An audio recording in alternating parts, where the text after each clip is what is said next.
Welcome back, one and all, to the Mediterranean Poker Party. And no game says party more than Pot Limit Omaha. That's what we have in store today, a 10K buy-in. But for now, let's cast our minds back. 2 nights ago, on our very first stream, we crowned our first champion of this series. That was, of course, Alexei Savenkov in the 1K Mystery Bounty. He took home a whopping $85,000 for his efforts. And they were long efforts. That one went late into the night. Of course, today we have the EAPT Grand Final, Day 1B taking place. But for now, our attention is, of course, going to turn to that 10K PLO, where registration has just closed and our coverage is moments away.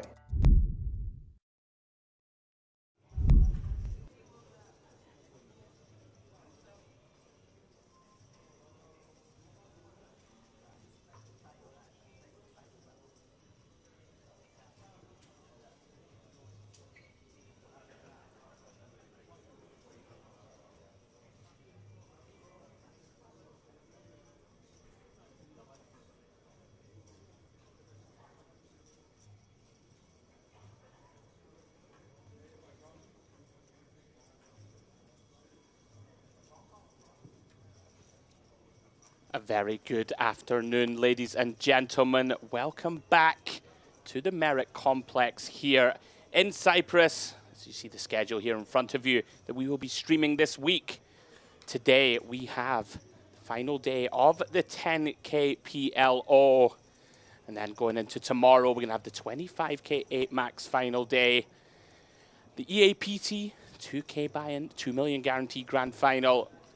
Going on later into the week, we have the 50K final day. We have the 10K High Roller Day 1 later in the week, and we will be finishing up with the MPP. Rate implied here at the stack depths, you know, like you're going to have to hit pretty hard here.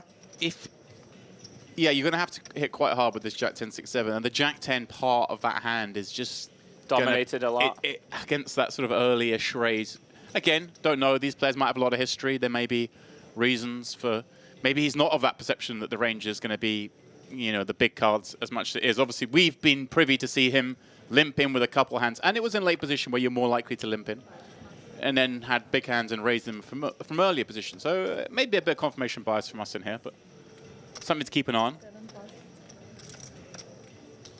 Round to Jessica Tussell. Not the greatest of starts. It's really been dealt out thus far. Is going to elect commit a raise here. Jack 10, 8, 4, double suited from the button. Makes it 55K of her remaining 280. Viberov. Yeah. Ace, Queen, Queen, 7. He may just decide to run this rainbow hand up against that button raise. You know it's going to be a lot of hands, but he does just flick it in. I think I like that. You can just be toast with this Ace, Queen, Queen, 7 if you do end up getting it in. Obviously, we could see here would have forced Jessica to make a decision, but as it is, a deuce 3-4 board, one that Jessica's connected with. 145,000 in there. She has 1.5 times pot. Alex check back. Try and catch a second piece. And that's what she's done on what looks like kind of an innocuous card. You're not expecting the button to have some of this board, especially when they've checked back the flop. Viberov though still happy just maybe to try and get these queens to showdown. Concerned he could be up against, you know, potentially kings and aces. But ultimately probably just thinks he has the best of it when she's checked back this flop. Gonna play it. As that check faces the 55K bet. Much worse when you now see a bet. He's checking there, kind of hoping maybe this gets checked through again, although maybe the only hands that do that are the aces, kings type hands. Yeah, really awkward spot for him. Yeah, it's almost a little bit nicer that she's bet because now it's less likely she's got the 1 pairs that beat him. So now it's only the 2 pairs, and does she really have 2 pair when she's raised pre and checked this flop? Probably not. Brick on the river. A good card for him to see. Yeah, gonna check. Jessica does get the check mark. Is this a case of going for value demps for 170K behind? Close? I think we're probably ahead, but it's a little thin. You're hoping your man's flopped 2 pair, I guess. Right. Seems a little unlikely. I like the check back. Yeah. a little too thin to go for it on the river. Nice pickup for Jessica Trussell. Back over the 400k mark. Yeah, fun hand. I like how both played that one. I enjoy these PLO streams, Demps. I get to learn from you. I get to sweat and see what the big buy-in PLO bosses are getting up to. Problem is, I'm going to caveat everything I say with, I enjoy playing PLO cash. I'm not the most proficient in PLO tournaments, and there is a big difference. That's what I say about all forms of poker. It's all good. You got to give yourself a caveat. Yeah, give myself an out. Action back on Thaler here. It's out of the way. Very interesting combo for Mariam in the hijack. King, King, Jack 8, double suited. Pretty strong holding. Working with sub 20 blinds. Come in for a raise. Yeah, that's a big one. The 8 and the Jack sort of working still a little bit as well. Just make it that little bit stronger. Jessica with double queen, double 6. Pretty awkward hand to play, Demps, with 3 people behind you, right? Not closing action. Yeah, it is. And yeah, she likes to fold. Kind of a frustrating one. I think I quite like it. Discipline. Do get round to the big blind. Farid Jattin, 7-5-5-4. Yeah, this is a nicer hand and a more expected hand to be peeling with from the big. Obviously, again, not great, but in a heads-up pot plays much better. These are the sort of trappy hands you see people play multi-way, especially like I referenced in cash games, because they think, oh, wow, it's all kind of working together, but so often there's someone else with you or on top of you with this kind of hand. But in a heads-up encounter, much better looking scenario, especially when you're going to give Mariam kind of big cards a lot more, especially off that stack. So you can feel more comfortable if you get the 6-8-9 flop that someone's not there with 7-10, for example. Well, an ace-9-8, couple of diamonds. You see Jattin there, 60%. With that gut shot and 7-high flush draw, they won't enjoy seeing that board. It's know it. Yeah, it's not a good board for him, but Mariam, the garbage flop to see when you're holding kings, especially with no more playability on this with the 2 diamonds. He's got hearts and clubs, doesn't even have the back door. Has an 8, but that's about all it's going for this. It's very hard for him to even find a bet here as a continued sort of bluff. But I think he's going to do it, I guess, with the no back doors. If I get blasted off this, kind of, it's not a disaster. Try and shut out some hands that have equity but are in an uncomfortable spot themselves, like this one. Like this one. It's actually a lovely hand to be betting into this hand because Jattin just has such a bad draw. The cashier, to be fair. Could potentially be up against diamonds that dominate us also, right? Hands like this where we're really drawing incredibly thin. Yeah, it's bet 60 to 145. It's quite a small bet. He is going to stick around for now. But it was a tough spot. It was a tough decision. I think I just about come a call for that size. Okay. Slightly bigger, may have folded, I guess. Does improve. He is now double gutted. Yeah. Mariam, of course, going to be very uncomfortable here. Pretty much impossible to barrel this off, Dems? Yeah, I think we just have to shut this down now. Just try and somehow get to showdown? Yeah, you can sort of think, okay, hey, like there are some draws I beat with kings. Yeah. But to fire off again here with no draws would be pretty optimistic, I think. Yeah, it does shut it down. The river is a 5, and Jattin rivering the sets. Right. Oh, yeah, sorry, pardon me. Yeah, river's a set. I was going to say this can be an interesting spot. I thought you rivered a pair for a moment about what kind of frequency we want to bluff with, as it is.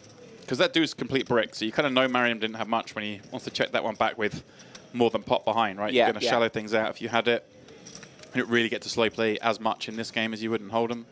Never going to check a set, for example. So it's kind of annoying. Jattin kind of knows his opponent probably doesn't have much. Like, might have 1 pair aces. So it does land on the blocky type size, just trying to get called by like 1 pair type hands that you suggested. Yeah, because there are draws that have missed. Obviously 6-7 gets there, but all the diamonds, all the sort of higher straight draws have missed. So he does get to have a lot of bluffs, but I like the sizing in that he's targeting what he knows to be a very weak range. Obviously if Mariam somehow made river 2 pair, going to get called. But if he has just like an ace-king type hand, might find the cry cool. Obviously, king's almost the same hand as that in a sense, but Sure. But the problem is obviously you could be up against just like a 2-pair here yourself. Like if his opponent's got ace-5 here, probably would put out a bet like 75k there, a little blocky. So definitely want an ace yourself to make the hero. Yeah, very nice pickup for Jattin, starting off with that 400k is essentially doubled up.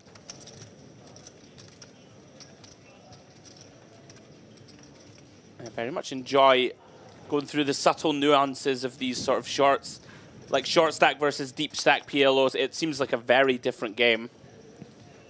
A lot of subtleties on. Yeah, a much more different game, much more so than in Hold'em. The switch between playing deep Hold'em and shallow Hold'em is still, you're still playing near enough the same, not the same ranges, but they're not that divergent. Whereas in Omaha, makes a big difference. Obviously, as we get shallower in Omaha, those big pairs just skyrocket in value.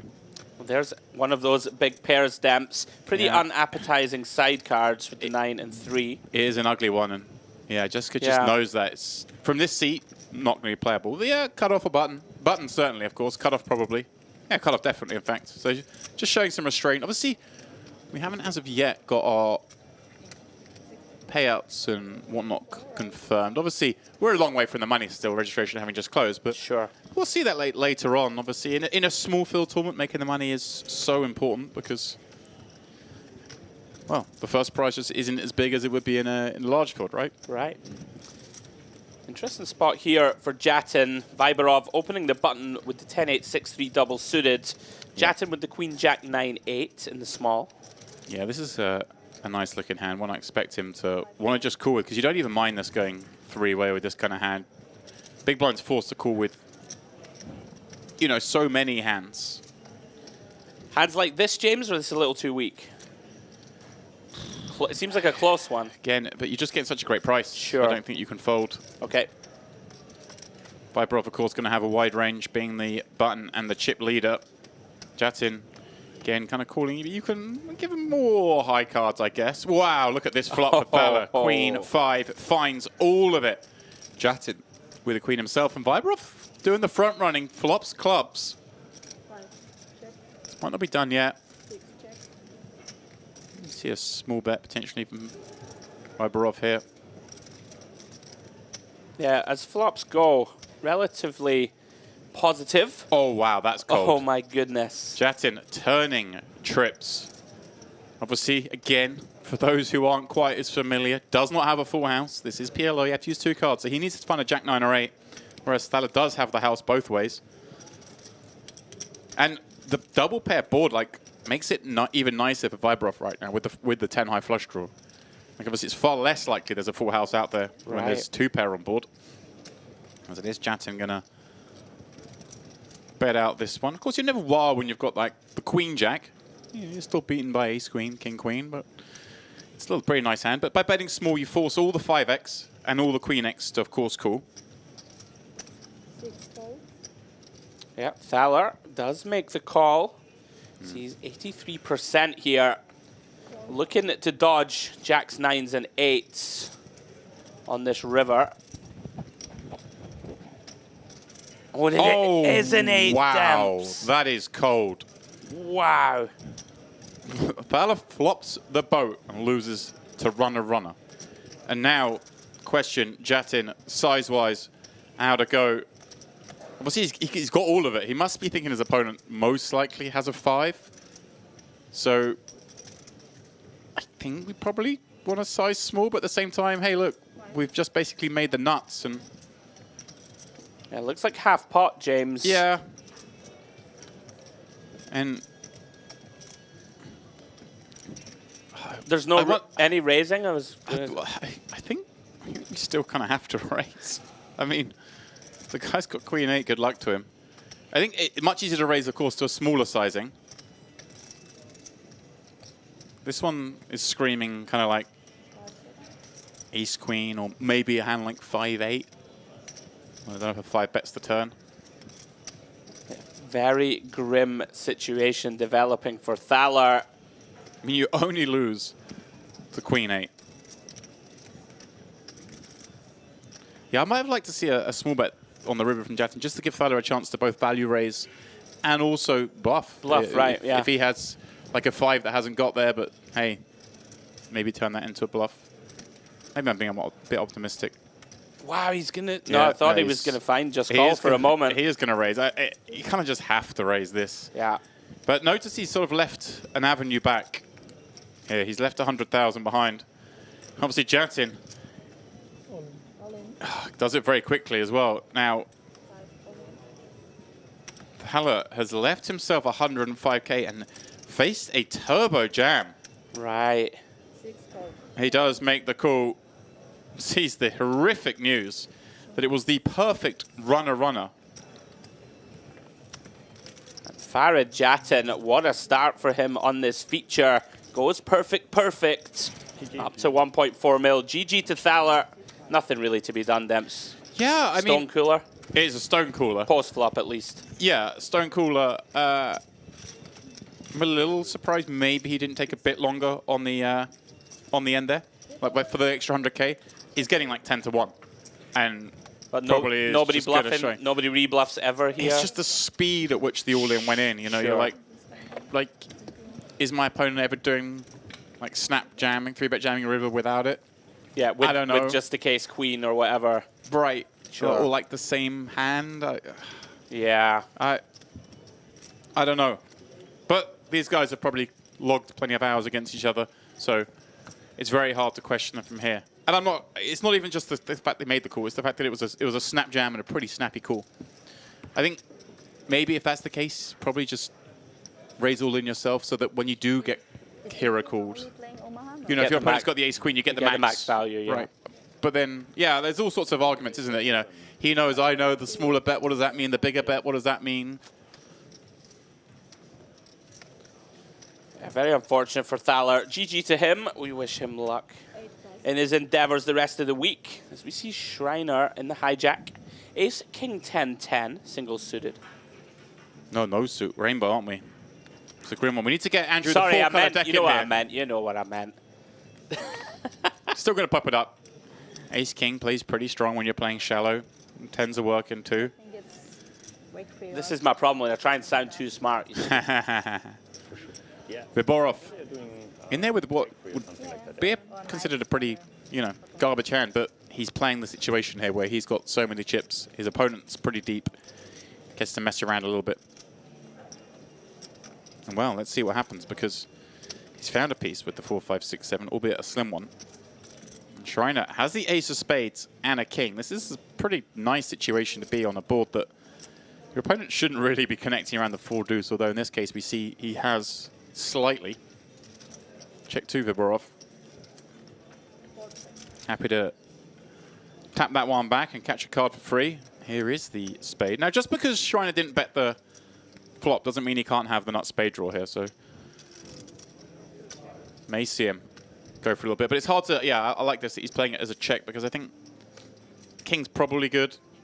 If it's not, we can use it as a bluff, but it's a better card to make big bluffs with. You know, check raises, maybe.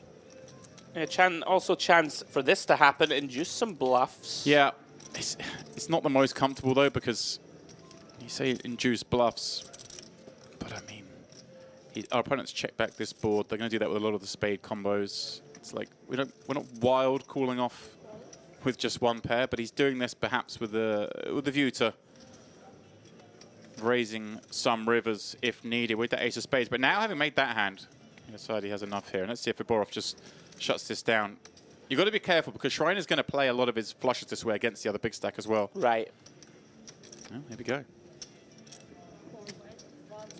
Is it going to go for it? 135. Just gets snapped by the looks of it. Nicely done. More than one way to play the bear ace. Very well played from Shriner. Just having none of it. Gets the max. Again, obviously we joined this table. They've been playing for a couple of hours beforehand, and Shriner's probably seen how Viborov's accumulated some chips. Those two have so many, and probably it seems to me like he said at a stall there, well, I've got a king, and I'm almost just going to call this guy down because, hey, I've seen him bluff too much.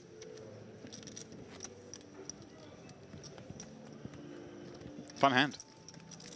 Been treated to some early action here on day 2 of our 10k PLO, pardon me. I'm just trying to bump the buy-ins up.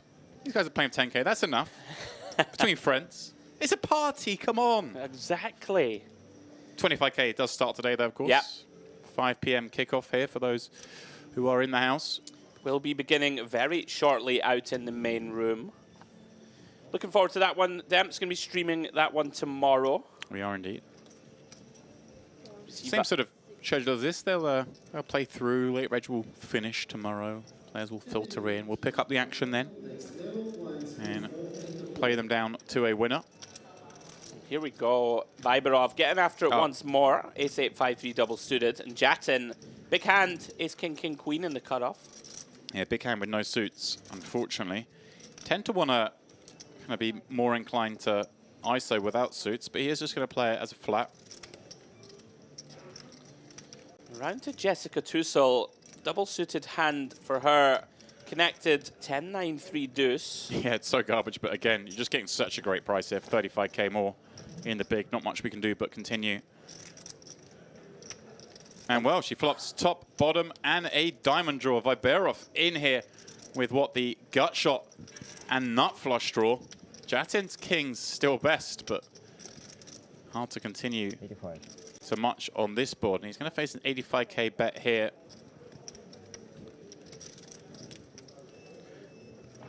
This one, it could get spicy, James. Yeah, it's very hard in a three-way pot. But he does have the overpay, does have the king of diamonds as well. And of course, any high card works for him in the sense that picks up some draws. You have to wonder what's Viberov going to be betting here three-way. So if this goes back call, which it appears it is, does Jessica just have to run this? Slam dunk. Yeah. Top and bottom, flush draw. One of this part of this has got to be good. Inflated pot. There should be no way that she's behind to Jattin, right? Unless he's got 10, like 6, 8, 9, 10 double or something like that. So she feels very comfortable. She knows she's going to be getting against a draw a lot, but she has 2 diamonds blocking that. And if she somehow, like I say, does run into a better hand, well, you've got the diamonds as a backup. You're kind of just desperate to get this heads up, though, of course. She doesn't want to see it like a better made hand and a better draw, which does, of course, happen. But when we're a short stack, it's a bit like in Hold'em. We peel from the big blind. We kind of flop second pair. It's never a disaster to go bust because we were shallow to start with. Viberov deciding to send it, and ISO. Yeah, a little surprised that he decides to do that. I'll come back to that in a moment as we just run this one out. He's having a little look-see what he's up against. Oh, the 10s and deuces. Okay. Well, big blind special. See here, he's still got a chance, but it was frustrating when your opponent has a couple of those blockers. Which can, of course, kill this one with a 10 or a deuce. Yeah, there's a little backdoor activity going on. Viberov looking for a 4, of course, as well.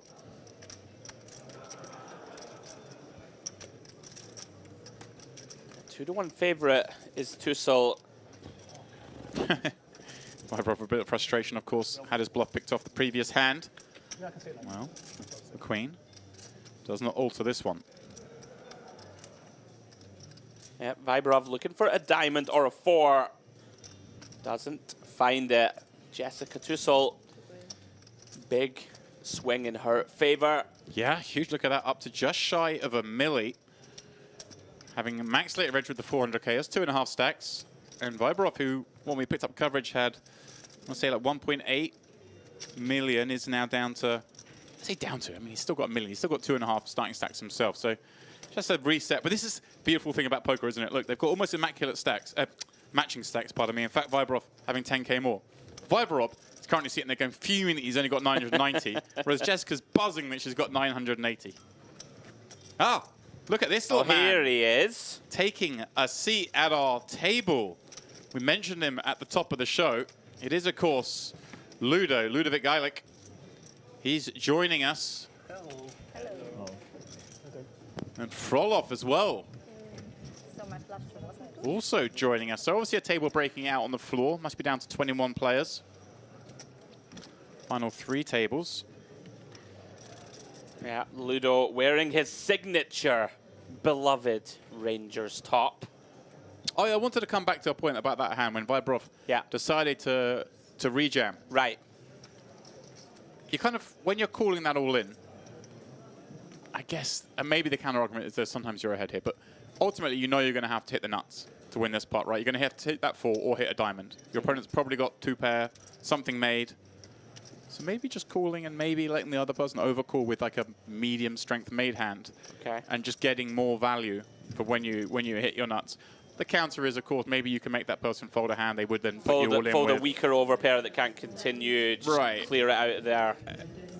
And like if you call and they just overcall, then maybe you get to the turn and then they put you all in and maybe have to fold. That's the counter argument. But once you're in a situation where you know you're going to make the nuts to win the pot, it kind of doesn't make a whole lot of sense to dissuade people joining you. Okay. Well, welcome to the table, Ludo. It's King Queen 8. Diamonds working for him. Makes it 60k here from under the gun. Shriner defending with the King Queen 6-5. Yep, nice start for Ludo. And a very nice looking ace-high 2-diamond board. That's Gin. Open-ender for Shriner. Ludo smashing this one.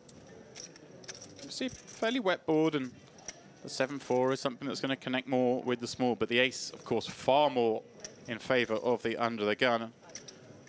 Ludo kind of got a lot of this. Doesn't mind getting called, hence the small bet. You kind of want to entice straight draws almost in because, hey, if you can... I mean, we see here, look at the folded cards. Shriner's actually only got 3 outs.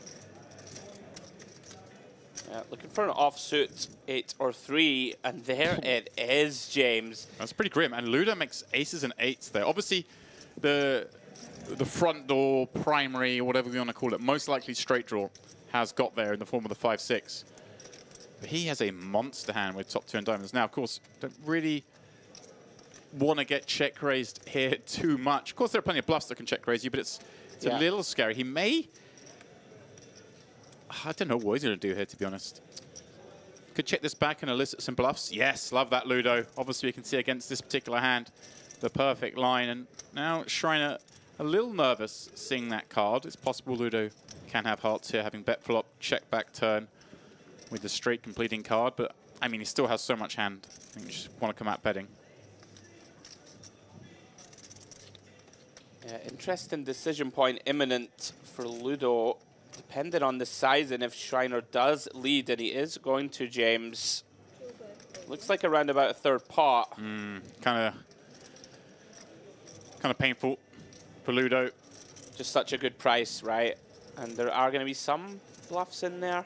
Yeah, there's going to be some bluffs. Obviously, we do block missed diamonds, but they are a thing. There's going to be some of the wheel type cards, although, you know, it's not like they all peel from the big blind here, but Shrine does have a big stack, and we saw him peeling with the, Jack 10, 6-5 earlier, so we know he's kind of happy to defend the big. I mean, obviously, if this was the 10 of spades, it would be a really easy call for Ludo, but the backdoor hearts having come in just makes so many more viable value bets for Shriner. Hence the kind of small sizing. You don't have to bet big here, even with the bluffs. One time bank card into the middle. Ludo clearly not thrilled with this, Demps. Hating life. Basically have a pure bluff catcher. It does feel compelled to pay it off. Yeah, you feel like you're always going to get shown something here, but you kind of have to call. And Ludo actually, you can look at that and go, well, I feel almost maybe a little bit fortunate that didn't lose more when the turns come that card, giving him the top 2 and nut flush draw. It could have been a lot worse for him. It could certainly get stacked, right, if we bet this turn. Very hard to fold when you bet Pretty that much turn. impossible. Which is why he didn't bet the turn. Yeah. Credit to him, recognizing that, you know, I can't bet fold this turn, and I don't want to bet get it in.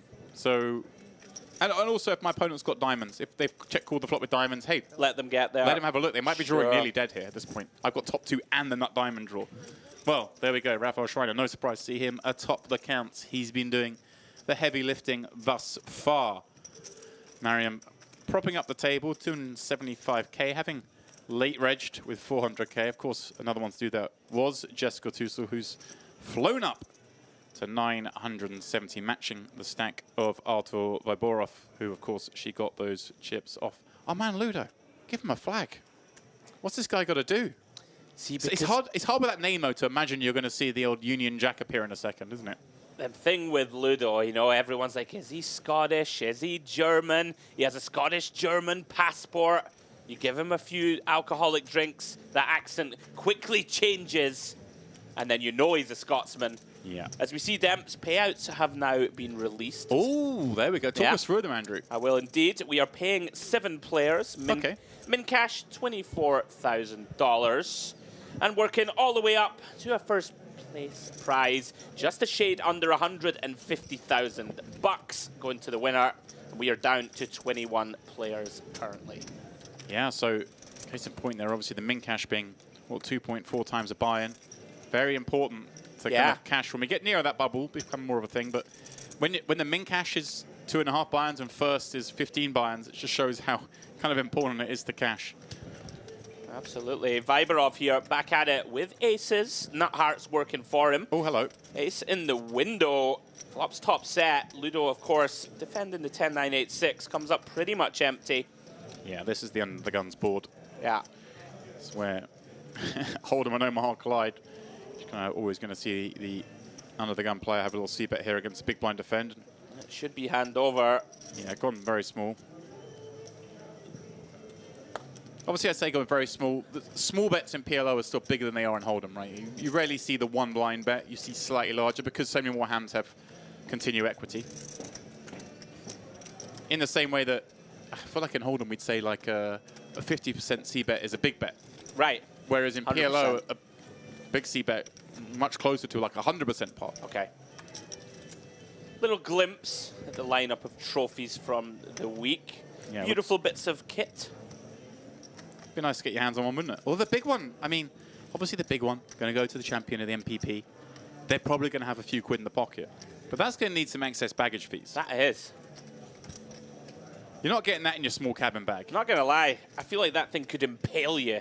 You know, if you need a big mantelpiece for that bad boy. You need to keep it high, yeah. You don't want to be drunk in your flat, fall over, slip, and hit that thing. You can't have Granny over for Christmas. She's over there, toddles over to the mantelpiece, cane in hand.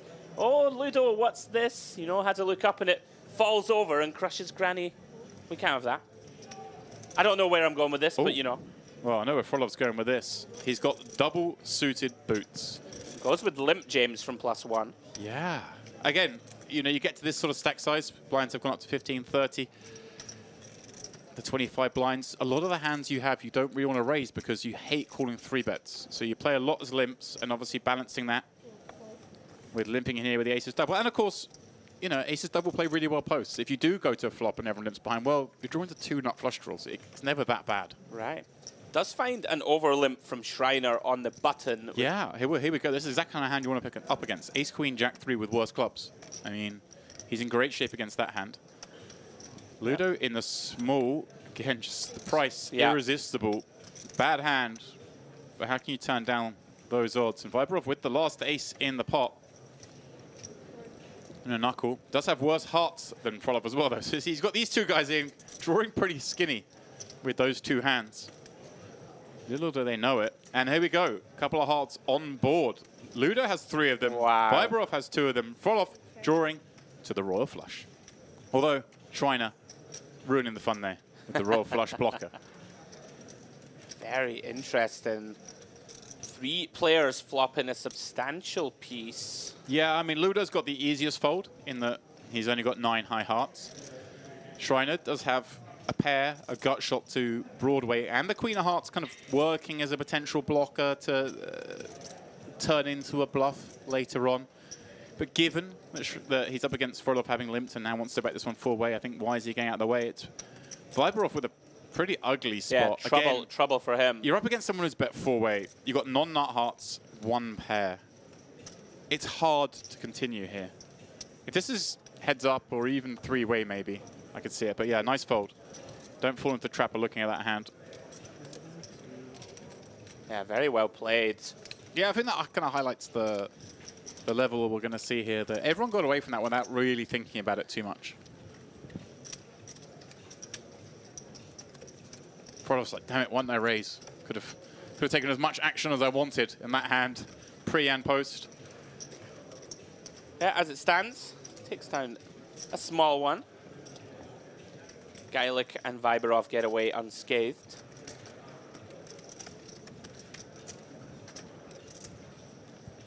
Action will be back on Frolov.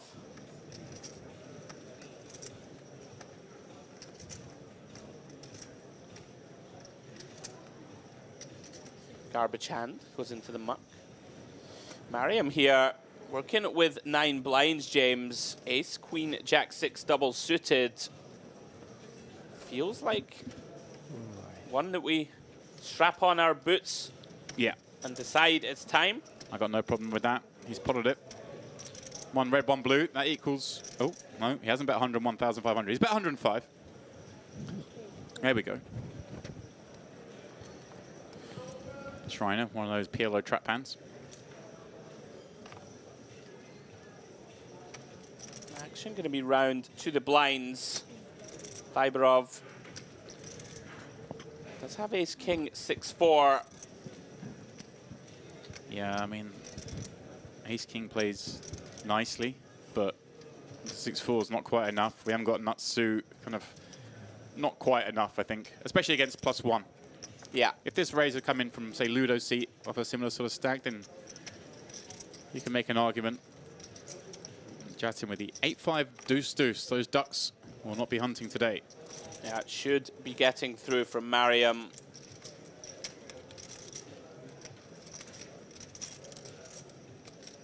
Amazing to see that a hand this junky actually has 40%. No matter, though, you would imagine this one is going in the muck. Jattin ditches the hold-ins. That was good. We did see Mariam deep in that 1K mystery I bounty the other night. It's been playing in my head. I'm trying to think. Yeah, Obviously, we saw him, but I couldn't remember. You know, we covered one tournament, but I couldn't remember at what stage we saw the hands he was involved with. So I remember he ran the big bluff with King 4. First hand of the stream. 7-6-5, 10 Queen. that's right. Very first hand I'm of the stream. I'm like Rain Man with these things, mate. There we go. That's why I didn't remember that he played one hand. He did. But he went for it. He went for it. He did go for it.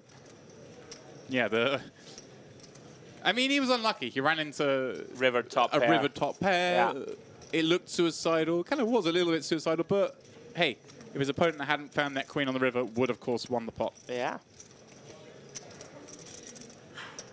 Round to Jessica, faintly junky looking. Ace Jack Jack Deuce from +1. Yeah.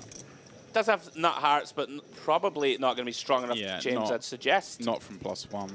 Not with some bigger stacks behind. And we're just feeling our way into this one at the moment. Rocky start for Ludo. Did make a disciplined turn check back a few hands ago. Avoided himself getting stacked. Viberov. He had a very active right hand, raising once more. Viberov. Pretty nice hand on the button. We can see how he got these chips, playing very aggressive. Yeah, I think this is reasonable. But certainly more happy in the driver's seat than as a passenger. Decision on Jattin. King 10, 7-5 double suited. Gonna elect to call from the small once more. Yeah, getting a little frisky here with this one, but maybe just under the impression that Viberov's like opening super wide on buttons, and if that's the case, wants to stick around. Obviously, it's just it was so likely to encourage three-way action, and King 10, 7-5 double, although a pretty hand, doesn't play great three-way. It does play well heads up, and it plays well especially when you flop the joint with the redraw. And Viberov's got reason to kind of potentially put chips in here. I like check back against the small blind peel because, again, it looks like the board, the small blind's going to have some of. And, of course, Viberov can still catch gin. King would give him Broadway. 8 would give him a straight. Yeah. Let's find the disciplined flop check. Jattin here with the nuts. Yeah. So always time to put money in now, Demps. Could check again just because we've got so much of this one. And he even has a 5 kind of blocking the maybe turn 2 pair stuff. But if he is going to bet, I was going to advocate for like a really small bet here, but he's actually gone 125. We just got all of this. And your opponent's check back, who is super aggressive. Kind of, I don't think you have to bet big, but maybe he's under the impression that, hey, look, my opponent actually checked this back and he's very aggressive. Maybe he has like a 2-pair type hand. And that would make some sense. Yeah. Try and get value. We do unblock the board pretty strongly in terms of pairs. Yeah, it's a pretty tilt for Viberov, though. It's very hard for him to play this one now to that size. Yeah. Kind of, obviously, you've got 3 outs to the nuts, but likely a club is a bad card, right, as well. Yeah. So, like, King of Clubs, 8 of Clubs type cards could be struggling. Does make a disciplined laydown. He's made some nice folds post. Pretty aggressive pre. Just thinking of Jattin bets, like, he's going to want to bet that sort of size when he's got like draws and things. Okay. Right, so maybe he does want to bet that big when he's got it, but I still feel like I want some small bets in there. I want some small bets with. So like a half pot that you suggested is a small bet in PLO, maybe half. Yeah, even 40, B40. The famous B40, Picasso baby, it's back. I'm telling you. B40, with maybe some 2 pairs type hands, and then also the super nuts where you've got the nuts with a redraw, like that hand he had there, and maybe like the bottom straight. I don't know. I was using B40 all day yesterday. Oh yeah, is that why you're here today? That is.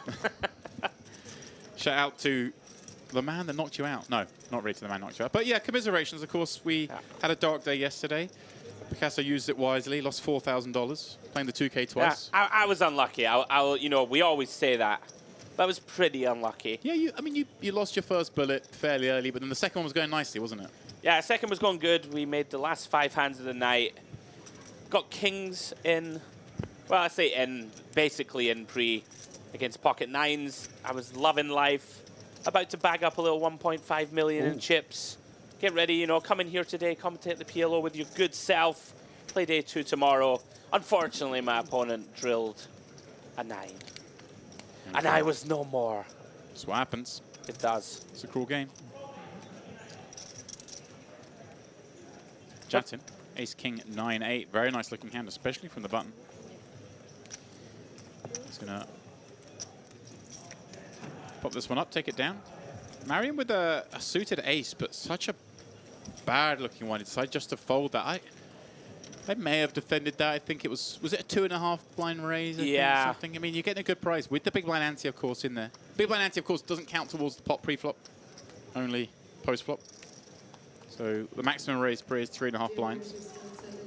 But of course, when you're the big blind, you're just getting an even more incredible price with that in mind. Alex not to defend, try and flop a bit of equity on this occasion. Actually, I say that, but I'm looking at the pot and I may be misspeaking. I think perhaps we're playing without a big blind ante. Oh, that would change things markedly. Yeah. Well, we have it on screen. We'll try and use our eagle eyes. Yeah. That would obviously then change a few of the situations we've had so far. Yeah. I think it seemed, obviously, PLO's never been played with an ante. Okay? It's a pot limit game. It makes no sense to play with an ante. Yeah. But latterly, people have realized, hey, look, PLO actually, tournaments, they play so tight later on that they kind of need an ante, but then people don't want to change the dynamics of the game by having, you know, 4.5x blind opens. So compromise was made pretty much globally that there is a big blind ante, but it only counts towards the pot post-flop. Okay. And I just made the assumption that's the structure we have here, but it looks like it might not be the case. But we'll have a better look at the next couple of hands, see if we can see a few chips nestled Alrighty. in the middle before any action takes place. So as it is, we have Jessica defending with a very playable ace-10-7-5 double against the action man Viborov. And big flop. Yeah, and obviously Viborov's got the bottom wrap, as it were, or the lower wrap, I should say, rather than bottom, because of course, top card coming in would give him the nuts.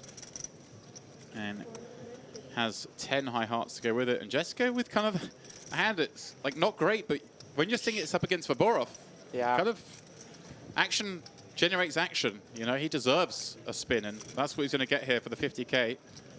She, of course, can drill a king. Be disastrous for Viborov, because he would, of course, make number 2 straight. And look at this. Deuce pairing turn. Not a card that interferes with this board too much. I mean, there can be some queen deuce, jack deuce, maybe more from the big blind. So is this a spot, James, where we're going to knuckle back and try and realize equity here, or are we going to try and dislodge just a queen Problem is, type holding for Jessica? I like this. I'm not surprised to see this from this man because he does play with a lot of aggression, but you're still going to be up against a lot of like Queen X and Jack X with a draw. And they're going to struggle to continue. Obviously, it's bad news when we've got King 10-9 and 2 hearts in our hand, right? Yeah. Because we want our opponents to have some of those hands to check call and then fold. But in Omaha, you're always going to have a reason to not bet or whatever. You're going to have some of your own blockers in Omaha. You're holding 4 cards. There's still millions of cards out there that your opponents can have that you can bluff off. So it's you don't want to get too caught up in blockers in that sort of situation. Okay. So I like that bet from him because, yeah, what if Jessica's got a if she had a queen or a jack with a couple of hearts, all the hands she did, ace 10 with a couple of hearts, king 10 with a couple of, like all these hands, You have to fold them all. they just have to fold. Yeah, nicely done from Viberov.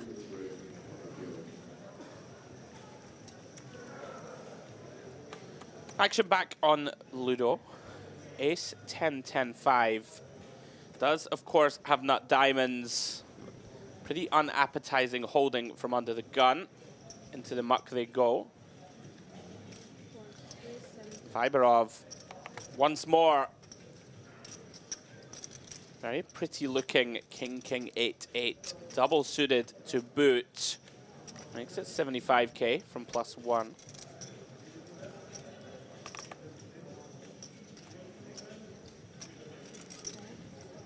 Yeah, that's a nice looking hand. Sneaky kind of hand to have in a cash game, let me tell you.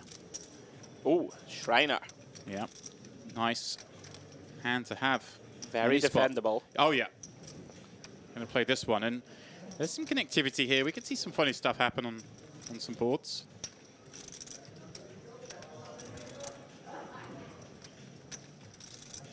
Seven tray. Great looking board for Viberov. About as whiffy as it gets for Mr. Shriner. Yeah, and just a small bet. Always going to be the order of the day here. Gets it done. Now, I was sleeping on it till now. Oh. We do have the YouTube chat open, Oh, here we guys. go. So, please do pop in, say hello. I see it's payday here. Adam Neal in the chat. Hey, Adam. Hello, buddy. Nice to see you here. And Mike Leonard in here just screaming Ludo. Because everyone loves to see the Ludo in the action. And that's what we've got for you today in this 10K PLO. It is the MPP, of course. He's got a very chantable final table name. Ludo. Doesn't he? Yeah. Ludo. You know, the old point and reverse. Ludo. I'm just full on biased towards him here. You know, normally we're supposed to be, you know, fair. It's supposed to be a level playing field of support. But go on, Ludo. Get it done, buddy. Yeah, everyone in the chat, welcome along. Please do engage with myself and James. We do enjoy your company. Enjoy answering any questions or, you know, shout-outs. Hope you're enjoying yourselves. Hey. On this fine Monday afternoon. And if you are in the chat, or watching the stream, not even in the chat, why not give us... I'm not going to ask you to subscribe. It's a bit greedy. This is only our second day of streaming. Oh. I'm not after everything. You know, although if you want to subscribe, it is free. It does help. But for now, I'm just going to ask for a like. Oh, right, okay. Like the stream. Every like helps us move up through all the algorithms. You hear all these buzzwords, algorithms and SEO and all that. But the more you like it, the more this gets exposed to fellow poker fans, the more we can grow this channel. Absolutely. And we are going to have a lot of action on this channel. Obviously, you're regular here with the DTD Friday night game. Yeah. But we want to grow the channel. A lot of action coming up over, well, the rest of this year and the years going forward here. There's going to be a lot of streaming. Absolutely. Yeah. Help us build, guys. Help us build. Build it, and they will come. It's not a secret, but if you like it, they might keep me and Andrew on. And we kind of like the gig. Iranian. Yeah.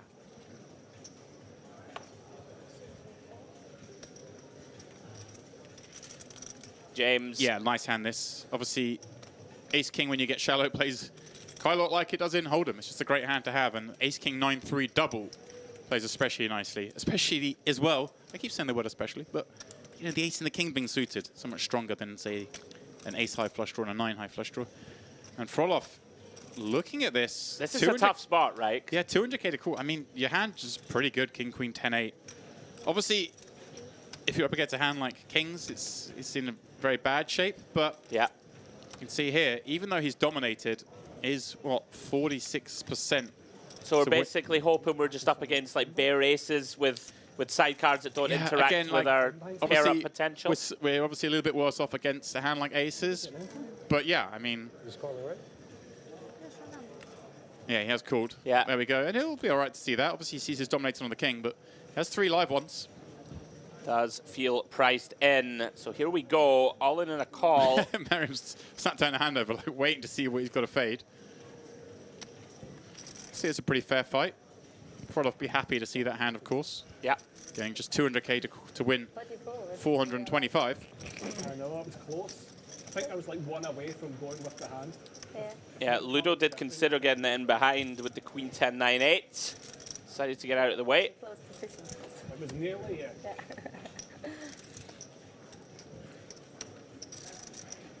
Here we go, Demps. Ooh, Queen 9, 4. A little bit for each. Of course, Frolov now has a gut shot draw. And that pair, Mariam with the club draw and a 9. Oh, and both flush draws working. Wheel draw working. Everyone at the table laughing. We're still flipping. My goodness. And we've gone through 4 cards. Doesn't count. This one. And the offsuit 4 on the end. Frolov with the unlikely hold in the end. Breathes a sigh of relief. Is bad call or nice call? I think you won, so it must be a nice goal. I mean, nice call. Amazing. Come see, come staff. There we go. Some honesty. Perhaps saying, I'm not too sure with that, Yeah. so what do you guys think?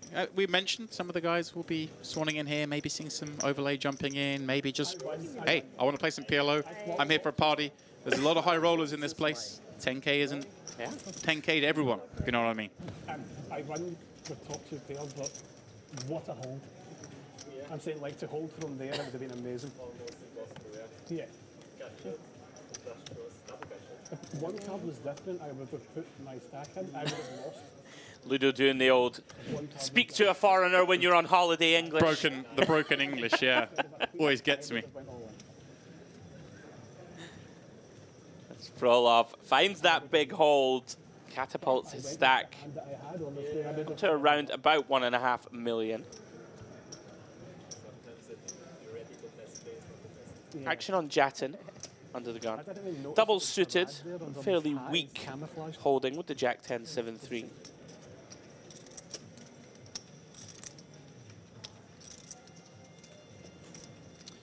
He disagrees with me, James. I would have thought this could go into the muck.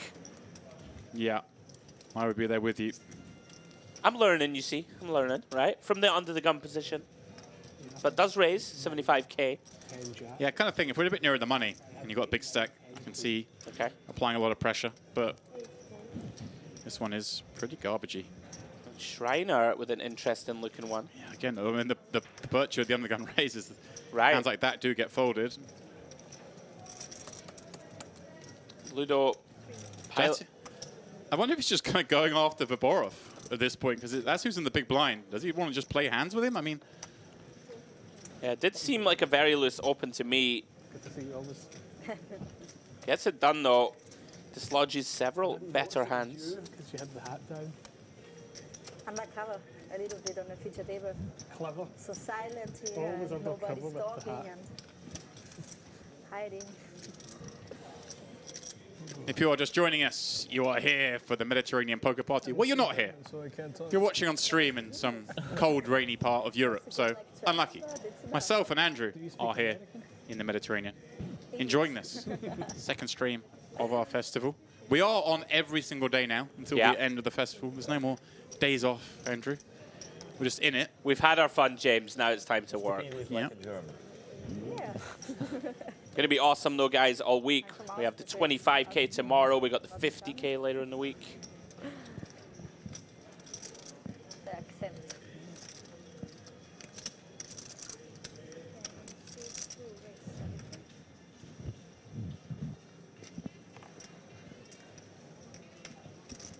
As we see Shriner here in the cutoff. Opens the pot. Ace Jack 9-4, double suited. Decision on Ludo. Working with below 10 bigs, James. Ace 8, 6-6 double suited. Not quite strong enough. No, it plays pretty poorly if you get called. Is your brand a live poker room or online poker room? The cross. Live and online. Live and It's online. like the biggest live tour in the UK. In the UK, okay. Yeah. I heard the name, but I. Have a look. No, look at it. Look. Thank you, cheers. Oh, there we go. Thank you. Some honour amongst PLO regs. Raphael Shriner saying, hey Ludo, just be careful. I could see one of your cards there.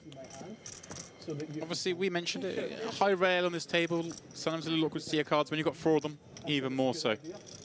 I just take what's in the middle and be happy. It depends on what I Also, Ludo obviously making reference to his relatively new deal as a sponsored pro. He's worn a few hats in his time, but currently with Grosvenor, as you see there, I feel like we're okay to mention these things. Yeah. I mean, we're all friends.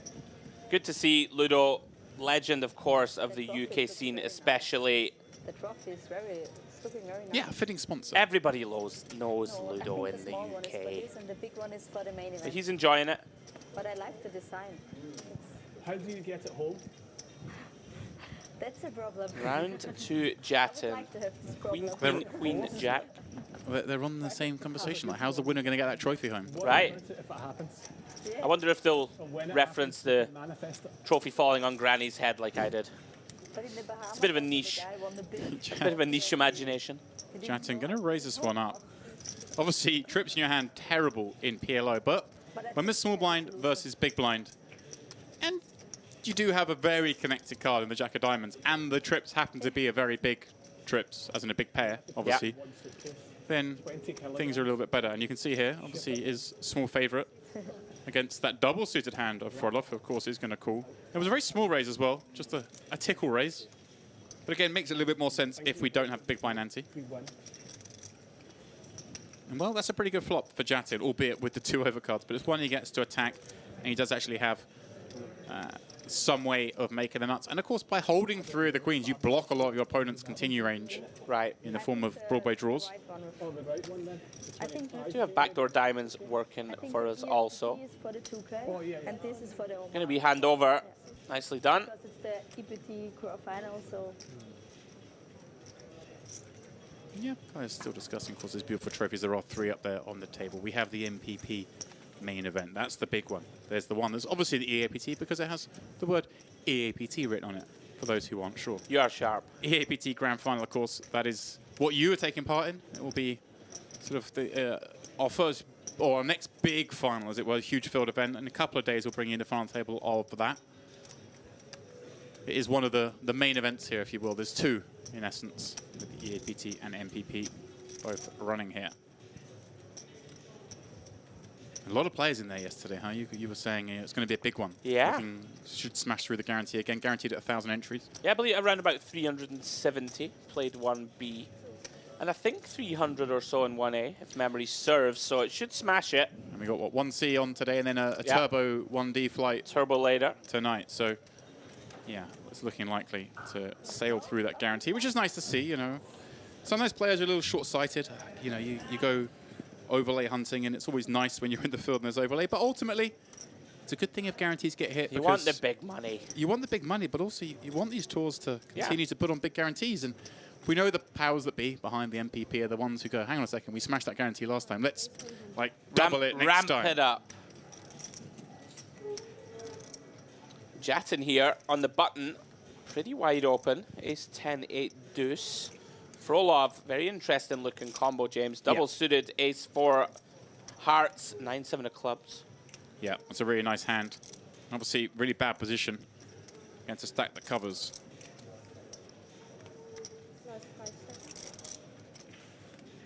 These double suiteds always do better in heads-up pots. But the raise size, of course, being just under 3 blinds, does make it much more likely it would be heads-up if he were to call, because Jessica would find it harder to continue to that size. But he is just going to let it go. It's just the out-of-position nature of this one. Okay. I don't hate it. Yeah, Jessica with a double suited hand of her own. Not getting a great price, though. Not the best connectivity. Gets out of the way. That's the thing, the slightly larger open. And yeah, and as you say, the connectivity. You've got a pair, you look at it, that's nice. If you hit a 9, it's great, but that's about it. Yeah, you can't really make any other hands. Great start to this feature for Jattin. Of course, had just 400k. It's close to trebled that now, James. Perhaps a little shade more. One of our max late regs.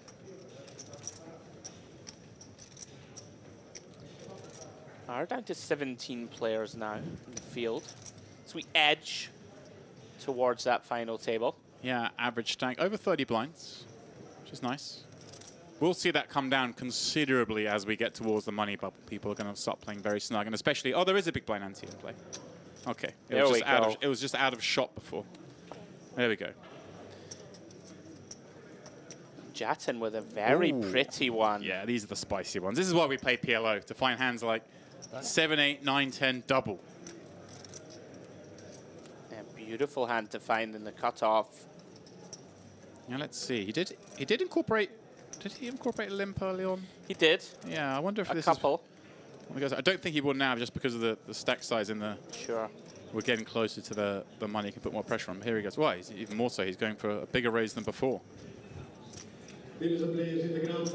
Said he trebled his stack, has in fact quadrupled it. Great start for Farid.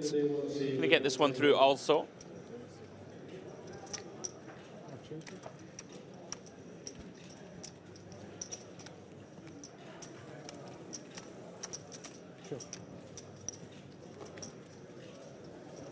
You know it's a high roller when you get people wearing like Balmain caps. There's been a lot of French apparel.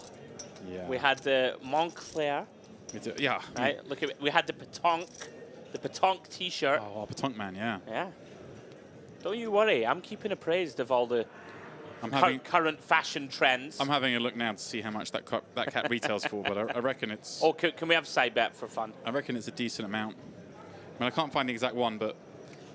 Picasso thinks how much is a Balmain Paris green hat? Oh, I found the same hat. Here we go. Right. Am I going to guess? I mean, it's a slightly different shade, but it's the same writing and the same lettering and everything. I'm going to go $199. It's a cap. Come on, it can't be that much more. And this is why, my friend. Oh. You will always be a fish. pigeon. Oh. I was going for pigeon. You know. Pigeon. 399. Double it. Close it. 350 euros. Yeah, that wasn't that bad. Yeah. I mean, I'm not going to lie. That's too much for a hat. When you've got. I'm a simple man. I come from a working class Scottish background. 350 euros for a green hat. Yeah. Like how? Because they're the name? Yeah. I'm actually disgusted. I might walk out. But that's when you know you're playing high rollers. Right. People are flicking in 350 on caps. How much do you reckon that Rangers jersey retails for? Too much. Too much indeed. Ludo gets a walk. That's very well timed for him. I like Ludo. Every time he's at a table, he's kind of already developed a little rapport. Like Shriner's like kind of laughing and joking as he's sort of giving him the walk. There's some friendliness there already. He's a very welcoming person at the table. But yeah, 350 for a cap. It's quite a lot. All right, Demps. Come on. It's time to embarrass you now for your opulent ways. What's the most money you have spent on, you know, just like a piece of clothing apparel? Well, I wasn't always. Come on. I wasn't always as Out with it. Well measured, calm as I am. In my youth, there were some splurges. I don't need you to give me reasons why it was a good purchase. I just want the number and what it was. Come on, come on. It's funny because I saw said item the other day. I've just gone through a house move, and I've kept this jacket because of the amount of money I spent on said jacket. All right. Jacket hasn't fit me for a little while now. Is it like a leather? It's leather, isn't it? It might be. I knew it was gonna be. What a read. But yeah, I mean. All right. I can't bear to break with it because I spent so much on it. But it hasn't fit me for like 10 years, if I'm being honest. While you fumble through this explanation of how much it was, Shriner, King Queen 10-8 on the button. Hearts working for him. Ludo really been kind of dealt out here, other than that one big hand he played earlier. Round to Viberov in the big. Ace King 7-4. Does have dominating hearts. Of course, going to defend this one out the big. Do go heads up. I wonder how much that jacket was. It's still in my mind. 7-6 deuce on the flop. Viberov flopping best. Might have to put it on Vinted. You're going to have to sell it, mate. Sometimes it's just time. No. No? Just get myself back in shape. Yeah, that's what we all say. Hey, I've been in the gym every day. I wasn't doing much, but, you know, I was there. Yeah. Interesting here, Shriner. Going to c-bet this one, Demps. Half pot. Let's have a gut shot. Not much else going for him. Viberov. Yeah. Going to stick around for one. It's kind of why it's an okay hand to kind of stab with in the sense that, hey, look, if we get raised, we haven't lost anything. And there's still a lot of good cards for him. Like, there's 10 here. Yeah. Turns top pair, now has a whole host of equity. As you can say, has outrun Barov's top pair. Expect this now. Is this a hand we're going to check a lot, Demps, with the connectivity? Like, the big blind's got a lot of 8-9, a lot of two pairs. We've got an 8 blocking that, but I think we've got enough now just to check back and kind of play this one down. Now, this is where things get interesting. Of course, spades complete. More straight draws complete. Viborov with reason to perhaps bluff. He may feel he just has the best hand still with this 7. And also, he could be betting into a lot of flushes here. If he had a spade in hand, Demps, like king of spades here, he might turn it into a bluff. I think that's a good shout. Okay. Yeah, it's a case of, you know, in Hold'em, in a similar situation, we'd say, well, the big blind's always going to bluff now because they can rep all these things. But the player on the button can just have a lot of flushes as well. Right. And like Shriner now, Demps, is this deciding if he's going to bluff? Because, I mean, we can't bet for value, obviously. No, we're not thinking about betting value. He's thinking about bluffing here. He's thinking about trying to make 2-pair folds. Okay. Like I say, he can have flushes. He has the 10 of spades in hand. That's kind of the most likely part of the flush draw combo that he may have checked back on the turn, bar maybe nut flush draws. Obviously, hands that turn some equity other than the draw. That makes some sense. Yeah, and he is going to turn it into a bluff. He also has the 8s working nicely, so kind of the 4-8, the 8-9s are blocked as the hands that would always check call. That would check call, yeah. And of course, the 10 of spades working as a blocker to a flush, but also to the best 2-pair combos. So there's a lot to like about using this hand to bluff. And again, I keep throwing on reasons, but the king-queen being completely unconnected to this board, making it more likely Viborov maybe has a hand like a 2-pair that wants to make it fold. And there we go. Nicely done. I thought that was a well-played hand by both. Yeah. Very nicely done from Shriner. So I'm playing that tricky ace-king earlier against Viborov, showing some of his prowess post-flop. Up to the roundabout 1.8 million as we see the chip counts pop up on the screen. Shriner out in front, 1.7 million, shade over 40 blinds. Closely followed by Daniel Thaler, 1.6 milli. Frolov and Viborov, both around the 1 million chip mark, 25 blinds. Jessica, 18 bigs, and Ludo with some work to do, James. 7 blinds working for him at the moment. Gonna have to get his skates on. The good news for Ludo is the sun's still out, so if he busts now, he can get a little beach time, maybe. I don't know. Have you seen Ludo? He's not really a... He's quite pale as tone goes. It's a long sleeve top, is it? Just to keep the arms shielded from the beaming sun. It is a gorgeous day here today. I mean, it's been nice every day, but it has been very windy for the preceding 2 days. But today, the wind dropped. Beautiful. Gorgeous out there. I was in there, like I say, having a little swim with Mr. Stephen Warburton. Oh. So the two of us went for a wee dip before lunch. A little mate state. That's nice. Yeah. Scottish men, we don't really lie in the sun. Like you see me, I'm in the sun for 30 minutes, and I go a very appetizing shade of red. I have noticed he's trying to keep things, Steve, as similar to the last time we had the MPP, where for those that don't recall, he chopped the main event. He did. He chopped it 3-way. I think ended up coming 3rd, but got the lion's share of the money. And so he's like, well, me and him were hanging out a lot, going for these little swims. So I think he's just trying to repeat the system. And I'm expecting my free piece in return for this well, obviously. We'll come back to it in a moment, but I think I know what he needs to do for that recreation. As we see Jattin, beautiful looking ace, king, king, 4 double suited. ISO's the limp of Viborov. Yeah, and Viborov's like... It's a pretty grim hand to limp call, is it, Dem? It is, and I think he's more like, oh, I kind of knew this was going to happen if I limped moment, because Jattin suddenly has a lot more chips. It's the first chance I've had to limp in the small, and is this how the stall's going to be set? It's that sort of meta game. Yeah. As it stands, Jattin did have it. Oh, he had it. Had a really big hand. Yeah, Warbs, he was crushing with the old bucket hat.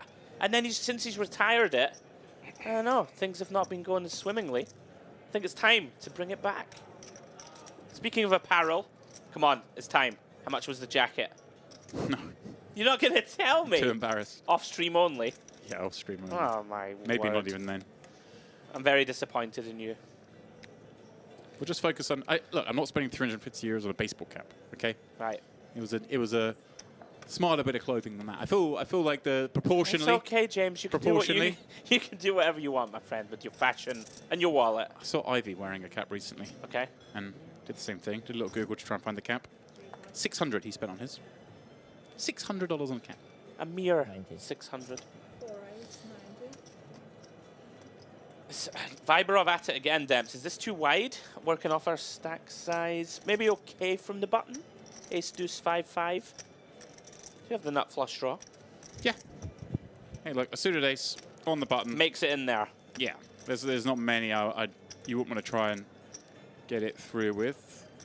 Jattin with the double suited hand. This is, again, kind of hand that does play nicely if your head's up. Yeah, we saw It's a little uglier. We saw Three-way. Frolov, right, have a similar sort of decision. Well, Frolov now got the chance to close the action. Blinds having gone up to 2040, just 50k more. Ace, Queen, Jack 4, obviously, anytime you're playing, well, any kind of pot, but especially when things start to go moldy way, you really want to have a suited ace, but this is still a good enough hand in my mind. And he tends to agree. Calling, swelling the pot to 310k, and some mediocre holdings here, but a chance for carnage. Especially if we see more spades, but as it is, the 8-4-3 flop sees Viberov, the favorite, because he's got that wheel wrap, backdoor nut hearts. Frolov having flopped second pair. Jattin missing. Yep, very favorable board for Viberov. You'll be pleased to see it.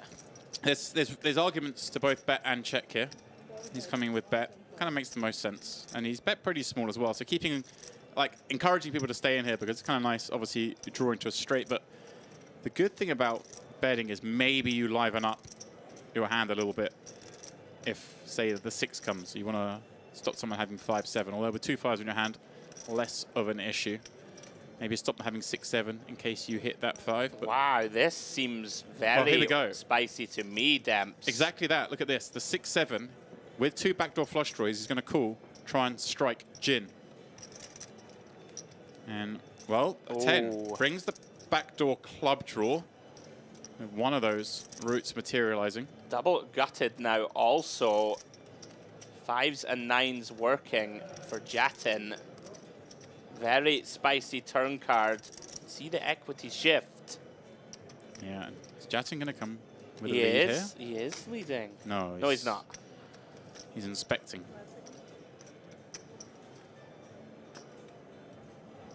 It's about as action a turn as we could get, Demps, right?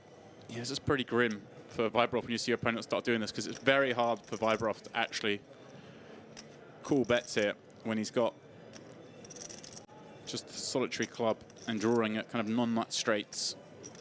A lot of the, maybe the bluffs you're up against might be hands like the 5, 6, 7 combos. Wow. There we go. Just pots it. 560 to go and just puts Viberov in the bin.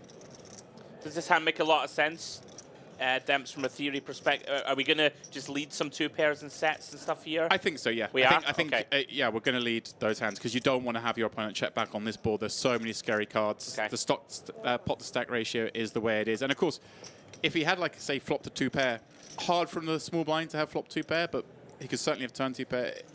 Yep. But say he's still going to be cautious of the player behind on the flop. Once he gets heads up, you're much more willing to put it in with 2 pair. And of course, it's more like you're up against like 8s and 10s there that have turned. Yeah. Mixing in with some of those speculative peels on the flop. But I think also a lot of it is just a facet of Viberov, and he's thinking, hey, like Viberov's been very active, maybe like weaker than most when he bets the flop. So kind of credit to Viberov. He's got the action there in the call from the King Jack 6-7 on that flop. But of course, it went against him in this instance. Yeah, very fun, interesting hand. Jattin really being impressive. On point there, finding that turn lead. Takes it down. Yeah, we got some good players here. Yeah, I really enjoyed that hand. Credit to the imagination. Seemed like a very wide peel to me on the flop. Of course, I'm not a PLO aficionado. And of course, we've got Ludo here as well. Yeah, Ludo really needs to find something, and this would, I would imagine, be it. Demps, 7 blinds, double suited. Yeah, double suited ace. Pretty happy to find this. Hand. Does essentially half stack it. Yeah, pots it. Vibrov with a hand that will want to take him on. Question of whether he wants to take it upstairs himself or just call. Just call. Obviously, some bad stuff can happen if he gets punished behind. And if it does go three-way, hey, look, the ace queen. I think he's clicked it. Oh, he has clicked it. There we go. Okay. Well, here we go. Ludo Geilich at risk. I wonder if Ludo ever just calls this and leaves some chips back just in case he gets like... In case you get the worst flop in history. Yeah, and like with the ace jack high, you know, you're just net, like this is never like a king high rundown, right? This is going to be, if it's an ace high type hand, it's going to be like ace queen at worst. And yeah, so he has just called just to leave a few shits back, like just in case you get some disastrous board. Okay. If it comes deuce, deuce, deuce, you know, he can fold. So here we You give yourself the option. Sure, yeah, that makes a lot of sense. Well, it's only 40k. Not, wow. not folded on this one. No, sorry, I didn't realize it was so little. He's basically never fallen for 40k, but still, every time you give yourself more options, if you back yourself to be a good player, it's got to be a good. And yeah, you see Viborov looks at that board and goes, "Ready? You've got that hand here. Yeah. The pair, the diamonds. You block my ace. Ludo. I don't have, you know, Viborov's got no draws himself of any type, bar the backdoor hearts." And all of a sudden, James, Ludo, 4-1 favorite to find that double up. Viborov drawing very thin. Yeah. Viborov will be happy just to turn some equity. And there we go. He does turn some equity in the form of the nut heart draw. Ludo's eyes. Got to fade it. Fade he does. Ludo holds with a pair of sixes. Wild stuff for Ludovic Geilich. Unfortunate for Viborov. Yeah, terrible run for him here. Obviously, we picked up the coverage a couple of hours into the day. He had, what, 1.7, 1.8 million, something in that order, and now down to just above a starting stack. Hey, it's a cruel game. Again there, you know, he had slightly the best of it. Yeah, big swings in the game of PLO. Nice pickup for Ludo. Back to 660k.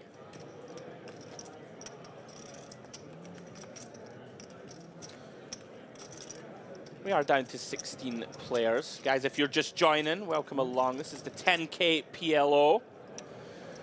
Look at this setup. Look at those trophies. Beautiful. Beautiful shot here of the stage, right in the middle of this monstrous ballroom here at the Merit Royal Diamond. Here, a lot of noise in the background. Different tournaments going off, of course. We do have that EAPT main event, the grand final, of course. 6-8-9-9. Not a hand Ludo's going to play from that seat. Viborov. I mean, wouldn't rule it out that he's playing this one blind, given the run he's been on when he's been looking, but I'm sure he's looked. Does look fairly over it. Yeah, it's just gone against him. But hey, look, he's got more chips than he started the tournament with. That's the way you got to look at it. Shriner. Oh, aces of the kings. Now, is Shriner going to give him action just because he's seen how active Viborov's been and he looks visibly dejected after losing that last hand? Obviously, kings play pretty good against most hands, not so good against aces. Is 11 big blinds effective, and here we go. If you give action, you get action. And all of a sudden, the equities. Wow, they're close. Yeah, I'm pretty sure they're not that close. Obviously, we're taking into account we're taking account folded cards. So I didn't clock what cards were folded on the way around, but it's obviously swung things somewhat in Shriner's favor. 375. What is this witchcraft? Oh, there's a king in the window, Demps. No, they just they're not setting the cards. Come on now. My apologies. Calm yourself down. I got excited. Yes, the equities wouldn't be this close. Yeah, I was going to say, what is this witchcraft? Obviously, PLO. you know, Viborov having a rainbow hand does hinder you in PLO, but.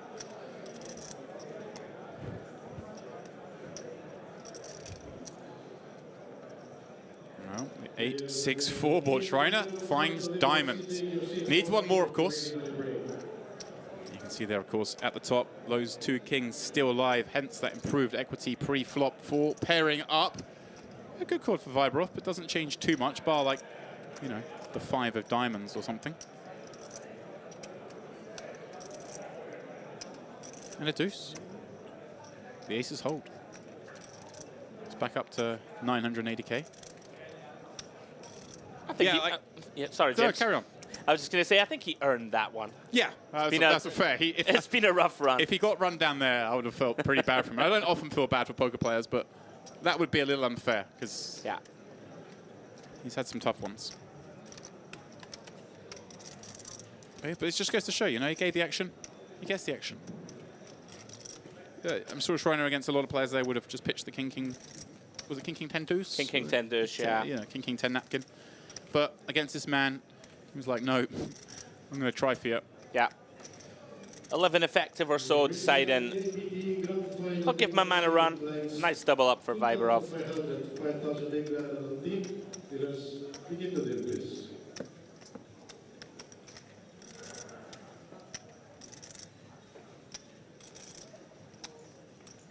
Welcome to all of you streaming us here on the DTD Player YouTube channel. Thank you for joining us this afternoon. This is, of course, 10K PLO. And we are streaming every day now for, I don't know how many days in a row. 7? 8? Something like that. 7 in a row, my friend. 7 in a row. So you've got a full week worth of action coming to you from here in Merit. Underground, deep underground. Well, players are deep underground. They're down there in the Diamond Ballroom. But you and I are just across the way in the Royal, where we can step out of our commentary booth and in a few steps, just be outside, lovely little terrace there. Maybe a little coffee on the break, or a tea for you. I can't wait for one. A little English breakfast tea with some milk. I'm waiting for them to bring me a milk.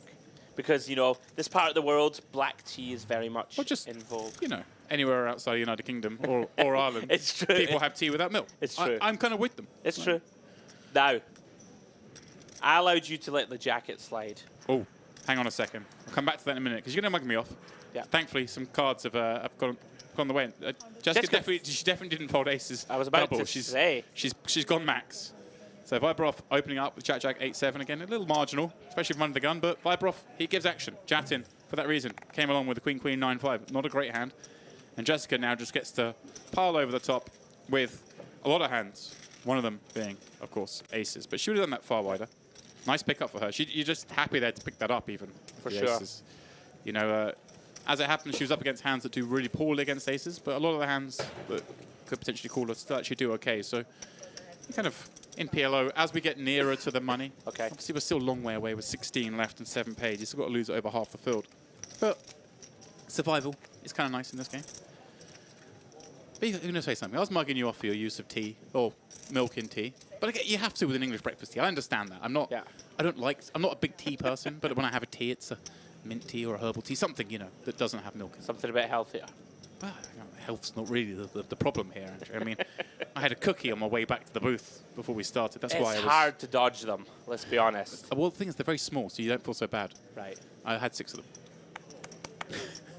Seems fair. An even half dozen. I didn't really. I had 1. I should have had 6. Jessica with the boots again. 1 nut suit.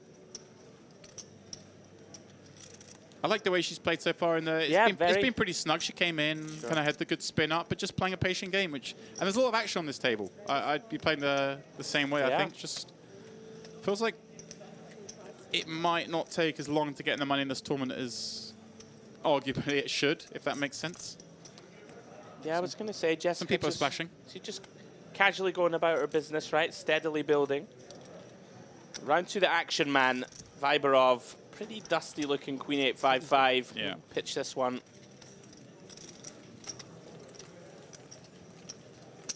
$24K min cash. That's what you get if you make the final table here in the MPP PLO High Roller.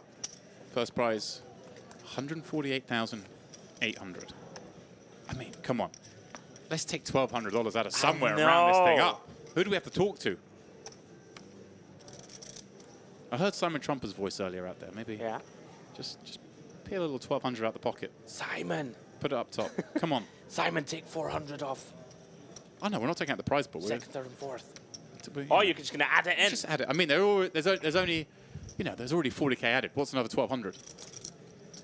Overlay. That was the order of the day. Players love it.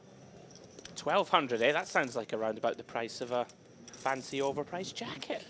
Bloody wish. Round 2, Ludo. King 7, 3-4. It was less than the buy into this tournament. There you go. Okay. Let's not get crazy. My goodness. Now, Viberov versus Jattin. We have had this matchup several times already. Just about, anyway. Currency conversion there. Jattin finding another pretty strong hand, Demps, blind on blind. Viberov does limp again. Likely to get raised again. Yeah, definitely a raise here against a limp. Oh. Oh. Wow, I am surprised by that. Trappy. Was he just worried about facing a limp raise? I mean, this hand's kind of strong enough to take that heat. The ace, king, queen, 6. I'm a little surprised. Yeah. Yeah, I thought mandatory raise in flow. Yeah, as it is. Checks back and finds a little piece on this 9-6-3. Certainly could go either way here. I mean, a 6 is good a lot of the time. We have lots of really good turn cards in the form of an ace, king, queen. But then again, same argument, you can just check this back. And if you caught one of those ace, king, queens, it could be a great card in the sense that your opponent could potentially... Ah, there we go. Does get a better hand to fold. He does get better hands to fold. That's the other benefit to betting, of course. There are some better hands that fold. Not many. You think, like, if this was like a king 9-8 deuce and he'd flop top pair with more live kickers, that would continue. But the 10s, the jacks, like the 8s, even the 7s that don't have a card with them connecting with the 6-9 would then have to fold. It's a very small range of hands that are better that fold. But a lot of time in this game, just betting makes life easier, especially if you're the chip daddy. Yeah, Jattin been pretty much faultless Demps so far, right? If you've got a €350 cap habit, then you know you've got to play your best in these tournaments because those things. Wow, yeah. What do you think the most expensive article of clothing I've ever bought is, Demps? There's a question for you to mull over. We'll get back to that. Ludo finds. I reckon you've got some really fancy kilt somewhere. That's not a bad shout. Ace king 7 for Ludo. Yeah, limping in. 14 blinds. Oh wait, I say he's limping in. Is he limping in? No, he hasn't acted yet. Looks like the pot button is being pressed. Yeah. Seems the more natural route. Oh. I was wondering if he was going to limp. I mean, like, it's an argument of that sort of stack size. Maybe if he had a little bit more. If he was closer to 20 blinds, I think we might see. Set up the limp, get in. Yeah. But the rainbow hand obviously does play pretty poorly as well, so limping and taking it multi-way, never ideal. So even then, maybe he would open raise with these kind of hands, limp some of the better ones, like if he had one suit here. And Viberov, I was about to say this hand kind of like falsely attractive against pot, right? Seems a little thin to me. Yeah, much better looking hand from Frolov in the big here, the king, queen, jack 10. And yeah, this just rates to do pretty well against Viberov. And because we've seen Viberov play a lot of hands, we know that to be the case. And we see that here with the jack, jack 9-6, obviously. Frolov has that in pretty bad shape, in the sense that when they both overtake aces, the king, queen, jack 10 is going to be doing better. Makes the better straights.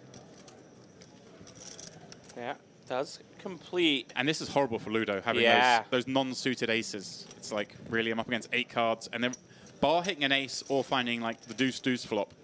There aren't many good boards for him.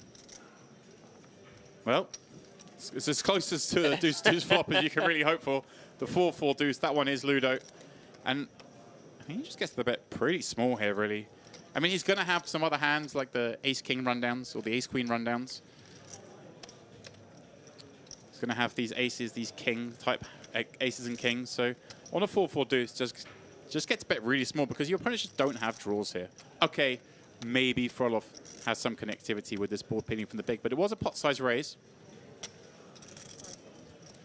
So look to bet small Demps and target hands like Viberov has, the sort of jacks like, and queens. Just makes it horrible for these kind of hands. Like I love this. It's gone quarter pot. yeah, it just makes it really hard for these kind of hands because they know that, you know, he knows Ludo can have some of those rundowns and these two jacks could be ahead. Let's see if he feels compelled. It is a three-way pot, don't forget. He does get away from it. And that's why this is so great. Obviously, Ludo's done it here. But now we know, like, when Ludo does have that, you know, the ace, queen, 10-9, he would have got one through there. Well done, Ludo. A big pickup. Yeah, it's a big moment for him on that flop. I tell you, when you're playing PLO and you pull it up there and you've got a couple of callers and you've got those kind of bad aces, sure, you just take a breath and you're like, and the dealer just rips out 4-4 deuce and you're just like, yes. Thank you. I get to win. Obviously, you can be beat, but if you beat, you beat. Yeah.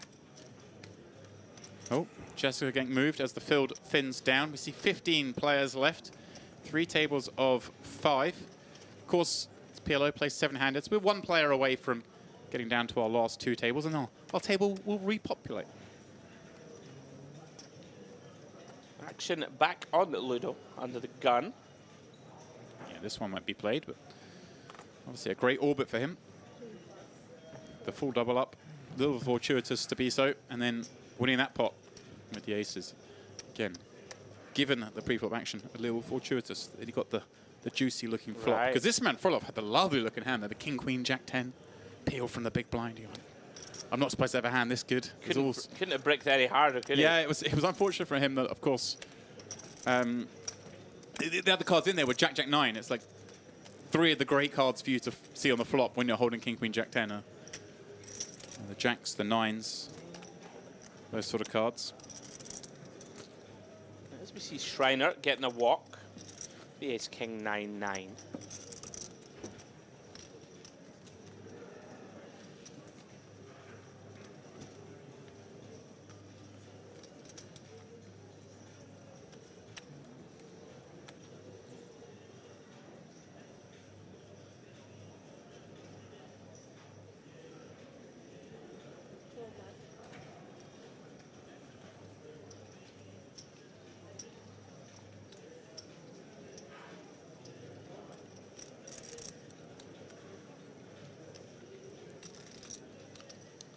Jattin having a think here. I mean, obviously, he has 2 million in chips. He is the big stack. Gets to apply some pressure. Has a double-suited hand, but a garbage one at that. But he is going to give it a go. I think Frolov, you know, hasn't shown much propensity to be getting involved. So, you know, maybe thinking going after that. Of course, I was thinking Jessica was still there, but she isn't. So Shriner is now the small blind. And obviously, like a nice-looking hand if there wasn't a raise in front.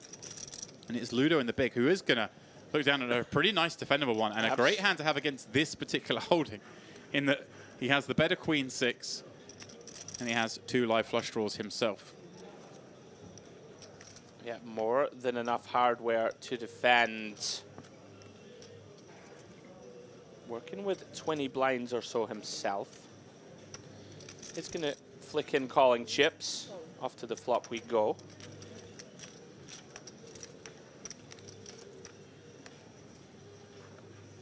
Wow. Ho ho. Huge flop for Ludo. The upper wrap, the 6-8-9 with spades. Jattin with just a pair of 3s. 6 kind of working to a lower straight. Ludo going to go for the check in your face raise. Will he get the option though? Because Jattin may just decide this hand's so bad, doesn't want to bet. On the flip, of course, he may think, hey, look, if Ludo's just got Jack 10, 8, 4, what's he going to do if I bet? Sure. Just get to win the pot. You might think this hand's so bad, you can still bet it, even though it's a dangerous looking board. I'm going to try and fold out some of these king, queen, jack type holdings, right? Stuff like this. I'm giving myself the caveat of he can go both ways with this. He has decided to bet. Ludo, loving to see that. Ludo obviously just gets to take this upstairs. Just holds queen high, so getting folds is great. Yep. And you can get folds from some good hands here. Somebody over pairs. Yep, the old B40 from Jatan. Your favorite. Absolutely, I'm telling you, it's back. Here we go. Here we go. It's going to be hand over. Have that.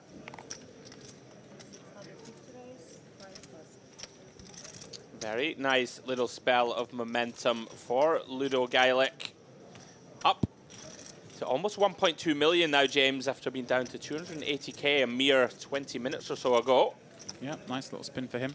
And no serious damage to Jattin, of course, who came in as one of the max late regs. He's done fantastically well thus far. Just a raise and a c-bet. It's okay. Yeah. And actually, in the end, he basically had no route to winning that pot. And there were some really bad cards from, in the sense that he could make some second best hands that would have to put chips in. So if Ludo could have seen his man's hand, I'm sure he would have just called and let some really good things progress. So that is, in this case, a good reason to bet the flop.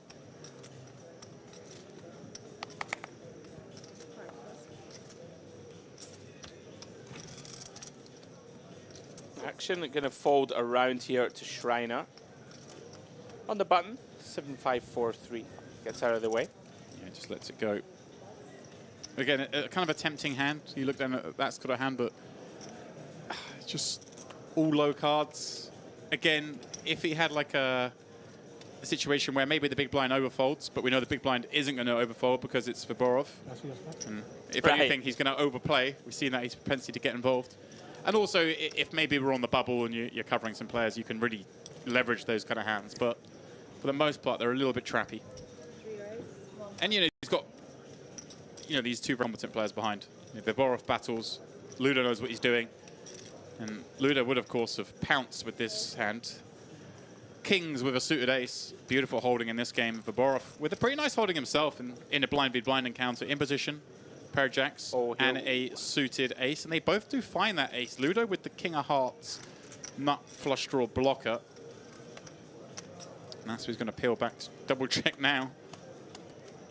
Potential trouble ahead, Demps, for Viborov, working with just under 2 pots, excuse me. Yeah, but this is the kind of spot where neither player's going to put more than one bet in. Okay. Or want to put more than one bet in with this hand.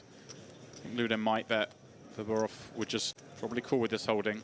Does have backdoor diamonds. The jacks are working in a block capacity. Going big. Oh, he is? Yeah. Okay. He's just setting him in, effectively setting him in. That makes a bit of sense. If your opponent's got a better hand you now, then, well, good luck to them. But there's lots of draws out there, so Ludo just going for straight-up equity denial. And this size, I don't know, does Viborov get away from this now? Yeah, he does. Well done. Good fold. Very good. Yeah. When you've got 2 jacks in your hand, they're very hard, of course, to call there. Because if Ludo has raised from the small and wants to pot this, he's saying he's got, like, I've got a big ace. Big draw. Or I've got some sort of big draw. When you're holding 2 of the jacks, obviously you do negate those somewhat. And yeah, when you're wrong, when he has got a big ace like the ace-king then you're screwed. You're running to a jack or a deuce. Just dead, yeah. Nicely done. Yeah, again, the subtleties of the old PLO. I always have my hold'em head on there. I'm like, oh, we have an ace king. We have an ace king on ace 9-8. Let's get it in.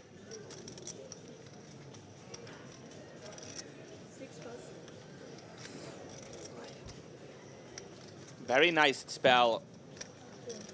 Yeah, great for orbit. Ludo. Orbit and a half for the Scotsman. Please check your name on the screen and take your seat. Your pal and compatriot. Take your seat, please. But you support different football teams. We do.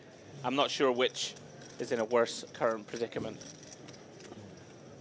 Ludo's, you know, beloved Rangers looked like they might get it done against his good friend, Mr. Neil Farrell's beloved Celtic. Although, to be fair, they have like a title decider-esque match coming up, I believe. The infamous Old Firm derby. But I think Rangers have to win or it's all over, basically. I mean, it's the poker equivalent of, you know, screaming the nightly 100. Like, minor league football. Doesn't interest me, my friend.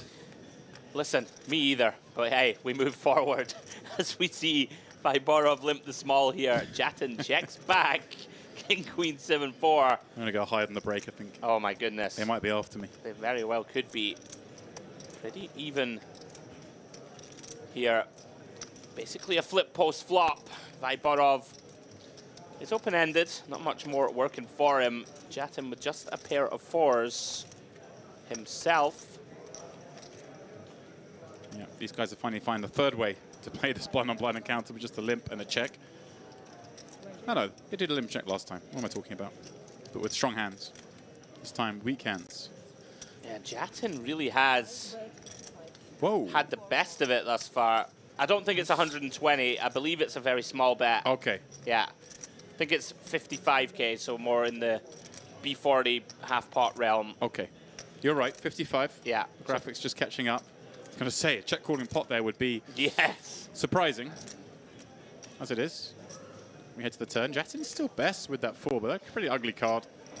See, the deuce brings in not just the obvious straight, but, you know, your opponent made a check call with a hand like 4 deuce 6, you know, a gut shot on a pair, those kind of hands. So the deuce is somewhat working. You would expect check now, Demps. Deuce 3 5 kind of hands. As it is, it was just the Wow, deuce. he's gonna barrel. Ooh. Well, maybe just thinking, hey, look, my opponent would have surely check raised me if they had much strength. Oh, he's gone micro again. Wow. Yeah, this is interesting. Well, well, well. I wonder, Viborov having that 5, but Alex just a snap fold. That's a curious line. I'm enjoying this. Yeah, Jattin really showing himself to have a lot of gear changes, It's right? Post, big, small, like very creative. We saw the last stop, but he just checked back the King Queen 6, where I thought for sure he was going to raise. Here he's played a funky line again. I'm learning a lot watching this man. It's fun to see. Yeah, man, natural instinct that was that we would give up on this one and check. Just with our, you know, cards in hand, not interacting too much with the board. Very nicely done.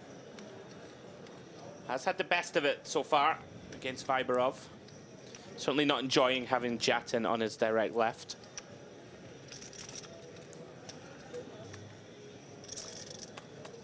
Action back round to Ludo. Suited ace in the cutoff. Now, he had like a bad suited ace before, but far fewer chips, and I think we saw him fold. But case in point here, with a pretty similar sort of dusty-ish holding, but now with a much bigger stack. Does get to come in for the raise here. Well, Ludo getting after it. Bumps it up to 85K. Does fold round to Frolov. And Frolov's image at the table does, I don't think, I'm not saying he is this way, but does seem to be like kind of a less aggressive kind of, I hate to use the word, but I can't think of a better one, weaker, passive kind of player. Because all we've seen of him is him peeling some raises from the big blind. Now, actually, we've seen he's played pretty much flawlessly. Yeah. But he did offer up that question earlier on, like, what was I supposed to call this hand? So maybe just exhibit some inexperience, so maybe players will come after that blind a little bit more. Something to keep an eye on. But I actually think he's played fine. No, he's done nothing wrong. So the perception I would get at the table is that he's maybe the image is everything. Exactly. Right. Now, of course, we are hurtling towards our first break of the day. And we will mix things up with a new feature table, Andrew, after the break. And I can tell you that the players involved will be someone I'm very excited to see. Let's go. Tom Axel Bedell. He's like a legend of some high-stakes tournaments, a real character at the table as well, so I'm looking forward to seeing him in the mix. Also, often seen in a bucket hat. We know how well those do here at the MPP. Beautiful. Madi, also in the mix there. Stefan Lerner, Simak Sherzazian, also going to be at that table. And finally, another friend of ours. Oh. Little Dave Nicholson. Dave Nicholson in the hunt. Love to see it. He will be on that table as well. So those are the 5 that we'll have after the upcoming break. Of course, it'll be short-lived as a 5-handed table because we are 1 table away from the final 14, thus the final 2 tables. Jattin's raise here from the button makes sense, as does Schreiner's peel from the big with a very nice and playable ace-jack 10-7. This hand has a lot of board coverage. Interestingly, it has ball coverage around the kind of cards that Jattin wants to see. Although the Queen 4-3 board is a little anticlimactic for these 2 holdings. See if Jattin just goes for a sort of smallish bet here. Again, no disaster if he gets blasted off this one by some sort of combo drawn around the 3-4. So hard to check back and actually win this at Showdown anyway with just a pair of 9s. They're so unlikely to hold up. So I bet it is. Yeah. Is following your lead, James. Little probe. Yeah, Round about a quarter pot. I'm just trying to can't do anything with this one. It's like Grim. You've got like a way better hand you're supposed to have here in terms of the playability post-flop. And you find a garbage flop like that. Does not seem fair. Well, there we go. Players are going on their first break of the day. Or actually second break, because we join them after their first break. Here it is. That's how our feature table goes back to the main floor. Of course, blinds a little bigger than that at this point. We have just played the 20, 40K level, so we will be going to 25K, 50K. So half those numbers you see on there in terms of the big blinds at play. Perhaps the story of this table would be Ludo coming in there, spinning up to 1.4 million, and well, Jattin. Ah, he's gone. Yeah. Anyway, there's been some spins. There are some big stacks. There's some nice stuff going on. Players are going on their first break. It's going to be about 15 minutes long, Andrew. We're going to get things moving. These players off. The new players might. The guys, please don't go too far. The two of us will be back in 15 for more of this. The MPP Pot Limit Omaha High Roller. Always. I am lazy. I like when people help me. Okay.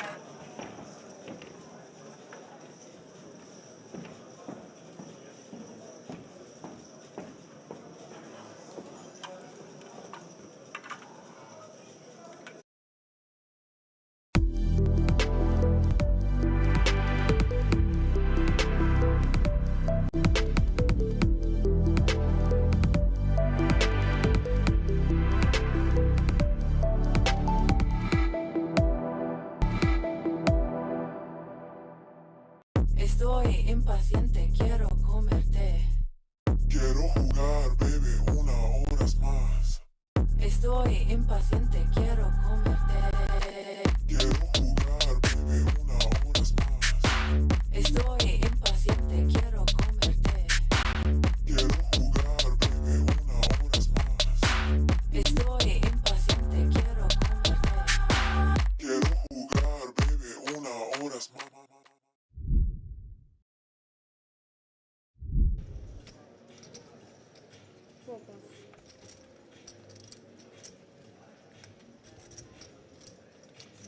Action back round to Burton. Yeah, loving it, isn't he? Very much involved.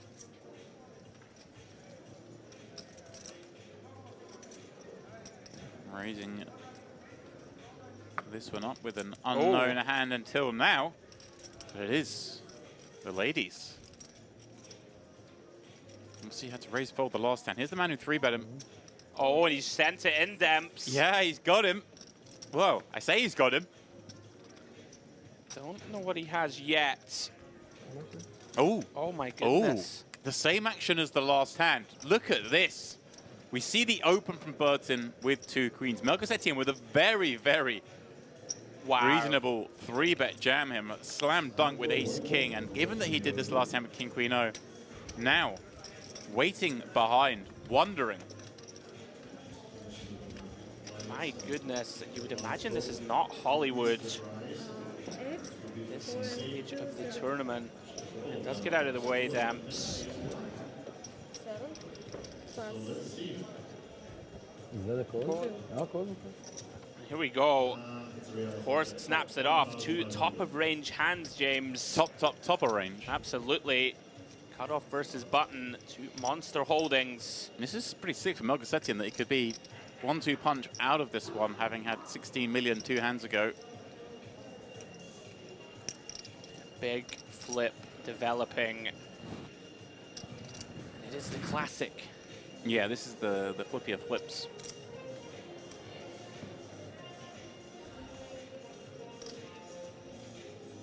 King 6 straight. There it is. Finds a partner. No diamond. Backdoor joy for Burton. Just the queen will do it. With 1 pull to come.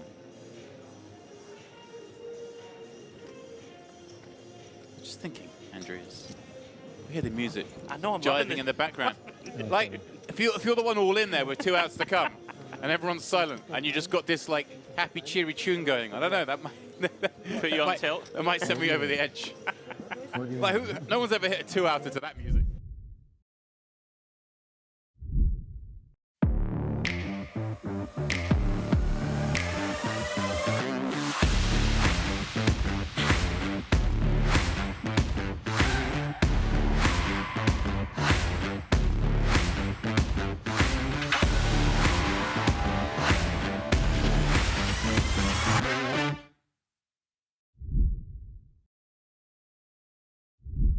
Based in Grenoble, I believe.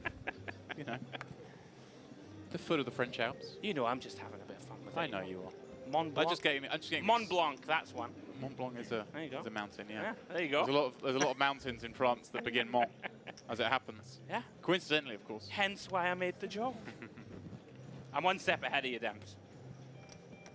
Speaking of being one step ahead, Melchizedek has been one step ahead of the competition so far. Getting after it, ace-9 under the gun. Fairly reasonable, you know, to open here. Lots of sort of medium to short stacks that will only have one move. So using that ace blocker, gonna come in for an open. In a fold round to the big blind. Burton. Lots of shallow stacks now, in fact, Demps, with that blind jump. You know, 5 or 6 players at the table working with 24 bigs or below. Burton, we get to sweat with Melchizedek, and Burton with an unknown hand. 9-7-6, very much a texture that connects with the big. And you will see some donking. Does look at his chips, James. Yeah, and here it comes. Certainly a trend in modern poker. You will see a lot of leading here on these 3-card straight completing boards. Melchizedek might rip it here, Demps. I could see it. Backdoor nut flush draw, top pair, top kicker, very vulnerable holding. Right, it's a situation where he just doesn't know what the bad cards are on the turn, does he? Yeah, there are a lot of them. Hand rates to be the best right now, but I think that does make the committing raise. Really impressed with him so far. Just seems super attuned to what's going on. Has decided to go for the raise call, James, instead of shove. It's effectively the same thing, right? When we're talking about this stack depth, isn't it? Making it 5 million. I mean, oh wow. Here we go. Here we go. Burton tables what looks to be 8-9. Is that 8-9? I think he might. Oh, it's top pair with an open ender. Yeah, it is. So Melchizedek has got his man to stick it in here with effectively just the straight draw on the live card, looking to pair up for the 2-pair. So again, in the best spot, in a monster pot. There's 26 million chips in this one. Huge. As we see the 8 roll off. Now, of course, there are chop outs. And, of course, the ace would still do it for Melchizedek. But all of a sudden, he is bang up against it. And that's where he remains. Everything was going so right for this man. But now, all these chips moving to Burton.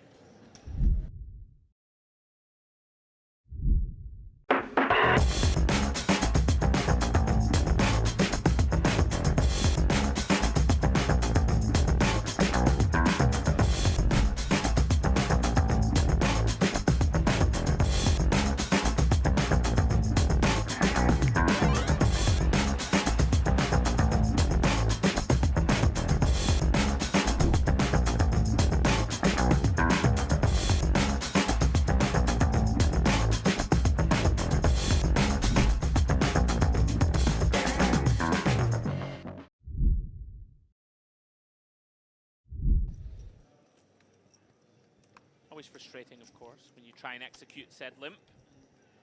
Don't get to C3. Round 2, God's Danker. Pocket 6s. +1. Very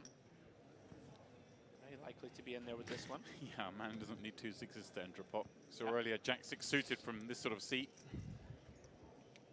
Of course, it was the 2 6s that he did the damage against earlier with his ace-9 offsuit when he came out with a rather creative turn at check raise bluff. With the lone ace of spades. Stoica finds the 10s. Here we go. Gonna get to rip this one in for 11 blinds. And one assumes, given the bounty nature of this, given that Gosdanka's had a little sand thrown in his face, that he may elect to just run. Burton wakes up with the hooks behind. Stoica, how cold is this? My goodness. And now Burton with a real decision point here, right? He gets to call here and allow Gosdanka to perhaps go bananas behind. Does he call here and just fold if Gosdanka goes bananas behind? Because, hey, like, I have to have a pretty strong hand here, cold calling 11 blinds. Right. Does he ever click it to sway Gosdanka, or is the nature of the fact that the 3-bet is 11 blinds big enough already? I think 50, right? We're 50 big blinds here, effective. Jack's probably strong enough to just rip it in. Wow, okay.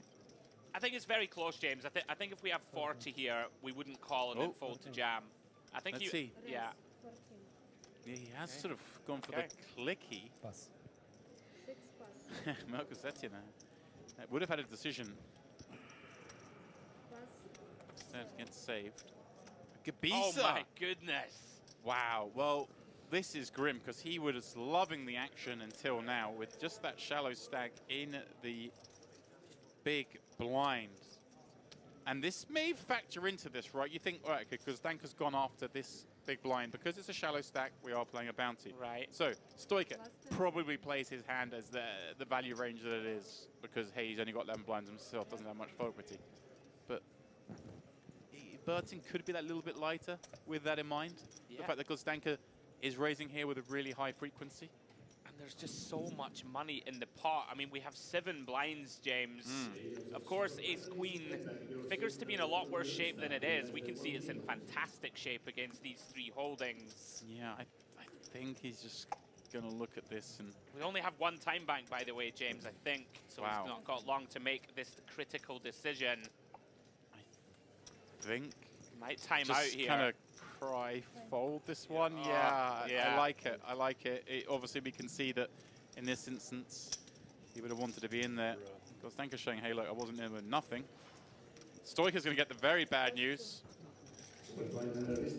It just feels like ace-queen wins this hand every time as well. There's just going to be no justice. Yeah, well, if that's the discussion going on there, Burton kind of looking in Gabisa's direction. What a spot for Burton for a bounty and to get to around 40 million.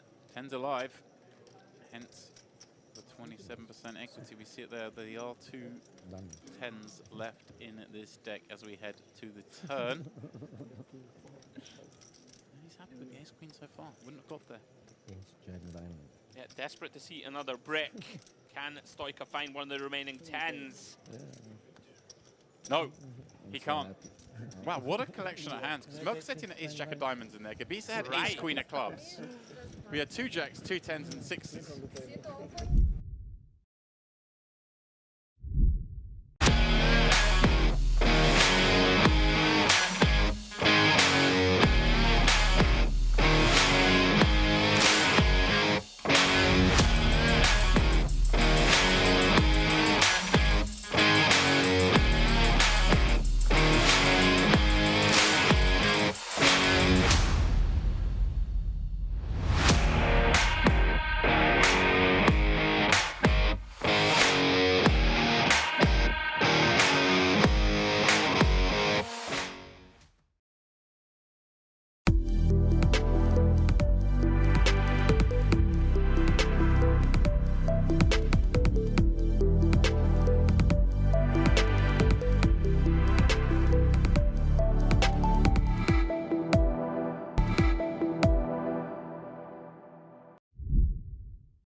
My head shape doesn't suit a cap, you see. Like you say, Gabisa, this man's not come from the Mediterranean. this man's, yeah, I don't know what's going on. He's ready to go to Sterling, as you mentioned before. Yeah, absolutely. It's like a lumberjack look. I like it. I like this shake. Now, Rudsar in the cutoff. Ace, queen, very big hand, of course. 16 big blinds effective. Likely to play this one as a raise call, James, but he does decide just to ship. Interesting. Yeah. Oh, wow, and here we go, Demps. Wow. Not against Melchizedek Oh, again. it's a stone cooler. Melchizedek. Seen these guys tangling all night long. The final battle potentially about to get underway. Super unfortunate for Rutzer here to run into a better hand. Cutoff versus small. And if he does not improve, James, gonna be out of here in 13th place. Yeah, this is just cruel on Rutzer that it's gonna potentially finish this way. He's been dealt a couple of rough spots. One hand, maybe, we feel, was of his own making, but this is a tough one. Nothing on the board. Of course, not to overlook the fact that Melchizedek only has 1.9 million back himself. This is effectively the pair of them all in. Flipping for stacks. But the flippers have resulted in just 3 outs with 1 pull.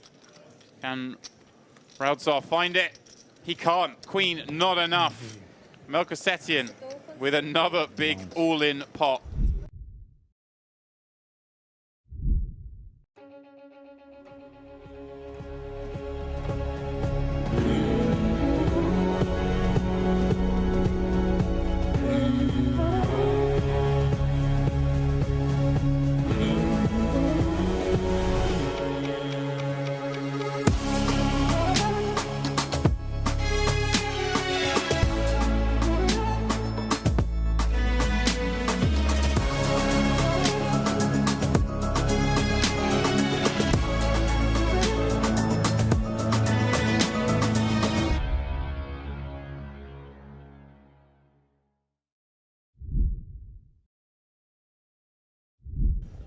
Late night finish last night at 4 AM. Come back today at midday. I don't understand what they're doing that table. No, they're just cheap giving. Round to Constantine. Cheap dumping. Another one of these mediocre hands, Demps, but is openable. We have Everybody's sitting seen out. these sort of 20 big blind stacks shy away from these sort of weak mid-range Not even one ace-X. person busted that. Just Problematic that you are raising into they the put chip one leader's here. big blind, right? Something to Yeah. consider. They put 2 here actually. Yeah, On the does get out of the way. First and second. Oh, one. We were 3 tables back then. Another big hand in the small blind. Yeah. Now, can God's Danker find the trickiness? I would like to see Limp here a lot, Demps. I think the big blind we've seen, he's going to attack very aggressively. Whether God's Danker agrees with my appraisal, He it does. would appear that he does. Oh, wow. my goodness. Wow, wow, wow, wow, wow. They needed far less hand than this to get these in. But as it is, surely we're going to see a big showdown here as Burton going to raise up over this limp and God's Danker with the true value in pocket jacks as a limp raise hand, My one suspects. goodness. Guys, is there any way he does anything like clicky? I like click. I like click for sure. This is one of these, you know, where Burton is going to isolate lots of trash Demps, right? And lots of hands, you know, that are strong. And that could, he's gone very big. He's gone big, yeah. 5.5x. Wow. Okay, probably no clicking now. Don't think we're going to click over this size too often. All in a snap, and we have the biggest pot we've seen thus far. 44 million chips in the middle. In the most classic of scenarios, Ace King versus the 2 jacks. Obviously, we're cheating a little bit today, Andrew. We see the percentages down to just 41 for Burton by virtue of some of the folded cards. So God's Danker in great shape here to double up and basically switch stacks. Here we go. Does not want to make a set, Demps. Blank 3 of clubs turn. Does cancel those jacks as outs for Burton. Looking for an ace or a king. Not to be the 10 pairing the river. We'll see God's Danker retake the chip lead here at our feature table.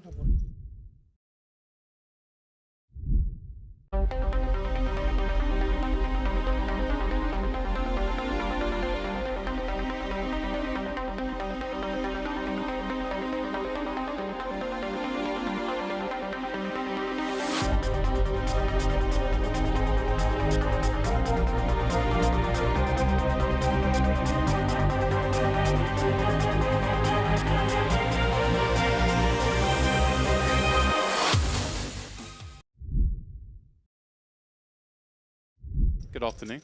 But you're probably not joining us from LA, so maybe they are. I would. Those in Vegas. Mediterranean poker party, mate. Get in the mix. There we are, still seven-handed here. Opening event of the 2024 MPP. 1K Luxon Pay Mystery Bounty final table. And here we go. First look at a real hand in a while. Pocket queens for Savenkov. UTG1.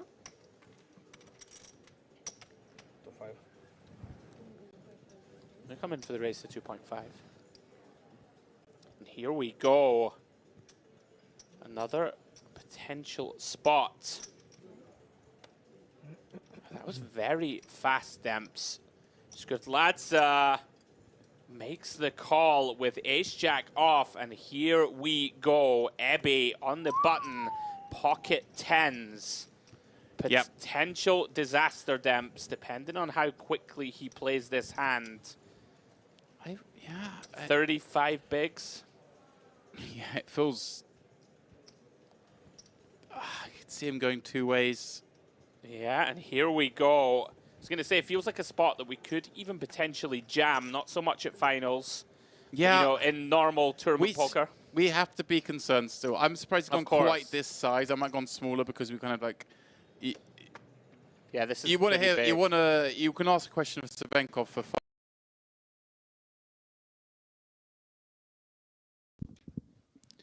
And a very warm welcome back to everyone here for the Mediterranean Poker Party, Pot Lima Omaha High Roller.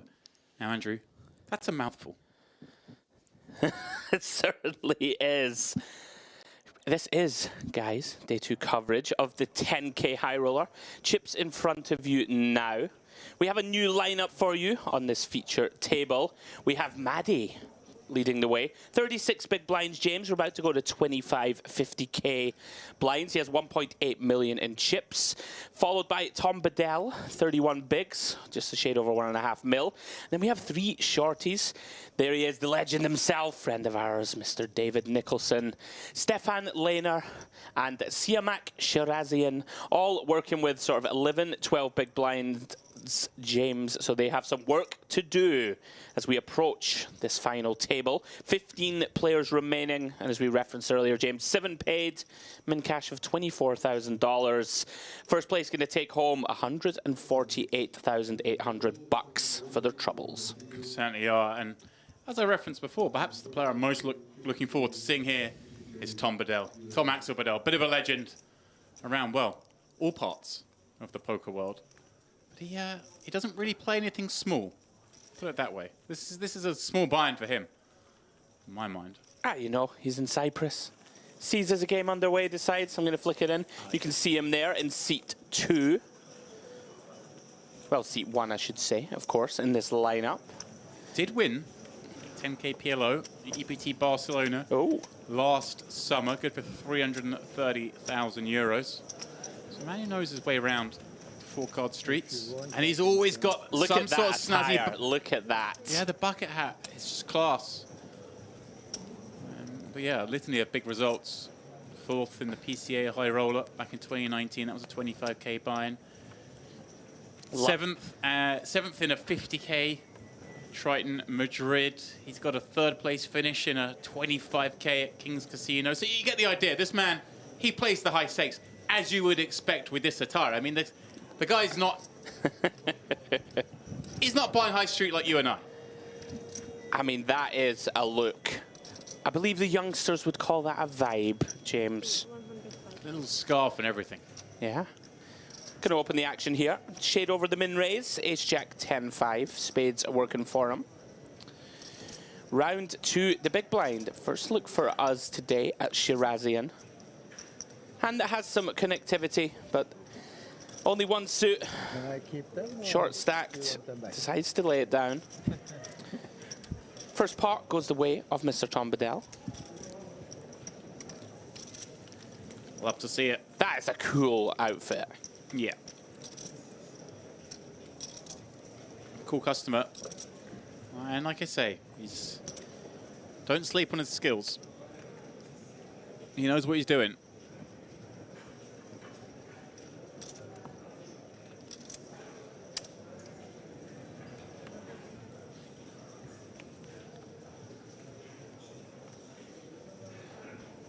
Brings a bunch of chips, but it's still, you know, we're getting towards the business end of the tournament. And he's got a lot of chips, but it's still only sort of just over 4 starting stacks. So he's got some way to go to be sort of secure of getting money out of this one. Of course, 7 paid from the, what, 46 entries. So quite a high percentage getting paid. Obviously, naturally just suits the final table getting paid. 600. Shirazian, he's going to look down at Jack 10, 9, 8 in the small blind. Gets quizzical about the stack of Little Dave behind. The answer was about 600k. He wasn't lying, but he looks down at aces and, well, Shirazian going nowhere with this hand. Andrew obviously was hoping to see a check back holding this Jack 10, 9, 8, but it's certainly going to play it for 100k more. And a lot of flops he gets to get it in on. Little Dave can't believe his luck finding this hand in the big blind. Yeah, big flop incoming now. Shirazian with pot behind. Does flop a flush draw and a gut shot, but Dave Nicholson with the dominating hearts. What terrible shape to find yourself in with this hand, and it's pretty grim. I wonder, you hate calling this off, but also you can't really fold it, so you may just see him do the stop and go here. Okay. Because, there we go. I don't think he has any other option. Little Dave got him absolutely crushed with not just the boots, not just the higher hearts, but he's even got that 7 kind of blocking. Well, I suppose that 7 being the 7 hearts. Not relevant, but here we go. Little Dave has his man in bad shape. But there are still avenues. Of course, any kind of high card would bring increased straight opportunities. Little Dave's not greedy. Or an ace. Wants to give his man a queen. Or an ace. Bring in some wraps. This is a good card. Take an ace.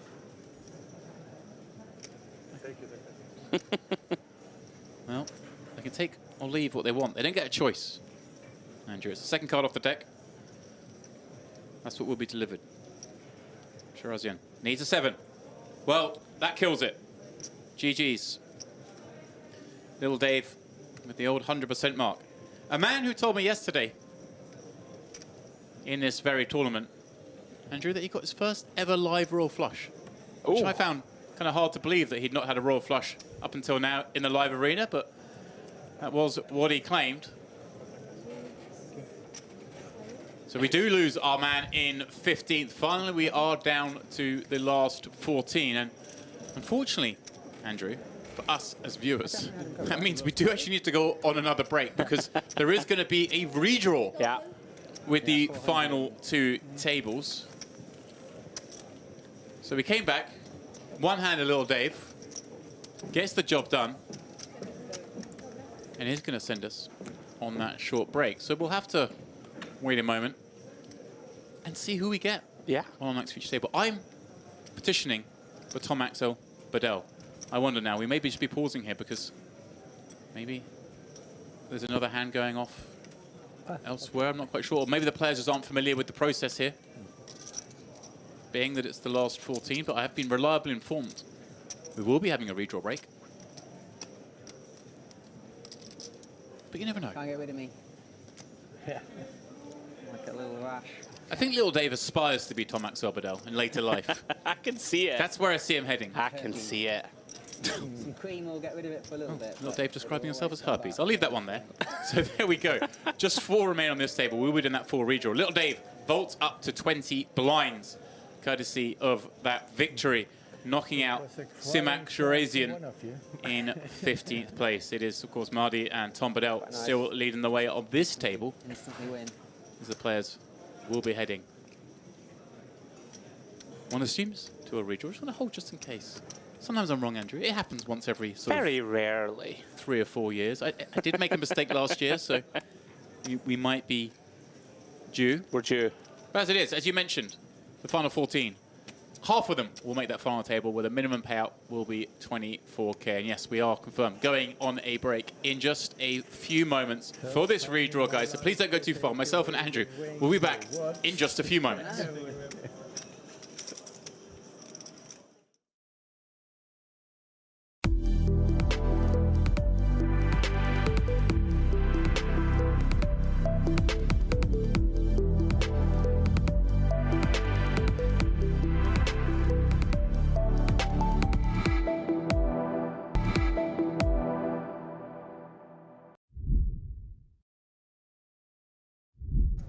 Myself and Andrew beaming this to you from the Merrick complex. It's such a complex. There are so many tunnels and corridors and whatnot that me and Andrew are actually in a separate building, although the same building, given we traverse underground between them. But we are in the Royal. I still have no idea. This is in the Royal Diamond. The tournament's in the Royal Diamond. We're in the Royal, right? Which is the original offensive. In the soon-to-be-opened Onyx setup. I mean, this commentary booth is, well, unused until today. We have broken her in. Yeah. And it's nice in here, has to be said. We've got some fantastic setup in here. Nice little info screen. We've got our own little tournament clock in here.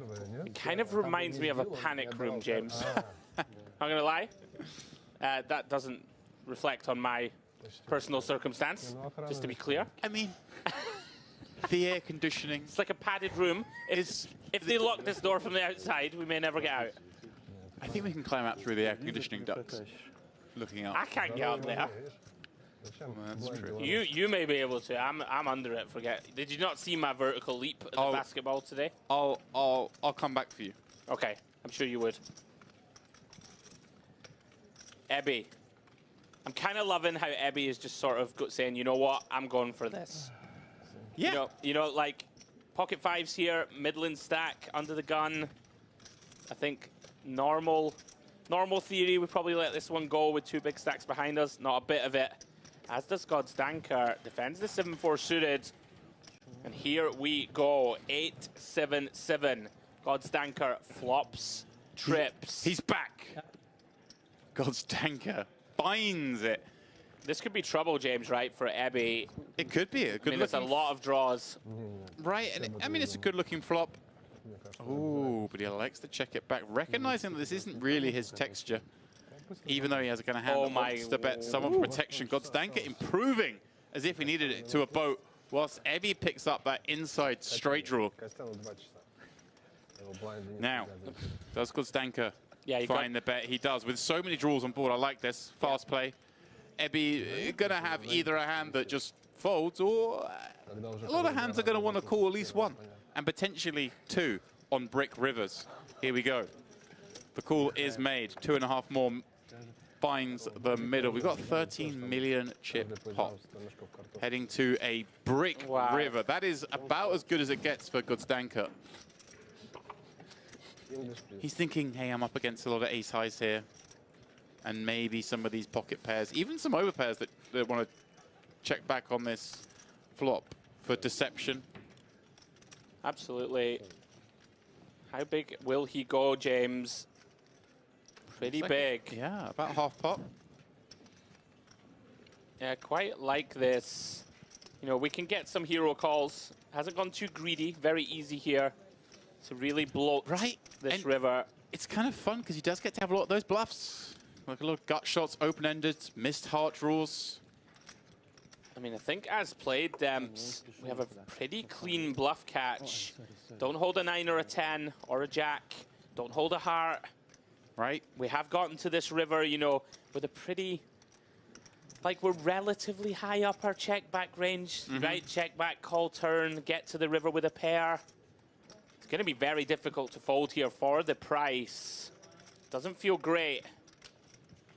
Yeah. But there are so many misdraws that we do unblock all of them. Very tough spot for him. I'm with you. I wouldn't be surprised at all to see a call, and I wouldn't fault it either. I think you'll call here. I think we can fold now, obviously, the missed hearts we might have had, and like the ace highs can fold, but yeah, especially if we're like c-betting like the 9s plus at a really high frequency, then suddenly what are the weak hands we have? Like maybe we have some 8x that checks back, Yeah, he has made the call, and like I say, I don't hate it at all. Gets shown the boat. A little overkill. Cards find the muck. Here we go. God's Danker joins the big boys with 45 million in chips.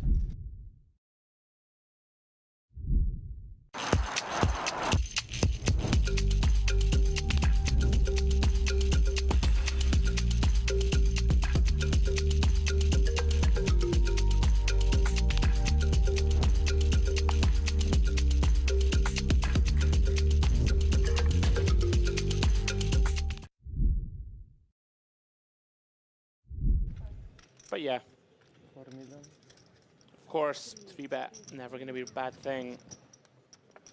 Here we go, Burton with a big one.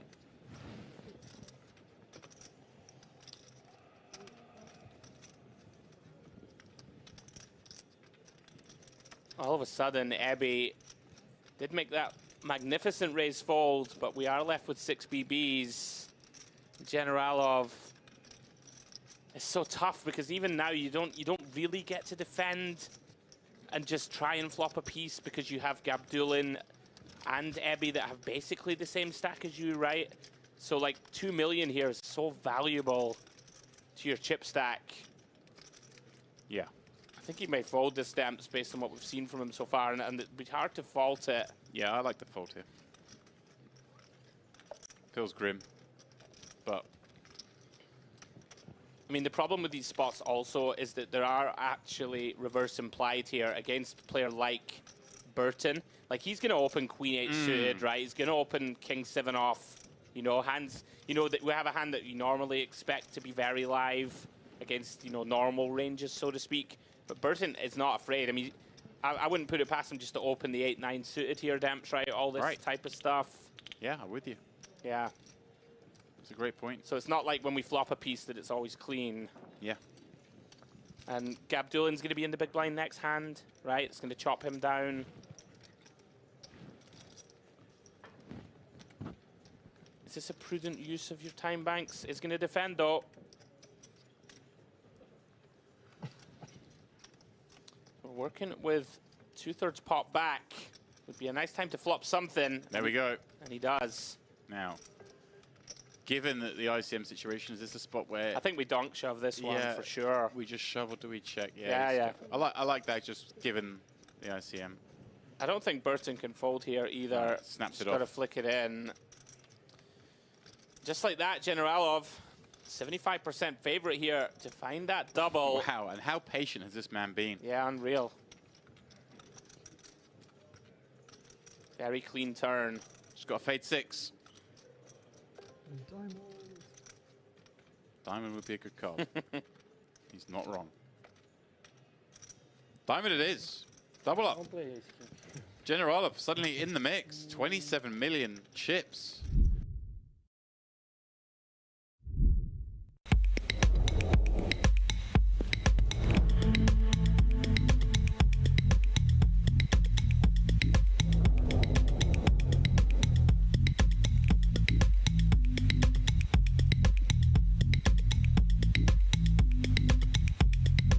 Welcome to Mediterranean Poker Party.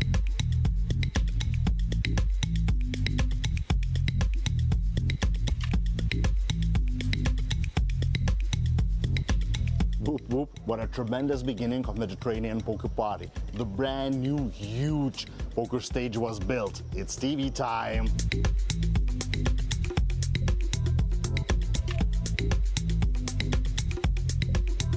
Don't forget the main thing that unites nation. A bunch of poker events running now. And I'm from Norway. Turkey, Australia, the Netherlands, Lebanon, France, Bulgaria, Venezuela, Belarus, Iran, Ukraine, Austria, Serbia, Russia, Germany, Armenia, Hungary, Kazakhstan, Italy, Greece, Romania, Moldova, Scotland, Poland, China, Spain, Sweden, England, Georgia, Mexico, Croatia, USA. Lithuania.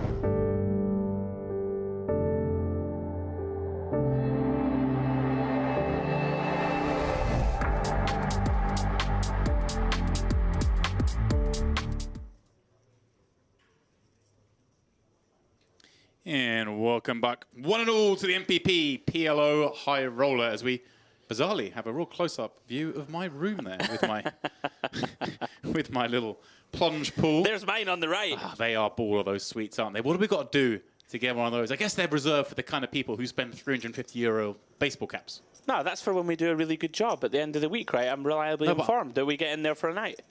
Do we actually get to go in there, though? I mean, like, do we ever do a good enough job? I don't know. Here we go.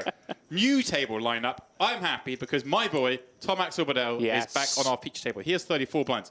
Just a pick below Maddie, who has 36. Little Dave returns, fresh off that little victory to get us down to the final 14. Of course, the short stacks there, flying the Austrian flag. Both of them, Stefan Lerner and Jessica Tussel, they have their work cut out somewhat, but it's not like this is a super deep tournament. Exactly. Average chip's now 1.3, so they're not far off the mark. A double up, and they are right back into it. And, of course, we are still quite a long way from the money, but only 7 places. So if that makes sense, things can happen quickly. They could happen slowly. It's anyone's guess. I mean, I would say that we won't reach the final table in this frame. I think this will get really shallow in terms of stacked blinds. But as it gets shorter-handed, who knows?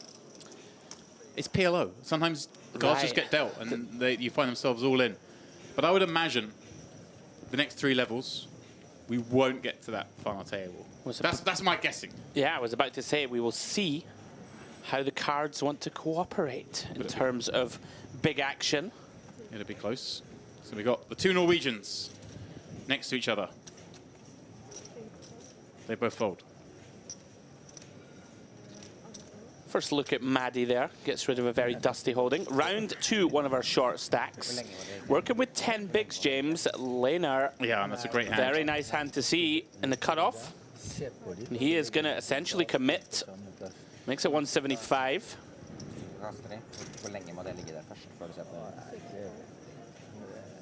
Yeah, Ignat getting rid of a hand that would have been playable himself from the button, but not to that pot open. Yeah, Sondra and Tom Bedell exchanging some words in, no doubt, Norwegian. And I didn't understand it, they're both Norwegian. You must be fluent now, James, in all forms of poker chat, these cosmopolitan events. You must be able to speak fragments of every language. Then I can. No, I never. I see a lot of chips there. Yes. I never steal from the bottom. I always steal when I'm close to top. Yeah. Big difference, eh? Or when he's got a pair of 7s. Tom's got all the moves. So I advertised a redraw, but it seems like we just did a table breaks more than a redraw. So I think I see like Tom and Maddie and Little D still in the same seats. So we just filled in the gaps. They caught me out again. That happened the other night. Or maybe they drew the same seats. Who knows? Yeah, probably just miking up our new compatriots to the table. Yeah, it takes a minute.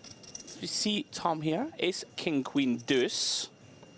Very pretty hand apart from that little deuce dangler, but he is going to open the pot. Makes 105 to go. Leading from the front. Maddie, quick call from +1. Yeah, this isn't the greatest hand, but yeah, he's obviously decided he's going to play some pots with Bedell. And like I say, I mean, we're just singing for the first time, but I know this man plays hands, so he's obviously thinking, hey, doesn't have to have a premium. I want to get in here with this suited ace, ace-king, pocket pair, not the worst hand. Tough from +1 because you just open up to jams behind. But having said all that, you've got ace-king, you block a lot of the hands that will jam behind from those shorter stacks. Andre Saxton in the big, flicks it in with the queen, double 7-6, and finds a pretty favorable flop here in that he has the 2 7s blocking the nuts, he has a 6, he is working to that straight draw, but look at this Marty calling from +1, flopping that second set, and even Tom Axel Bedell in there with the king high clubs, but it is Sondra understanding that this board kind of favors him and having those 2 7 blockers going to come out leading. Bedell, tough spot with the king high flush draw. Ace high flush draw, obviously, Andrew, very easy to continue here. King high, you've also got that little bit of concern. What if my opponent's leading out nut flush draw? What if the guy behind me has the nut flush draw? But for 150, he decides the price is right, makes the call. Now, decision point on Mahdi. Sure, you can be behind here to the flopped straight, but you have a vulnerable set with this action in front. You can be 99% sure Tom does not have you beat. I would be surprised if he doesn't raise, but he's going to play it cautious, okay. See if he can draw a brick, maybe. Right. Any high card, non-club. Very sneaky. He's the 3. Doesn't change things really. I mean, deuce 5 is now a secondary straight, but I don't think anyone has deuce 5 here that doesn't already have 5-7. It's so tough for Saxon raise. Yeah, it's real tricky now. I mean, the good thing is if he bombs this, flush draw can't call, really. But you have to trust your opponents in that sense. And he does just slow it down now. And it kind of telegraphed that he was up to no good, because any hand that thought it was good on the flop is still good on the turn. Yeah, and it's going to need to protect, right, against 2 ranges, and it's going to continue to bet. Yeah, so now when it checks to Maddie, Maddie knows he has the best hand. Yeah, lots to protect from for him also. Yep. Time to do so. Ooh. Reaching for chips, was gone pretty small, James. Yeah, Looks really like small, just 200K. 200K. Quarter pot on this really dangerous looking board. But again, perhaps knowing that, look, I know the bad cards are the clubs. I don't want to let someone fold like a mediocre hand here. Oh, wow. Ooh, and look at this, he gets a call from... This is optimistic. Wow. Yeah, I mean, hey, look, he's got a straight draw. He's pretty sure he's not up against straight for quarter pot. Wants to have a look, but it's tough when there's another player in the pot who could easily have clubs, as Tom Bedell does in this spot. But does Tom want to draw? It's a non-nut clubs. Wow, a 3-way pot. He is coming in. The answer is yes, to that price specifically. Getting 6-1. Realizes he can't fold yet. The river, a brick. Maddie getting the absolute max here with that milky turn size, Andrew, keeping both players in. Now, Sondra knows he can't have the best hand, and it kind of can't really bluff anymore really either bluff, because of the line he took on the turn. So just has to check. Tom the same with just ace high, and Maddie just happy to check. I would like to see him go for a little bit of value there, just given that how small he went at the turn and got 2 calls. But as it is, 2 6s. We'll take this one down. Maybe there was a part of him that's worried that, hey, maybe like Sexton's doing a tricky trap. Like, well, Sexton could have like deuce 5. Like maybe he stabbed the flop with like a 5-5 deuce as blockers, and then got there, and so I can be up against that lower straight, which is it was Subi's in there with the 2 7s, so possible he would have done that with the 2 5s. Yeah, we're a couple of higher sets. You know, seems very unlikely out there, of course. Yeah. Just happy to check this back, perhaps thinking he's going to be against sort of half hands that we can never call river, or occasionally runs into the lower end of the straight, like you referenced. Yeah, I'd still advocate a bet, but there are arguments to the check back. Fun hand, nonetheless. Yeah. Already, I'd argue more interesting maybe than the hands we saw in the first frame, perhaps. This what happens when you get some action players in the mix. I think it was our first real 3-way post-flop confrontation, and Maddie, you know, vaults himself up to 2.8 million, one of the bigger stacks left in the field. Very nice result for him. So we see Lena +1 gets out of the way. First look for us on the feature at Ignat, resident Romanian. Ace King of Hearts, 6-5 of diamonds, very pretty looking combo, James. Reaches for chips. Yeah, beautiful looking hand. Does. Obviously, you'd rather double suited to the ace and the king rather than to the ace and the 6, but beggars can't be choosers. Jessica, ace, double, queen, 3 with a nut suit now. Does she decide to run this all down to her perception of Ignat's opening ranges here? Because she has full equity still, of course, with those 12 blinds. And she has a hand that performs pretty well, but it performs not so well against these kind of hands, the ace-king, and of course, aces or kings. And Alex, it's a step sideways for now. Yeah, very tough spot for her. Does get out of the way. Round to Tom Bedell, working with somewhat dusty kings, but is content to defend. Hey, kings are kings at the end of the day. Yep.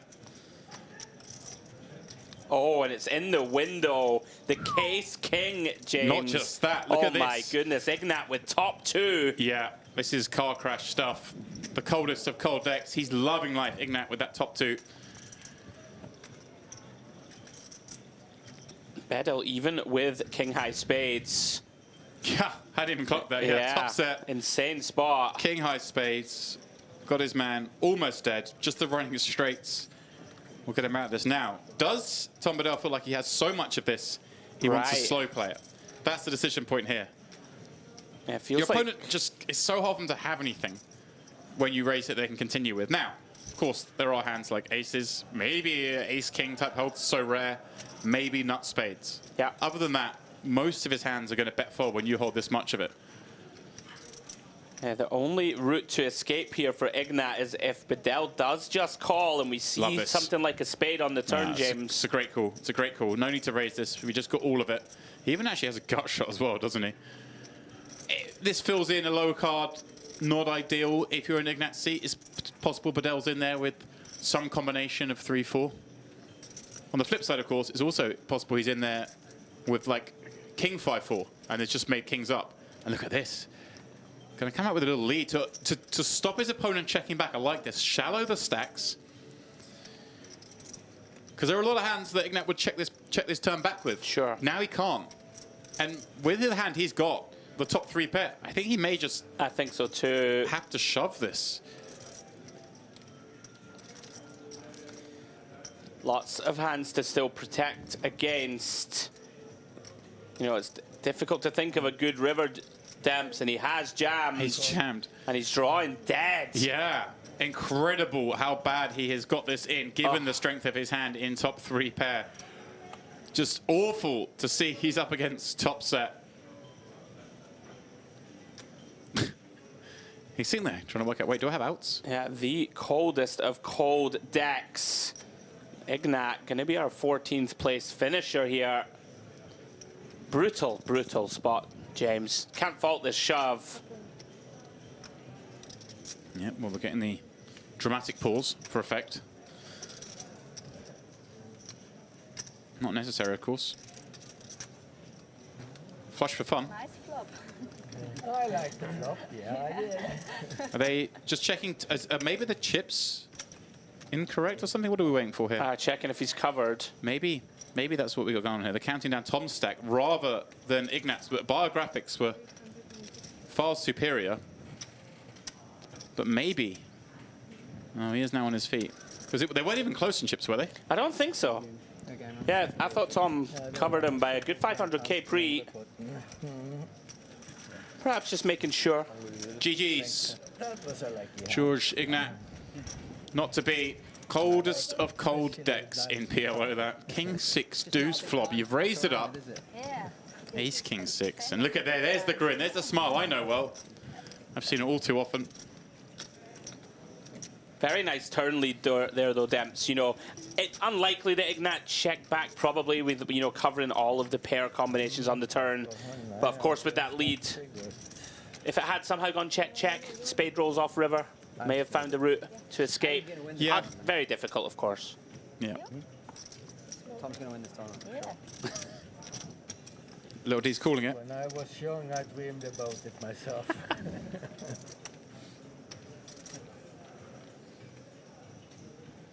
I'm just trying to get second. I take the third place. That's fine, isn't it? And you know, you got to know what your limitations are in life, you know? I hate the 7 posts. I've been there so many times. Cards back in the air. Action on laner. But I'll fight for the Ace Queen 4-3 double suited with nut clubs. You know. Yeah. That's some good energy. Good energy. Is reaching for chips once more. Raises the pot. 175k.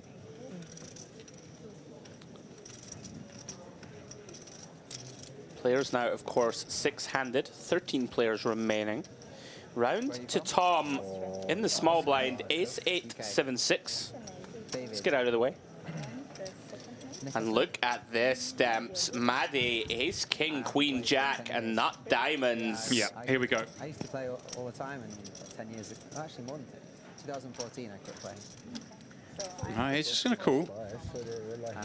Certainly an option to put it in pre. Yeah, I guess maybe just suspecting still that Lerner has opened under the gun, and the hand plays pretty nicely post anyway. Right. You keep some sort of badly dominated hands in, as we see here. He flops really nicely in that they both flop top pair, top kicker, but Maddie with the live over and a gut shot chance to scoop his man. It's a little bit of Lerner, I don't think he has any option but just to commit on this one. Given he has a top pair, top kicker, backdoor knock clubs, but so much connectivity. Right. I barely play these days. He does need some protection. So 7-inch ante. With a small flash, okay? I don't know something about blockers. Okay, okay. I'll believe you. I promise. There he goes. Looks like he has bet pot. You would imagine that they are going to be running this one. Yeah, I mean, Maddie's got to be, concerned. He could be up against aces or kings, but the guys winning this even against those hands, his equity's really nice. The guys winning the Mediterranean, the MPP, they're friends of mine, so I've come to like support. Oh, he's organizing this event. Yeah, yeah. But I don't play so much. Hasn't committed the chips just yet. They'll be going in. DTD player. Yeah. Oh. Just a cool, leaving 100k back. I don't know him in person. Deuce. Good card actually for Lerner. Gives him some path to victories now in the form of a 5. And 100k goes in. I think both players will be relieved to see the hands when they get tabled here. Although maybe Lerner, thinking, probably had the best of it, given the action on the flop and the delay in Maddie calling. Yeah, Lerner can still scoop here. Yeah, needs that 5. Or, of course, 3 or 4. With the 5 being his additional outs. Oh! No, there it is. Motionless. Got there. Certainly was the dog going in, but the favourite coming out. A mere flesh win for Maddie. Big river for Lerner. Vaults up to 1.5 million.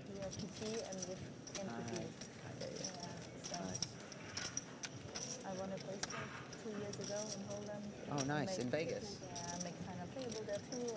Oh, wow. And scores, and yeah, I take my followers to the trip, and this woman is a little bit easier to take followers. Your followers, how much percentage men versus women? Max all in. 80% because it's a lot of poker players. Yeah. I mean, I have 3 women players, I have the high stakes players from Austria, Germany.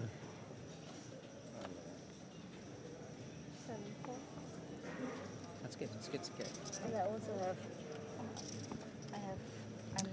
Action folds round to Saxton.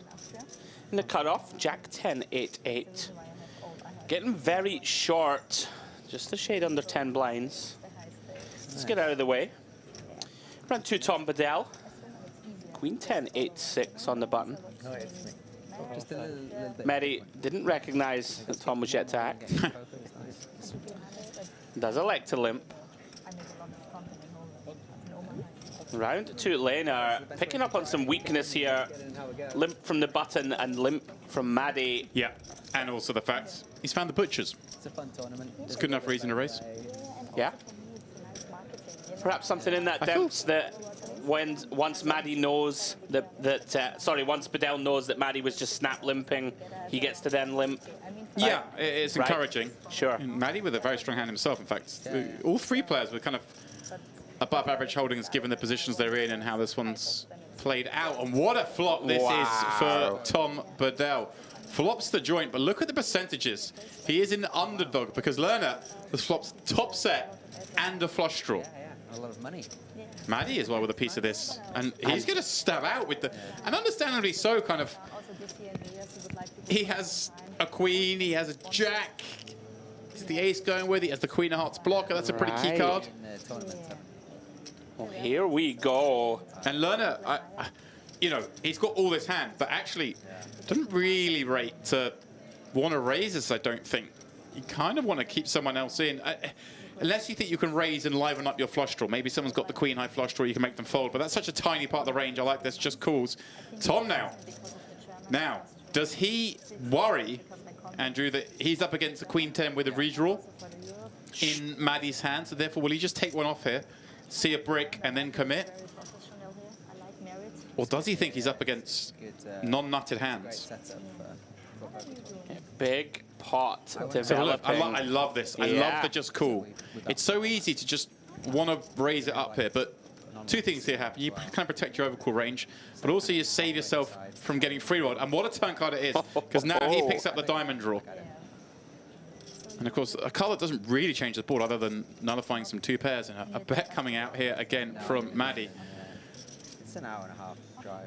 Lerner with the king of diamonds. This block, obviously, some of the hands some people might continue with here is some sort of two pairs, picks up backdoor diamonds, not possible when he holds that king of diamonds. Again, I don't really see why he'd want to raise. He probably feels Maddie's just got the nuts here. Yeah. Going to be very concerned that you're up against Queen 10. And yeah, if Bedell has like the nut flush draw and hearts, he's not folding anyway. So you don't protect against that hand. He just wouldn't play. And look at Tom now. Biggest pot of the tournament. Easily. And in progress. I try my best not to talk over players when they're talking. Little Dave and Jessica having a little chat, but they're going to fall silent in a minute when they realize how big this pot's about to get. Maddie, of course, like, she turned aces up, carried on the bluff with the queen, but is Tom going to just call again? He is. Yeah. Wow. Yeah, exactly. Wow. That's pretty surprising to me. Yeah, again, just trying to save himself poor fortune if a heart comes off, I guess. And, well, here we go. River pairs the 9. Lerner makes the boat. And Lerner's actually going to be upset that Bedell didn't jam the turn here, because he'd have got that little bit more. He's going to be thinking that Maddie has the nuts here and Bedell was chasing the draw. So he's just going to bet the 435 here. It's supposed to be like, and know that Maddie will probably have to cry cool. Doing his best acting job. A little gulp, look back at the cards. So easy when he's only got 435k back. I was gonna In they go. And now Bedell. I mean, Bedell knows what he has. Such a great price, Demps. 9-1 or so here on a call. Pretty grim. Yeah, exactly that. He's getting such a great price. Feels compelled to call. And he might be thinking, hey, look, if Lerner had set of kings, maybe he would have just jammed the flop. So maybe he kind of discounts it a little bit. And given Bedell knows he doesn't. Bedell has the 10 of hearts, but he knows he doesn't have the ace of hearts or the queen of hearts. So therefore, it's possible Lerner maybe making a desperation bluff here. No, I'm not. I don't have time. I just don't have the time this year. I'd love to go to Vegas, but I wouldn't. Maddie now uses a time bank. Yeah, he's got like a. Obviously, he's got ace jack blocking some of the boats, but come on, this is a pot that's gone three-way twice. A jam on the river and a call. He can't call here. And here we go. They will get tabled. Tom will go looking for sympathy. You know, the nuts with diamonds, but it is the flop top set with the flush draw. Does convert eventually to win this monstrous 3.92 million chip pot. That is 10 times starting. Average for the last, what, 5 players, 4 players. Here with 13 left. That's a great spot to be for him. How about that for a turn of events, James? Lerner, 10-15 minutes ago, had 480k. Yeah. Now, closing in on 4 million. Doubles and then nearly triples. What an interesting hand of pot limit Omaha. Very unfortunate for Bedell, you know, kind of with the way the action went, just and also very cleverly played from Lerner, just sort of incentivizing Maddie to keep bluffing. Yeah, you know, bloating the pot. He had so much of the hand on the flop. Didn't want to dissuade some bluffs, some weaker hands. Doesn't mind Tom calling behind most of the time, so was happy to let him in case he's got a 2-pair type hand. Once a turn comes, obviously same action. Decision point was Bedell's, whether to just jam the turn. I think I might have done to try and deny Maddie some equity when he's in there, if he is non-nutted. And also, Maddie might just have queen 10, no draw, and then you free roll for diamonds. Free roll with the diamonds, I was thinking the same. Very unfortunate for Tom. Spanner in the works, still in there with a shade under 20 blinds. Maddie, potentially a little steamed, limps the button here, King Jack 5 deuce. Lerner with another very playable looking hand, 10-9-7-6. Spades working for him, completes. Little Dave finds aces again in the big. Yeah, takes a moment off his chat.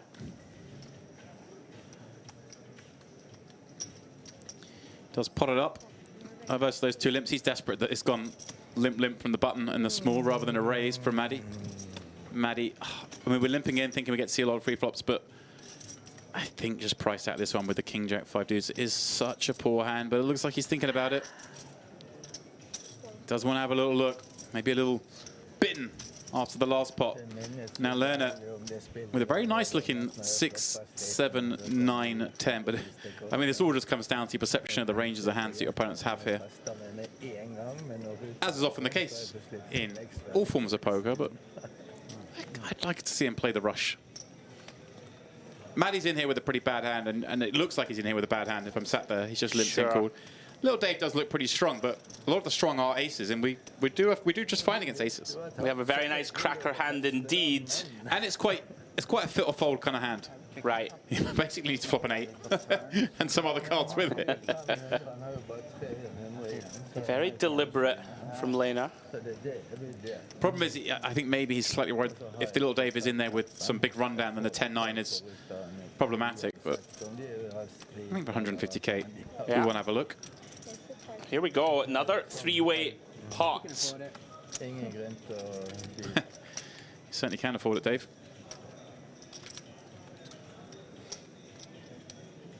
And wow, an all diamond board. That is Maddie. My goodness. Lil Dave with the bare ace.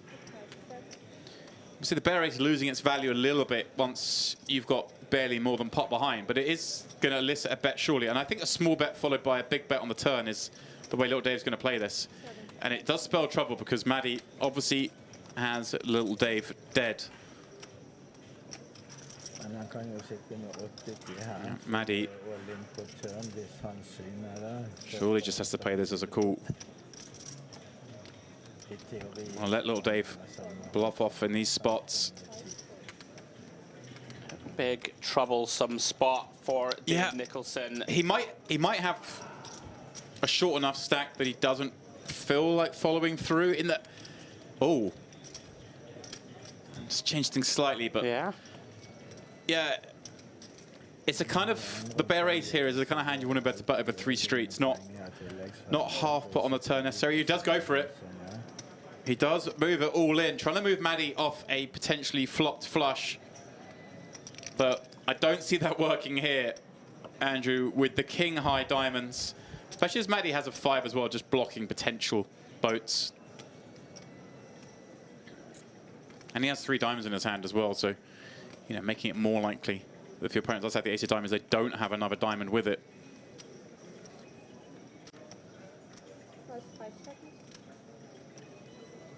Does commit the chips. Little Dave, no, does have outs there, of course.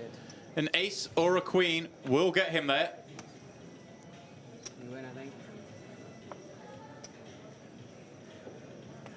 You win, I think, Dave declares. Well, that is the case. Bar an ace or a queen. We can see 2 of those cards have been folded, unfortunately for Dave. He's not to know that. He thinks he's got 4 outs, 1 pull.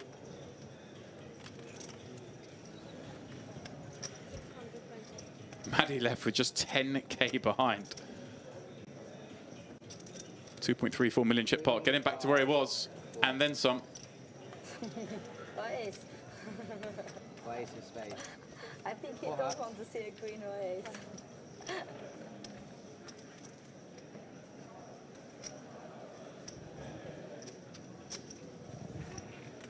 Ace or queen? Ace or queen? Of anyone that's in the deck, will be fine. Not for him.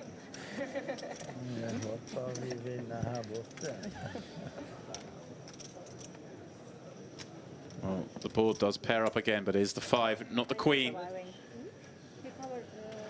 And they will count the chips down. Okay, nice hand. Little Dave gets the news. He is eliminated in 13th place. Not to be for the man who, well, used to win his bread in this game. That was his previous life, PLO professional, but since moved on to business and the like. Now plays recreationally. Yeah, not to be for Dave. Good run. Unfortunate spot to find yourself in, Demps, there with the ace of diamonds in hand. Nice recovery for Maddie. The wheels were falling off somewhat after that big three-way pot. It finds some consolidation back up to around about 2 million. I would like to try the same, but I think GG, Dave. it will be very close to make the money. We are down to 12 now, I believe, Demps. Yeah. Closing in on that final table. 7, of course, being paid. So much so. With 12 left, one assumes we are about to receive a new player because it will be 2 tables of 6.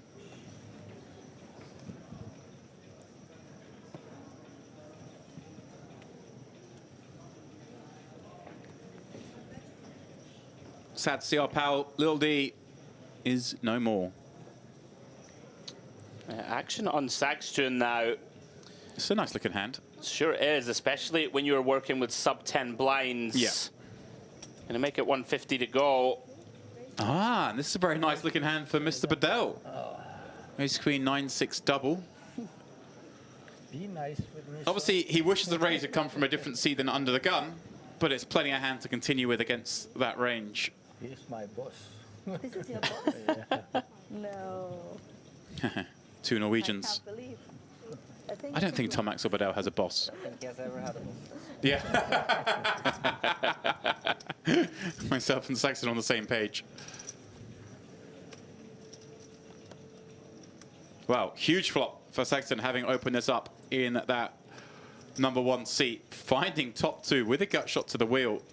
Wonder if he ever wants to extend some rope, perhaps. Yeah, if you could see the percentages, James, right. he would. It's so rare in PLO you do when you've opened hand off 10 bigs that you ever want to slow play post, but this could be it. I wonder if it goes, or even just goes really small.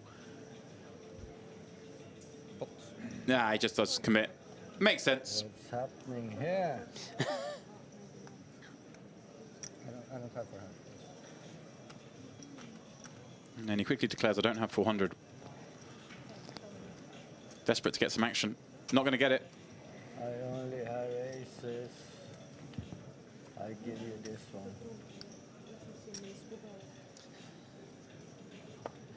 one. Tom saying he's folding aces. All the tricks in the book. Trying to get the show. Ah, 2 pair. I'm playing ace, queen, 10, and he's playing 5. I said I shouldn't play anymore. Hey. You gave this man the big billing, James. He hasn't disappointed us so far. Top entertainment from Mr. Tom Bedell. Yeah, he's a great watch. Very excitable chap. Det är slut på den nivån. Jag kun 6, nej det var 5 man som ska ut.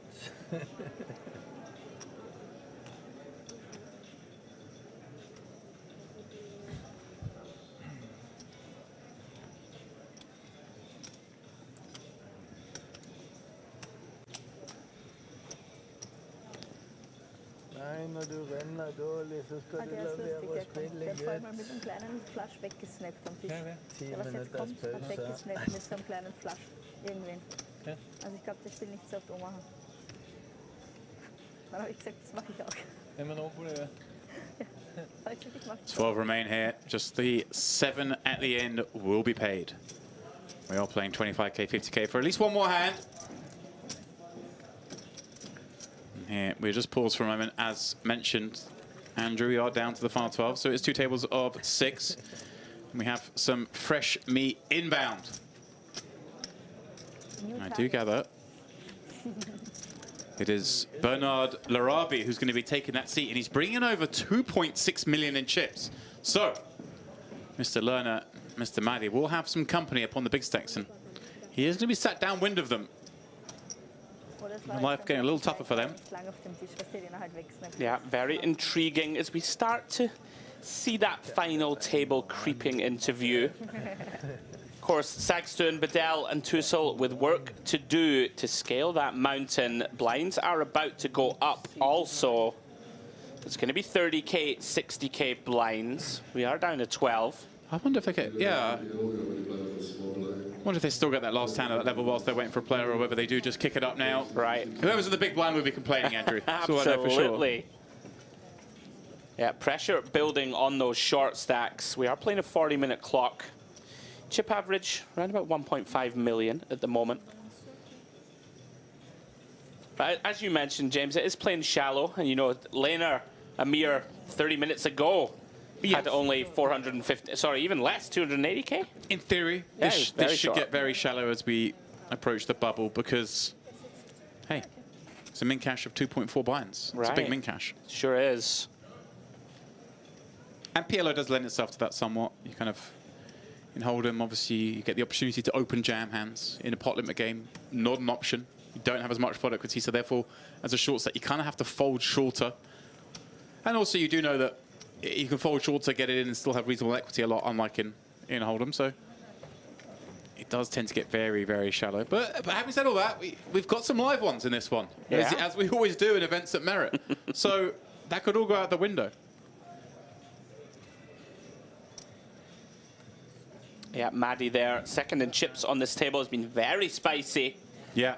They took off me. Obviously, Yeah, but it's not mine. lost that big pot. Running a sort of mergy, blocky, semi-bluff type play 3 ways, which is kind of funky. And it could have, I mean, it could have worked if Tom Bedell wasn't sat behind the nuts and Lerner didn't have a set flush draw. And they both called twice. But, you know, there are some ranges that he was thinking about. He would have bet the turn there and they both would have folded, is my point. There are plenty of hands they could have both folded the turn with. Yeah. So I kind of liked it. Obviously then played that big one, eliminating Little Dave Nicholson, having flopped his flush, letting Little Dave barrel off with the ace of diamonds. She need that. Just a short delay here while we wait for our new arrival. It takes a long time to rack up 2.6 million chips, Andrew, okay? Well, I wouldn't know. Yeah, one day you will. One day. All right. Sounds like we are running this one. Ready to roll. At the new level of 3060.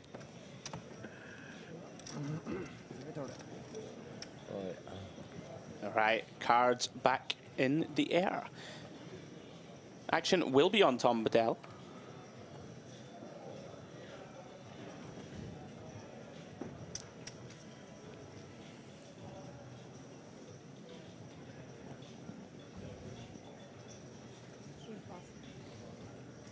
And here he is. Gets out of the way. Round to Maddie. Reaching for limping chips. And look at this for Spice Demps. Talk about trying to play the rush. King 4-4 deuce. Yeah. Unsuited, no less. Don't try this one at home, kids. But yeah, this is something that we haven't seen before. But like you say, just kind of feel in the heat. Is going to get to see a flop. Yeah. Saxton and Tussle. If there's one thing we see from Maddie, he's willing to be creative post-flop. So he's been relatively, in the pots we've seen so far, passive pre, but very aggressive post. Let's see what he does here. Having flopped a deuce, checks back. Finds another 3 on the turn. His 2 4s still behind Saxton's 8 here. And Saxton's going to be pretty happy, one imagines, to try and get this to showdown. And a 10 on the end vaults Jessica Tussle into the lead. I don't think she's going to believe it when she wins this one. Yeah. Very delighted to pick up 240k here. Yeah, huge pickup for her. Maddie tabling the hand. I didn't have to, but it does. And I wonder how that'll do. You see Lerner, look at that. Yes. Perk up. Okay, so you limped in there with King 4-4 deuce. I'm downwind of you with a big stack. He's now going, numbers are crunching, and he's adjusting his ISO ranges quite heavily. Yeah, very interesting. Bit of extra info for the table. Perhaps, though, Maddie going to play the long con, James. Well, if he's limping with that, let's start limping him with some stronger hands. Well, there is that. Yeah. Jessica continues to hang around. As fast as I can. Jessica, of course, won a World Series of Poker bracelet in Vegas a couple of years ago, if memory serves. She did indeed, the ladies' event. Super experienced player. Picking up, I believe, around 150k, but I might be completely wrong on that one. Yeah, I remember that well. As we see Maddie here. 167k. Not too shabby. Also followed it up, or sorry, earlier in the same series, she got 8th in the Whopper Monster Stack for $120,000. So a lovely little series for her. Very nice. Now, Demps, you did just reference learners' ears prick up. Yeah. The previous hand, as we see Maddie limping with Ace-Jack 9-5, nut diamonds. It made, after seeing that last hand, this is now a mandatory raise with this Queen-Queen 9-9, where he may have overlimped before. He's definitely raising now. Does bump it up to 275.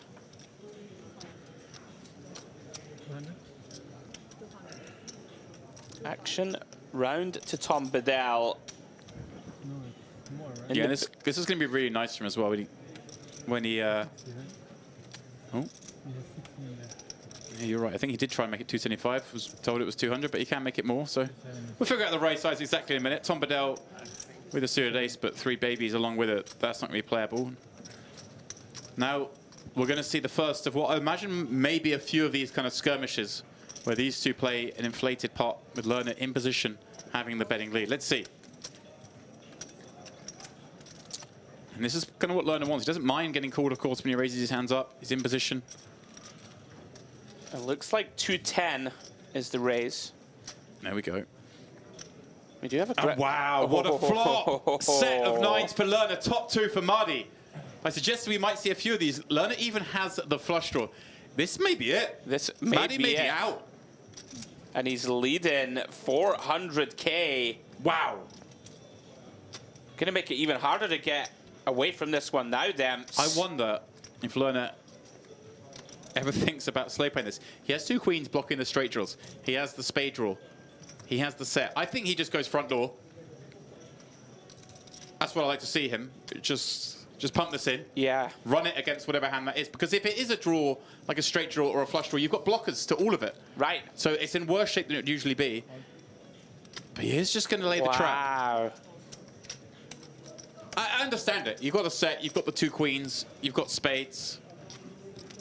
Oh, I didn't recognize he also had spades. Excuse me. I thought he would fast play this one. 7 obviously connects in the form of 8-10, but hey, if they got 8-10, it's kind of a good luck to them spot, I think. What does Maddie do here? Shade over pop back. Maddie thinks he's got the best hand. Sure. The top 2. No reason not to, right? Yeah. I say, Lerner, obviously this, you can be behind. You can have like some sort of wrap. And especially when you've got the 2 queens. If he does have some sort of straight draw, the 8-10 is more likely than, of course, the queen 10. Right. Question of what hands bet flop in terms of that. And is it time to just put it in now, Demps? He only has 900 back. I feel like it is, but... Wow, he calls again. He does just call. Looking for a clean river card? I'm not too sure about this. Yeah, I don't understand this. Well, he does get the clean one, Demps. 4 of hearts river, changes nothing. Maddie, 3rd pot behind.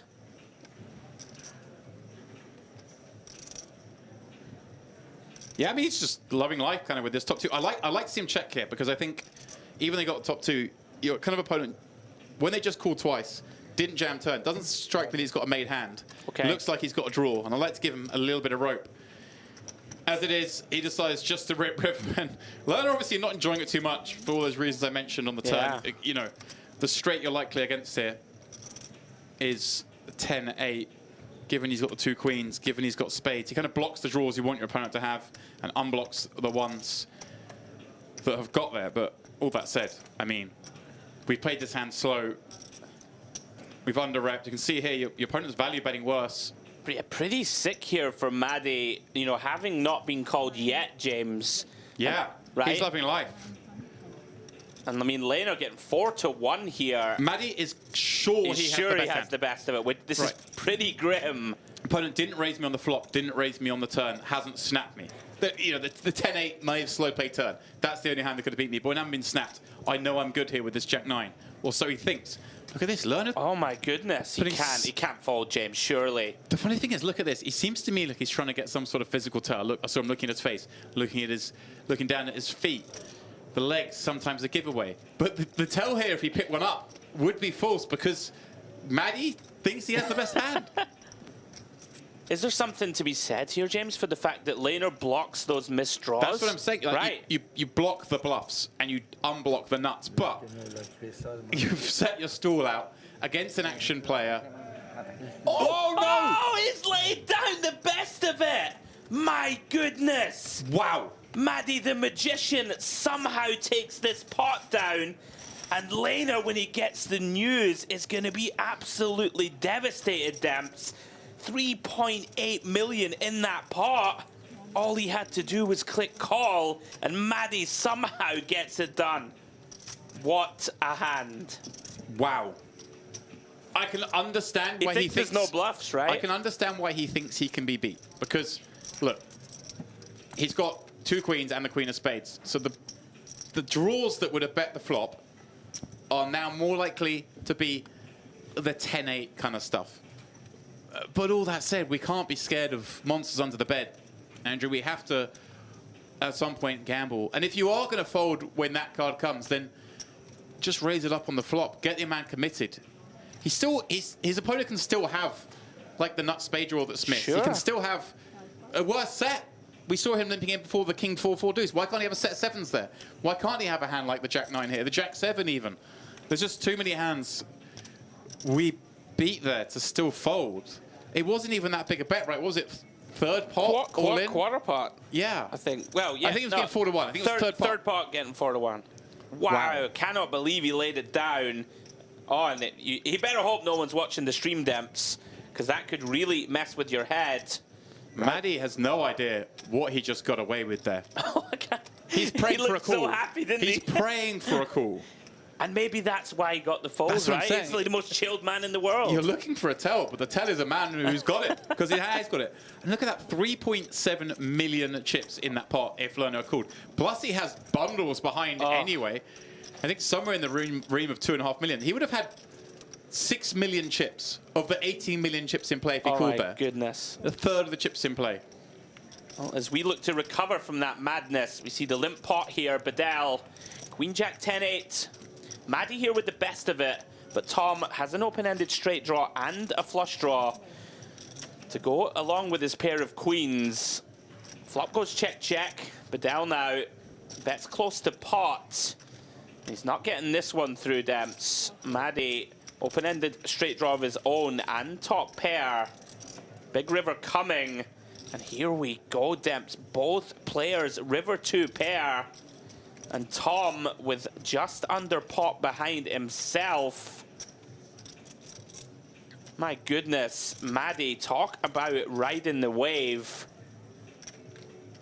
And Tom with a jack in hand also may look to go for value here. Yeah, blocking some straights. It's a small sort of block slash value. Yeah. Sets the price. And gonna get the bad news. It kind of annoys me it's called quickly that it's probably beaten.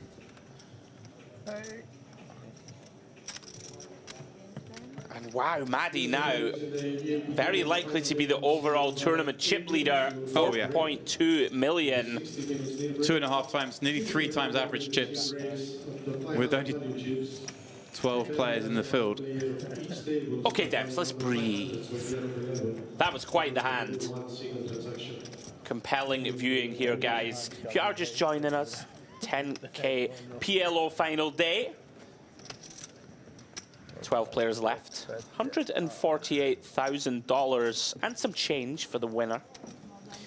As we see Maddie there in shot. Continue to rake in pots.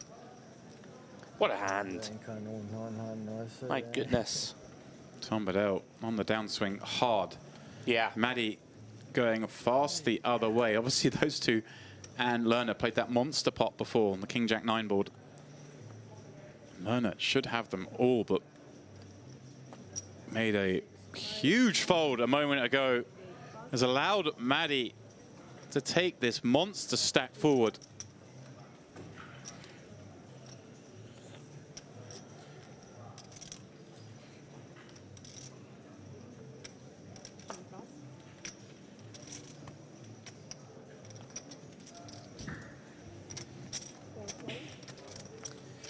So we see an open here from Larabi.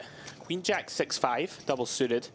Maddie continuing it to try and ride the crest of this wave. Calls in the small, Ace Jack 10-6, nut diamonds. Laner completing here with bad kings. 8-7 deuce.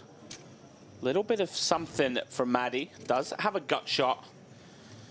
Larabi, open-ended straight draw with the 2 undercards. Laner with the overpair of kings is still best, but very vulnerable. Everyone going to be happy to just see another card on this one.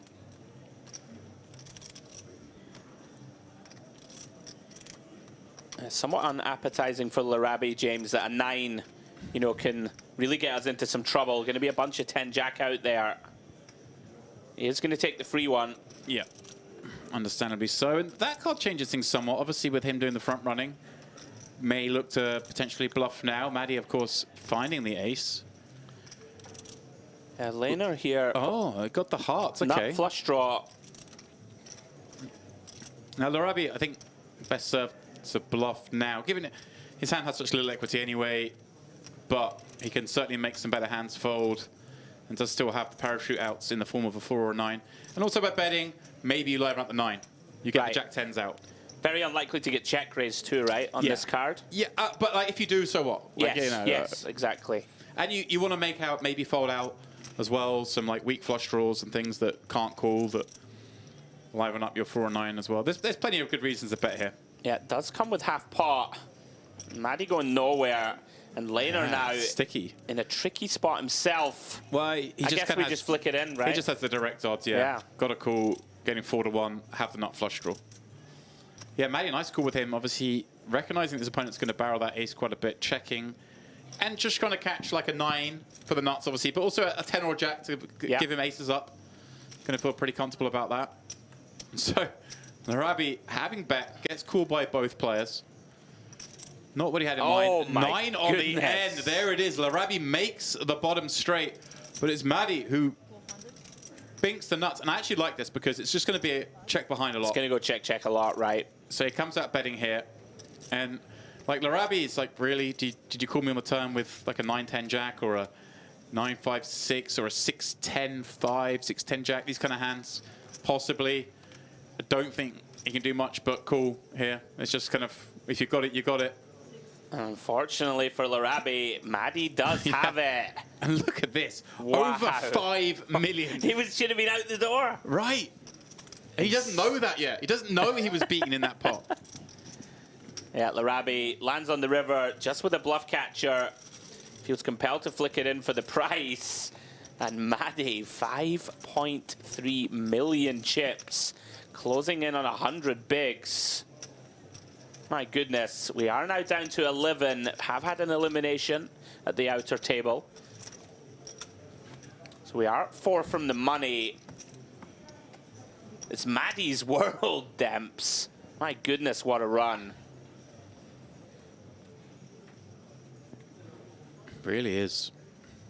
Welcome to all of you here in the chat. Just as I say that, I just see none other than Mr. Andy Wilson popping in, saying he's here for Picasso's PLO expertise. Hey, listen, how am I doing, Wilson? I think I've done all right. I think you're doing just fine, my friend. I think I'm doing fine.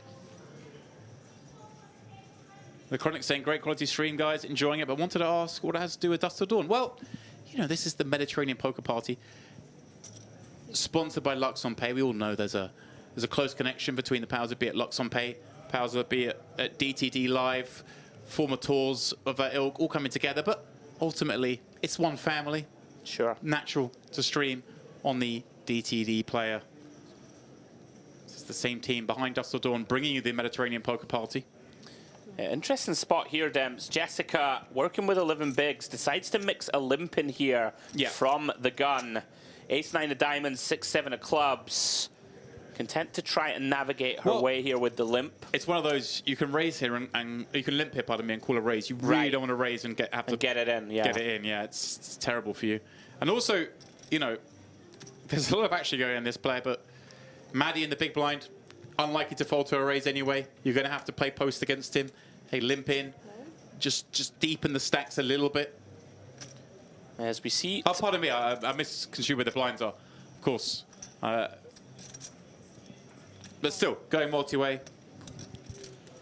Very interesting. We see Tom Bedell decide to overlimp with the king 10, 10, 8 double suited. Maddie in there, pocket queens, a couple of danglers on the button. As we see Larabi gets a free flop with a pretty dusty hand. Yeah. You love getting a free flop. Sure. You don't like looking down at Jack 8 5 deuce when you get it. But hey, beggars can't be choosers. Oh, here we go. Queen 9 4. Bosh for Maddie yet again. Finds all of it. And Bedell, gut shot draw. Jessica with, well, not much to write home about the 7 high clubs, but in a 4-way pot, they don't hold much weight. Incredible. Wow, he checks back top set. What a boss this Maddie is. Oh, wow. And he gets the napkin on the turn. Larabi with a gut shot here with the Jack 8, but also now the 5 deuce working, so he has 3 ways to make a straight. I wonder if he decides to take any aggressive action, given all 3 of them have checked this flop when he could have been the one check raising. None of them are supposed to have anything on this board, because it's kind of wet, right? Very. It makes sense to come out with a bluff here. Somewhat unstandard for Maddie to check. Oh yeah, like I mean, you do see it sometimes. Okay. But queens, like, no, like queens with a club flush draw maybe, or queens with a straight draw maybe, but you kind of just want to bet and allow people to check raise, get it in, especially when they're all quite shallow. But he's sneaky. And look at this. Jessica now with the gut shot, with the 9, with the 7 high clubs sticking around for what, the 2.5 big blind bet. And Bedell, is he going to stick around here with his gut shot? Surely not. Surely not. He's thinking about it. Just desperate to make something happen. Like 2 clubs on board. Oh my goodness. Really shouldn't be. Oh, don't do it, Tom. Tom, don't do it. Oh my word. And this is working out perfectly for Maddie. Oh my goodness. He's got all 3 of them. Has he? Ah, surely Tom. Oh, no. He's got all 3 of them to put in chips, and now he could just make it like a million. Oh, this is unbelievable. And Tom's going to have to call off? Right, for the 80K, I mean. He just calls! No. No, you didn't. All right. I'm ripping up the rule book in here. Oh, no, Jessica makes the nuts. Wow. Jessica somehow is allowed to see this river. And she would have to fold, right? Of course. Of course to the raise, but still 8 bigs back. What is going on? And Maddie got a little too tricky with himself here. Surely had to pull the trigger, Demps. Right. I mean, you can get called by a worse set, right? If you can just, get called by all sorts. Yeah. I mean, look how shallow these guys are. 475K. Wow. Tom Bedell with just 80K back. He could have maybe got loads in against Larabi. Yeah, I was referencing more Larabi and Jessica, right? If they somehow have a set, of course Tom was priced in. Now Jessica trying to work out what best way dream to play the nuts. It is going to be all in, and she was the limper. Don't forget, open this pot from under the gun. Now, what does Maddie do to this action? We know Tom is surely going to fold now. What is this hand? With his pair of 10s. But, I'm giving up saying what should happen anymore, because we're deep into the into the twilight zone here, the MPP. Is he going to fold here, Dempsey, and be the biggest boss ever? I mean, it seems faintly difficult. This is the one street where maybe you could fold, just because it kind of looks like she could have a straight here, but... Yeah. Whoa, whoa, whoa. A gift of a double up in the form Massive. of this river straight. She should have been nowhere near seeing this river card. Arguably, shouldn't have been able to see the turn if Maddie had just bet the flop. He played cheeky, played trappy, elicited the bluff, got 2 calls in front. He just forgot to press the raise button. Unbelievable. He really did set the table perfectly to win another big one. As things stand, Jessica Tussle, how's your luck? Drills the offsuit 5, gets the full more than double, basically trebles up. What a few hands and what a segment of play for us in the booth. Hope you guys are enjoying it at home. Unbelievable. Wild. Maddie just got a little carried away, shall we say. I love PLO. I don't know what to say. I love it. I want to play. Maybe the commentators sit and go, we play PLO. Try to get my big blind. Please don't. I don't know what to say, Andrew. James is flabbergasted, ladies and gentlemen. What a brilliant hand. Right, onward we go. Now, Tom Bedell, things were going so swimmingly earlier on today. He got very unlucky when he had, of course, the Queen 10 in that multi-way coup. Now, working with 1.5 bigs, he's going to commit them. Nut flush draw, ace jack with a pair of deuces. Please fold, please fold. Yeah, I don't know what we do here, I think whether it's some other clients too. No. big blind first or ante first. No, They are afraid. Whether he's coming. we play this hand now or Against give ourselves a little time. I mean, a suited ace was good, but the deuce is not ideal when you've got no follow critique. Round to Lehner.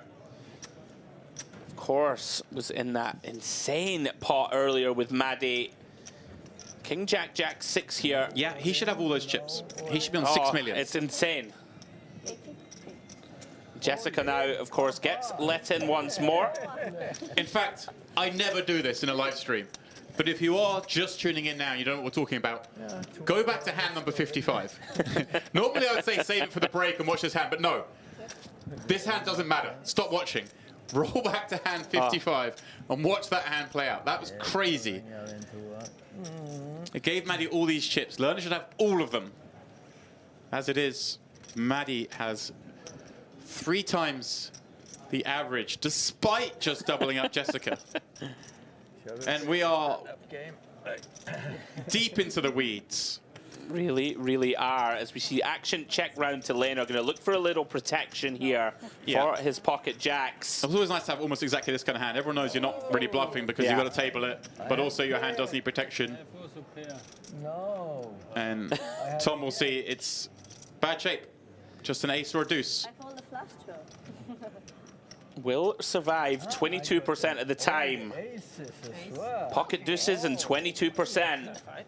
The numbers are lining up. Will the turn and river card? Can I lose this one?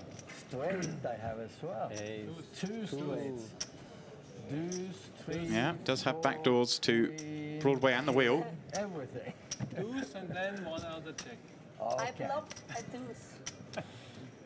You flop? I flop a deuce. That's nice. 1 other. You can't say that. 1 ace, 1 deuce, gone.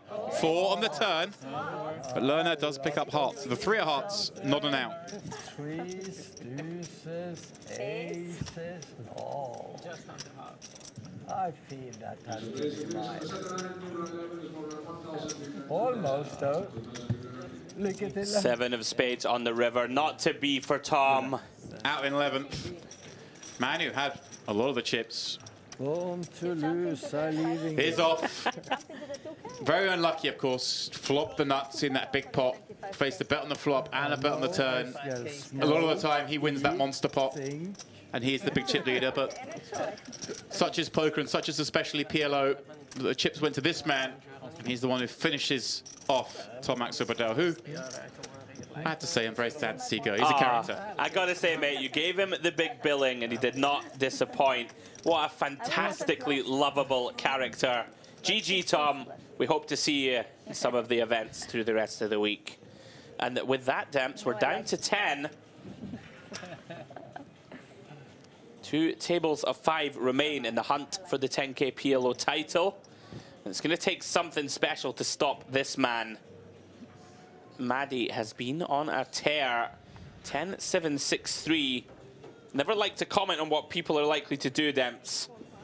It does take a hand off. There we go. A rainbow hand, but a good hand nonetheless from the cutoff. We are getting ever closer to the final 7, and that's the money. 5. The 25K is cancelled, really? Yes, I heard that. I'm not sure, but like.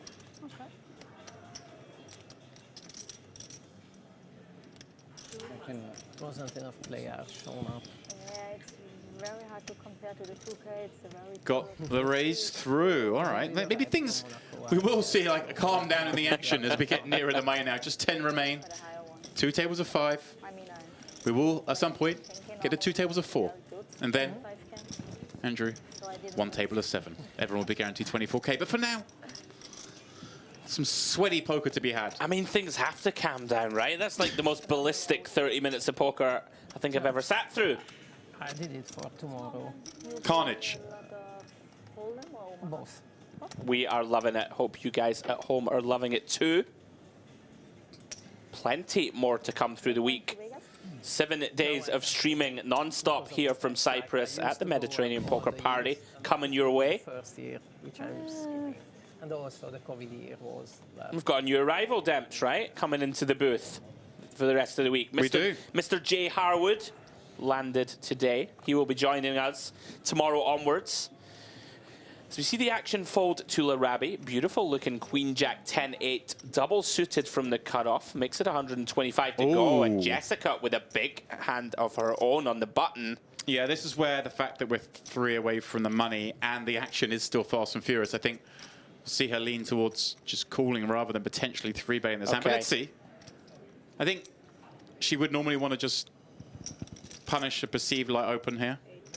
Yeah, does land on call. Actually, maybe she always calls off playing effectively 25 blinds, but certainly I'm more looking for the point to make the point that I think we're going to see the likes of Tussle, the likes of Larabi maybe play a little bit more passively, given that this bubble could burst first sooner than it should, given the fact we see Marty in there like just smashing away, willing to take risks. Like also kind of nice having Maddie in there in the big, who's going to make some very marginal calls that we dominate with our flush draws and the like. Yeah, good things happen when you make the nuts. Look at this, he's made trip 4s.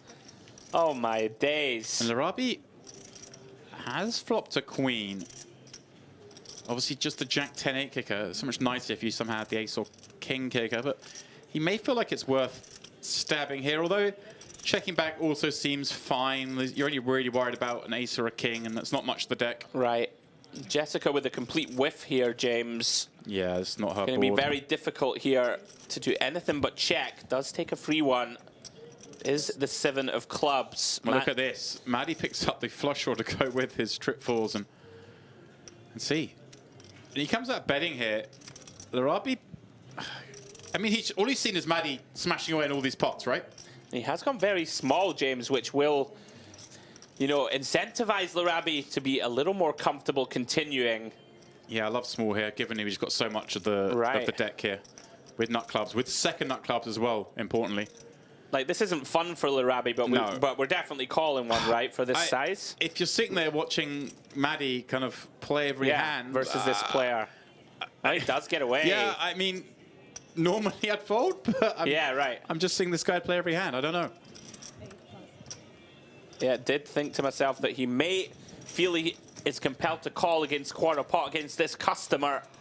As it stands, nice lay down from Larabi. Gets away pretty much unscathed post.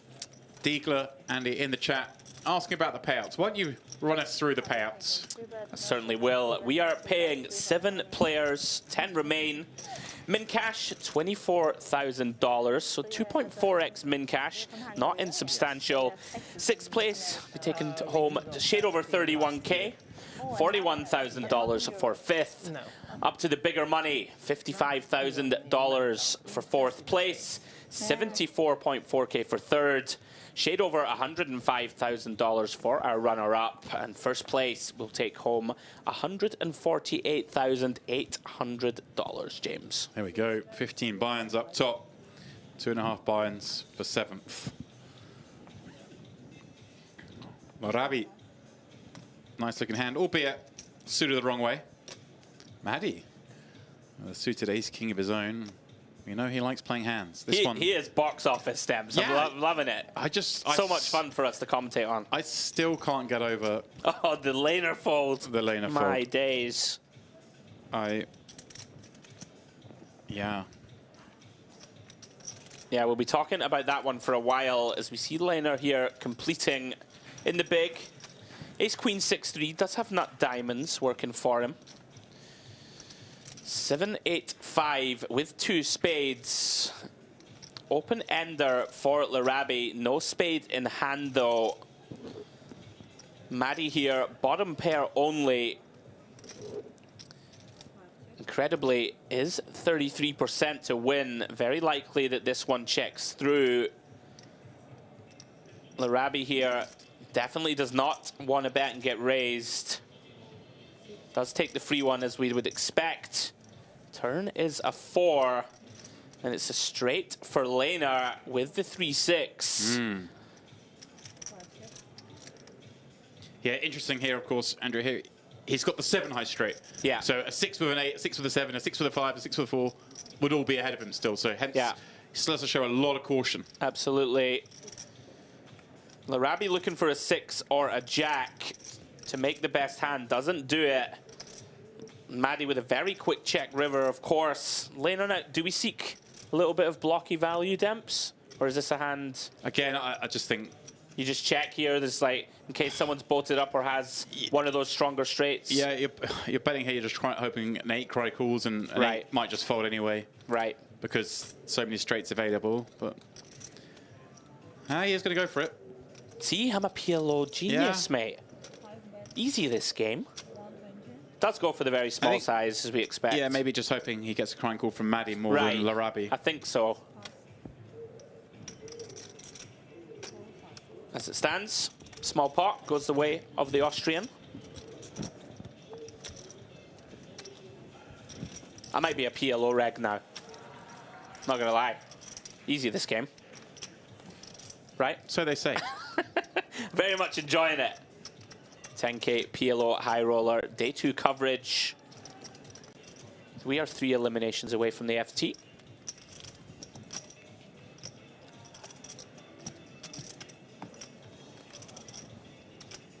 I want to see how Maddie plays No Limit. Very much box office entertainment. Action on Jessica Tussle.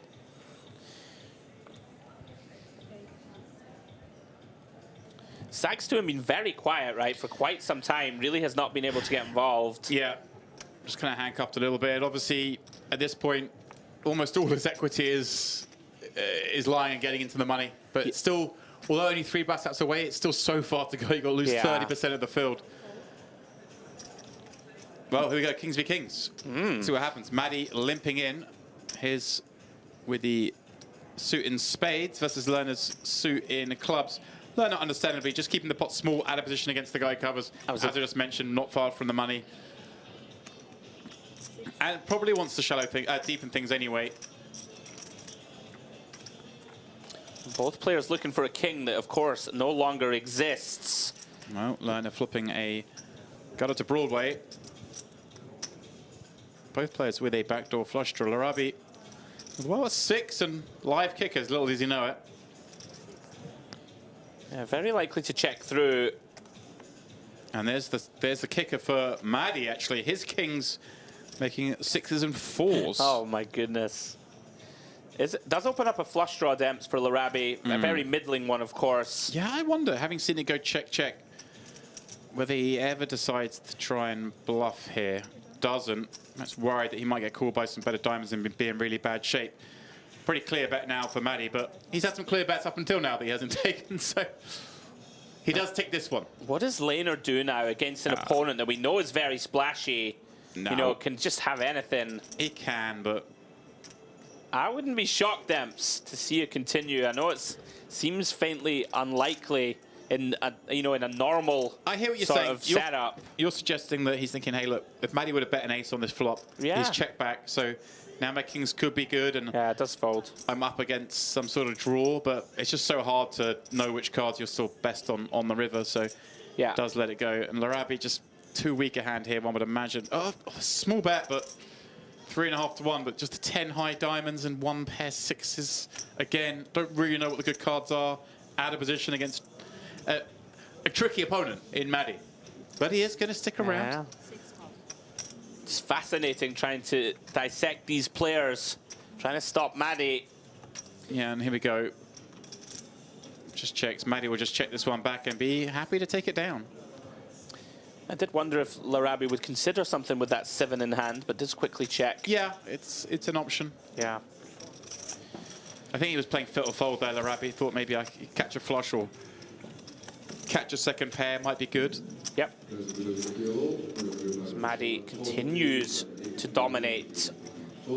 Up close to 5 million now.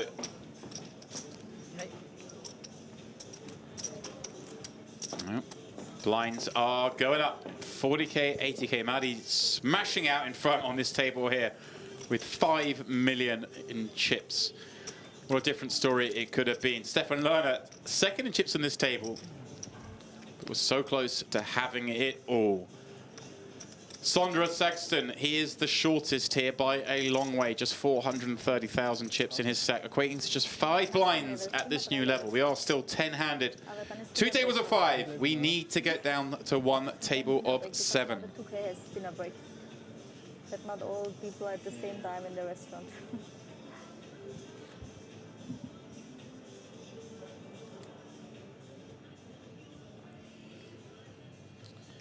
Action on Saxton. Super short, James. Blinds have gone up. Has 5.5 blinds. No walk. I believe he's limping here. Oh no, excuse me. There was 2 red chips on there. Has committed with pot. Oh, lovely hand. Ace King 10-7. Just what the doctor ordered, just in time. What a time to find it. Yeah. Now, Maddie, we know you love the game, but surely not, Demps. Surely not. My friend, Maddie is here to play. He's gonna call. He's cooling. I know he's cooling. Book says no. Maddie says yes. My goodness.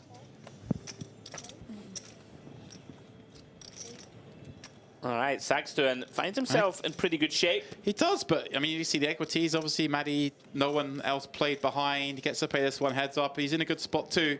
Chance to send another one to the rail.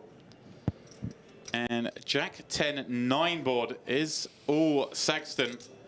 He does commit. Won't love seeing that flop. Obviously, just got 1 pair, a gut shot, 3 in a row, flush draw, backdoor flush draw. Pardon me. At least he has. Maddie, for just the price, kind of feels compelled with a 9 and backdoor hearts himself. He sees those are crushed. But you see the equity still 28%, despite the fact he just has lowly bottom pair here. No, it isn't. A backdoor. Yeah, looking for a 9, 5, or 8, I believe. I'm just jiving to the music here. Yeah, loving it. I'm getting in the party feel. Saxon's liking the music too. He's ready to dance. He can kill this one with a bunch of cards. Now, yes. That was not a kill card, but it's a good one. Oh, he's getting ready to throw the time banks away. Now, that's a power move for the extra equity. That is different level. Doesn't need to, though. Pair of 10s holds up. It's not the first 2 diamonds. No, it's not the Oh, he thought he was out. He thought Maddie had a flush. Okay. Wow, that's a great feeling. You think you've just gone 0% and you get the pot? Brilliant. Yes. Why was I sweating no diamond? Patience pays off for the Norwegian. New life. Out of the danger zone for the time being.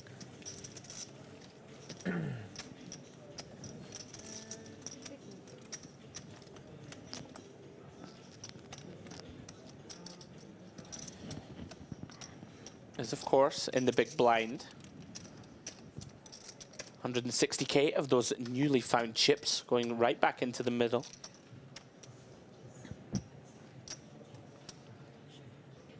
Yeah, he's happy to get the extra now, but when that hand got turned over, he's like, really? You couldn't just let me just raise and take on with. You got the 9-7-5-5. Yeah, he's loving it now. Yeah. Wow. Double suited rundown. I'm going to make a prediction, James. Maddie's going to play this. With a call or a raise? A call. Yeah, it's like it. He's pulled the calling chips out. Telling you, I know what I'm doing. I would like to see him ramp up the when we are playing hands, just because again we're still quite far from the money, but also we're just not psychologically when you look around and see so few players left. Here we go, Larabi. This is an easy one for him. Ace, Ace, King, Queen with a nut suit, but he's always scared. It's like stack's going to be at risk. Going to raise the pot, James. What do I fold? Yeah. It's 40, yeah. Sorry. Tried to get more money in than was allowed. You just put the max in and tough to blame him. Let the dealer tell you what it is. Should be 360. It says 350 the raise, but believe pot's 360, unless I'm going mad. I don't think Maddie's going anywhere. Not limp to fold. And again, obviously one of his suits is dominated, but look at the equities here. Right. Again, we are using folded cards. I think aces, king, queen is a slightly bigger favorite than this, but it's not hugely so. You know, when you don't have an ace in your hand up against aces and you've got this connectivity, it's not so bad. And well, he flops the sort of low wrap, as it were. Obviously, we can see here the jack actually kills him, so he just need a 6, 7, or 8. And he checks it on over to Larabi, who kind of has like a pretty good flop, and you just got to grin and bear it. Absolutely. Expect to get called a high percentage of the time. Yeah, and any fold stems? I mean, you're not loving this, right? With just 7, 8. I mean, yeah. I mean, you got the 6, 7, 8. You do have backdoor diamonds. As played, I mean, it's less than pot. You're just up against like some aces a lot, where you're in pretty good shape. Obviously, he doesn't know the jack's no good. But also, he doesn't know that Here we go. He could be up against a flush draw and be in bad shape. He's going to see this hand, and he's going to be happy to take this one on. And we can see, look at this, the graph at the top. All the 6s, 7s, and 8s are still in the deck. None of them are folded. He is exactly 50-50 to win this hand, given what cards hit the middle. And look, the Rabbi's like, really? You had to have that hand? Come on. Couldn't I just have, like, the heart draw to go with my aces? Right. And have you nearly dead? Now, can somebody slow down the buzzsaw? Well, that is Maddie. Turn is good for Larabi. Clean card. He just needs one more of those. And he will have 2.3 million in chips. Very healthy. Will be above average in this final 10. And a 7 on the end.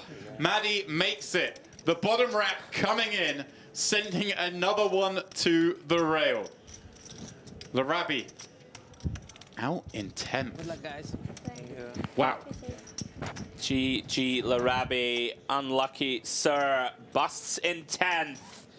And my goodness, Maddie, the buzzsaw, the Grim Reaper, sends another one home. It's going to take some stopping, Demps. My goodness. Closing in on 6 million in chips. As we approach our final table now, 2 eliminations away from the bubble bursting. Yeah, and this is kind of what I was saying earlier. We're a long way from the money, but we're not, especially with the buzzsaw here. So the likes of Sondre, we see they're kind of like just kind of surviving with small stacks. We saw Jessica perhaps having a 3-bet spot that she turned down, and I think rightly so, because we could get to the money sooner than we're supposed to. Sure. Just given the way the play is taking place on this table, with the chip leader being so active and so willing to get it in. It's great to watch. It's amazing. If you're like a short stack on the other table, you're kind of loving it. You're hearing all the stories of all these all-ins, everything going off over there, just chinning. Here comes Lerner. He's going to play this one, Queen, Queen, Jack, 9 double. Obviously, never ideal that the big stack the guy covers you still in the pot, but plenty of hand to be raising it up with, as this table plays now 4-handed. He at least has the seat downwind of the big stack. And Maddie, King's double. Now, he hasn't shown too much aggression pre-flop. I don't think that will change now. This seems just a flick in 100k and call. Yeah, you have called it, James. Calling chips in hand. Leonard taking on his nemesis. Can he find a way to get the better of his man? 2 very playable double-suited hands. It's all Maddie once more. Yeah, he's got 4 reds. Of course, there's 3 reds on the flop. He even has the 5. The 3's kind of working around the 5, 6. Decides to just come out leading, and Lerner's just in another. Just constantly in spots against this guy, and he does this a lot, kind of like the small bets, Proby. Lerner, I mean, I think we have to. You have to call at least one. You got to call one, right? Right, we can hit lightning here. Yeah. With a queen. That's the thing. You got to call one. I mean, this guy's in every pot. He can't always have it. As it happens, he's got it in a weird way this time. He's got a bigger overpair. Now, obviously, improving somewhat in the sense that he's got a 3. Now has kind of like an additional full house draw down the bottom. More important, perhaps, blocking than anything. And he now checks it over. Lerner, is Lerner going to take a stab here to buy a showdown? No, he elects to check back. Oh, my word. Oh, man. Maddie didn't need it, but finds King's full on the end. Unfortunately for him, Lerner doesn't really have anything. Oh, he's found the check. I love this. This is so he's great. Going to take his showdown, right? Just giving him a little rope. Obviously, Lerner having queens isn't going to bet, but if he had some sort of misdraw, may feel compelled to bet. He may have even like gone tiny for value if he'd rivered the case king, although we're not looking for that when we got 2 kings in our hand.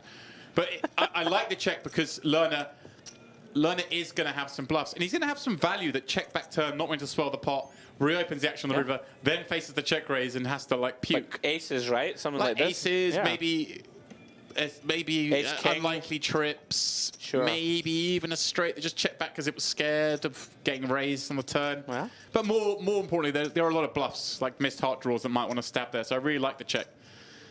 And he just proves himself so hard to read. So tricky. We saw the top set, check back in a 4-way pot. Just cool 4-way again on the turn with like the nuts. You can never put him on a hand if you're at this table. And you can't tell me, Demps, you know, Buddha himself would be getting frustrated if they were laner. Like, he has to be feeling some frustration at this point. This is a nice hand for Sexton. Ace, King, Queen, 3. Again, only 10 blinds on the button.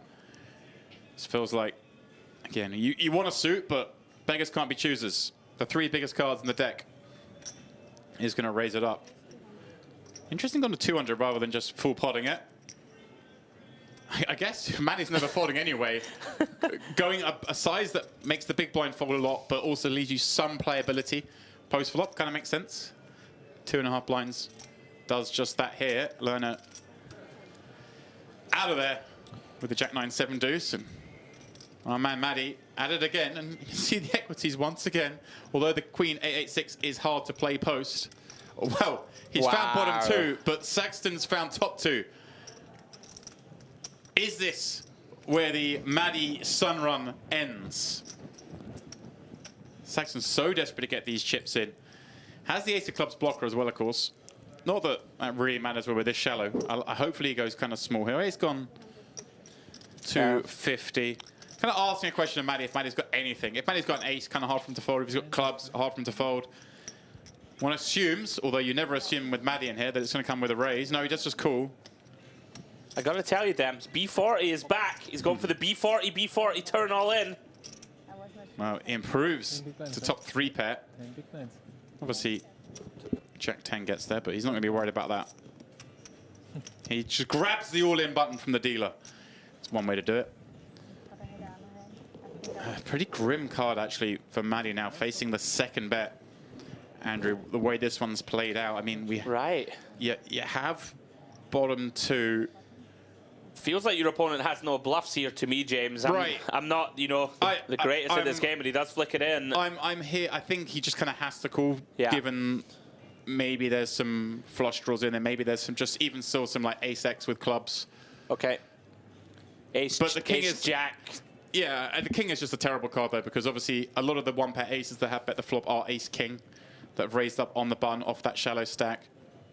And what a spot for Saxton, looking to fade a 6 or an 8. Yeah, Saxton is the medicine for Maddie. He's the only one who's kind of got the best of his man now. Not once, but twice. Up to 1.9 million in chips and now has some playability. In fact, it's just a smidge under the average stack. And given how many chips this man has, he's, you know, going to be one of the bigger stacks, certainly not one of the shorter stacks, with that 1.9 million now.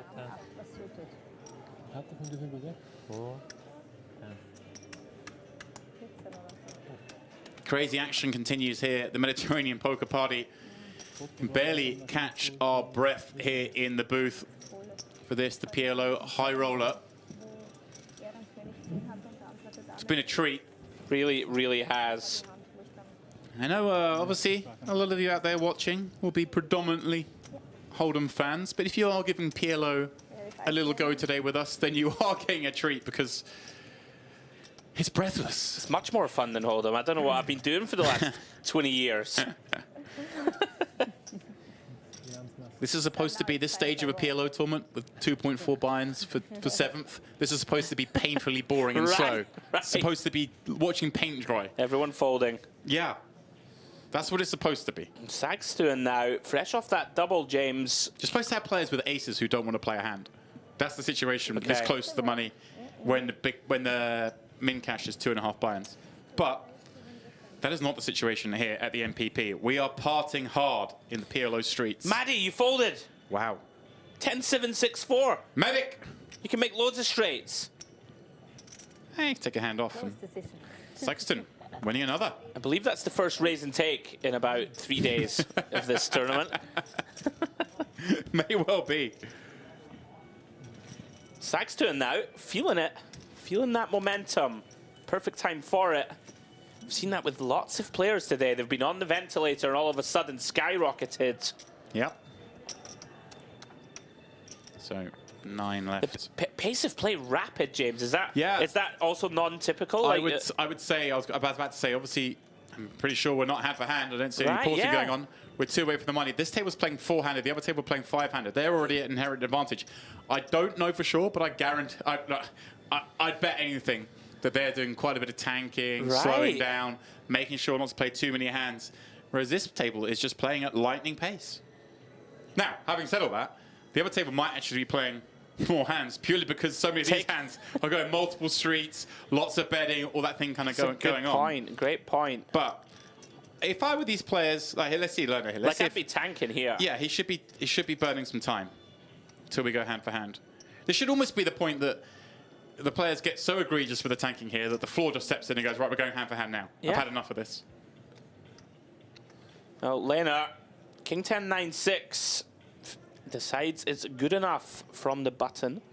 Maybe even Jessica, with that FT bubble approaching. Maybe Jessica now actually, as I said, that sort of on the motion here where she is burning a bit of time here. Right, I mean, no way she's playing this shot turn 9-4. I feel like she folded the big blind last time pretty quickly. I may be wrong. Maybe I'm doing her disservice by not crediting with her with tanking before now, but certainly she should be. In fact, all these, like even here, Sexton's defended, but you should still take some time to defend. Like he wants the bubble to burst as well, even though he has a pretty healthy stack himself. Oh, and wow, Sexton flopping a flush of the queen high variety. Things really not going Lena's way. Yeah, but does have a 10 of hearts in hand? He has the 10 of hearts. He has some sort of connectivity with the 8 and a pretty bad hand in the sense that I think just a small bet here.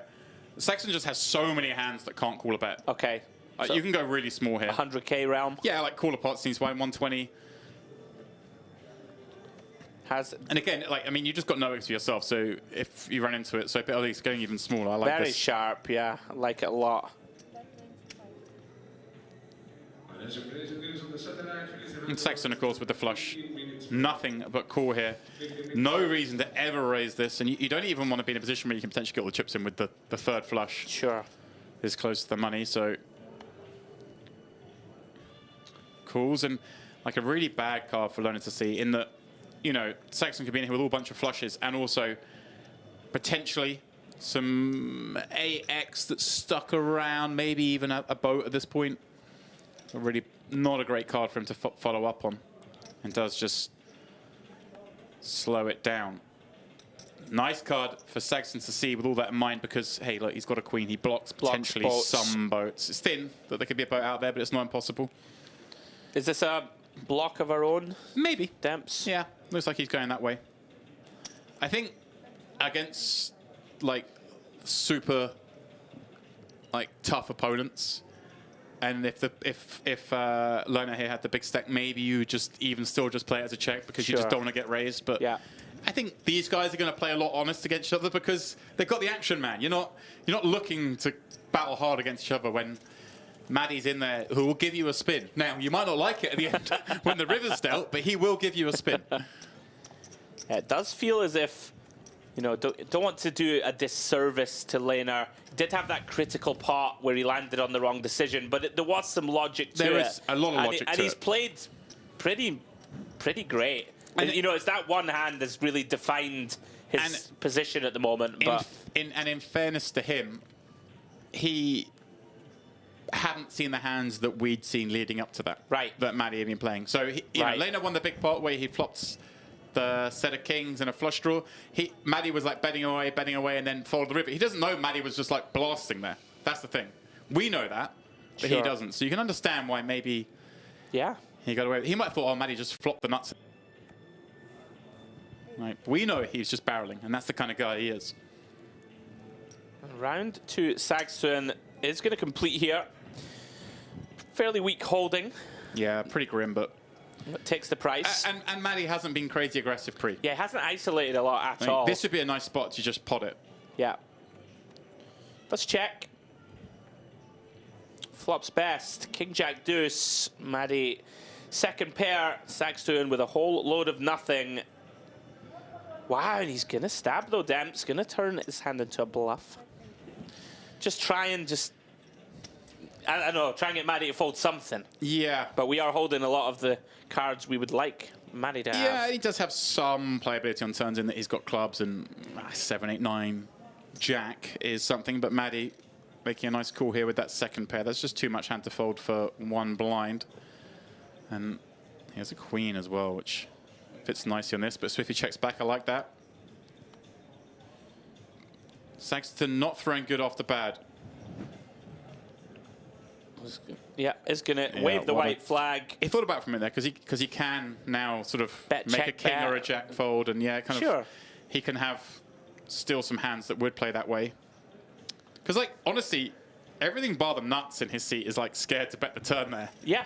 When you're this close to the money. Of course. So he can still have plenty of two pairs that check turn and now might want to block river. So that's a spot for he could have blocked river, but obviously deciding that he took in such a flyer with the 7, 8, 9, 3 that he wasn't putting any more chips in, which is understandable.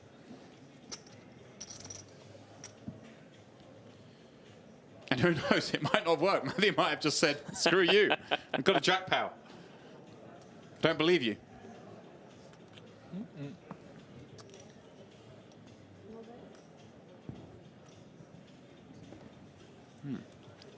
Lerner and Tussle exchanging something there. Not quite sure what. He wagged a finger in her direction. Two Austrians. Here she is. Queen, Queen, 7-5 with a suit, but precarious stack this close to the money. I would advocate for a 29-second tank and a fold. Oh, she's going to give it a go. Again, the chips are flying on this table. I would be playing hyper preservation. I would also like to know if I were crazy, right? I would like to know in her seat the chip situation on the other table. I would have, and maybe she did do. Obviously, we're looking close-ups a lot on the players. Maybe she's folded in between hands, gone to look at the other table because she's obviously on a precarious stack.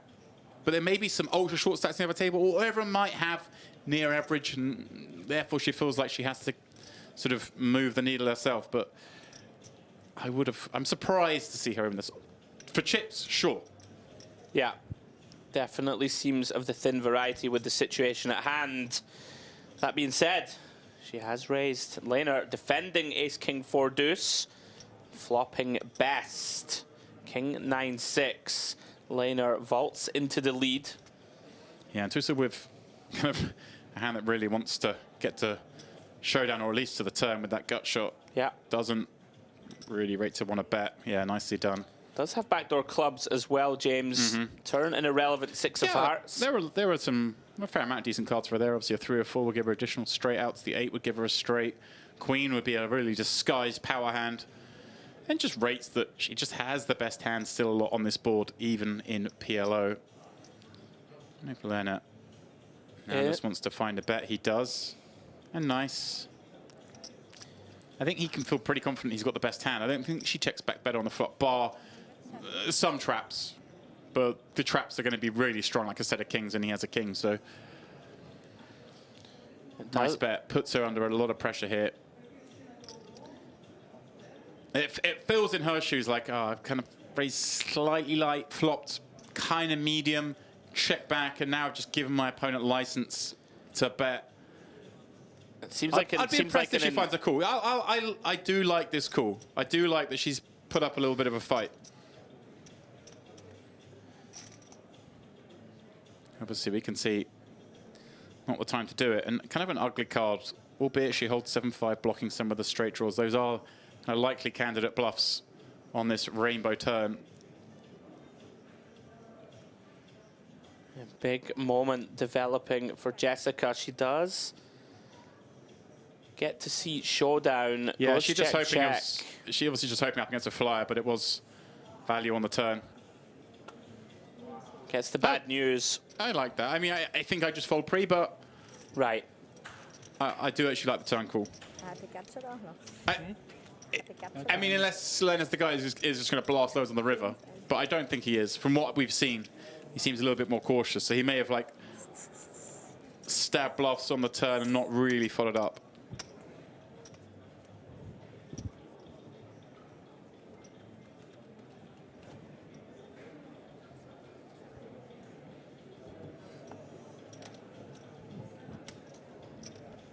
Oh, shoot it. Huh? Shoot it.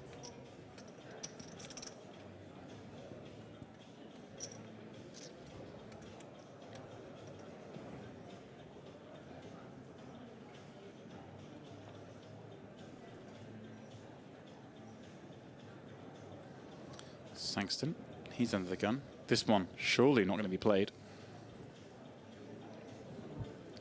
He's taking a little bit of time as well. Rightly so. It actually has been very refreshing for us, of course, in the booth. To see the fast play. I'm loving it. Everyone's going for it, Demps. He is going to like this has to be too thin, right? I mean, I like it against the small blind and the big blind, those two players, because you can put them under pressure, right? You cover them, we're near the money, but you've got Maddie on the button. He's in there. Who's... I mean, this is...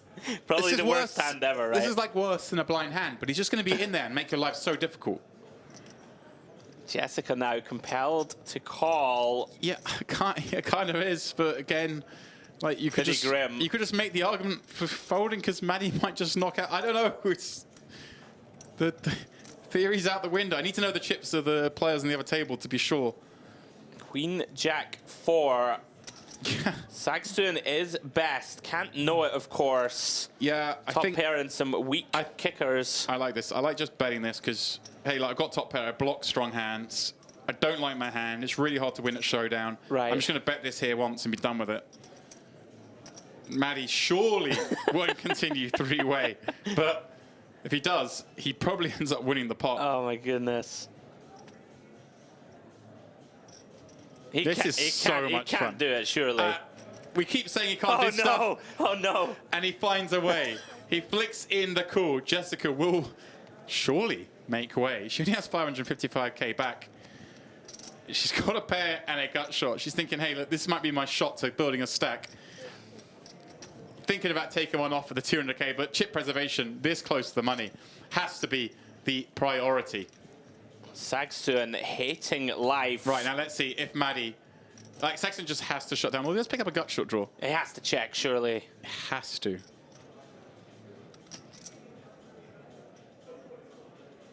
Doesn't hold a king or a 10. I'm trying to find... I'm trying to find... This is pretty sick. Take a bow.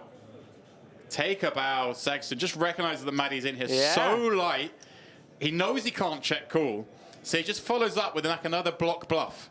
Like you say, he think he might have a really weak hand or a draw. Hey, I'm beating the draws, and if he's got a really weak hand, I can make him fold that. That is class play. Brilliant. That is adjustment there from Saxton.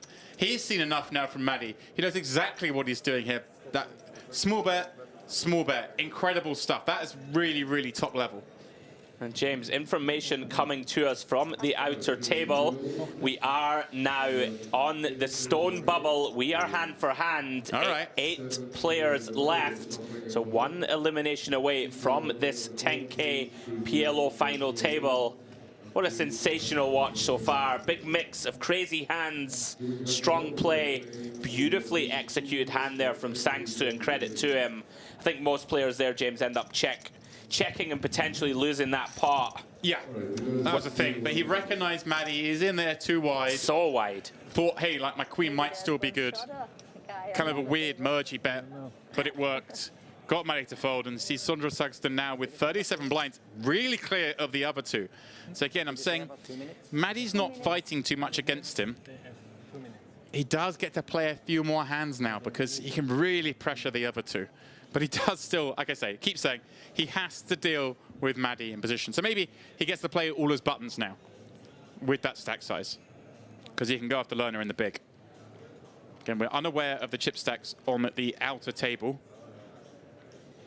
But it's bound to be a short one. Obviously, Jessica here, super short now with, what, 500k playing this 40-80. I think I like the post-flop play when she had those queens, but just given this sort of action we see constantly at this table, maybe a mistake to get involved. Who knows? She played such a good strategy up to this point that it seemed like a divergence from her own strategy. It did. But it's easy to say. I mean, at the end of the day, they're playing four-handed, and she looks down at a good hand. Right. And also with Maddie in there, who's going to be so wide, could double you up right on some boards. Now again, here we are, pure bubble. This is a really good hand to get a short stack in with. But 240. Oh. 280. It all depends, again, on the stacks in the other table. If she's by far the shortest, I think she might decide just to run this. It's a good hand. Yeah, No. it does get out of the way. She does fold. Yeah, pure bubble fold. Saxton, very defendable. Yeah, oh, he gets to defend this. And Lerner's just in a coffin on this pure bubble. Like, given that she sat there with 500k. Right. Like, this is so great. So that's looking cool here and just realize equity so likely because Lerner just has to check back so many hands. He can't risk being check So, like, raised. should Lerner, in theory, right, have a really strong holding? Because there is some... He should. There is some collision equity, as I like to call it, if he folded. Oh, wow. Okay. He folded. Well, maybe just thinking that Lerner's going to be super nutted. Yeah, I mean... Aces, there we go. Yeah, he's saying he had aces. Wow. But Saxton just gets to realize that. 9-4, one time suited. I think I'd have been in there with the jack, jack, deuce, deuce, just having a little look, put some pressure on. So close to shut. Flop top set. Double suited, so I was Yeah, like, or just don't buckle. have a scary ball come out and bet. What's the learner going to do? You have to call. So I'll give you a little bit of wisdom from Mr. Farrell. Mr. Faraldo. He doesn't really play much PLO, but he says if someone raises or re-raises and you call, and it comes the low to middle cards, just bet. You win. Yeah. Yeah. It's pretty true. Words to live by. Action back on Lena. Final table bubble. Very ugly holding. This one goes into the bin. And Jessica at risk at the moment. Should we have wait for the next hand? Or? ja, die warten immer Hand for Hand. I believe they have just announced hand for hand. Saxton, very strong hand in terms of blind on blind. And wow, limps in and look at this. Maddie with kings. And he just checks it back, James. My boyfriend, my suited queens against his ace king. Certainly an argument to raise here, especially with the bubble. Habt ihr Schwartig? Habt ihr wen? I saw Jessica discussing that two queens hand. Saxton here, flops best. Einer mit 700. Ace 5 deuce. Starts trying to get money in the pot, round about half pot. Maddie here with those slow played kings pre-flop. Feels compelled to take one off. Turn is the queen of hearts. Saxton now improves. King high flush draw to go with that top pair. Going to continue to fire. Half pot once more, 250k. Maddie now kind of in no man's land, Demps. The check back pre. I thought he might bump it up with the sort of FT bubble situation. This man just constantly undeterred. Gonna keep his man honest with another call on this turn. This seems dicey to me, James. Yeah. Like, is Saxton really just taking off here on the FT bubble? Seems unlikely. It really does. River changes nothing. Saxton, though, just one pair. Yeah, just checking, desperate to see a check back and a win. Yeah, Maddie figures he has showdown against those semi-bluffs that Saxton could potentially have. No good, sir. And Saxton, Demps, look at the way the chips are equalizing. Up to 3.4. Maddie now with only $1 million advantage on him. Yeah. Starting to reel in his man. Yeah, just manages to take a moment here, but I've actually...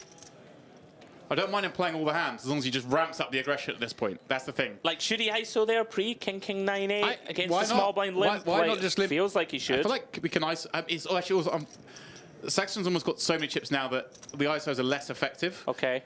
Because he does have a lot more playability, but still, I mean, it's still the final table bubble. I'd be ramping up a lot. I was surprised to see check, I must say. Yeah. especially when you've got a hand. But I mean, even before we saw he had quite a bad hand, but chose not to ISO when maybe one was needed. Sagstuen now finding heat, playing very well to boot. Faintly unattractive King 10-9-4, unsuited. Lets it go. Maddie, King 4-3 deuce. Again, electing just to complete. And Lehner, Ace-Jack 7-6, very likely to check here. Does do so, gets a free look. Don't want to inflate this pot, being that we're on that final table bubble. Nut clubs working for him. See Maddie has 3 of them. Ace, Queen 10.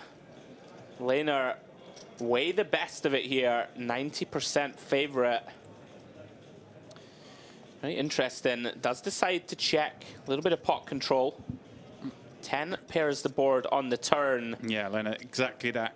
You those words, pot control. That's the mode he's got to be in here. I would imagine he checks again here. Yeah, trying, you know, you could get pick off some bluffs on the river. I mean, theory is you just don't get to bet anything here with Jessica having so few chips. Right.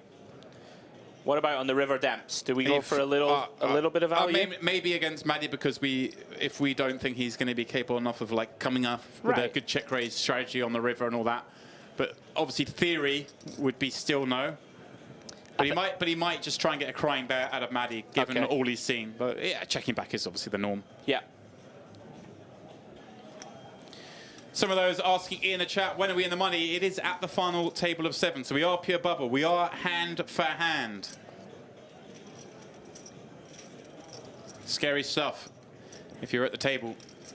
Unless you're one of those big stacks. Jessica, though, in the big blind now, coming up is super short.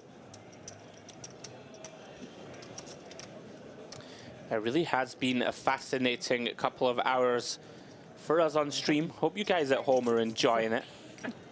This is, of course, 10K PLO High Roller. So a couple of hands ago, I was sort of trying to listen to Jessica talking about the Queen's hand she played. And I thought she said something about, ask my boyfriend, and he had ace king. But actually what she said was against my boyfriend who had ace king. So they're dating. Oh, look at that. An added little wrinkle. Oh, she thought he was going to fold. She went after her boyfriend. She opened up on her boyfriend's big blind when she was off a shallow stack. And then on the stone bubble of a 10K. And then she didn't believe him when he came betting the turn. She was like, oof. So there's some interest there, isn't it? Loving that. No soft play. No soft play. She thought, my boyfriend's trying to bluff me on the bubble of this 10K. Oh, that's awesome. That's like a little extra wrinkle for us. Yeah. Now look at this, Maddie with a real hand. We've seen him splashing around. Ace, Queen, Jack 4, double suited, drawing to nut hearts. Sagstuen with a pretty good hand of his own. Yeah, so continuing to play a lot of hands. And like I say, these chips, you know, Maddie doesn't get to be as sort of hold the hammer over Sagstuen anymore as much as he was before. Pretty unappetizing flop for Sagstuen. Yeah, Sagstuen's kind of gone with the strategy of just constantly betting because Maddie has so many hands, so many don't fit the board. Obviously, this theoretically isn't one he's going to want to bet. But he just thinks Maddie could be in here with, we've seen it, like the King 4-4 deuce. He's just coming in. Look at this. He's had enough of this. He's changing tack. Obviously, we can see he got the best hand, but just pumping it up. Yeah, first real show of naked aggression. That's a big move because now it's 3 million plays 5. If he hadn't done that, they would be nearly equal. So I think just in time making that move to reassert his dominance on this table. Yeah, that has been the one string to the bow that we have been looking for from Maddie. A bit more naked aggression, Demps. Finds it there. Very well timed. Really fun dynamics developing.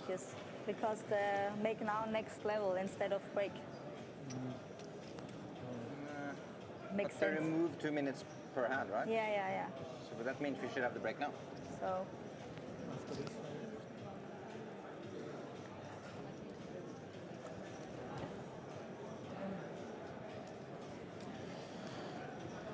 Action back on Lehner. Ace 10, 3 deuce.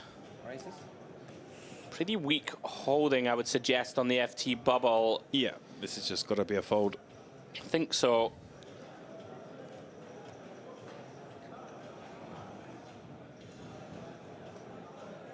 Wow.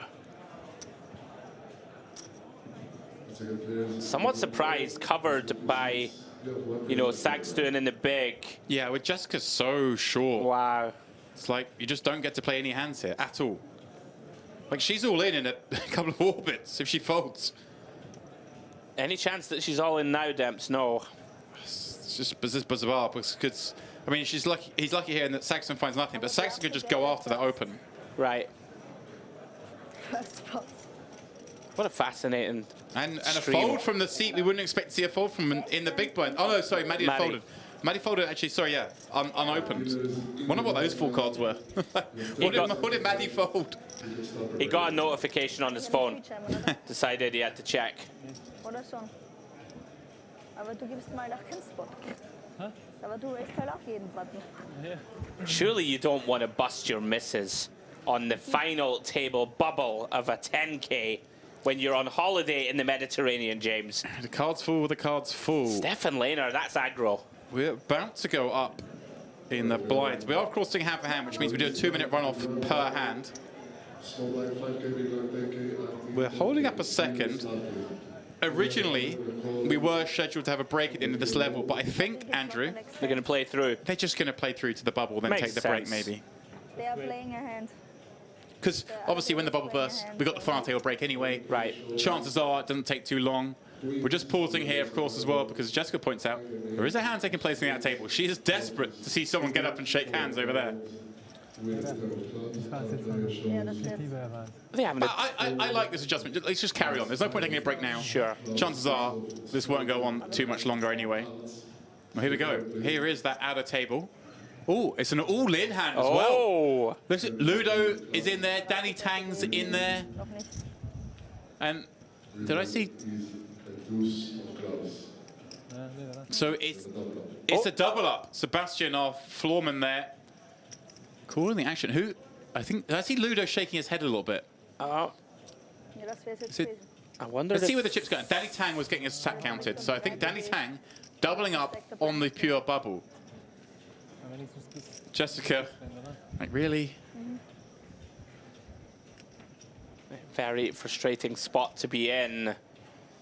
Jessica now, blinds going up in 1 minute, Demp. She's going to be down to 3 big blinds on the ventilator, and no mistake about it. Are they having a dinner break, James? Do we know? That's a question for you. Omaha players don't eat dinner. They don't eat dinner? They don't eat dinner. All right, then. They gamble. It's only you sort of Hold'em rats who need your food. 3 champs to check King 6 suited? No. Was? What a brilliant stream. Very much enjoyed it. More to come, guys. We'll be taking you through all the way to the conclusion of this 10K PLO High Roller. Again. Any more legends in the chat, Demps, while we're on this little just a lot of people hiatus? Who are a little confused at some of the play going on. Right. Me too. Amazed by it, some might say. Okay, so we carry on. 8-handed. We move forward. Club blinds are now up though, 50-100. There's another 2 minutes, falls off the clock. Which means Jessica has, what, like 3 blinds? And is basically going to be all in the big blind in a couple of hands. Right. So again, Saxton, theory, has to play super tight here. That's what. But it's deep enough he can limp and you know, take things on here. We have seen he just has not been getting put in any spots, right? So again, this is a spot where Maddie should just pop this up to 300k. Actually has a reasonable hand to do that with anyway, in the form of 2 queens. And get it to limp. It looks like he is going to raise this one up. Yeah, it's changing gears. This is the point. Like, Saxton has a really strong hand, king's double, but he can only call. He should only call. I mean, yeah. Like, what's he going to do? Try and get this in? Sure. And like, Jessica just gets in the money? No. He has to play super cautious. Well, there we go. Ace 10-8. Wow. Neither player likes that one, but Maddie does have the hearts, does have a gut shot draw, has the betting lead. If he just bets this, he should win. Very bad flop for Sagstuen. On the list of flops he wanted, this is very low down the spectrum.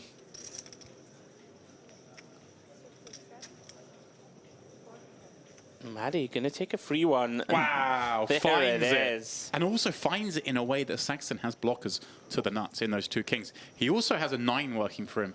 If ever you're going to bluff. But again, theoretically, you just don't have many bets in this spot anyway. Sure. So I like just checking and giving up still. And, ooh, such a small bet. Quite like this from Maddie, having hearts in hand, right? Less to protect from. That's a good point. Exactly that. He has the 2 queens and he has the hearts. Yeah. And to this size, Saxton can't go anywhere because, well, he's drawing, so straight still. Very nice bet size from Maddie. Kind of a bad card for both to see. Saxton, of course, improving to 2 pair, but Maddie's straight being counterfeited. Like to see him still find a bet, though, of course. Can't be scared of everything.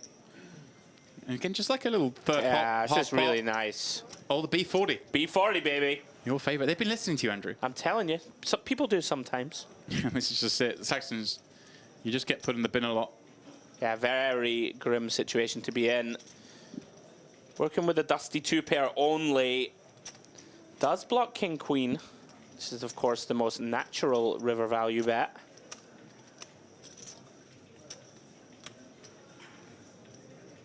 I guess also Demps, right?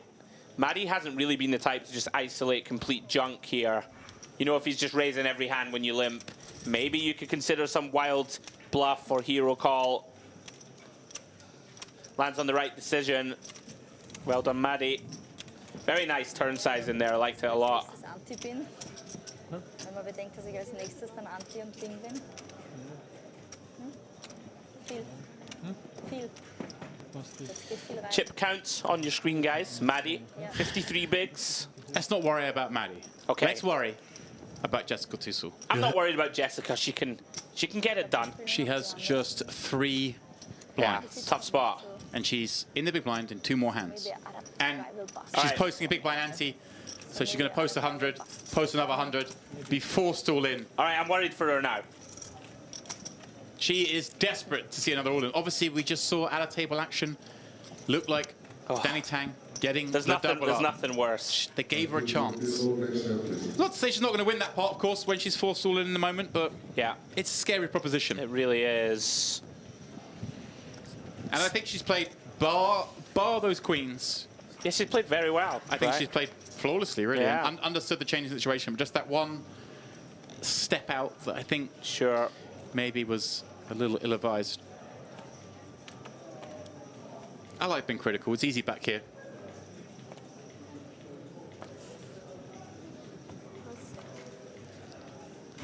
Saxton continuing to pick up playable holdings. Yeah, this is the one spot, obviously, you can get a bit more jiggy from on the button. The only time he does have position on Maddie, but still a little scary. Doesn't get to play too many hands. He's not folding this. Right, so this is a spot where if Maddie really wanted to, double suited, run that, like, just pot it. What are you going to do? Is he really going to get it in when Jessica's got all in next hand? Right. Lena, same thing. Look, he looks at a nice hand, but I know he's going to call this because this is kind of way he's played, but this should just be a fold. Just fold this hand. No, he has to save his beloved, right? He has to bust Songsten. Well, he might end up busting himself. That's very true. Saxton, excuse me.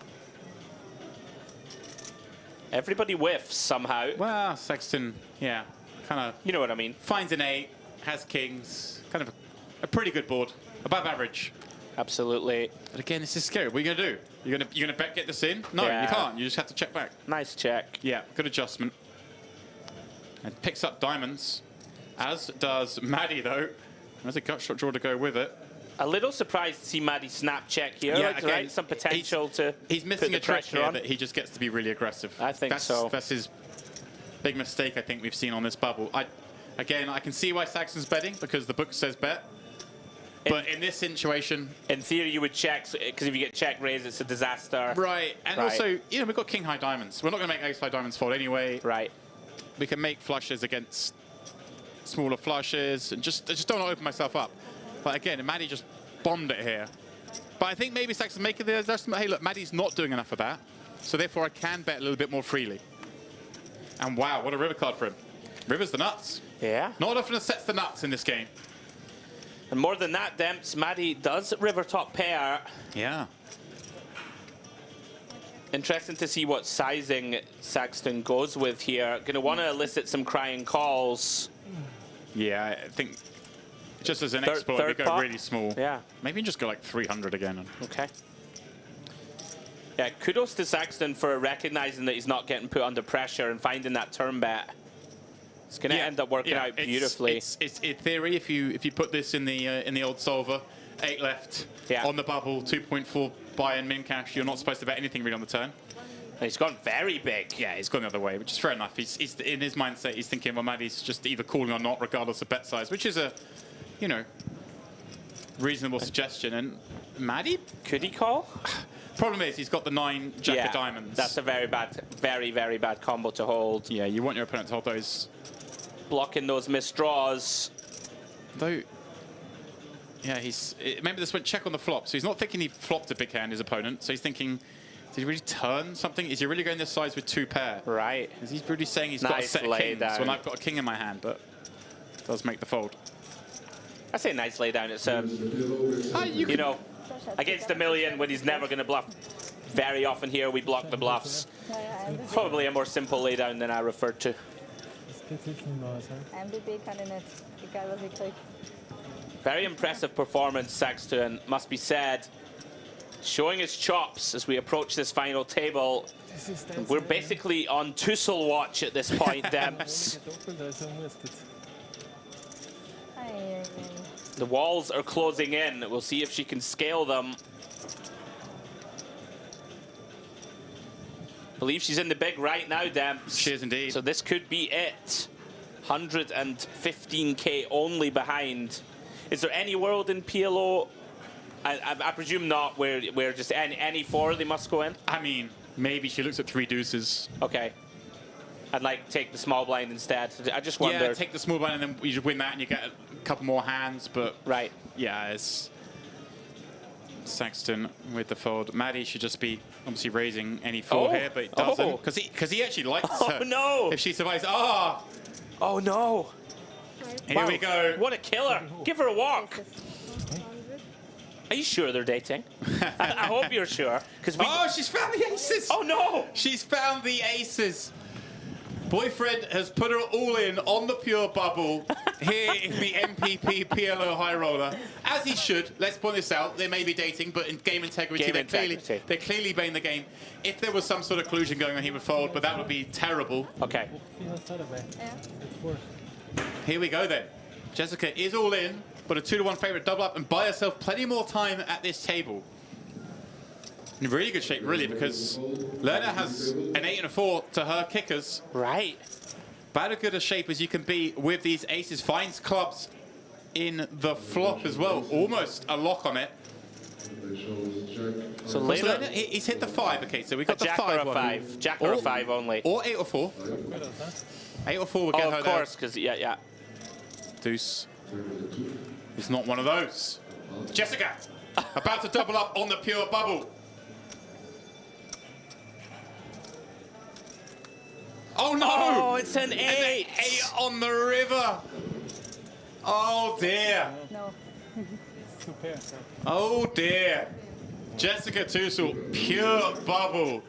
Tries to hide the disappointment, but it is apparent, rightly so, and well, it might be a little frosty in whatever room number that is later. Oh, what a brutal way to go, Demps. Also. Yeah, finding the aces, forced all in from the big blind. Jessica Tussle is the bubble girl here in the MPP PLO High Roller.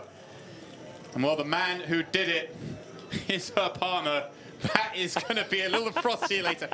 There was nothing that could be done. The situation was the situation. Cards are cards.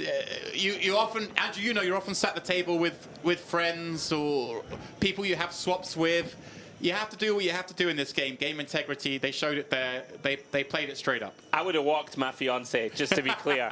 Just to be absolutely clear. There is no universe. I don't care about the integrity. I care about my health and overall well-being, James. Well, there you go. You heard it first. Andrew Hedley has no scruples. Yeah, I don't care. All right, guys, we have reached the PLO High Roller final table. Maddie taking the lead, one assumes, in the entire tournament to the final table. These guys are going to go on a final table break, stroke dinner break. So, guys, please take your break, set alarms. We've been told it's about 60 minutes until the final table, so don't stay with us. Please do go take a break, set an alarm.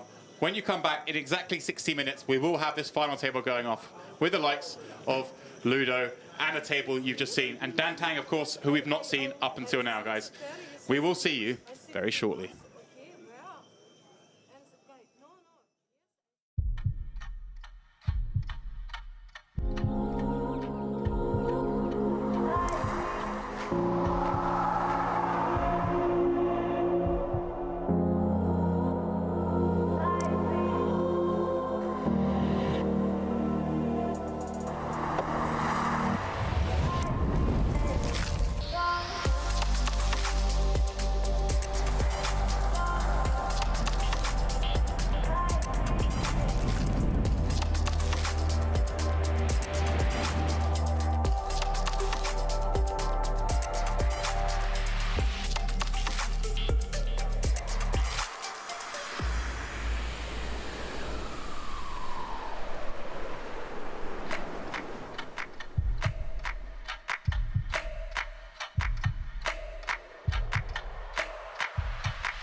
Your unique journey starts now. Merit Starlit.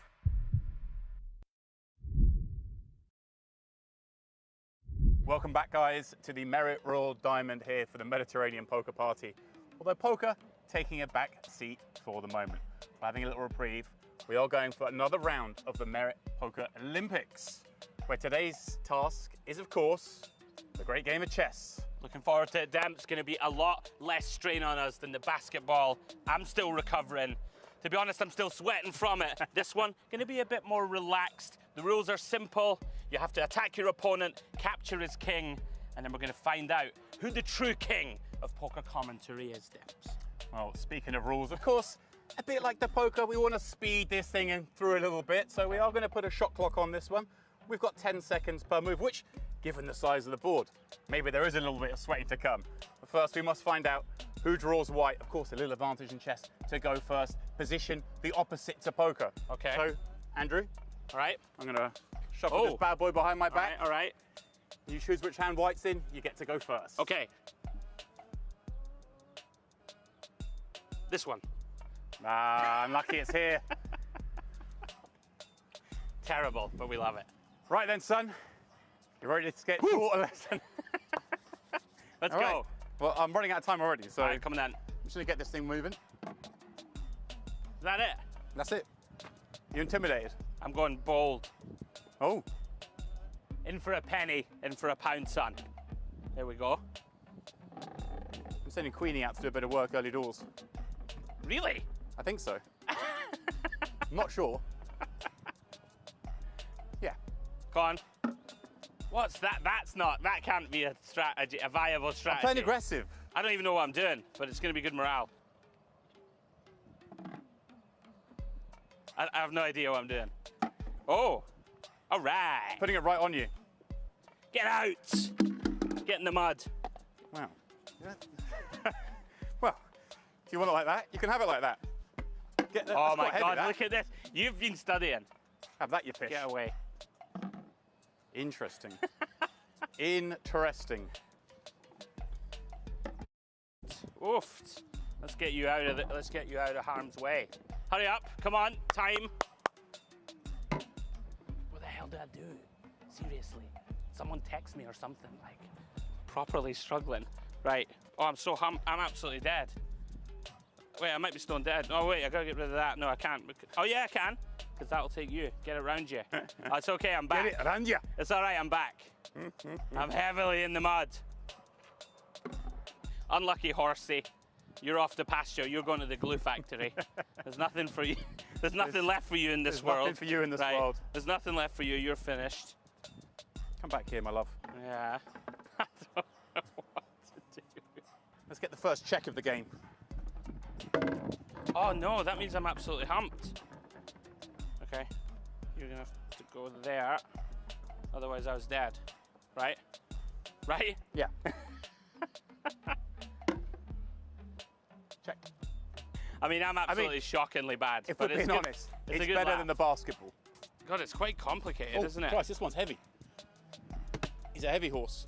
Not bet on him to win anything. Oh, we can go aggro. Yeah, I'm going aggro, fuck it. Because if you want to take it, then I'll just take you. I was hoping you weren't going to be aggro. Your race is run. See you later. Alright, see you later. And then I have no choice but to dispense of the second queen. Now we've got an open game. Goodbye, darling. Goodbye, sweet princess. Look at him. Look, pan. He looks stressed. Come on. You know, poker, you pop a set, you look a bit nervous. Oh, a check. That's what's going on here. Why have you done that? Because I'm just aggressive. There's no logic to this. Why would you do that? Dun, dun, dun, dun, dun, dun, dun, dun, dun, dun, dun. Oh, that's okay. Oh, no, that's not really great. Protect the king. Okay. Well, it's just... We're trading pieces. Yeah, we're going to be a draw.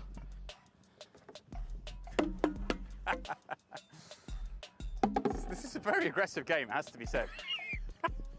I foresaw this move. My heavy horse. I foresaw this move. It's very heavy, that horse. In fact, I did not foresee that exact move.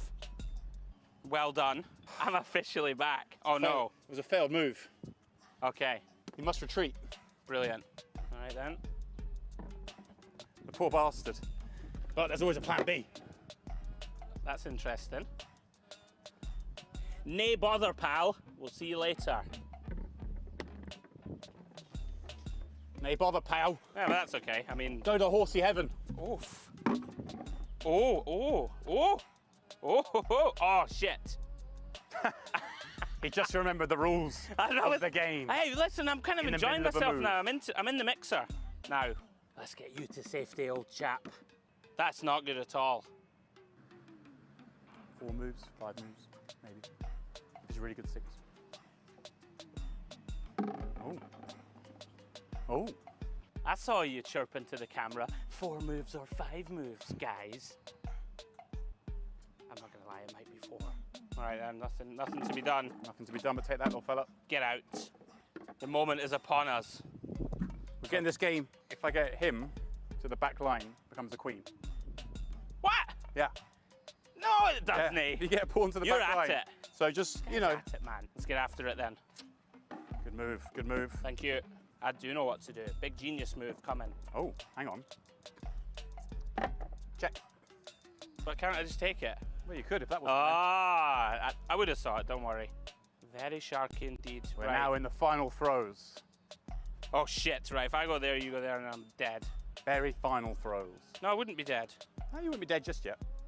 You just get closer to death. Yeah, I'm feeling threatened. I think I have to go there. Oh. All right, we can still do this. All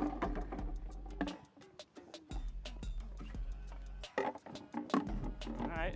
It's all speed now. It's all systems go. Oh no. That was a huge, interesting decision. A huge misstep. It must be said, it was a big misstep. I've got you here, I'm afraid. Yeah, it feels like you've got me. Check. You can go diagonal. Full steam ahead, mate. You can. No guts, no glory. Check. No guts, no glory, mate. No. The King of Scotland, his days are numbered. They are. I could just get this. No, I'm going to keep messing with you. Check. Oh, brilliant. Well, whatever. Pish off. Oh, I'm dead. Now we've got him pinned in there. Yeah, I'm dead. You can keep going back and forth. We're just marching to certain victory here. Yeah, I can't do it. I mean, a noble king would recognise, you know, time's up. It is up. And take his own life. It is up. I'm trying. I'll see if I can do this without. I'll just get a queen. Where's Queenie? Come on in here, love. That's not how it works, surely. Come on in here, love. All right. Back you come.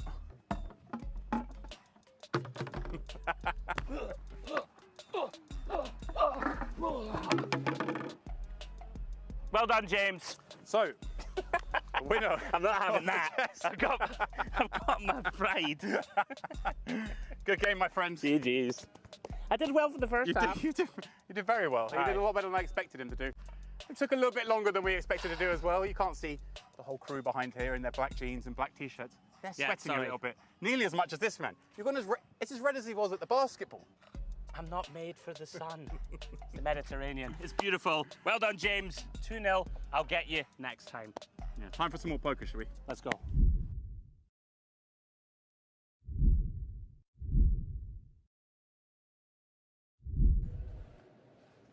It'd be a minor irritation, that, to Savenkov. You know, thinking, right, this is my tournament now. Time to run riot. Yeah, and this guy's just not letting me. You do need the cards to play ball, not allow opponents to wake up with the big hands. Yeah, here we go. Even a hand as weak as 3-5 suited. This one's pretty out of line. You know, holding two of the kind of cards that you want your opponents to hold, of course. But regardless, people are going to have to find it, Demps. Going to have to find big hands. Well, here's a big hand. Oh, my word. Ebby with 6 blinds. Looks down at the hooks. It's hits go to give them a 12. And a 12 he will. Obviously, made that amazing raise ball with 10s against 2 jacks.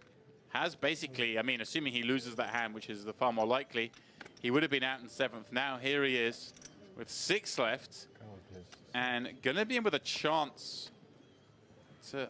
I mean, Savenkov going to be very steamed here. Get a spin. I mean, 9 million more. I think we have to call. It's horrible. I think we got to flick it in. Yeah. We are up against enough, you know, ace, jack, ace, 10, ace, queen, ace, king combos, Demps to be live enough. It feels pretty gross. Yeah. He does make the call. Here we go. Ebby with that great fold. Now with an 81% chance of getting up to 30 million chips, with one more player out.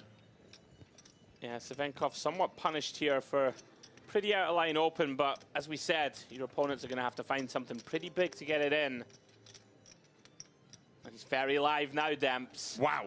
Flops the open-ender on the 8-7-6 board. Even has a backdoor heart draw. Maybe not enjoying the sweat. Oh my word. Wow, the needle card. He improves to a set, but it's a bad card for him. In that it gives Savenkov the flush draw to go with the straight draw. Oh, and it's a heart on the goodness. end. Wow, what a disgusting run out. Running hearts, the 3-5 suited, running down the 2 jacks of Ebay, who, fair play to him, does a lap with the table, gives his respect to all the players. He's going to leave with 17,100.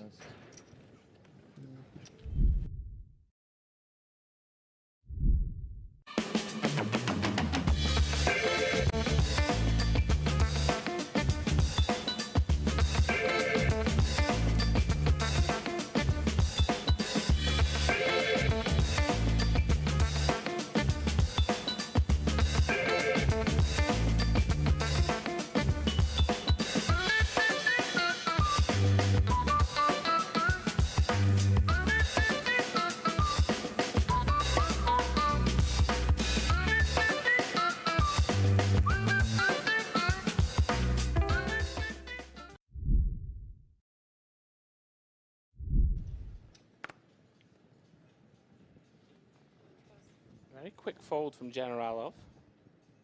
Burton. Now with 28,400 locked up, are we? Got to raise call this one. Into the raise calling, that's what I was going for. Now obviously the shortest stack. I have the lowest risk premium. We're kind of tied shortest stack, but nonetheless, this is a plenty of hand, isn't it, to try and get some action with. Yeah, I think it's. I'm kind of surprised. Yeah, I'm with you. I don't want to call it a mistake, but I think, you know, there's only a 7K pay jump Whereas the difference between first and fourth? 13K now, we're up to... Oh, okay, sorry. My mistake. Oh, well, here we go. It's not going to matter, Demps. What's Danker? Finds the Ninas. In fact, this is the Helmuth, is it not? The Black Nines. And here we go. Huge flip. Big, I just said how Danker's kind of just got through this field without getting any dicey spots, but here he is playing a 56 million chip flip. A chance to knock out the man who was leading this tournament for such a long time. And if he does so, he will take 100 million into the three-handed battle. Big moment. Generalov, we did mention it earlier, he was going to just find his way into fourth. About to ladder up to third here.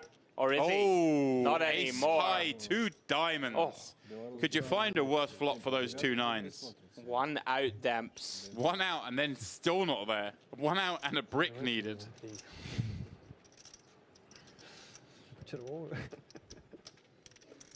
Well, there's the brick. Just need the 1 out now.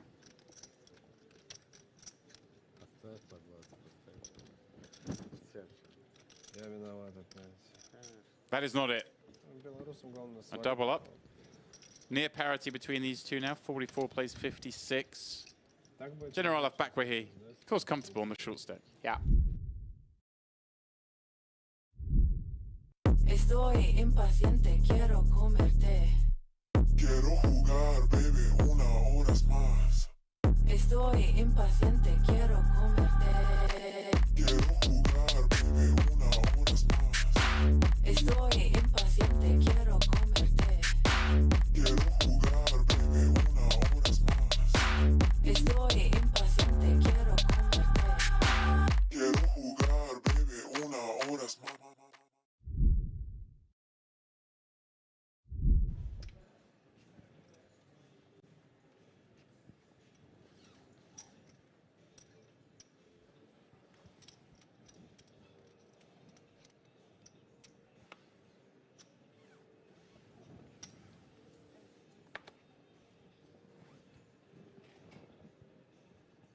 Generalov, now with his newfound wealth, just gets to chill. He's the 2022-2023 Petanque World Champion. Kirill Burton looking down at the 8-7 offsuit in the small. Let's see how he wants to approach this with that super active big stack behind. He is going to fire in the required chips to see a flop. Will Savenkov allow that? Probably will with this Jack-7 of hearts, kind of hand that likes to check back.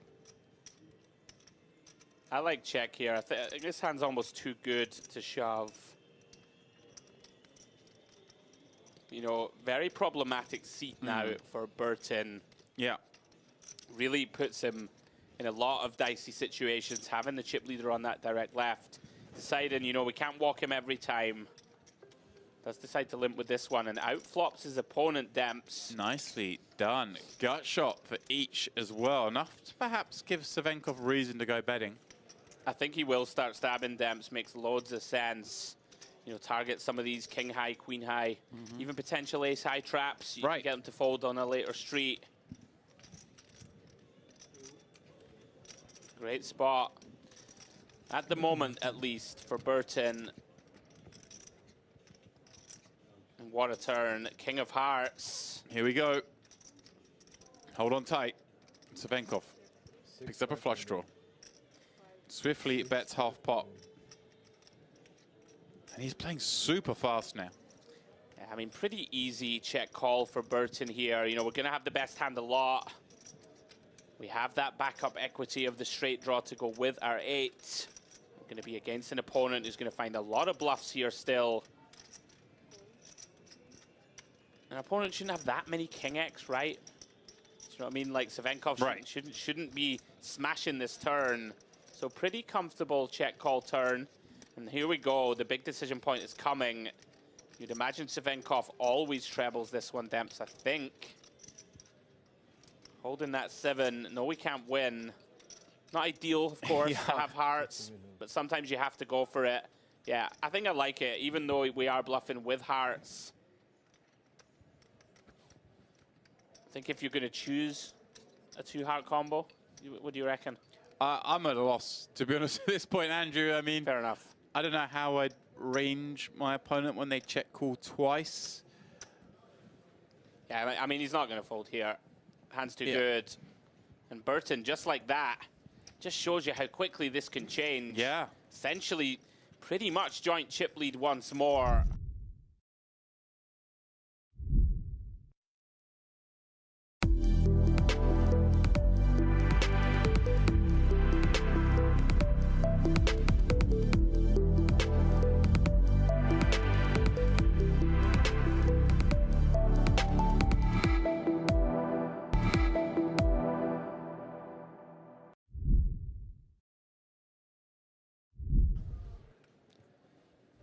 One part of the game that, you know, we all analyze it to death nowadays in modern poker, but pressure still pays.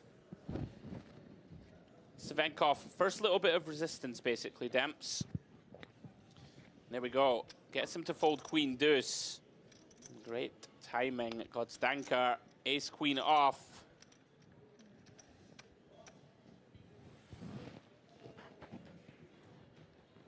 This is a monster in most situations. Feels like pretty easy shove. Playing four-handed here. It is so good. Yeah. Praying for a call, and he's going to get it, I think, Demps. Yeah, Generalov made the fold before with ace-7. This is a different situation. Flicks it in with the ace-8. He is up against it, the covered stack and the dominated hand. Kozanka, look at this. Like I say, it's the first time he's kind of found himself down on like a vulnerable stack in a long time. And now with a chance to not just pick up a bounty, but vault himself back up towards the other 2 stacks and make this a pretty even 3-handed affair. Of course, he does just cover by 6 minutes. If he were to lose this one, he would be the one right on the bubble. Getting worried. Yeah, a lot of pips around the 8, but it is the 9-7. Generalov looking for lightning. Oh, wow. Ooh, here we go. It's brewing. A 10 and 8, 5. 10 live outs are in the deck. He starts with the same equity. He finishes with, but he finds the 8 on the end. A brutal blow to Godstanker, who is left with just 6 million in chips. Generalov lives again.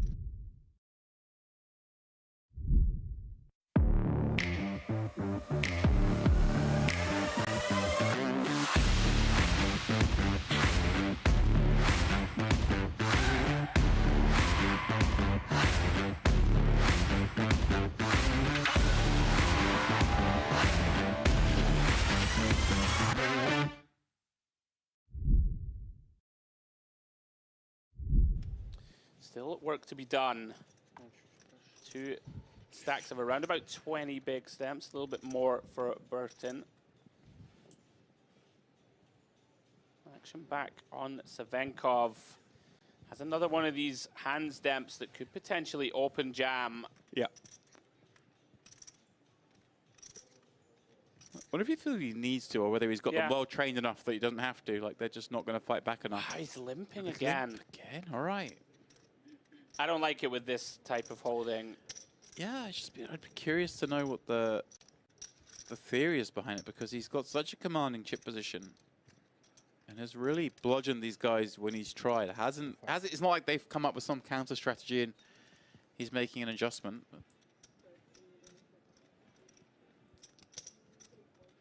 No, he's going to stab his second pair when check 2, as he should on this King 8-7, but Burton with that gut shot and overs to the 8, finds Jin on the turn.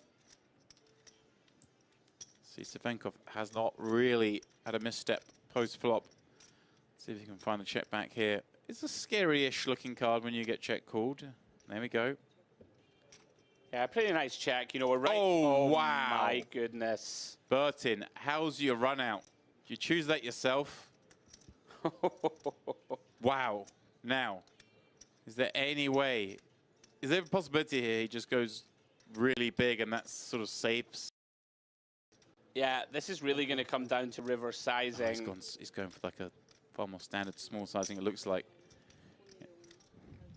Yeah, I love this. It's going to induce a raise every time.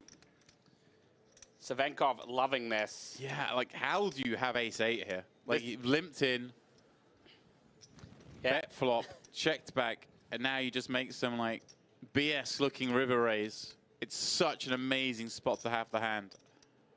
Yeah, credit to Bertin here for not just getting too greedy. We are going to have some blocks. You know, with a hand like a 10. Potentially a weak king that wants to, you know, induce something. Yeah. 20 million at the bet. Now, obviously, decision point flips back to Bertin. And normally I'd advocate for, like, you know, you kind of want to preserve some chips. But surely in this spot, Savenkov just has a house at 0%. Absolutely. He's not checking back 2 pair. No. Oh, see, this is the thing. I think it's just an easy jam. Tiredness potentially creeping in. Savenkov is going to be shocked to see he got called and isn't good here. That's insane.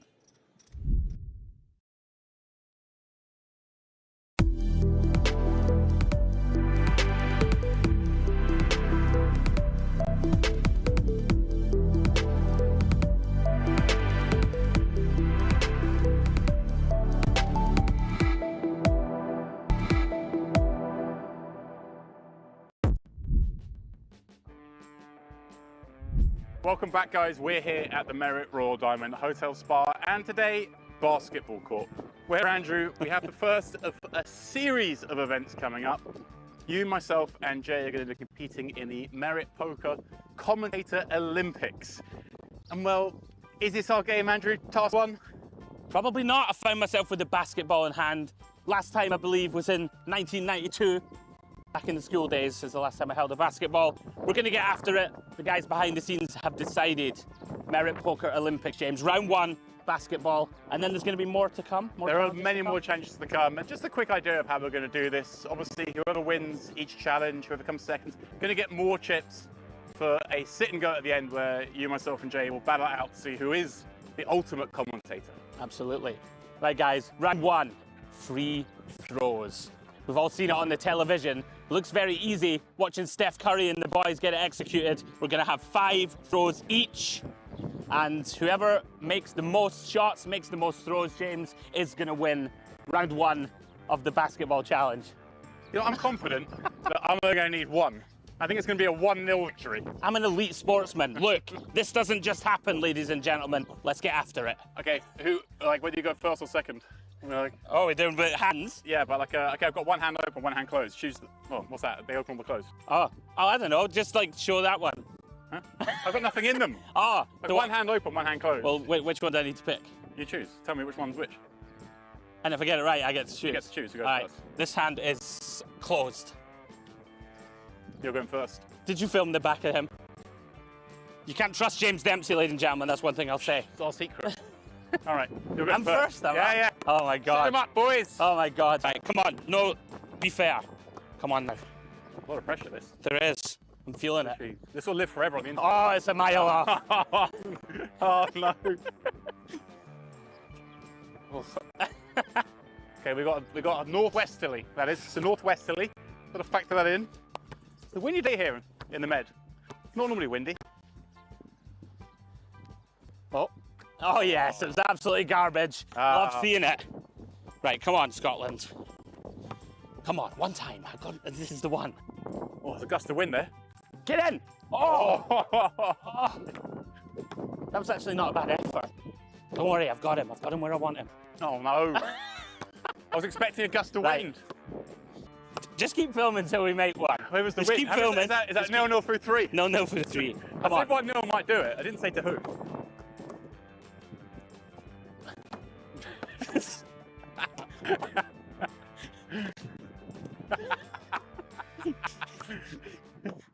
Guys, we're not actually this bad. It's the wind. You can't not pick it up on the camera. It might Show look the warm. trees. Where are the trees?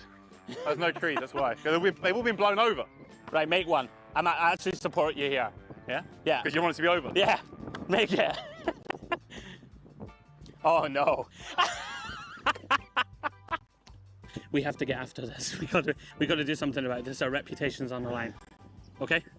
Yeah. Break. Okay. Oh, I had a chance. Oh dear, he's got a chance to kill him off. Oh.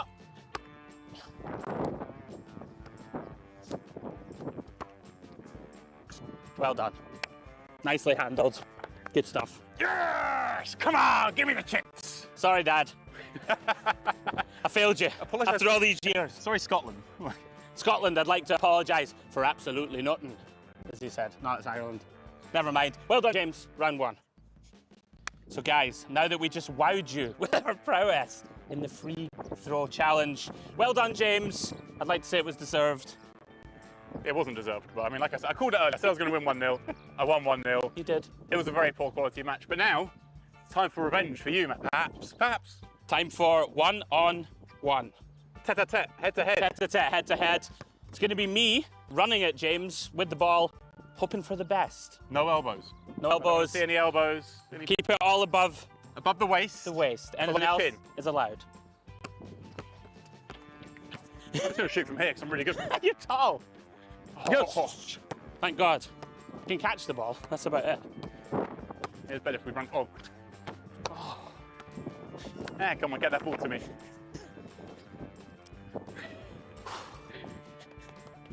Okay, let's go. You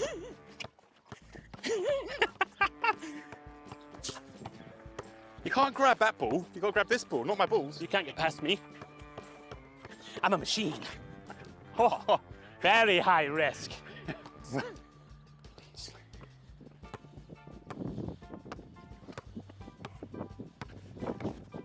Oh, he's done me! He's turned me! Get in! Oh!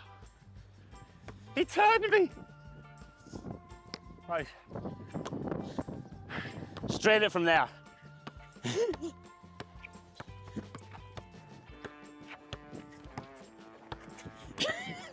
I've seen this on the TV. Where are you going? Oh!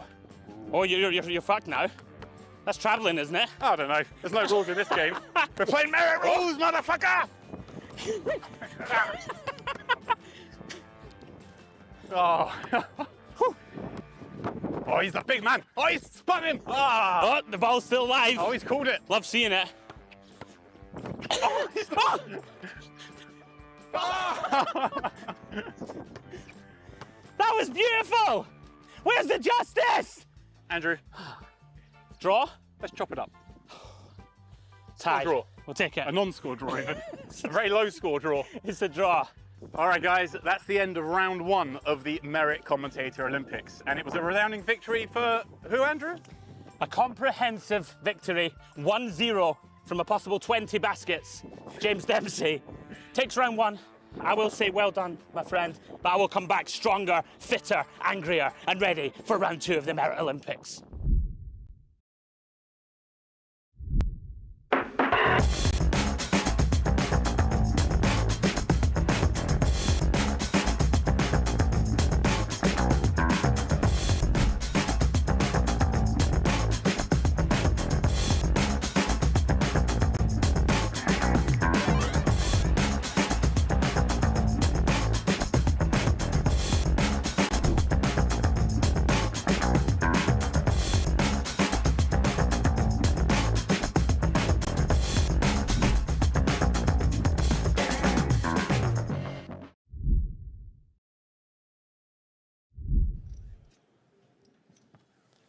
Here we go, Demps. King 8 suited, 7 bigs.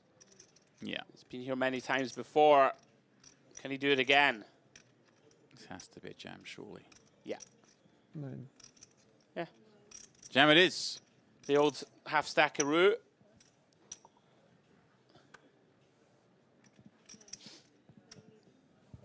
Well, here we go. Savenkov finds an ace, rips it in.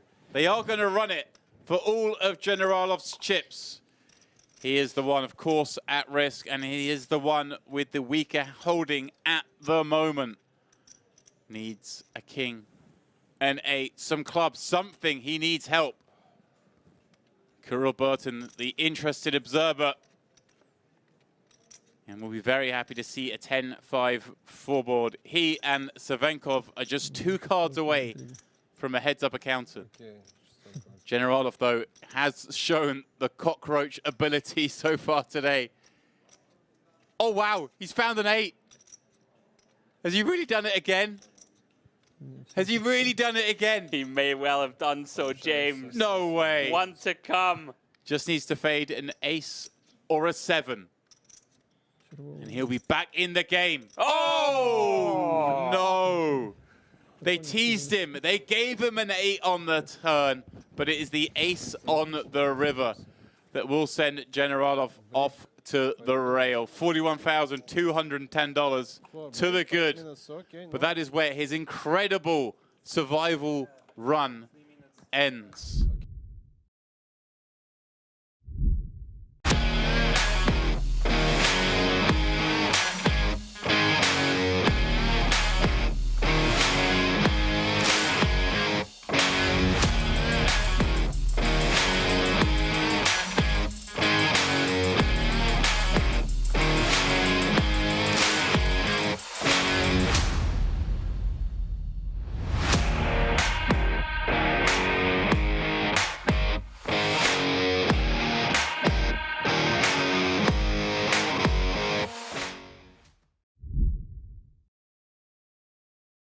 Imagine if we miss breakfast. Don't worry. Imagine if it goes on. You're going to be okay. Well, then there's always late breakfast and then lunch. Big We could be here at 4 p.m. when lunch closes.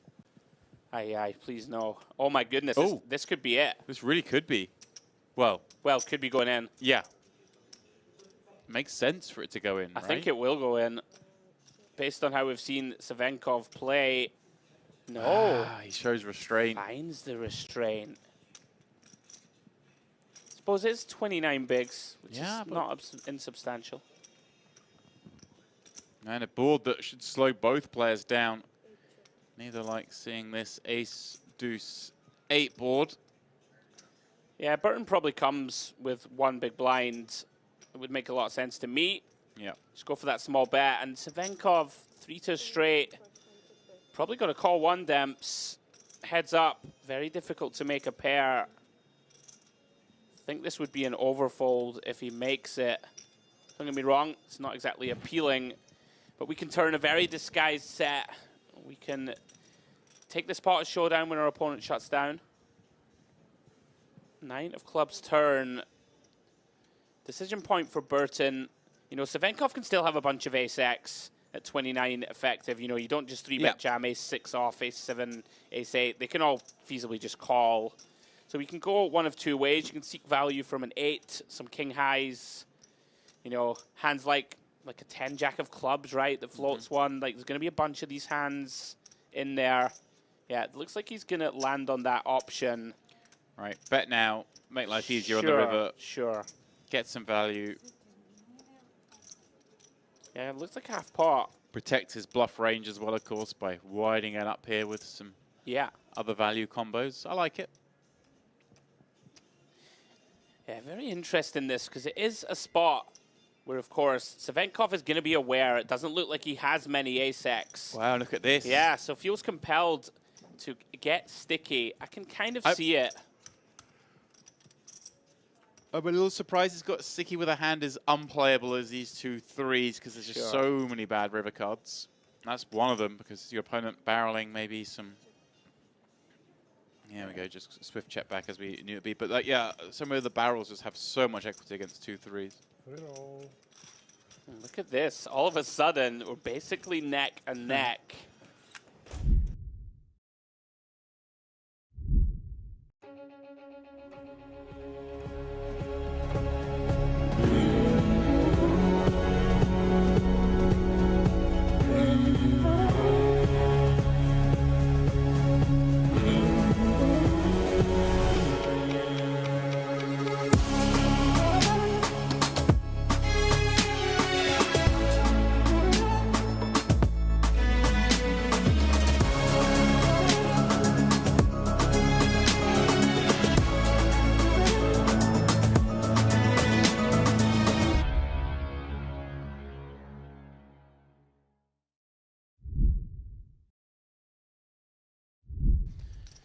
They would then increase to 2 mil, 4 mil. Wow, we're really making it to the 2-4 milli level.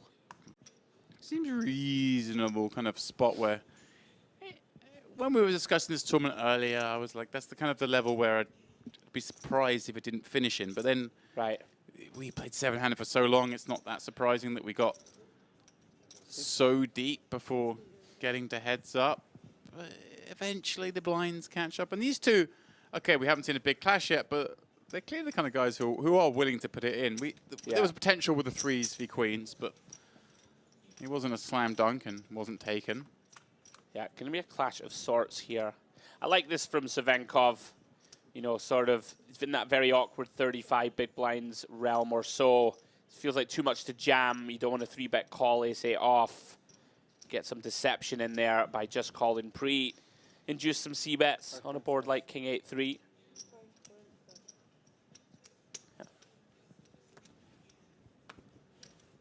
Easy continue, of course, for Savenkov. Goes with call.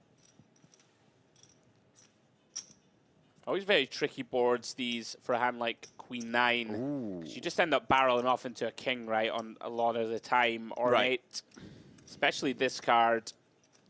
Savenkov could lead here, Demps. You do see it a lot on this middle card pair. And that's what he's done. You've called it. I like it. I like it too.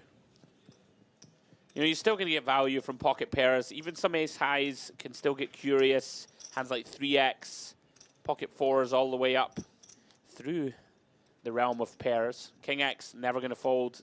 Don't allow it to check back. Yeah. Looks good. I think we've got to give this one up. You know, like hands that continue flop that we can beat are going to be hands like Queen High, right? Queen High with backdoors, like Jack 9 of Hearts or something like this, wrapping around the 8 and the King. We block it. Hello. Yeah, this is spice. Oh my goodness, he's raising. Wow. And for the second time, Savenkov is sitting there with 3 8s and an ace kicker and being raised. This time, he has the old 100%. Yeah, I mean, this shocked me, won't lie, Demps. Struggling to see the rationale behind this one. Right. You know, I just don't really know what we're achieving. And like Savenkov is playing this one a beaut, throws in the time extension, genuinely looks pained at this one. And to be fair, he genuinely is pained because he's thinking, wait, what hand are you raising with here? He gets to like tap into the sort of true emotions of being perplexed by the raise, and by doing so kind of portray a little weakness. Yeah, such a strange decision to raise here from Burton in terms of, I think when we're raising here, Demps, like we're mega polar now to like trips and bluffs almost, it feels like. Like I just don't see a king raising turn really ever. Right. Unless it wants to set its own price, like king queen or something. Or it's just, you know, these guys have shown creativity. Maybe he is doing it because we don't expect to see it. So it's levels upon levels. Well, Burton is going to need to level himself off the cliff's edge and does manage to find a way to do so. Yeah. That was, he found the brakes a little late, but he did. Yeah, they worked just in time.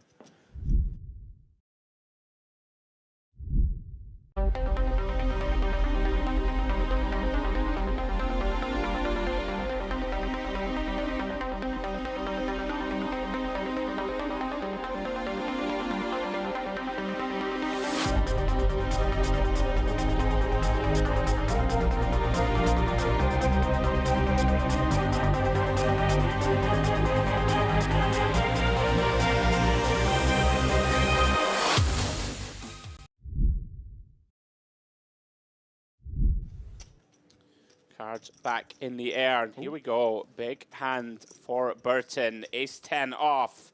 I did say nothing good ever happens, Demps, but he is heads up with it. He's heads up and be looking to try and get all the chips in the best way possible. Whether deciding to raise... Oh, hello. Oh, wait.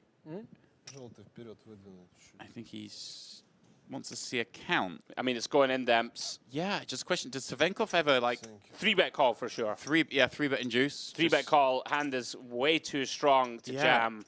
You want to give your opponent the chance to 4-bit rip some stuff we dominate. Right. Oh, no, he does just jam. Here we go. Through the front door button. Finds it easy. Just throws in a chip for a call. And is a marginal favorite to take the big lead in this match. If he can hold, he will have the 190 million against 50. However, if Savenkov can convert this very pretty looking king, queen of clubs, then he will be our first champion of the series. Wow, what a moment. Two guys who've played great up till now. Wow, that's how you do it. That's how you get it done, Andrew Hedley. King, king, queen, flop. No messing about. Drawing to just running aces. Wow. What an incredible flop to finish this tournament on. That is insane. Kirill Burton out in second place. The man who did the heavy lifting early on in this final table. Perhaps a little shell-shocked in the way that one ran out. I'm shell-shocked. He's taking home 57,800. He's got a smile on his face. Wow. It's kind of absurd. But there is your winner. Our man. Flopping a boat. What a way to no less. Savenko just drilled it. Drilled it. Just took over this final table halfway through. $85,000 for him. And, of course, a whole host of bounties.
Estoy impaciente, quiero comerte.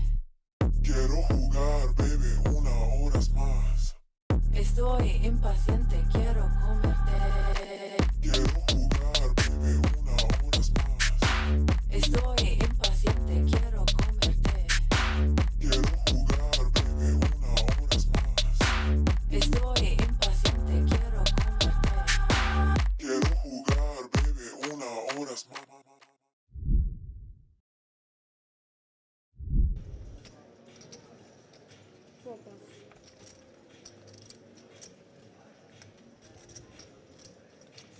Action back round to Burton. Yeah, loving it, isn't he? Very much involved.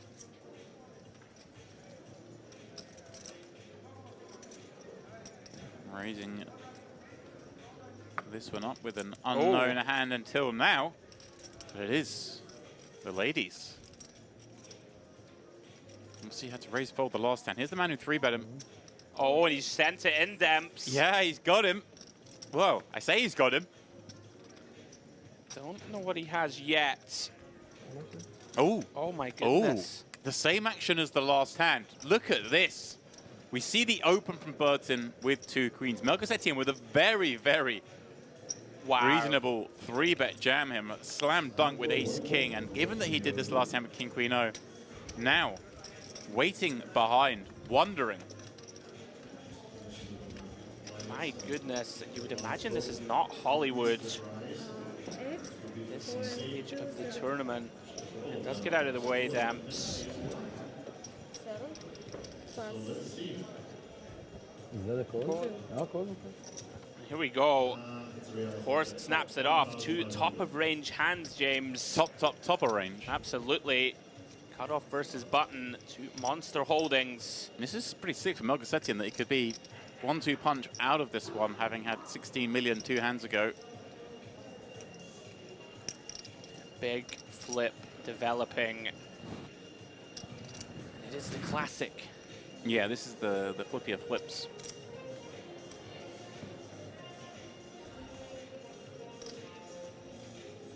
King 6 straight. There it is. Finds a partner. No diamond. Backdoor joy for Burton. Just the queen will do it. With one pull to come.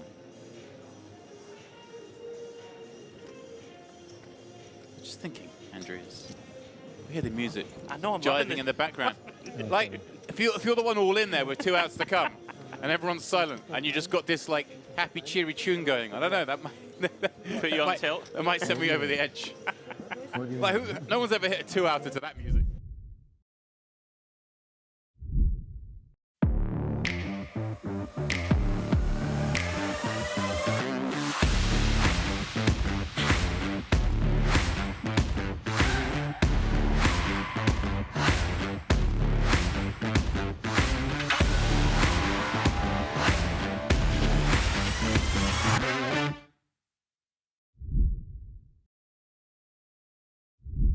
Based in Grenoble, I believe. You know, the foot of the French Alps. You know, I'm just having a bit of fun with it. I know you are. Mont Blanc. I'm just getting Mont Blanc, that's one. Mont Blanc is a mountain, yeah. There you go. There's a lot of mountains in France that begin Mont, as it happens. Yeah. Coincidentally, of course. Hence why I made the joke. I'm one step ahead of you, Demps. Speaking of being one step ahead, Melchizedek has been one step ahead of the competition so far. Getting after it, ace-9 under the gun.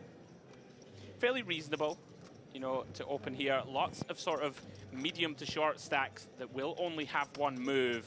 So using that ace blocker, gonna come in for an open. In a full ground to the big blind, Burton.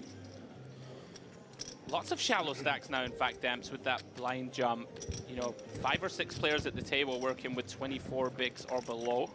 Burton, we get to sweat with Melchizedek, and Burton with an unknown hand. 9-7-6, very much a texture that connects with the big. And you will see some donking. Does look at his chips, James. Yeah, and here it comes. Certainly a trend in modern poker. You will see a lot of leading here on these 3-card straight completing boards. Melchizedek might rip it here, Demps. I could see it. Backdooring up flush draw, top pair, top kicker, very vulnerable holding. Right, it's a situation where he just doesn't know what the bad cards are on the turn, does he? There are a lot of them. Hand rates to be the best right now, but I think it does make the committing raise. Really impressed with him so far. Just seems super attuned to what's going on. Has decided to go for the raise call, James, instead of shove. It's effectively the same thing, right? When we're talking about this stack depth, isn't it? Making it 5 million. I mean, oh wow! Here we go. Here we go. Burton tables what looks to be 8-9. Is that 8-9? I think he might. Oh, it's top pair with an open ender. Yeah, it is. So Melchizedek has got his man to stick it in here with effectively just the straight draw on the live card, looking to pair up for the 2-pair. So again, in the best spot, in a monster pot. There's 26 million chips in this one. Huge. As we see the 8 roll off. Now, of course, there are chop outs. And, of course, the ace would still do it for Melchizedek. But all of a sudden, he is bang up against it. And that's where he remains.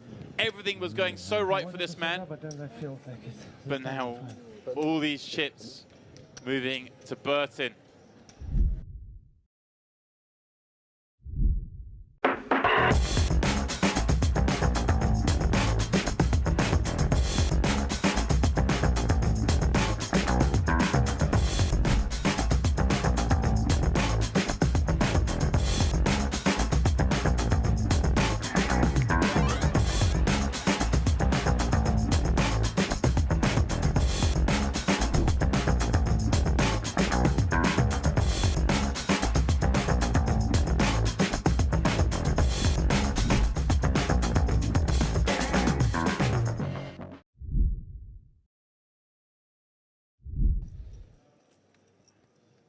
Always frustrating, of course, when you try and execute said limp. Don't get to C3. Round to God's Danker. Pocket 6s. +1. Very likely to be in there with this one. Yeah, man doesn't need 2 6s to enter a pot. So earlier, Jack 6 suited from this sort of seat. Of course, it was the 2 6s that he did the damage against earlier with his ace 9 offsuit when he came out with a rather creative turn at check raise bluff.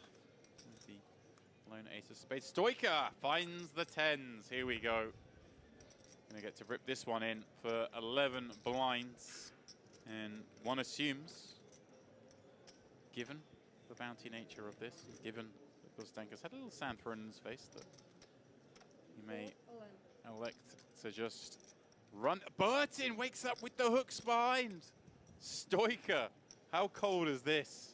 My goodness. And now Burton with a real decision point here, right? He gets to call here and allow Gozdanka to perhaps go bananas behind. Does he call here and just fold if Gozdanka goes bananas behind? Because, hey, like, I have to have a pretty strong hand here, cold calling 11 blinds. Right.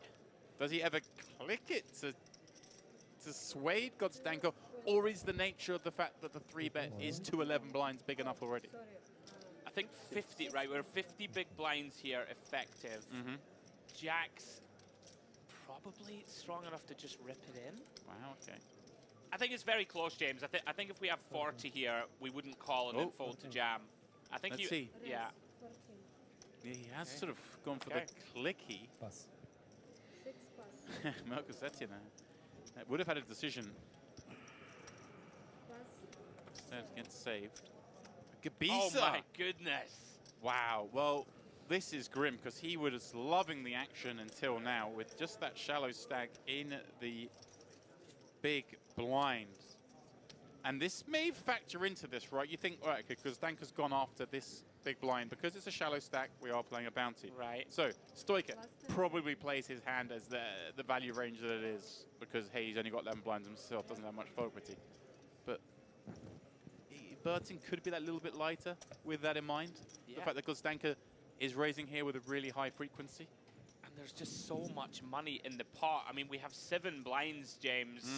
Of course, ace-queen figures to be in a lot worse shape than it is. We can see it's in fantastic shape against these 3 holdings. Yeah, I think he's just going to look at this and... We only have 1 time bank, by the way, James, I think. So Wow. He's not got long to make this critical decision. Think might time just out here. Kind of cry fold this one. Yeah, I like it. I like it. Obviously, we can see that in this instance, he would have wanted to be in there. Gozdanka's showing, hey, look, I wasn't in with nothing. Stoica's going to get the very bad news. It just feels like ace-queen wins this hand every time as well. There's just going to be no justice. Yeah, well, if that's the discussion going on there, Burton kind of looking in Gabisa's direction. What a spot for Burton. For a bounty and to get to around 40 million.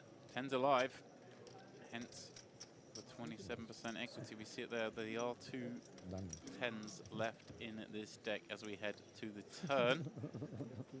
He's happy with the ace-queen so far. Wouldn't have got there. Yeah, desperate to see another brick. Can Stoica find one of the remaining 10s? No, he can't. Wow, what a collection of hands. Because Merck set in ace jack of diamonds in there. Gabisa had ace queen of clubs. We had 2 jacks, 2 10s, and 6s.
My head shape doesn't suit a cap, you see. Like you say, Gabisa, this man's not come from the Mediterranean.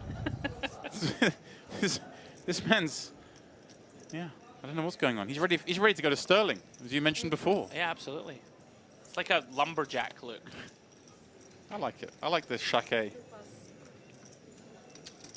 Now, Rudsar in the cutoff. Ace, queen. Very big hand, of course. 16 big blinds effective. Likely to play this one as a raise call, James. But he does decide just to ship. Interesting. Yeah. Oh, wow, and here we go, Demps. Wow. Not against Melchizedek it's again. a stone cooler. Melchizedek. Seen these guys tangling all night long. The final battle potentially about to get underway. Super unfortunate for Rudsar here to run into a better hand. Cutoff versus small. And if he does not improve, James, gonna be out of here in 13th place. Yeah, this is just cruel on Rudsar that it's gonna potentially finish this way. He's been dealt a couple of rough spots. One hand, maybe, we feel, was of his own making, but this is a tough one. Nothing on the board. Of course, not to overlook the fact that Melchizedek only has 1.9 million back himself. This is effectively the pair of them all in. Looking for stacks. But the flippers have resulted in just 3 outs with 1 pull. Can Rudsar find it? He can't. Queen, not enough. Melchizedek with another big all-in pot.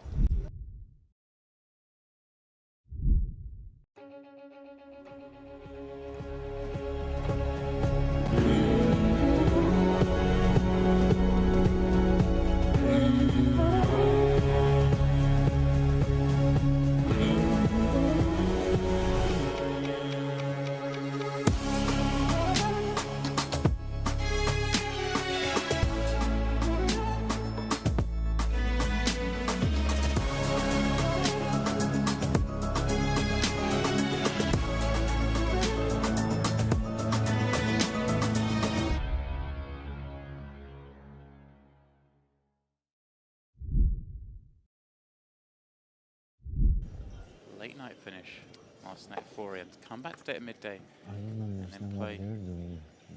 No, they're just cheap giving. Round to Constantine. Cheap dumping. Another one of these mediocre hand stamps, but is openable. We have seen these sort of 20 big blind stacks shy away from these sort of weak mid-range ace-X.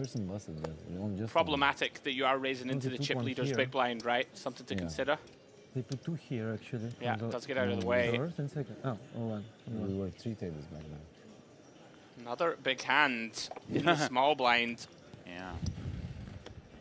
Now, can God's Danker find the trickiness? I would like to see limp here a lot, Demps. I think the big blind, we've seen he's going to attack very aggressively. Whether God's Danker agrees with my appraisal. He does. It would appear that he does. Oh, wow. My goodness. Wow, wow, wow, wow, wow. They needed far less hand than this to get these in. But as it is, surely we're going to see a big showdown here as Burton going to raise up over this limp, and God's Danker with the true value in pocket jacks as a limp raise hand, one suspects. Is there any way he does anything like clicky? I like click. I like click for sure. This is one of these, you know, where Burton is going to isolate lots of trash stamps, right, and lots of hands, you know, that are strong and that could. Oh, he's gone very big. He's gone big, yeah. 5.5x. Wow. Okay, probably no clicking now. Don't think we're going to click over this size too often. All in a snap, and we have the biggest pot we've seen thus far. 44 million chips in the middle. In the most classic of scenarios, Ace King versus the 2 jacks. Obviously, we're cheating a little bit today, Andrew. We see the percentages down to just 41 for Burton by virtue of some of the folded cards. So God's Danker in great shape here to double up and basically switch stacks. Here we go. Does not want to make a set, Demps. Blank 3 of clubs turn. Does cancel those jacks as outs for Burton. Looking for an ace or a king. Not to be. the 10 pairing the river. We'll see Godsdanka retake the chip lead here at our featured table.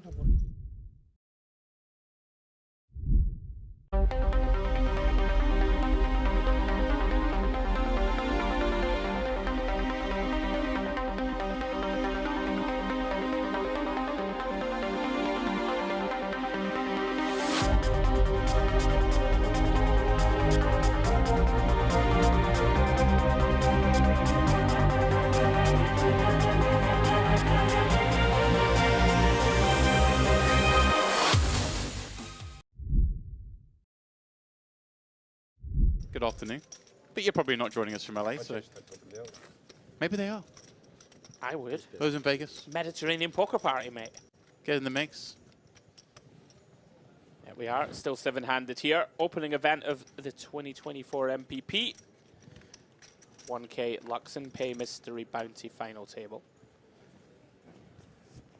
And here we go. First look at a real hand in a while. Pocket queens for Savenkov. UTG1. 5. They come in for the race to 2.5. And here we go. Another potential spot. That was very fast, Demps. Skutladze makes the call with ace-jack off, and here we go. Ebbe on the button, pocket tens. Potential disaster, Demps, depending on how quickly he plays this hand. 35 bigs.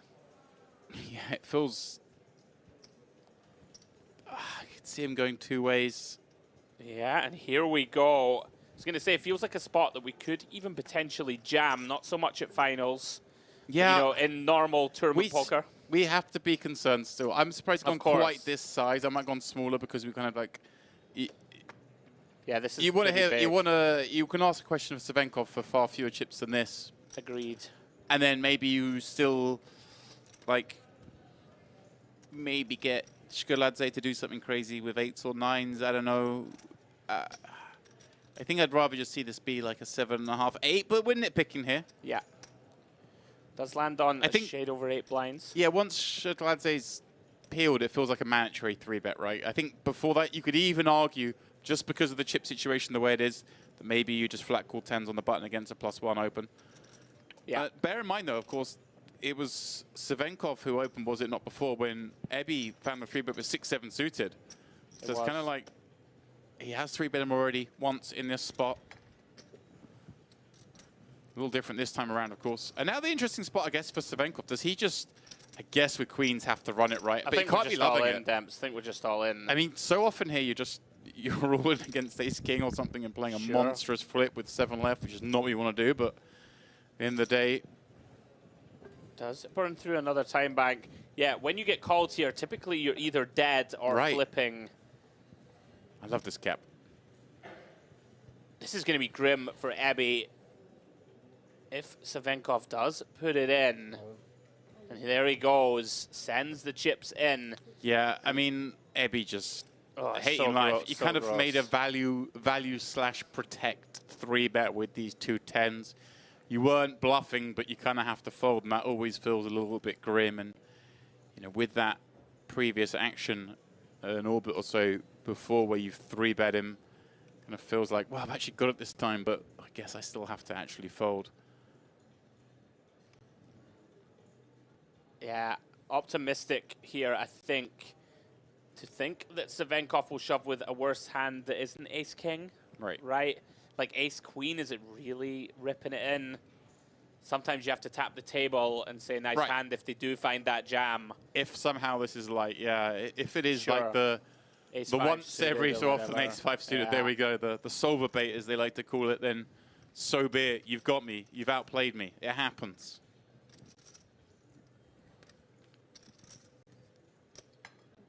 Faintly grim spot indeed for Ebbe. Yeah, it does make the right decision. Well played hand by all. What a huge pickup for Savenkov. Yeah.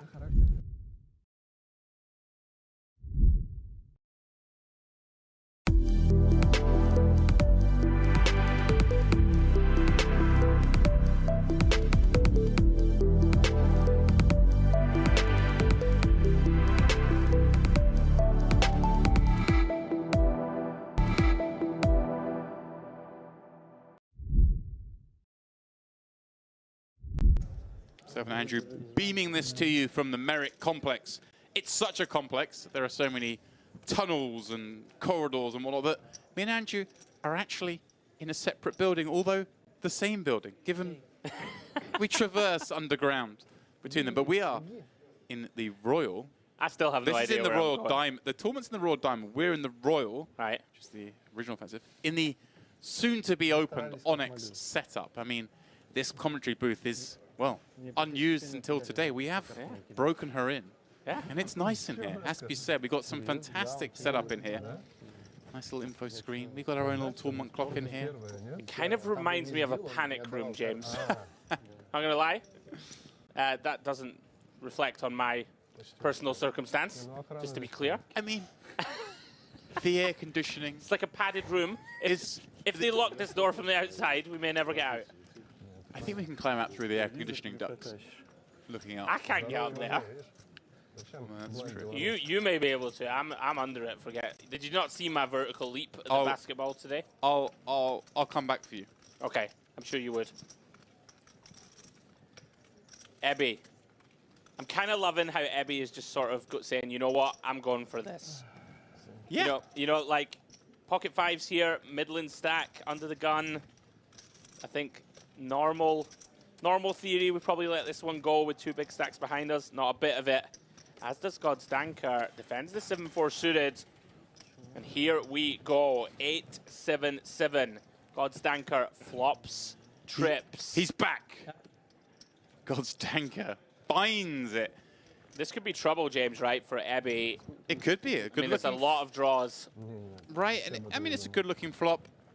Ooh, but he likes to check it back, recognizing that this isn't really his texture. Even though he has a kind of hand wants to bet someone for protection. God's Danker improving as if he needed it to a boat, whilst Ebby picks up that inside straight draw. Now, does God's Danker find the bet? He does. With so many draws on board, I like this. Fast play. Ebby going to have either a hand that just folds, or a lot of hands are going to want to call at least one, and potentially two on brick rivers. Here we go. The call is made. 2.5 more.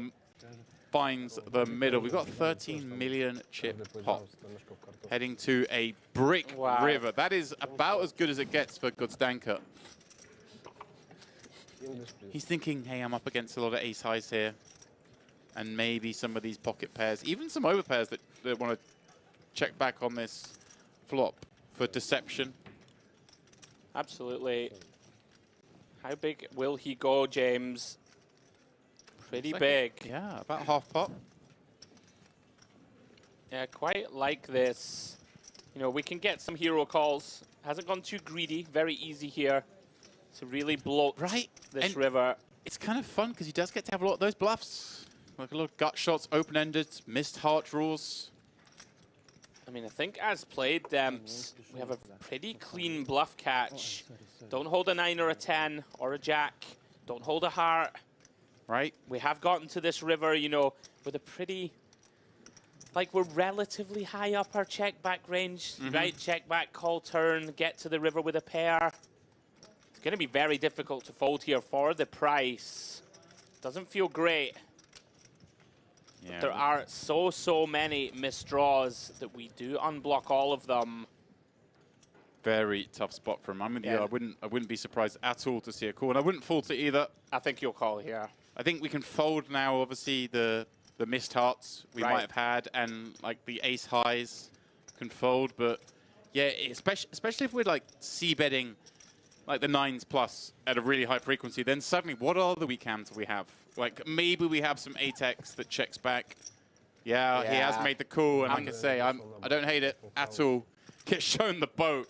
A little overkill. Cards find the muck. Here we go. God's Danker joins the big boys with 45 million in chips.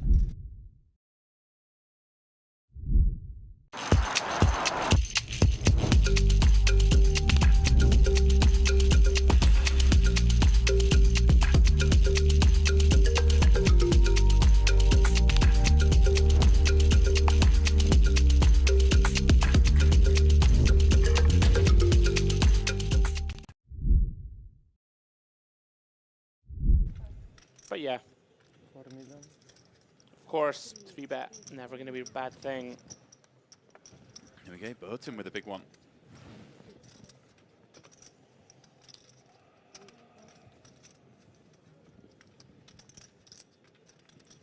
All of a sudden, Ebby did make that magnificent raise fold, but we are left with 6 BBs.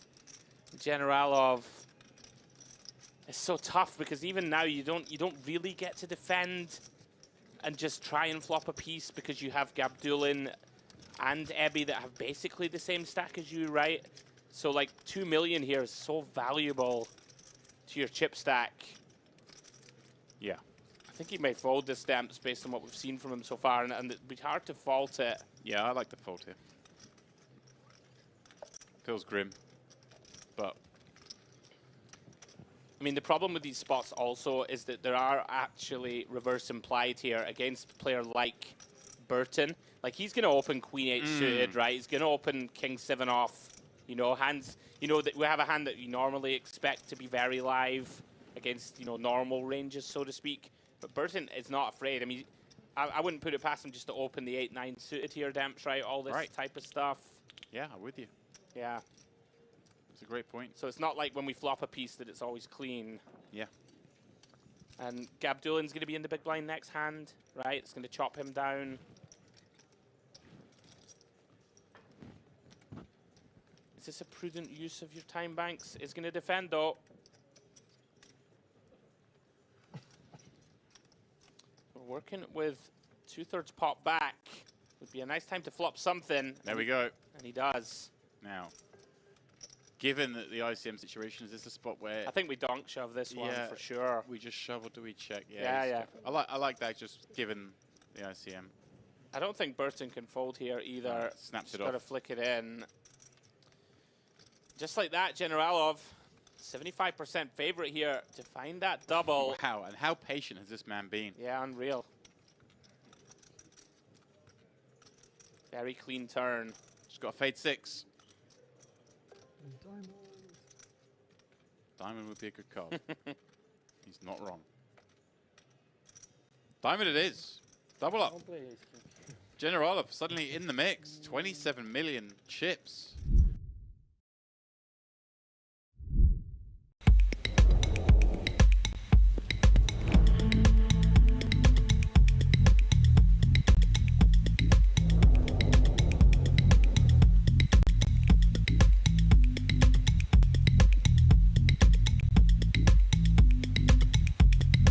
Welcome to Mediterranean Poker Party.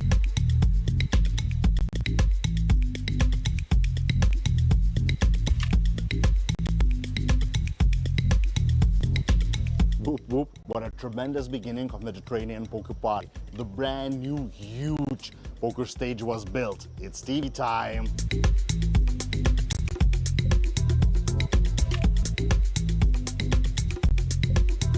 Don't forget the main thing that unites nation. A bunch of poker events running now. And I'm from Norway. Turkey, Australia, The Netherlands, Lebanon, France, Bulgaria, Venezuela. Belarus, Iran, Ukraine, Austria, Serbia, Russia, Germany, Armenia, Hungary, Kazakhstan, Italy, Greece, Romania, Moldova, Scotland, Poland, China, Spain, Sweden, England, Georgia, Mexico, Croatia, USA, Lithuania.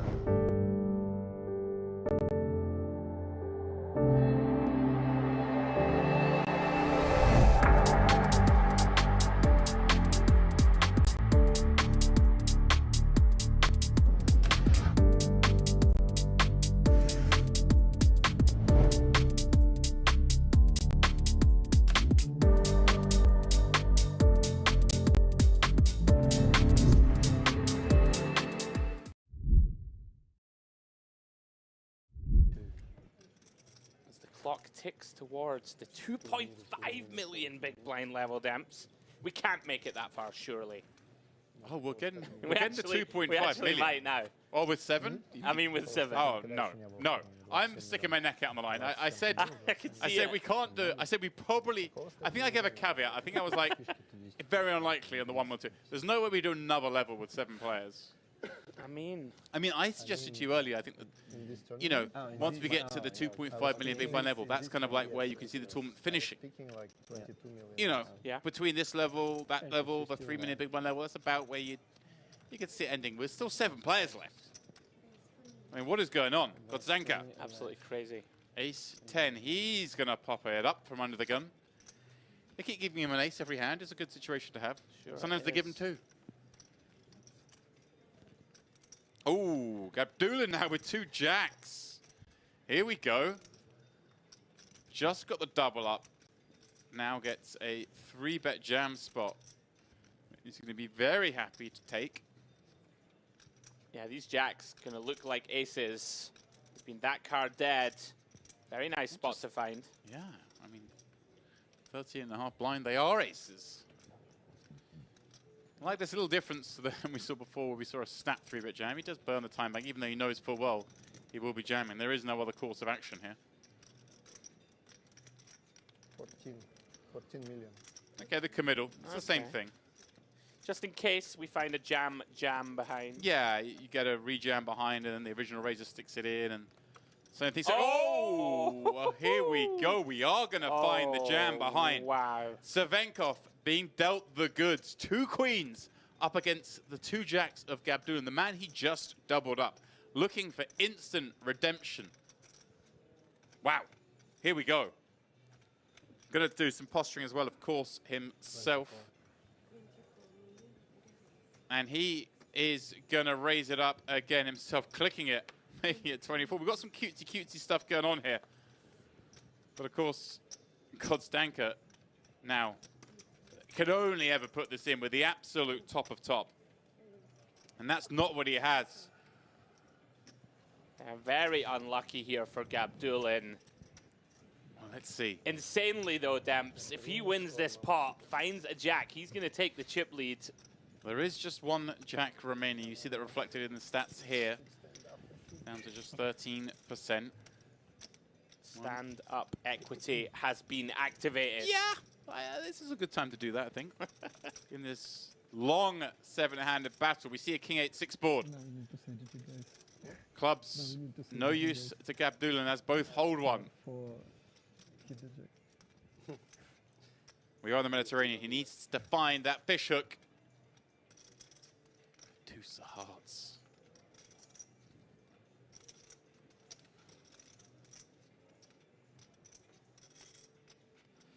Five of spades on the end, taps the table. Eventually, something had to crack. In this case, it was our man, Damir Gabdulin, out in 7th, winning 14,300.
Your unique journey starts now.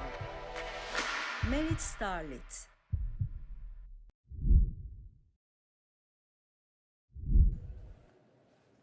It'll be a minor irritation, that, to Cervenkov. You know, thinking, right, this is my tournament now. Time to run riot. Yeah, and this guy's just not letting me. You do need the cards to play ball, not allow opponents to wake up with the big hands. Yeah, here we go. Even a hand as weak as 3-5 suited. This one's pretty out of line. You know, holding two of the kind of cards that you want your opponents to hold, of course. But regardless, people are going to have to find it, Demps. Going to have to find big hands. Oh, well, here's a big hand. Oh, my word. Ebby with 6 blinds. Looks down at the hooks. It's his go to give them a 12. And a 12 he will. Obviously, made that amazing raise forward with 10s against 2 jacks. Has basically, I mean, assuming he loses that hand, which is the far more likely, he would have been out in 7th. Now here he is with 6 left. And going to be in with a chance to... I mean, Savenkov's going to be very steamed here. Get a spin? I mean, 9 million more. I think we have to call. It's horrible. I think we got to flick it in. Yeah. We are up against enough, you know, ace-jack, ace-10, ace-queen, ace-king combos, Demps, to be live enough.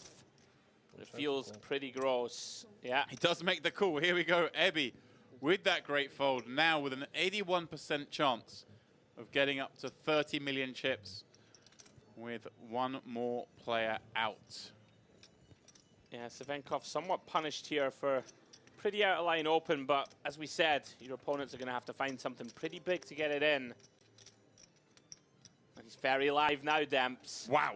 Flops the open-ender on the 8-7-6 board. Even has a backdoor heart draw.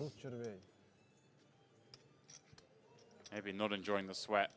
Oh my word. Wow, the needle card. He improves to a set, but it's a bad card for him. In that it gives Savenkov the flush draw to go with the straight draw. Oh, and it's a heart on the end. goodness. Wow. What a disgusting run out. Running hearts, the 3-5 suited, running down the 2 jacks of Ebay, who, fair play to him, does a lap with the table, gives his respects to all the players. He's going to leave with 17,100.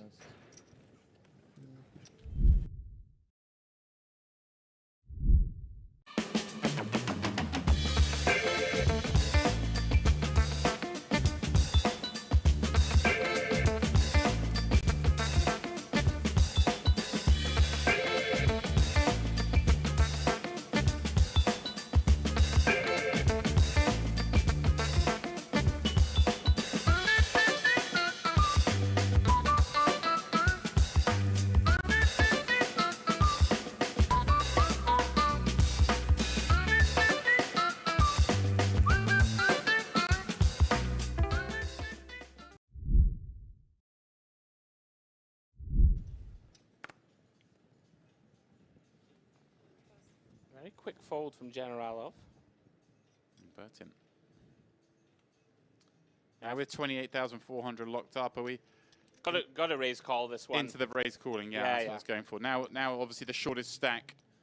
Have the lowest risk premium. We're kind of tied shortest stack, but nonetheless, this is a plenty of hand, isn't it, to try and get some action with. Yeah, I think it's. I'm kind of surprised. Yeah, I'm with you. I don't want to call it a mistake, but I think, you know, there's only a 7K pay jump, whereas the difference between 1st and 4th. 13K now. We're up to. Oh, okay, sorry, my mistake. Oh well, here we go. It's not going to matter, Demps. What's Danka? Finds the Ninas. In fact, this is the Helmuth, is it not? The Black 9s. And here we go. Huge flip.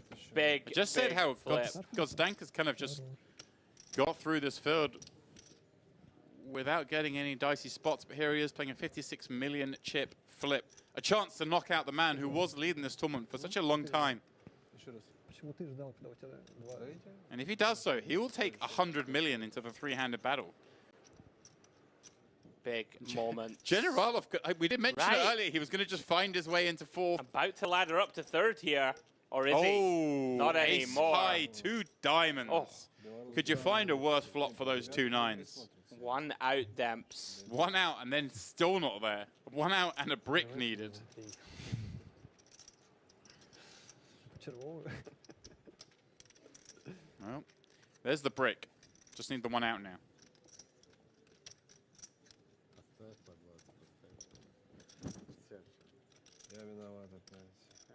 That is not it. A double up.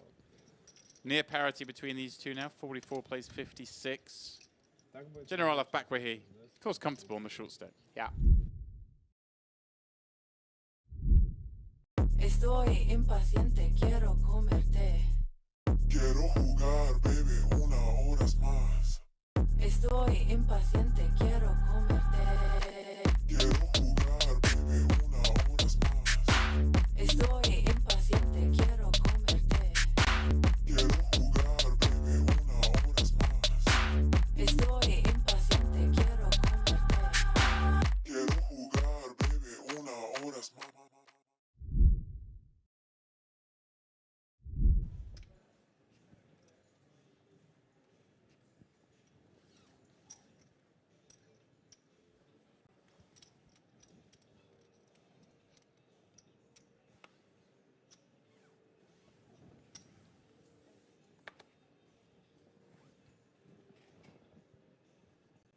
Generalov.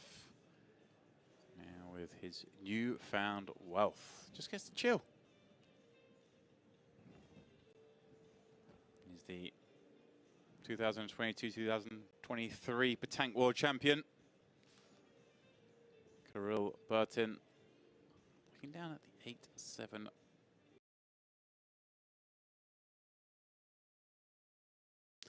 It is time for the MPP Potlim Omaha High Roller final table. We are here at that very luxurious looking, and in actual fact is very luxurious, Merit Royal Diamond Hotel, Casino, Spa, tennis court, chessboard. It's got the lot. And the stage is set. There you go. We see it. It is final table time. There are 7. And it is Maddie leading the way. No surprise there, given the level of activity he showed leading into this final table, that he brings that lead. Sondra Saxton, of course, he was the one fighting hardest to try and prevent that chip leader. He brings in the second biggest stack. The shortest stack is the man on absolute fire in World Poker, pardon me, over the last year and a bit. It is, of course, Danny Tang propping up the table. And Andrew, your boy, your man, your compatriot, the fan favorite, Ludo, also in the mix here. Come on, young Ludovic. Love to see it. Me and James had a slight disagreement on who's headline in this final. James claims it's Danny. Team Ludovic all the way. Nah, both elite poker players, obviously, for anyone who's followed the game over the last, 5 or so, 10 years plus. Well, look, best of luck to both. Of course, maybe I can lean back towards your argument, seeing Danny come in here with the shortest stack. We saw he was all in with 8 left, got a double up, faded that bubble.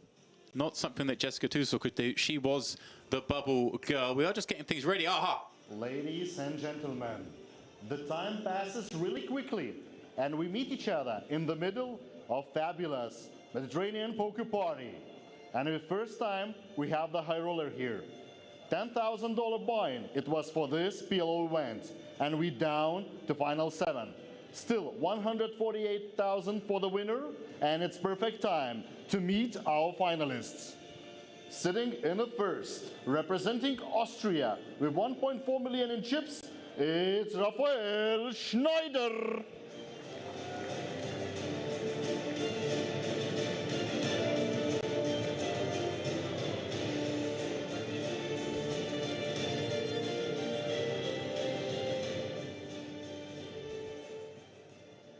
Seat number 2 from Iran, and coming here as a chip leader with almost 5 million in front of him, it's Mahdi Loftilares.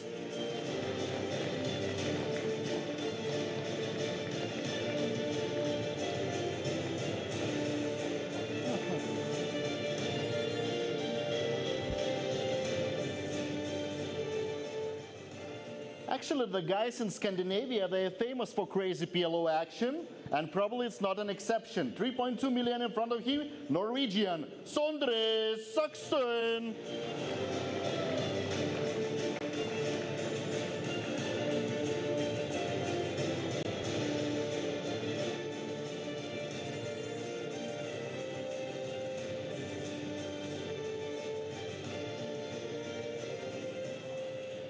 we can imagine the high roller without the true high rollers. And here we have one, $1 million in front of him. From Hong Kong, it's Daniel Tang.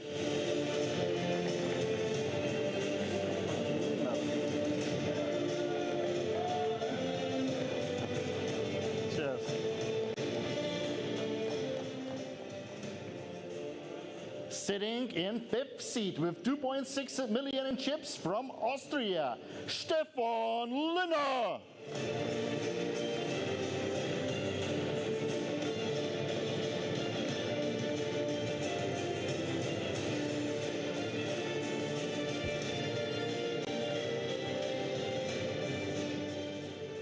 Seat number 6, and he came here for overseas from Colombia. It's Farid Jattin.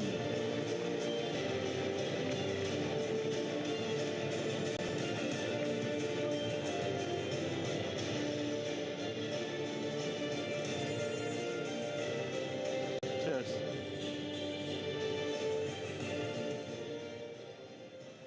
And last but not least, third in chips with 2.7 million from Scotland. It's Ludo Geilich.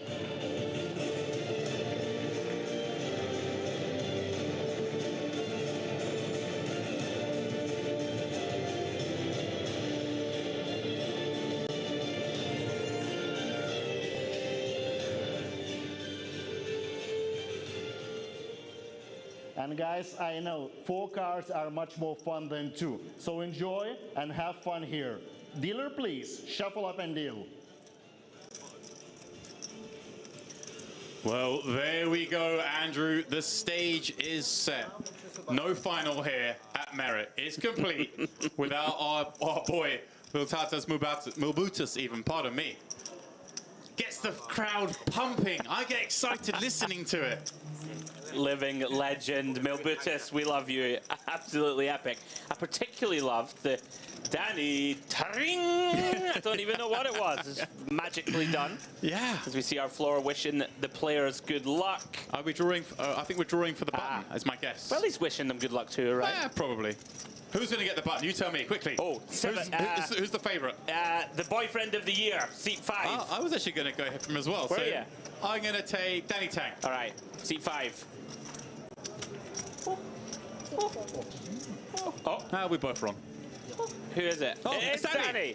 Honestly, you're some sun runner. I'm a genius. Speaking of sun run, Danny, 9 blinds. That's a big. That's why I chose him. He needs it the most. That's a big result. He needs to draw that the most. You would think, right? Final table is about to be underway. It's, of course, Farid Jattin, who draws that big blind first hand, but he's got 26 bigs. We are going to play 50-100. We only played a few minutes of that level. 40-minute levels here in this event. We have 33 minutes left on the level. 4. Average stack, 26 blinds, plus a bit of shrapnel.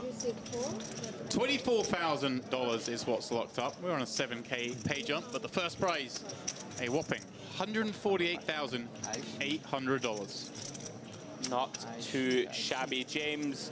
We did see Danny point to the skies on his way in. Perhaps, you know, a little prayer to above. Answered with the button. The button draw. You know, it was like watching Ronaldo enter in the field. His very dear friend, Ivan Leal, passing away a couple of years ago, happened unfortunately right here at Merit. Yeah. Tragedy. He's enjoyed incredible amount of success. Pardon me. Oh, jeez. Since the passing of Ivan, and Ivan was his boy. Yeah. And he's always not playing for Ivan, but you wonder. He feels like Ivan's looking over him. Ever since then, he's been on an incredible run, and he puts it down to Ivan pulling the levers upstairs. So let's see if he can continue to do that here. It has been an incredible year for Danny Tang, or incredible 12 months. Yeah.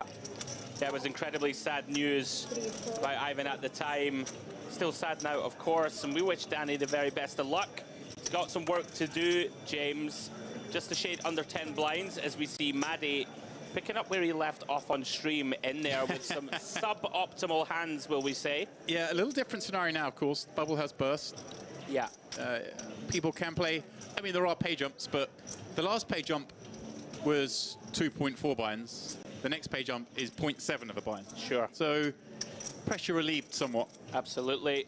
So we see Lena and Jattin both going to get to take a look here in an unraised pot. Yeah, lovely little hand here for Jattin, and Lena's isn't too bad either. Yeah. Double suited ace.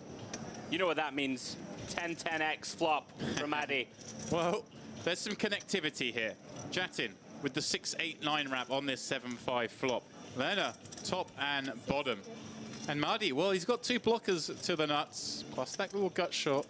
Wouldn't be surprised if he just opened up the aggression here at the start of the final. But let's see if Jattin even gives the option. He will. Well, he's going for an aggressive eye rub. We'll see what he decides to do here. He's going to check through. Yeah, he's going to take his equity. This seems pretty normal. Oh, boating up for Lena. Great start to the final for him. Yeah, unfortunately for him, none of his opponents holding any spades. Yeah, could potentially either bluff or indeed have a flush. It's a great house for him to make in that sense, Andrew. Yeah. You can get paid off. I'm surprised to see him bet here. Oh, 175 would make it very hard for a lot of flushes, of course, as it is against these holdings. Yeah. This should be the end of the hand. Likely to go fold-fold. You never Andrew, quite know with Maddie. Maddie's in the pot. Yeah, you never know. He's got a 7, kind of blocks the boat. He's got 2 6s, blocks it. He might just go for it. I don't know. Action is still on Jattin, who is, it appears, in the tank. Dealer looking that direction. This would seem like a very dicey continue. Well, he is still thinking, and I mean, I don't blame our director for going with us and thinking the action was going to go straight round to Maddie, because it's peculiar that he is taking the song, and he's into the realms of burning time banks now. And he has no blocker to anything, right? Right. No flush card. Oh my goodness, and he's gone for it. No flush card. No pair card.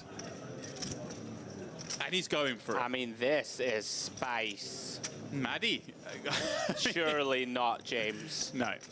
Oh my goodness, no, no, no. What is going on here? He's not. No. Oh my goodness. Has Maddie misread his hand? I mean, what is Lehner sitting thinking now? Does Maddie think he's got 7s, not 6s? It's not impossible. I mean, if there's ever a time to check your holdings. But what else makes sense here? Yeah, I mean, it's Maddie though. I mean, Lerner's like, really? Lerner's got a great hand, but he's starting to think, hang on a second. You're not thrilled. Like, when you bet and someone raises and someone overcalls, the overcaller is supposed to have a house. You've got the second worst house. Straight flush out there as well. Good point. Demps. I mean, Jatan now. Well, we tried, but like I say, Maddie just has a boat. Right, so you're supposed to, in theory, and probably not even. He's going to be in there with 3-5 still. I don't think he's folding that.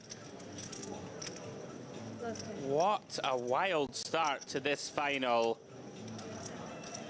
Jattin has to wave the flag. He went out on a fly. He blocks none of the hands. There we go. When this checks to Maddie Demps, he's going to have to bluff. What? I'm very confused. Very confusing start. Okay. 3-7.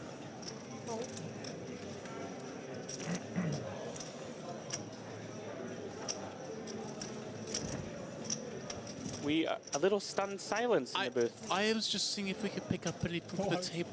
7-3. Maybe something would be discussed, but Maddie called that turn raise with 1 pair.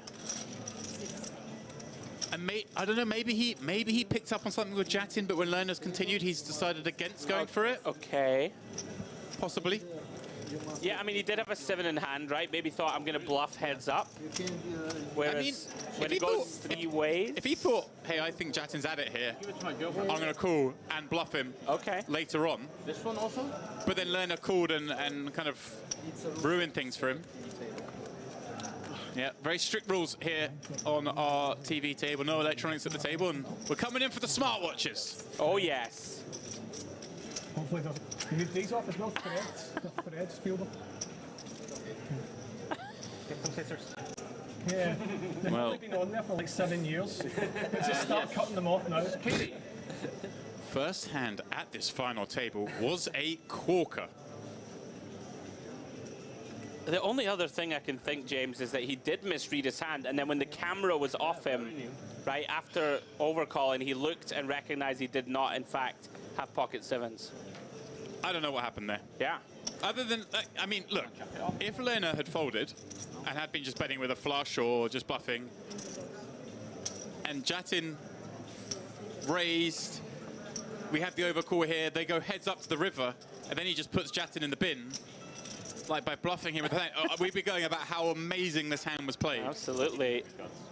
And that's what I'm going to go with the plan was. Just Lerner had it and ruined it for him. All right, well, Maddie back at it, undeterred. Ace, Queen, 7, deuce. A lack of connectivity with the second two cards, but does have nut diamonds. For what? If we have any electronic stuff on us. Yeah, you're right. He is undeterred. Unsurprisingly so. I'm not joking. Once again, the blinds getting a relatively free look. Jattin completing. Ludo checking. Nut clubs, King, Jack, 6-6. Second nut clubs, excuse me. Well, there we go. Maddie's back at it. Flops, trips. And look at this. Jattin with an open ender. But the 6 is no good, and the ace is no good, such as this situation. Does, though, of course, have a 5. I mean, this has to be very tricky, James, right? Because players, when they limp +1 here, you don't give them a deuce, right? Really ever. Well, very rarely, right? And so it's going to be hard to navigate against a player whose VPIP is as high as this. Yeah, and Ludo obviously realizing that the 2-6 is almost certainly, or not almost certainly, but sure, they're reasonably going to be the best hand on this kind of board often. And a hand that's very vulnerable, so does decide to bet the flop, gets called. Maybe they forgot now. Finds a king. Potential trouble. Yeah, kind of a good card in the sense that he can just sort of check this and have the best of it. Oh, is he going to go for just another small bet? Yeah, he is. Just a little blocky. Thinks he certainly has the best hand now. Maybe hoping up against a hand like jacks or queens that can potentially call. Obviously wants to charge some draws. But like you say, I mean, not expecting Maddie to have a deuce, except the fact that it's Maddie. And I'd imagine Ludo's done his homework and is kind of aware of the frequency Maddie was playing up coming into the final table. Does check the river. Oh, Maddie just checks ace deuce. Ludo probably thinks he's best. Yeah. Gets the bad news. Yeah, and that's a big deuce to check, the ace deuce. Happily for Ludo, not faced with a tough river decision. Yeah. Yeah, would have been awkward. This man, unreadable, Demps. Very tricky customer. Welcome along, guys, if you are just joining us. Final table of the 10K PLO High Roller. 7 players left, all in the hunt for the Mediterranean Poker Party High Roller PLO title. And all chasing shade under $150,000 for the win. You say chasing a shade under 150,000. I say chasing more than 148,000. Beautiful. I like yours better. Glass is half full. I'm Scottish, mate. What do you expect? Speaking of being Scottish, Ludo in the mix here. I see someone in the chat going, how come Ludo is rocking the German flag? I guess he registered with his German passport for these events. I don't know. There was a bit of controversy earlier. They had him as German. They took it away. You said, where is his flag?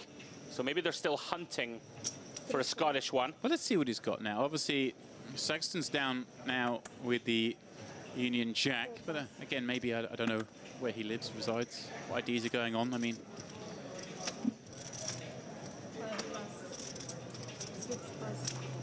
7+. There you go. Ludo's flying the old blue and white.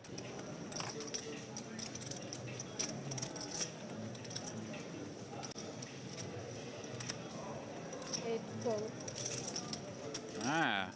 What a time to find this hand, James. I mean, Shriner earlier was flying the Australian flag. You type in the country, Australia, Austria.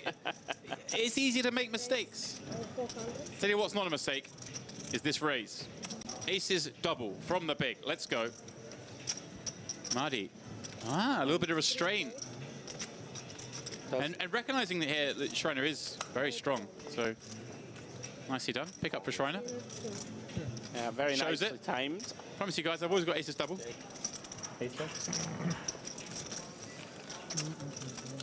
let me ask you, James, in terms of adjustments, we've seen Maddie, you know, limping pretty relentlessly throughout the stream, like doing it a lot. These other players are not going to be that used to seeing this degree of limping, right? So how, obviously you're going to ISO wider, I would imagine, but these tricky spots when you're in the blinds and he's limping and you're trying to define a range for him, you're just having to... You just can't really fly on the seat of your pants, so to speak. Yeah, I mean, we saw Ludo come a little unstuck there, kind of making the perception that, hey, probably my opponent doesn't have a deuce here when they've limped in that spot, but they can. So yeah, you just have to make that adjustment a little bit. It's a little easier, I think, in Omaha than it would be, say, to that action in Hold'em. In that, even like tight players can always have that card you don't expect in Omaha because of danglers and whatnot. So yeah, you have to be a little bit more careful. And you know, of course, the big dynamic changes really when the game just plays bigger because he's here. He's limping straight away. When someone raises, they can raise to 4.5 blinds. Right. Plus, he also just defends his limps with a really high frequency. So pots can play a lot bigger, which is great if you're in a cash game and you've got a player who's getting a lot of action. But if you're like a medium stack on a final table, you don't want the pots to play particularly bigger. You want the pots to kind of play smaller so you can ladder. Right. 9985 for Jattin. Going to limp in from the cutoff. Yeah, we've seen Jattin very willing to get in the mix with suboptimal holdings himself. Yeah, and we see here, I think part of the reason he's come in here is because it is Mardi and the big blind, and he fancies he's going to have the best of it post-flop against him. Okay. We just saw Mardi, you know, miss a value bet with the deuce on the river. We've seen a couple of other ones. You know, we've heaped praise on him for some of the way he's played some hands, but there have been some chips left on the deck, shall we say. Well, a flop that everyone has a little piece of. Jattin blocking the nuts and does have a draw. Checks to him. And a board you would expect to hit the sort of cut-off limping range with a decent frequency. It's so reasonable he comes out with a bet. See Shriner here, can't do anything with top pair, top kicker. Maddie, though, with top pair and the open ender, does cool. And here we go, straight away. You're getting these spots, but you've got to be careful what you wish for. He's playing a pot in position against Mardi, and he's managed to keep it reasonably deep. But let's see what happens. Turn flush draw. Yeah, with those 9 blockers in hand, also turns a flush draw. Of course, some potential to turn this hand into a bluff, James, but as you said, against a player that doesn't have much of a fold button, yeah, but you know, it starts to get very dicey. But when a player doesn't have much of a button, that gives you the incentive to fire 3 in these kind of spots, right? You know the person's going to stick around. Sure. On the flop, maybe too wide. Not in this case, completely reasonable. With this stick around on the turn. Now, of course, river. How about just get there? Plan B. Only losing to the flop nuts. And normally I'd say, well, Maddie can't have the flop nuts, but we've seen him play the flop nuts in peculiar styles. Yep. So this is what I mean. You can't rule anything out in Maddie's range.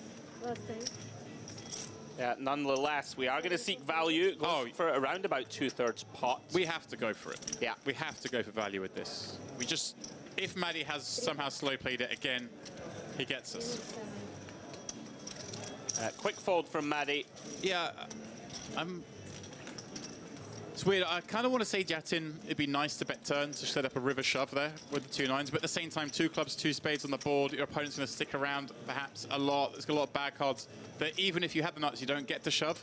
Sure. So setting up to fire multiple streets as a bluff when a lot of your value hands end up checking that river kind of doesn't make as much sense. So if the turn had been like an offsuit card, I think we might have seen a follow-up, but when it brought 2 flush draws.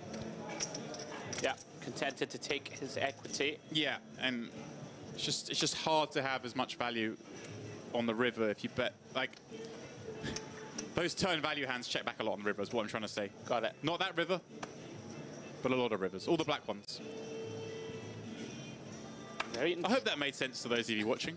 I was kind of flubbing my lines a little bit, but... I understood what you meant. Well, if you understood, then the people at home certainly did. That was an insult, Andrew. I know. Okay. Listen, sometimes I just let you get on with it, James.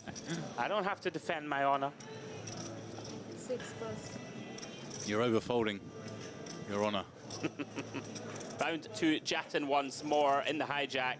Speaking of honor, I want to know in that long break, did the greatest chess game to ever take place 7+. get aired in that break? I believe it did. Oh, yes. I know. I don't know if I want to see it. But you eventually protected your honor. I put up a good fight.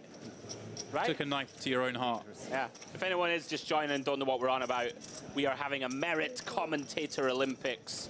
Some fun little challenges through the week that we will be showing during our breaks from play. Myself, James, and Mr. J. Harwood, who joined us this afternoon. He's on the island. Yeah, we're going to be competing. And then at the end of the week, we'll have a competition to determine who is indeed the ultimate commentator. I'm getting smacked so far, I'm not going to lie. I'm 2-0 down, but you know, I'm a Man United fan, it's fine. It's pretty standard. You're used to disappointment. Pretty standard. Diamonds come in the end. And there you go. It's actually 2-0 down. It worked. Didn't even check. Oh, what a world it is to be a United fan. Danny Tang, also a Man United fan, but he's having a slightly better day than you, given that he's at the final table of this 10K. Although you're on the commentary booth with me, so I don't know who's having the better day. Plus you had double helpings of Chinese beef for dinner. Don't out me. I've been behaving on a good diet. You've had 8 breakfast teas this morning, even though it's not breakfast. I've had a fair few. Sag's doing there, seeking a little value. Takes down a small one. We get another shot of our beautiful lineup of trophies available this week. That sums it up, I think. A lineup. Yeah. More than one. More than 2. In fact, there's more than 3. We see 3 there. We see the trophy, pardon me, for this event. And then, of course, the EAPT Grand Final trophy and the MPP Main Event trophy. That's the one you want. That is the one. Comes with the most Wonga. Yep, 5K, 5 million guaranteed main. We will be streaming the final day of that event. Very excited for that one. Are you streaming the final 2 days? Final maybe. 2 days, there we go. Always nice. We get to, you know, build a bit of narrative about who's doing what. I'm going to leave before that, just a sadness. I know. I won't be around to see who that trophy goes to. I'm absolutely devastated, mate. Anyway, back to the action. Ludo, ace, jack, 10 deuce. Won't be thrilled with that little deuce dangler, but decides this hand is playable from hijack. Comes in for 250. Once again, Maddie, double suited, queen 6, 6, 8. In there from the button. Round to Danny Tang. Maddie will get away with this still for a little while longer, but it's going to be curious what happens if and when he gets sort of shorter stacks, where a few players cover him and can play more aggressively against him. Right. Because right now, still, Ludo has to play pretty scared in this spot here, where when Maddie's called in position, Ludo knows he's got a super wide range, and Ludo only has 1.9 million chips. And we're on a final table. There are ladders involved. Well, fear not, you just flop top and bottom on a rainbow board. Yeah, about as good as I love it gets. this. He's going to check with so many hands. With the stack to pot ratio the way it is. Wow, that's a huge turn for Maddie. Picks up a pair, picks up clubs. Now Ludo going for the delayed C-bet. Time to seek value, 1/3 pot. From what we know of Maddie, going absolutely nowhere. Getting the right price also, Demps. Commits the chips to the pot. Yeah, Ludo just extended a little bit of rope to Maddie. You be careful what you wish for. Big river coming. When you're playing this man, because he's shown a propensity to find ways to win pots. Well, a bad card for Ludo. It shouldn't be a Maddie's range, but as I keep mentioning, Maddie's range, who can define it? Now, will Maddie bluff? We haven't seen much of it, Demps, on these type of rivers. Ludo there, pretty content to check and try and bluff catch against missed clubs. Does go check, check. Very nice pickup for Ludo. Yeah, and getting that additional bit of money in by check and flop. Looks like Maddie tabled his hand as well, so the others are going to see what he had.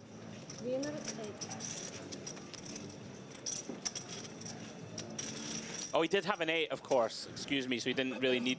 Well, I mean, you could still obviously need to bluff, right? In the long term. Yeah, he knows he needs to bluff to win that one. Yeah. Very nice pickup for Ludo. Fades that club river. Yep. Sitting around about 3rd or 4th in chips at the moment. But yeah, I'm going to be interested to see as this final goes on, any adjustments the likes of Ludo will make, playing with Maddie. I think Ludo there made a adjustment straight away on that flop, because I think if it was against, say it was Ludo versus Ludo, Oh, right? Oh. Imagine that world. My God. Imagine the world of two Ludos. I would rather not. But if he'd flopped ace deuce 3 rainbow having open early position, he would have just, I think, c-bet that board all the time. But he made the adjustment against Maddie specifically to sort of like give him a little rope. He knows he's in there with some garbage hands, going to let him try and catch a piece. Obviously, Maddie can just have the nuts there as well. But I mean, if that's the case, Ludo knows well, you know, so be it. Yep.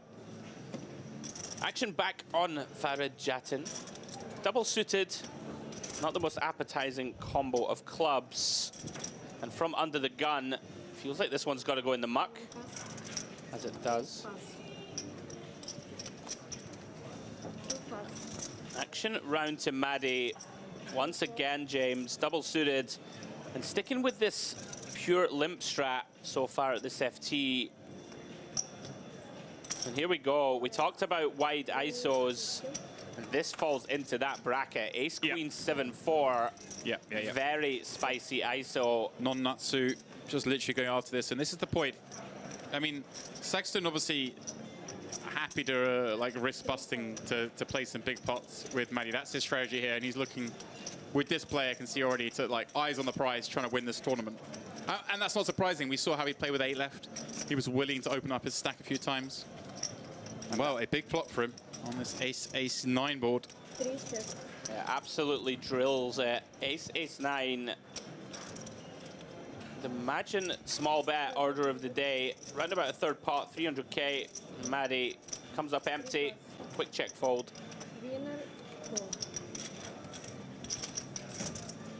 Does very much feel, Demps, that with Maddie's style, he's either going to be the type to accumulate a really big stack quickly or potentially be out the door fast. Basically, what we would have said a few hours ago, he did accumulate. Yeah. But it's a style that he does have to catch some cards for it to work. And like far less effective now we're in the money than when it was on the bubble.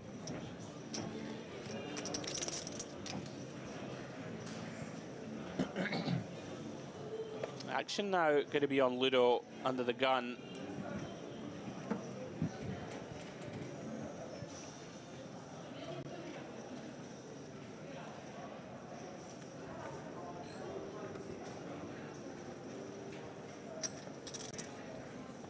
Pass. 2 pass.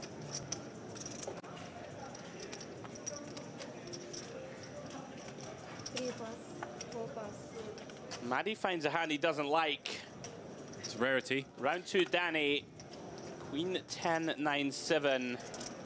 7 blinds, James. Does this make the cut? Still a little too weak? Thing is, it's one of these things. It's not the worst hand, but just given the action I've seen around this table, he may be thinking, hey, look, I could get some unlikely ladders before I have to put it in. And he finds that fold. I like that. I would agree. Round to laner, double suited, nut hearts, ace 8, 4, 3. Does have Jatan covered. Jatan with around about 2.2 mil if memory serves. Ah, good memory. Yeah, 2 million. Is going to limp. Yeah, could certainly have raised that one. With such a playable hand and with the chip positions the way they are. Right, Danny very short. Like Jattin wouldn't be able to, if you just pop this from the small, Jattin can't call the King 10, 7, 2. He's not calling 3 blinds with that hand. Or he shouldn't anyway. As it stands, gets a free look. And a little something with the 3-4 working, top pair. Jattin, of course, a Gyat shot 9 gets him there, but other than that, nothing to enjoy. Lena deciding to check that 8. And look at this, Jattin going for chips straight away. We've seen him be very aggressive in a number of spots. Yeah, notably in position in these limp pots. Earlier on the feature, did start the action with a lot of small bets. Look to ramp up aggression down the streets. And here he comes again. Fair play to him. Wow, big bet, Demps. Pot, essentially. 250k. Yeah. Very uncomfortable now for Lena, right? It really is. I don't think we're checking to fold for one bet, but maybe to that bet he is. Yeah, right. Pot size. It's scary. You're thinking, is he really just taking a flyer? And if he is taking a flyer, does he ever slow down? Like, our hand isn't really going anywhere good, right? Like, a 7's not a great card. Yeah, only a deuce, really? Yeah, like he folds that size bet. Well done, Jattin. Very well played. It's funny, I was sort of... I think I like fold. I was scribbling in my notebook as that hand went down, thinking we're going to see like a small bet and a call, but then suddenly it was the big bet, and that makes all the difference. Yeah, credit to Jattin. We really have seen him make some pretty dusty holdings work. Yep. Obviously, he went out on a limb early on this final table with the ace 6, 8, 9, whatever garbage hand that was. That was just lunacy. But sometimes you get it wrong. You play the style. Yeah, there's a fine line, right, between this one, genius and insanity, as they say. Yeah, it's all about the result. Yeah.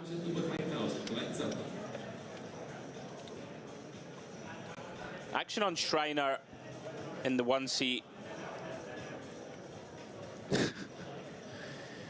Ian Farrell in the chat. Saying, loving that. Go on, Ian. Saying he's gutted. Really want to root for Ludo, but his horrific wardrobe choices. Ian, of course, referring to his beloved Glasgow Celtic. And by the way, definitely the best poker player in the Farrell family. I didn't know there's more than one. I stand by it. Sexton raising up. Ace, Queen, Jack 8 with a nut suit. Interesting, Maddie folded again. Didn't catch the hand, but maybe he is taking a little change in tack now. Jattin with a whole bag of nothing out of the way. Round to Ludo. Not a great holding, James. 10-10, 7-5. Not great, but not the worst. 1.5 more blinds to call. Gonna take a peek. Yeah, you know, it's got 25 bigs behind. It's not like he has to be in a lot post. Well, that's a pretty good flop. Very good. Does have that overpair. Open-ended straight draw also. Saxton here, second pair.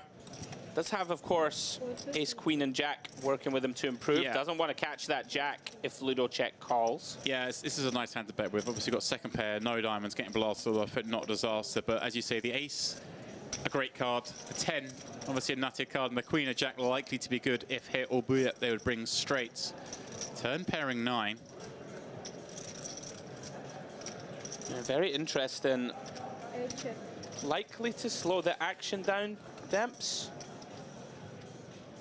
Yeah, Saxton can think it's one of these situations where he might think he's got the best hand with that 8.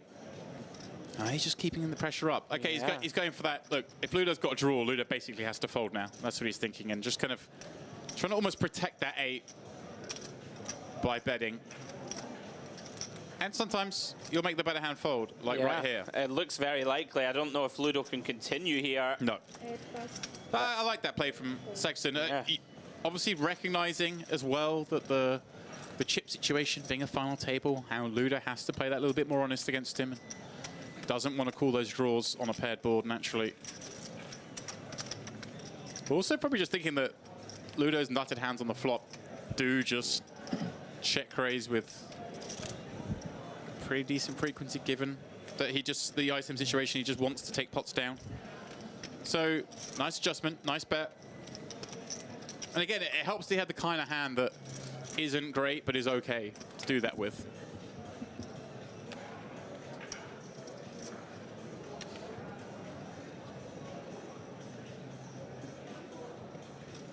The music is banging in the background here.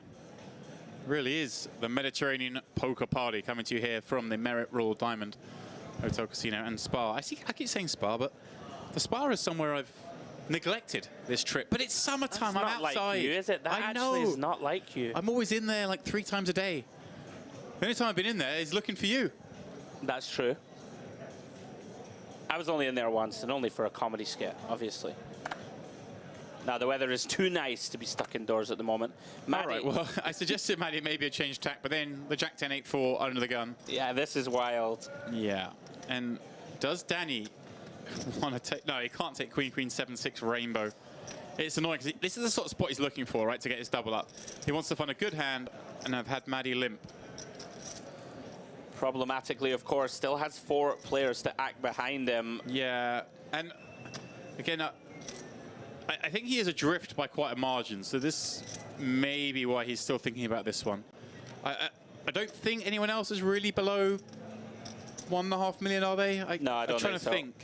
Yeah, I think everybody around about 1.8 to 2 mil minimum. I think Schreiner was kind of the second shortest coming in, and he came with 1.4. I'm trying to think, did he? He won the pot with the suited aces. You're right, so he's sort of like 1.6-ish. Yeah, he's probably around the where he's in the big blind in this hand. So yeah, so with that in mind, obviously, when you are that far adrift from the field, it does mean that busting out in 7th, not as bad a thing. Sure. He will have to accumulate some chips, but it's just such a bad hand to have. Even though he knows he can be up against a hand like Jack 10, 8, 4, and you can see there would be a 2-to-1 favorite. But as you mentioned, 4 players stacked behind. Yeah, really, really grim. Although those players are going to have to play pretty tight if he were to raise. Yeah. Nice fold, Danny. I think so too. I can see where his head was at, but let's have a look at these stacks then. So yeah, 2.2 million behind for Jattin. Comfortable. 3x what Danny has. Yeah, credit to Danny for thinking that one through, of course. Looking to get himself back in the mix, James. Yeah, and Danny, obviously the first to admit that PLO is by no means his game. But he's a great card player. Great card players figure stuff out pretty quick. And here comes Jattin. He wants to isolate Maddie. Yeah, and this is maybe well, look at this. Obviously, you love having 2 aces in your hand. 3 aces not so good, but in the day, it is still aces. There is an ISO over a wide limp. Which helps, right? Yeah, this is just dreamy for Ludo.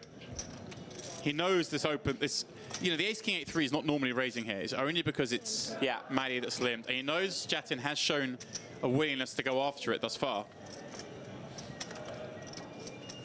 So great timing for Ludo to find the aces, and big pickup here. And again, this is another reason, perhaps, why the fold of Danny is even more ideal, because these things can happen. Collision equity. I should have trademarked that. I think I'm going to give that one. The first time I heard someone say that, or at least the concept of it, was Mr. Patrick Leonard. It was Pads, wasn't it? Yeah. And, I was in the booth with him, and I was like, wow, this is why you're the best. Yeah. Like, he broke it down far more structured. He was like, well, if you fold here, there's a 35% chance the small blind jams, and then there's like a 25% chance that the big blind calls, or you know, like 15% chance they call 50% of hands, and then X% of the time that person was that person out, so you can work out how much it is just to fold. I was like, Pads, you had me at collision equity. I don't need the numbers. I love a catchy phrase. You had me at hello. So Andre Saxton, now the chiplet leader, of course, with his courageous play to start this final. Danny Tang, the shortest, as we mentioned, half the stack of Raphael Schreiner. Farid Jattin now third shortest. Ludo with that little pickup back over the 20 big blind mark. So it is on Danny Tang to do the moving. Blinds have gone up as well, so things even more desperate for him. Saxton. Does he pop this up? Oh, he went to limp. And then changed his mind? Is that what just happened? Is he making out he grabbed the wrong color? Yeah, interesting. Blinds up just to the start of this hand. Makes it 300k here. King, 8-5. Was he about to make it 250? Because he thought it was 2.5 blinds. That makes sense. Maybe that's what happened. And Saw the blinds up. Oh, Ludo with them back again. To back. And double suited this time. Another dreamy scenario for him. We'll be taking this one upstairs, I would imagine, Demps. Yep.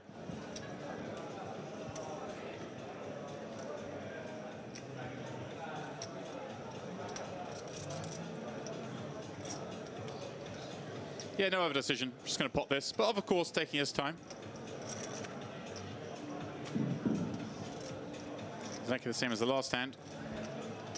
And, you know, some people might look at this aces versus kings, but of course Saxton with some pretty poor kings, and he knows Ludo has to be pretty tight here. Yeah. Given that Danny is on 700,000. I was about to say 7 blinds, but of course blinds have gone up, so only on around 6 blinds now.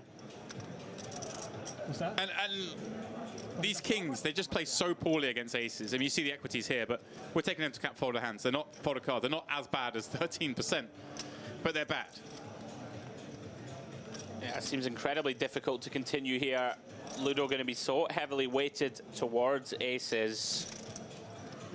With this exact distribution of chip stacks, especially. I would imagine Saxton good enough to fold here, Demps, from what we've seen from him so far. I'd be very surprised if he continued, especially the way he's got himself into this tournament now, with the chip lead. Right. With the action player on his right. I don't think he's going to jeopardize this situation. Plus, we're very shallow, right? We don't have great implied odds here, even if we were to hit a king. Yeah, well done, Sondre. And of course, he's open under the gun as well. I mean, sure. He doesn't get to open super wide. Great start to this final for Ludo. Chipped up by about 1 million chips now. Always helps, James, to find back-to-back aces. Yeah, obviously. In favorable spots. Came in with 2.7 million. Had a little bit of a rough start, went down, but now is back over his starting mark for the first time on this final table. And closing in on the chip leader. Yeah, I think it's very close between him and Sungston now. Well, yeah, he's certainly in second now, right? He's overtaken Maddie by being up to 3.5 mil. Yeah. But I think Sondre's still got 4 mil-ish. 4.5, something like that, yeah. But that's a great spot to be in now, obviously. Danny, our short stack, is going to have to post 250k next hand. Yeah. The big blind ante, of course. Lerner, of course, there we go. There's another man with 3.5 million chips. Great start to the final for him. Had Jattin bluff into him, had Maddie make a very surprising overcall. And Ludo now, another very playable holding from the cutoff. Yeah, gets to start opening up a little bit. Oh, the rabbit gets the gun every now and again. Aces double for the action man, Maddie. Now, he hasn't made any action pre-flop to opens. Always just been flatting. Let's see if he stays with that or does elect to 3-bet. Even though 3-betting telegraphs kind of, you got aces. Look at this, he sticks with it. No, he's 3-bet, really small. Oh, he did, really small. Like, I like it kind of in isolation in that we've sort of got aces double and it's a great hand, but like, we just want to pot this. I mean, maybe he thinks Ludo will overfold to pot. You don't mind a fold though, the final table. Yeah, but it's Maddie. I know, he wants the action. He wants the action, mate. The problem is, it's the first time we've seen him 3-bet. I wonder if Ludo does actually just give him aces here. Although it's such a small sizing, it's kind of peculiar. You wouldn't expect aces to 3-bet that size. But then again, you wouldn't expect too many hands to 3-bet that size. Ludo continues, finds a pair, and as you mentioned, chance. Backdoor hearts. Maddie, of course, blocking some of Ludo's strongest continues here, having a 9 to go with his aces. Should be hand over. It's so grim for Ludo. Versus kind of this size. You're trying to crack a big hand, you think, and you flop a piece. But does he really want to play a guessing game? I can't continue with this one, Demps. No. Credit to Maddie with that small 3-bet. Probably got the max here. If Ludo had a hand like ace queen 10, 8. Yeah. You know, that gut shot to go with the backdoor hearts might be enough. He's desperate to have a crack at this. He knows he could get the chip lead in this pot. You mentioned earlier also perhaps aware of how kind of non-standard outside of the box Maddie's ranges can be. So maybe thinking, you know, that his holdings can contain a lot of random stuff. Perhaps why he's still debating this one. It's a weird one because... But then again, these hands would wrap around this board, right? Yeah. It's just the first 3-bet we've seen him make, albeit like a really small one. I think you still have to go with the fact, like, this is the first time we've seen him 3-bet. You probably got them. And he'll show them. Let's get out of the way. Maddie consolidating his position. They really have ramped up the tunes in the background, I've noticed. Yeah, we're parting. This is the Mediterranean Poker Party PLO High Roller final table. We've been playing quite a long time. Yeah. You know, a good full level in. 40 minutes of play with 7. We haven't lost anyone yet. Kind of surprising.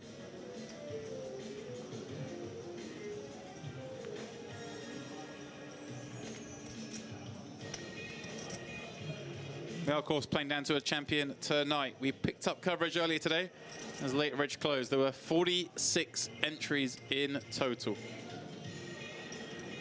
Everyone guaranteed 24K.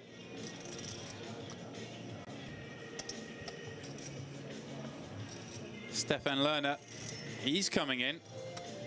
He's got a rainbow hand, but it's 4 broadways, ace, queen, jack, 10. Decides it's enough. And given he's open under the gun, makes it hard for Shriner here with the ace, king, jack, deuce. He does fold. Maddie on the button. Wow. In there again, Demps. This is very wide versus gun. Well, I mean, versus any raise, right? Well, Danny gets to flick in 1.5 blinds more with 4, 5, 6, 7. And there's certainly worse holdings to find. Yeah, and as we keep saying, you know, he's the shortest. He's got the least to lose. He needs to get something going. This feels like an okay spot to try and flop something. Yeah, here he comes. Looking to find help. Yeah, at least 300K back. Obviously over $1 million in the pot. Just going to jam if he flops any kind of piece. That's not enough of a piece, unfortunately. Comes up about as empty as it gets. Yeah, everyone's rechecking the cards. Maddie's the one with the ace of hearts. Lerner's doing the recheck, knowing full well that he opened with a rainbow hand. But he has to have top 2. Yeah, somewhat tricky for him, Demps, right? You know, we are out of position to Maddie. Yeah, I think there is a flop flush out there. I think we get to just check this. You can be pretty confident. Actually, I suppose Danny can have some nutted hands now. It's all heartboard. He might slow play some of those, but for the most part, he would have just set it in himself. Now, will Maddie start bluffing? It's weird. Like, normally I'd say it's mandatory if you've got the ace of hearts here to bluff, but he has all the offsuit ace combos as well because he plays such a high frequency. If he was a much tighter player, then and you've got the ace of hearts, it's very hard not to have another heart with it, so you get to bluff more. Look at this. Danny now, 30% equity somehow. With the 4, 5, 6 working. Unfortunately for him, unlikely to realize. Lerner announces himself 325K. Yeah, he's happy now. He's seen Maddie check back, but hey, look. Wow, here he comes again. Maddie has a piece, has a gut shot, and has the ace of hearts. This is frisky. Would there be some slow-played nut flushes here? You could check back nuts. Okay. Especially with Danny being so short, right? Yeah. Pretty horrific spot now for Mr. Tang. He's got to let it go. Yeah, little as you know how much equity he had there. Couldn't do anything but fold, of course. And would have got there. As it is, Maddie actually makes 6s and 3s now, but it may see him elect not to bluff this. Right. If you think Lerner may just have aces or kings. Okay. You know, especially kings with like a heart with maybe a bet. Oh, he's going really thin. Likely to block. Oh, love this. Wow, he knows where he is. And yeah, this is, I don't know, to that size you kind of have to raise if you somehow got here with the ace of hearts. Just looks like you're up against this kind of hand. Very well played from Lerner. And he shows the full 4 cards. And like Danny's face, Danny knows he would have scooped the lot. IR indeed. Sickening to see that. It may have been his route back into this final table. Oh, certainly would have been. Of course, as played, nothing to be done, right? On the turn. Can't do anything. It is what it is. Yeah. No.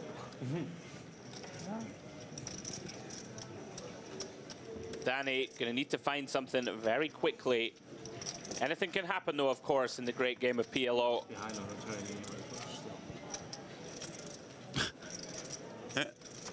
think if it goes back full, then I'm not folding. Yeah. Or it goes back call. At least bluff the river.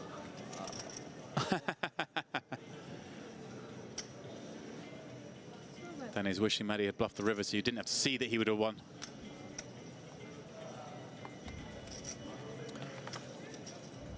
Down to absolute fumes now in the small blind, posting 50K of his 300K. Ludo, he's going to raise this one up.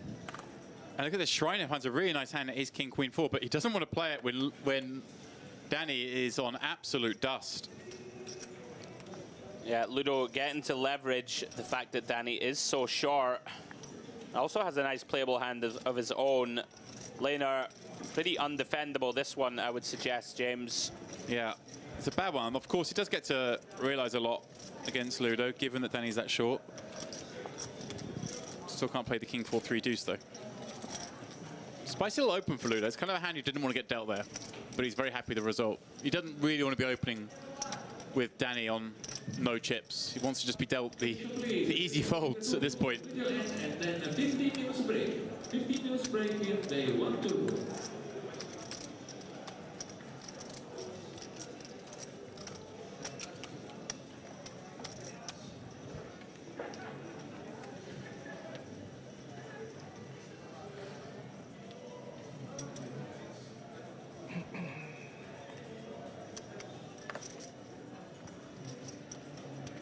Action back on Ludo, under the gun. Gets rid of it. Maddie finding a rare laydown. Action folds round to Danny Tang, desperately looking to squeeze something out, and he quickly moves in, James. Here we go. First Two blinds. First player at risk. Ah, nice one. 10-10, Yeah. 9-8. Pretty good hand to find. Now, does Lerner elect to isolate with this king-queen 7-4 double suited? I think it makes sense. Obviously, calling, allowing someone else in, and then maybe knocking a player out, also okay. But if he were to isolate here, it just makes it so hard for Jattin to come along, because Jattin can just get a ladder by folding so often. Sure. And that king-queen 7-4 does do a lot better heads up than it will three-way. But he has gone for that strategy. If he calls here, he knows Jattin will call. Yeah. And they kind of both do well out of knocking a player out. So here we go then. Danny Tang at risk. 30% equity. 6-6-3. Danny still best. He is. Gonna have to avoid a lot. As you see, 30% equity. He has the lowest equity, despite being out in front. Loses to an ace, a king, a queen, and a 5, a 4. Lots to dodge. Running spades, running diamonds. There's the 4, making 5-7 the straight. Also gives Jattin nut spades with that as well. It's a gin card for him, and one that kind of... He could actually check this back. It sounds crazy, but with the nut spades, you kind of don't ever get to bluff here. As you referenced, James, if Laner had ISO'd here, Danny would still be alive, at least to the river, in a heads-up pot. As it stands, drawing to 2 10s and 2 10s only. 2 6s will do. Although, looking at the folder card, we see there is only 1 6 left in the deck. Big game.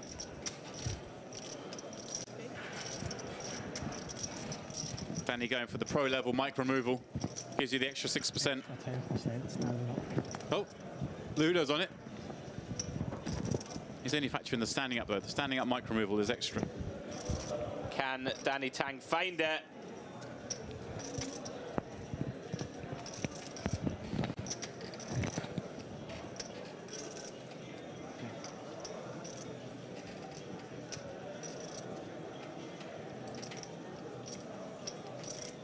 He cannot. Nut spades are necessary, but it does lead to the elimination, pardon me, of Danny Tang. Did you ask for a Turkish tea, yeah? $24,000 going his way. Yeah, unfortunate for Danny. Came into this FT very short. Pretty much dealt out Demps. Wasn't much he could do. Good run, locks up the min cash. Sure we'll see him in many more of our events through the week. And we are going to have a quick word.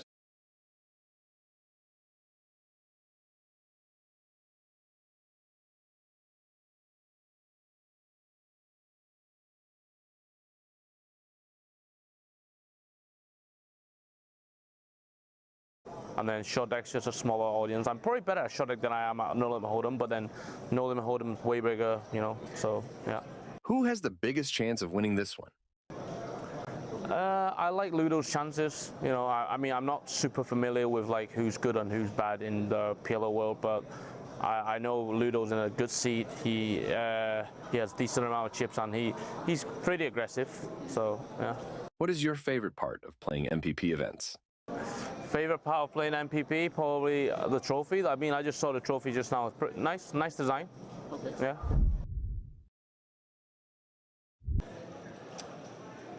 He's not wrong. That trophy's worth winning.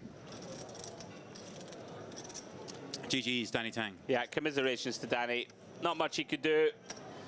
As we see Maddie back at it, limps in from the hijack, and we are seeing players, you know, tuning in to these wide limp stems and thinking about these wide ISOs. Laner here has him covered, has a double suited hand of his own with the King 10 deuce deuce.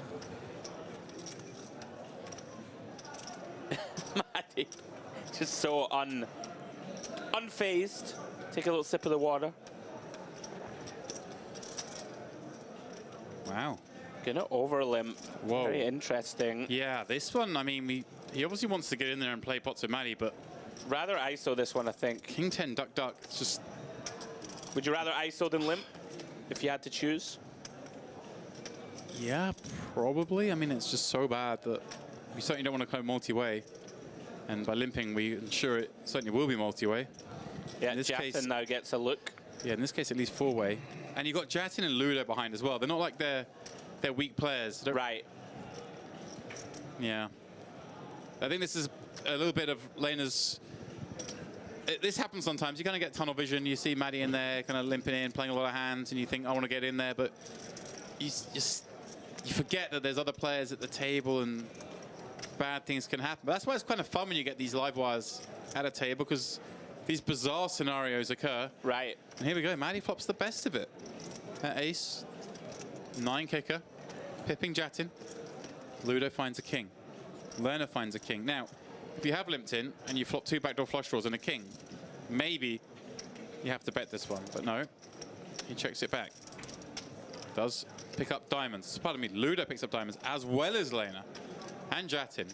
How many diamonds are in this deck? Quite a few. Yeah, part of the problem here for Laner, you referenced it, if you're going to get in there with this type of hand, can become problematic. Now Jattin, going to bet, figures his ace to be good enough of the time. Ludo sitting behind with a pair of kings and the nut flush draw. He figures the ace might be good. I don't think that's obviously the reason really for betting, but he can hit a 4 to make a straight. But more importantly, when you've got these like 5 high diamonds, betting here and making like the 10 high diamond draw that Lerner has fold is like massive. Yeah. That's what's going to happen here. So Ludo calls with a nut flush draw, but you know what I mean? You can liven up those bad flush draws. 5 on the river. Wow. Maddie makes it on the end. The stone colds. And Ludo obviously kind of with an 8. Jattin river in 2 pair also, Demps. Yeah, well, I'm just seeing this, assuming Jattin checks. Interesting spot for Ludo because, you know, he blocks the nut diamond draw by having it himself, which is you want someone in this pot to have it. Because someone's overcalled. But when it's Maddie overcalling, it could be anything. So he may still go for this, holding that 8. And we can see this would be a disaster for Ludo if he goes for it. The textbook would say not to bluff here, but the textbook doesn't have a chapter on Maddie.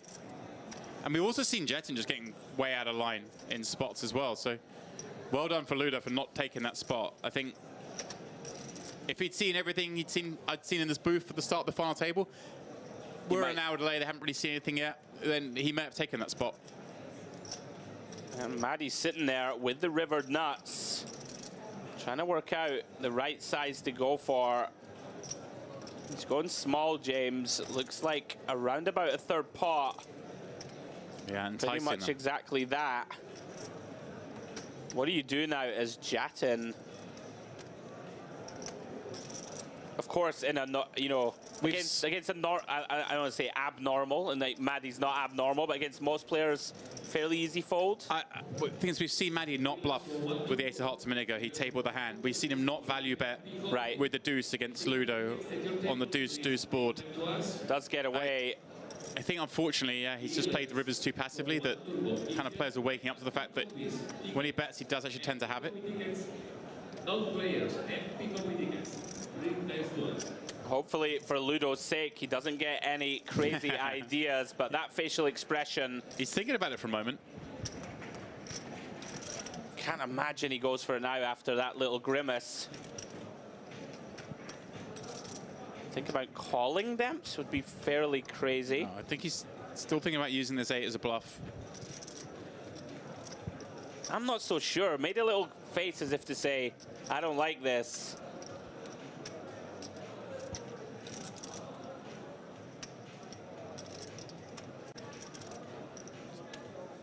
Potentially thinking of a pretty wild bluff catch. You wouldn't have thought so. I don't think you wouldn't have thought so, of course. I think we're just thinking about still taking this upstairs. He's questioning whether he thinks Maddie would bet that small with the goods. But again, he didn't value bet 3 deuces with an ace kick in, a spot where that would be a pretty clear value bet. So if he's not value betting even like obvious value bets, then is he value betting thin enough that you can then go for check raise bluffs? But that's why I thought, maybe he's just bluffing when he bets, if he's not betting a deuce. It's true. And maybe we could consider something, well, that's the thing. a crazy bluff catch. You polarize someone's bet rate, but the problem is that you can just lose to some of his bluffs there. Yeah. That's the problem. So I don't think we're going to have a call with the king. Call and lose to King Jack. Really does make it fun for us in the booth.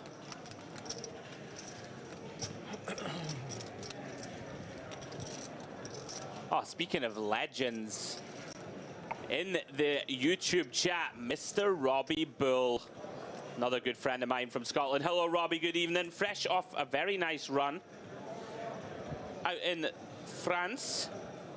Nice to see you, Robbie.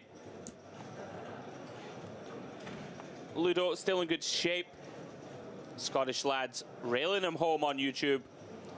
Welcome along, everyone, if you are just joining us. 10K PLO High Roller, final table action. We are down to 6. All players locked up $31,200. Going through all the way up to that first prize, $148,800. As we see Laner here, over-limping once more. Maddie, 5-4 deuce, James, from under the gun. This man has never seen a hand that PLO he doesn't like. Ludo, here we go. Gear change, James. Yeah. Bumps it up. Ace, King of Hearts with the 5 and deuce. Well, he's seen that limp. He's seen Lerner over limp, so doesn't give him credit for much hand. Besides the Ace, King, 5 deuce with a nut suit. He's going to stay that as stall, going to chip accumulation. Obviously risking busting, but sometimes if you want to live, you have to risk dying. Maddie. Unfortunately for him, Lerner's actually, we saw last time, over limp the King 10 deuce deuce. This time actually limped a hand that he can continue with, and is going to continue with. I mean, Maddie's in the pot especially. So suddenly we're playing a 1.75 million chip pot. Big flop incoming. Ludo with just over pot back. Oh, and a huge flop for Lerner in the form of top pair and the open ender. The other two just whiffing.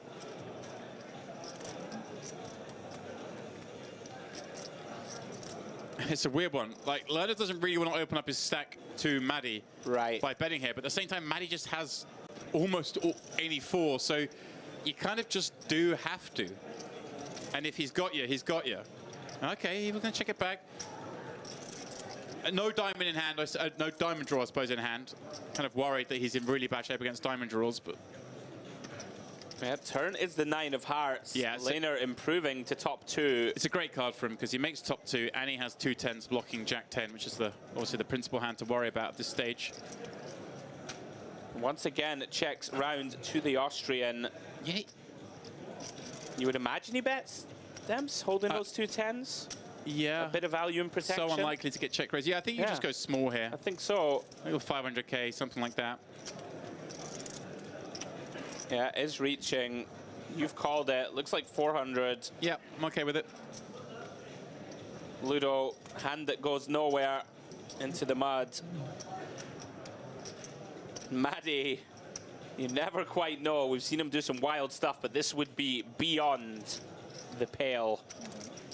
Yeah, I actually like how Lona's playing this hand. I think I got a bit carried away on the flop thinking he was just going to bet, but with 2 diamonds on board, not having a diamond draw, bet getting it in there would be pretty terrible. Yeah. Although you just so often win the pot when you bet because of the players we're dealing with and the way it's gone. I don't think Ludo really ever slow plays. Right. And I don't think Maddie really ever has it, although with Maddie, whoever knows. But having said all that, like, it's still checking back. It's kind of fine. Especially when you've got so many good cards, right? He could just make a 6 or a jack, make the nuts. Yeah. 9 and 10 look to be very good cards, as would a queen. So certainly once he found that turn, I like the bet size. Yeah, and Lena, all of a sudden, really had a fabulous start to this final, James. Now outright chip leader. I think he has over 5 million now. Shriner with work to do on the short stack. Yeah. Ludo. I like the Ludo set out his stall there. He could have kept the pot small, but he's with the Just fact an he's a adjustment, tourman, right? and he there's some short stacks around, but he was trying to make a move there. If he can get himself up to 4 million, then maybe he can take some huge spots against these guys and potentially win the tournament.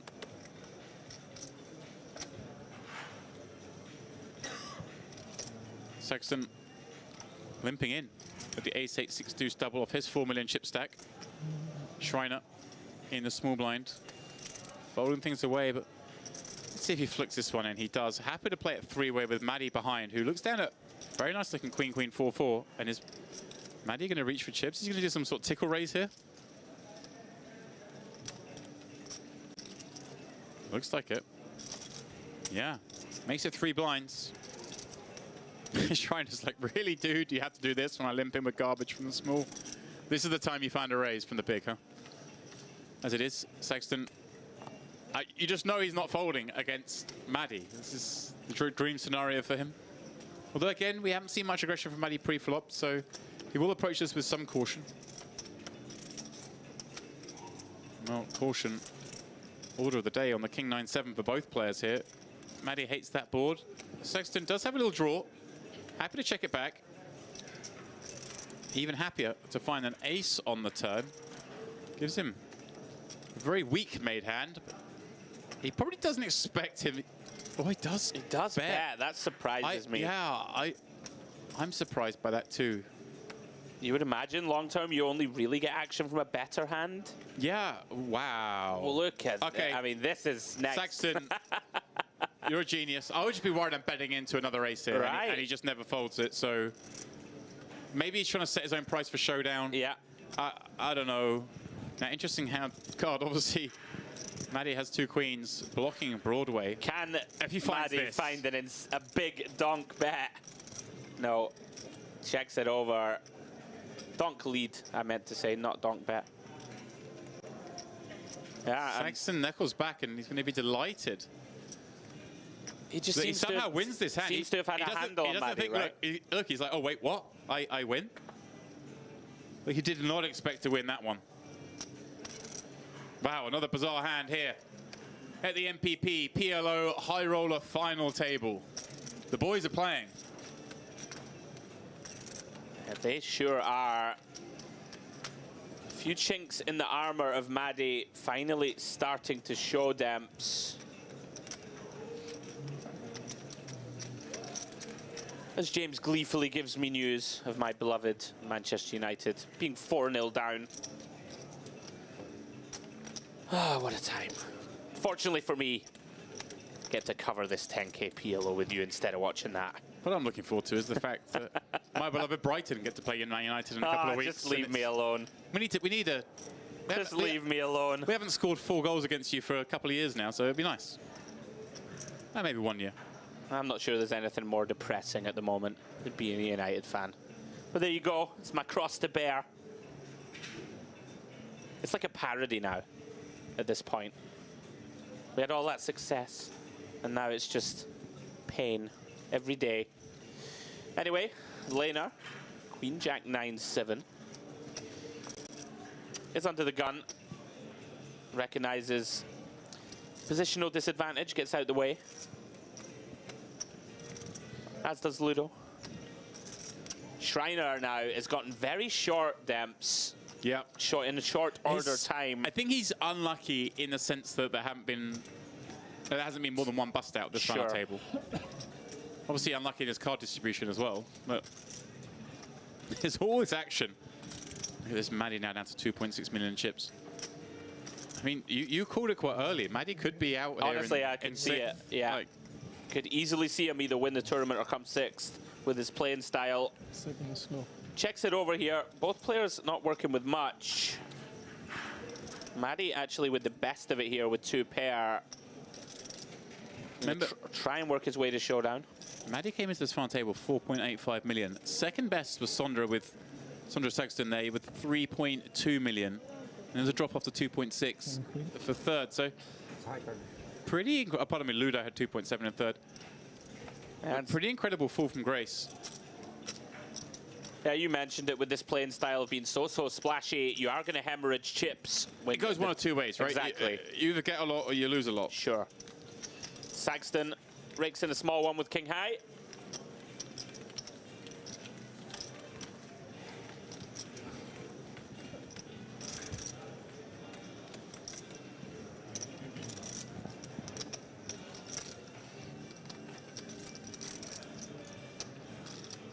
Looking forward through the week. Demps, we have a full week of streaming.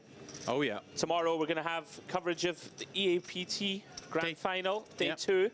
EAPT Day 2 coverage, picking up at some point during the day tomorrow, and then, of course, that will lead into the following day's coverage, which will be the EAPT Final Day. Yeah. A tournament that you've left $4,000 in the pool. Nice of you. Right. Honestly, you know I'm wounded. United are getting battered. I got 2 out of that tournament. 5 hands left. You have to rub it in my face. I should have been in. That should have been me. I should have been in there tomorrow. Yeah. Anyway, I'm needling you, but some of those dollars are mine too. Yeah, exactly. Exactly. Friendly fire. Yeah. Plus, I overcharged you, so it's fine. Oh. Now he admits it. That's how I get my rake back. It's all right. You just get me a drink in the bar here, and we'll call it quits. Okay. That's the deal. Shriner looking a little disgruntled. Round 2, Saxton, King, Queen, 7-7. Pretty nice hand to look at in the small. Unfortunately for him, he's dominated Demps. Laner, King, Queen, Jack, Jack. Reaching for chips, gonna take this one upstairs. Saxton going nowhere. Figures he has too much hand to fold. Quick limp call. Spade in the window, followed by both for the piece. 6 and a king. Matching piece. Yeah. Both chasing their hidden full house. Very likely to result in a chop. Yeah. But there are, of course, developments to come. Turn and river. First, there's still some intrigue in this one, how exactly it's going to play out. Yeah. Like a small bet from Lerner. Yeah, very nice. 150k. Pretty locked down board, so to speak. Quick check call from Saxton. Both improve the kings and queens. I think both will be happy to see Lerner make another little bet here, perhaps.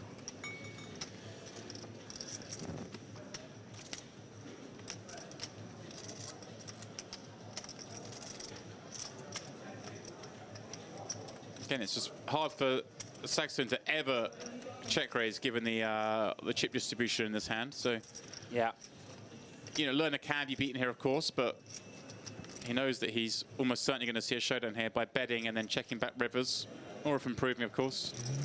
Continuing. It does check call B40. Your favorite number? It is. River oh wow! 6. That's one way to do it. Goodness. That's one way to do it. Lerner finds a way with his 2 jacks. And they look massive in the way this one's played out.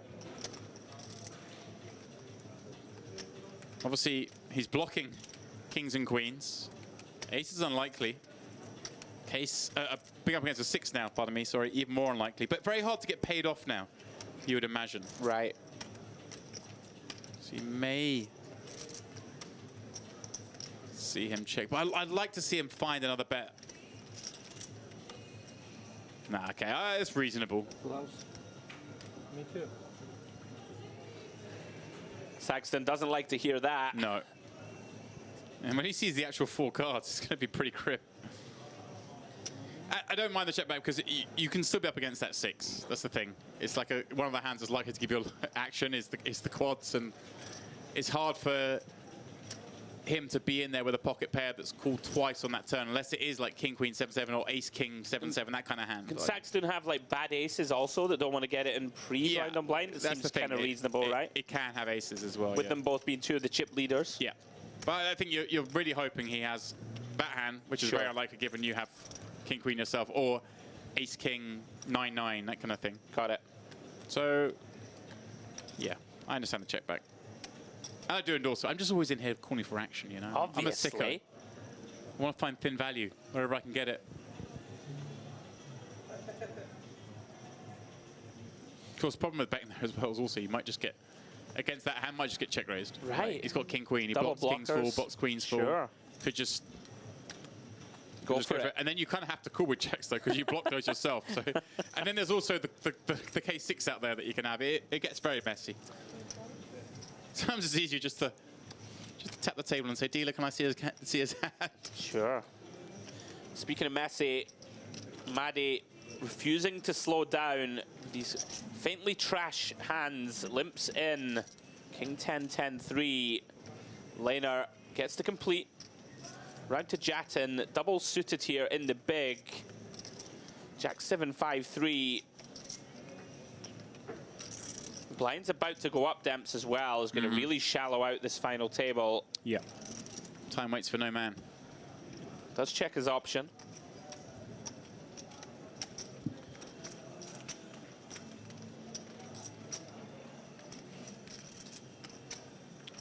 Ace, Queen 4, Rainbow.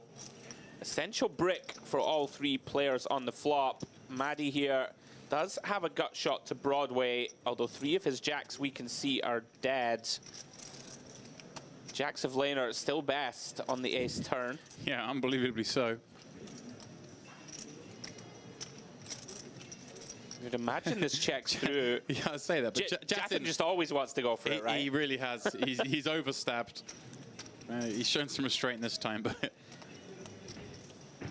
9 of clubs, river. Probably just checks through. It should do. Well, like I say, Jattin's the one that wouldn't surprise me. Although, betting the turn made a bit more sense with a gut shot draw. Now everything's missed. It's kind of like he just can't help himself. Would a queen bet Demps ever, right? No. Probably not, right? So we're just basically... Oh, that he just can't help himself. This is funny. If Maddie he calls, then like Laner will fold, right? Right. Yeah. Exactly that. I wouldn't be surprised if he does call. Oh wow! This is so great.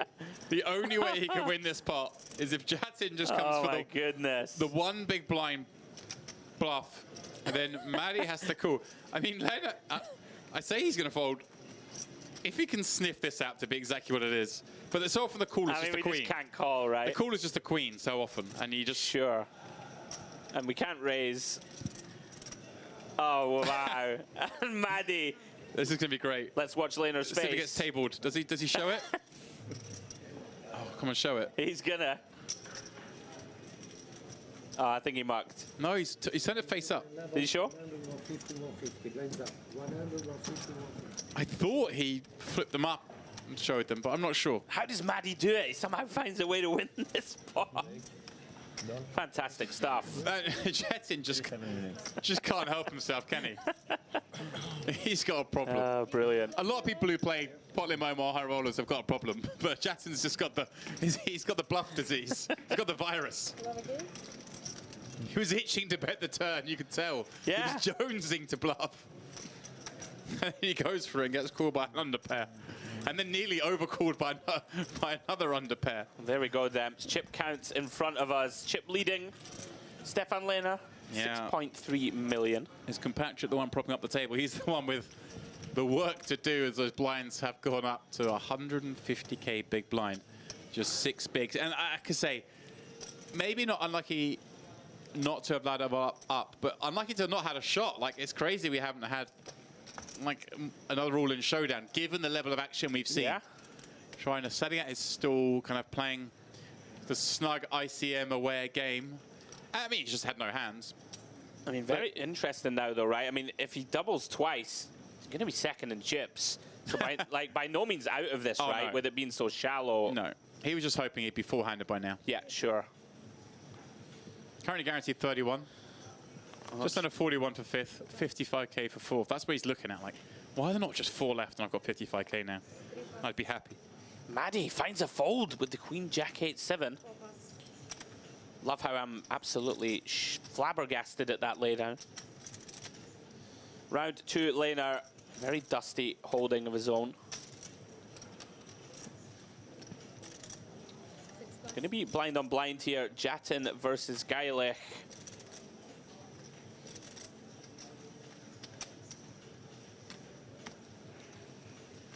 Never quite know what this man's going to do. Gives Ludo a walk. And he is going to be thrilled. Yeah. Huge pickup. I think that's a very astute fold. I mean, Ludo can just apply pressure on you. With, like, Shriner being so short, right? And he know, like, we saw this earlier, kind of players not doing that. But I think he knows Ludo is the player who is going to put the pressure on. Yeah. Ludo will take his spots. And so good adjustment there from Jattin. Shriner now forced to put 250,000 of his 900k in. Especially when you see the blinds. You know, we're playing 100k, 150k. There's only 50k. Sorry, 300k actually of his 900. Yeah, but it's 100k, 150k. So you've only got to call 50k more from the small. Right. So it's like you're looking so incentivized. Okay, and he still laid it down. But he still laid it down. Very sharp. I'm still shocked that Maddie folded Queen Jack of Hearts with a 7 and an 8. We've not seen him fold much. This time, King Queen, 7-3, 3 diamonds. Not gonna fold this one, or is he? Yes, he is. Gear change. Saxton here. Double suited hand. Ace-8, 6-4 with nut hearts. Come in for a raise. You predicted it. You predicted it. That you're going to knock me out. Round 2, Ludo. King Jack 10-7. Just fold, yeah. I will try. Here we go. Shriner finds a very playable one, Demps, just in time. He's going to be happy enough to get to defend here. Yeah. Certainly enough hand to take a flop with. 2 live flush draws, as it turns out. A lot. Broadway rundown. Be careful. With a little wheeled angler, just for fun. Diamond in the window. Oh. Queen 10 behind it. That is a monstrous flop. So good that he wants to induce the action. And he will get that action. 94% favorite in PLO, Demps. Yeah, it doesn't get much better than that, does it? I didn't know that was a thing. You deserved it. That just about sums it up. He's like a 3 or a 5 in the turn. A 3. Ludo. Ludo doing the analysis for us. Yeah, an 8 or a 6 is better. He knows what he wants. He's out for ladder up. 6 is better.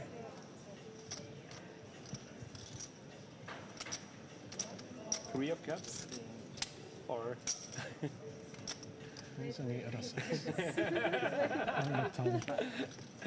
Or an ace. I mean, no, ace not good. 8. It's 8. 8? Oh, there it is. There's some equity. Now drawing live to the 2 pairs. Not like this, James, surely. Not like this. Shoot an ace.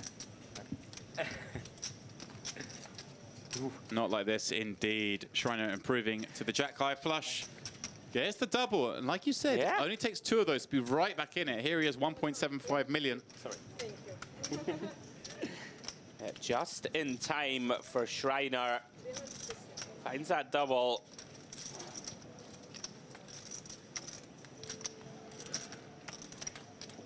Is that the greatest equity distribution that you can ever have in PLO? It's like, you can't be 100, right? Or can you? Can you ever be 100? You can just flop the joint against no pair, no draw, I suppose. But I mean, when your opponent actually has a little bit, like in terms of his opponent's putting it in with an 8 high flush draw, not a great flush draw, but to have a higher flush draw, a pair, and block your opponent's overcard in the form of a straight draw. It's like it's a pretty nice place to be. Yeah, it's pretty hard for ace 8 6 4 to just be like dead on the flop, but somehow with the diamond draw, but somehow it was. Thanks for the question. I'm just used to the equities running close. There's never an easy turn.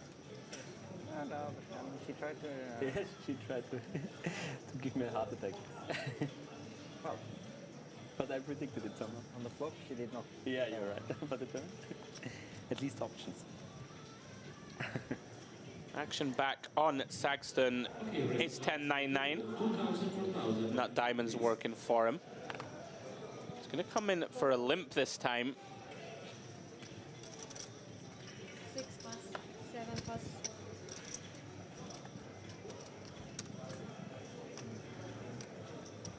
Ludo out the way. 2 call. Shriner takes the price. Maddie checking his option in the big. Yeah, Saxton, I'm kind of surprised.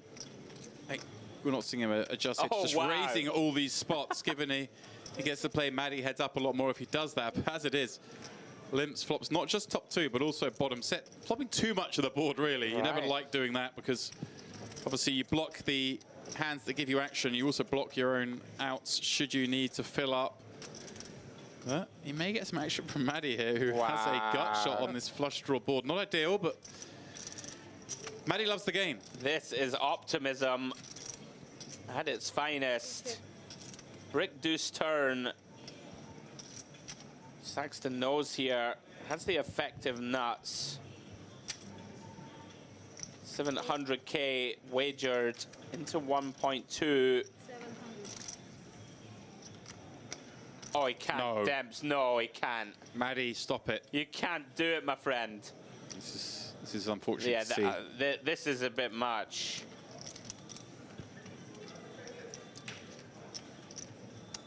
Yeah, this is... If he puts this in, it's getting a little unpleasant now. It's just... Oh, dear. Wow. How is he called here, James? If he finds a queen here,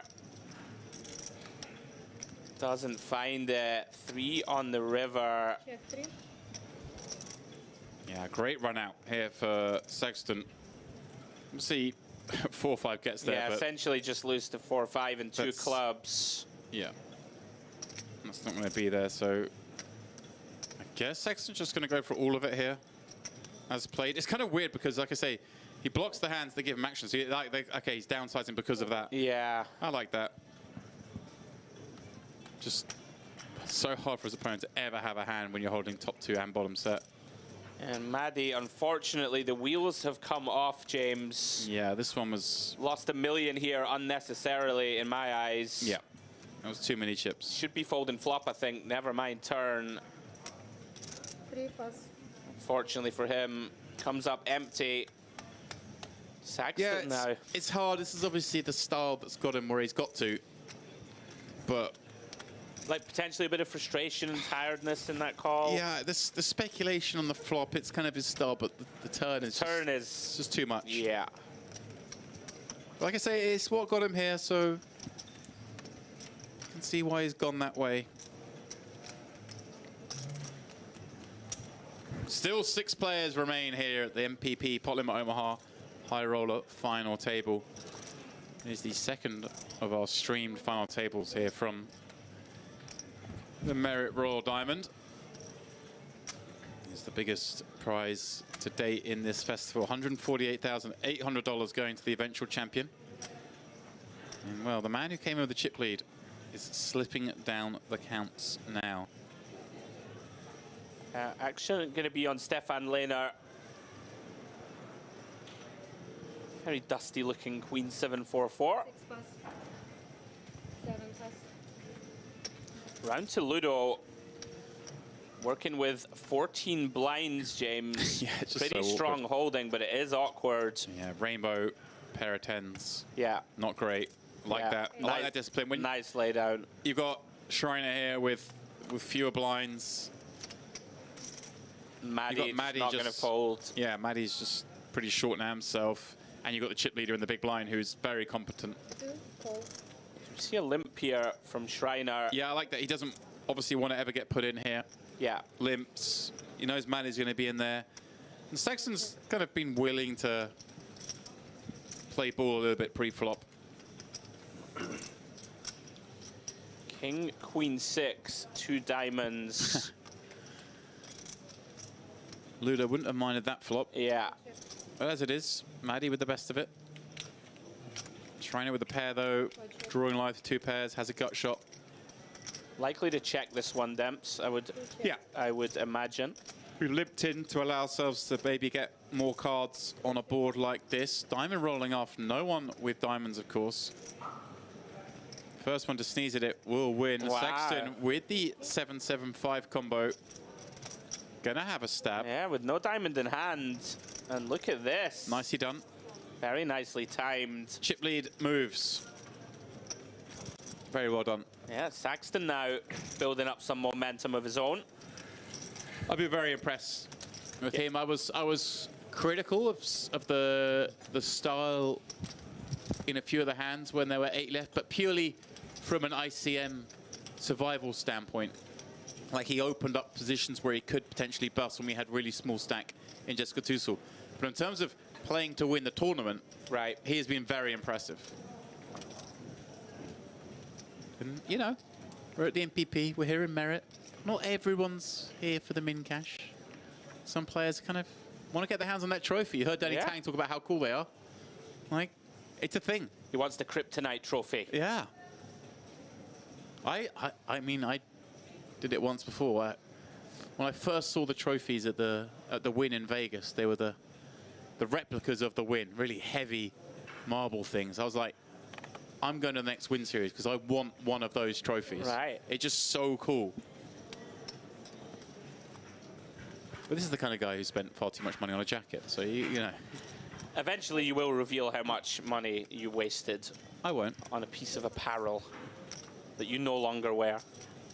I mean, I would wear it, just... I've just doubled up since I bought it. Maddie here. Jack 10, 10, 9. Gonna limp in. Saxton completing. Laner with the free look. Yeah, I mean, obviously no Maddie limps in a lot, but this is a pretty good spot to be limping. Yeah, this kind of hand on the button with 10 blinds. And how about flop quads? Wow. And look at him. He's like, wait, what did I have again? Saxton does have a gut shot. Yeah, this is one I think Saxton may go stabbing at. Using that chip lead, or chip advantage, obviously Lerner has him covered. Kind of knows Lerner waited to back cards, giving him knuckled back. They are still there, Maddie. They're still there. And, you know, we've seen Maddie stick around with some really poor holdings, so it's not out of the realms of possibilities that Saxton continues to fire in this spot where he might not usually against some players. And if he turns a diamond or a jack, doesn't do so on this occasion. It turns a 9, which obviously holds one. I don't think the 9 really conflicts too much with... And you called it, Dempsey. Here he comes. It's called micro. Okay, is this a... I can actually get some sort of weird hybrid value if I'm up against a flush draw? Maddie checks his cards again. Yeah, I mean, obviously, we don't want to do anything but call here. Trying to feign weakness.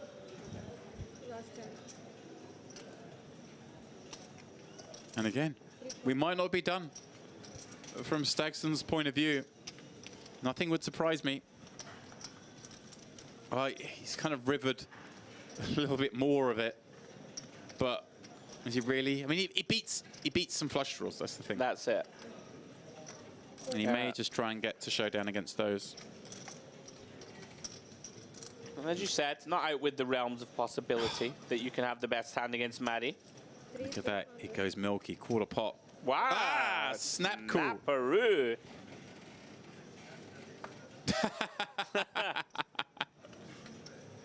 Well done, Maddie. Finally gets it moving in the right direction. Yeah. Back up to 2.7 million.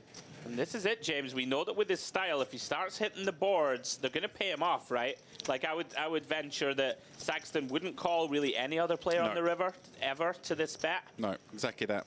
So, you know, Image can get him paid if he makes hands. Yeah, that was a spicy one. Yeah. We have had a few today. And our man still live and kicking.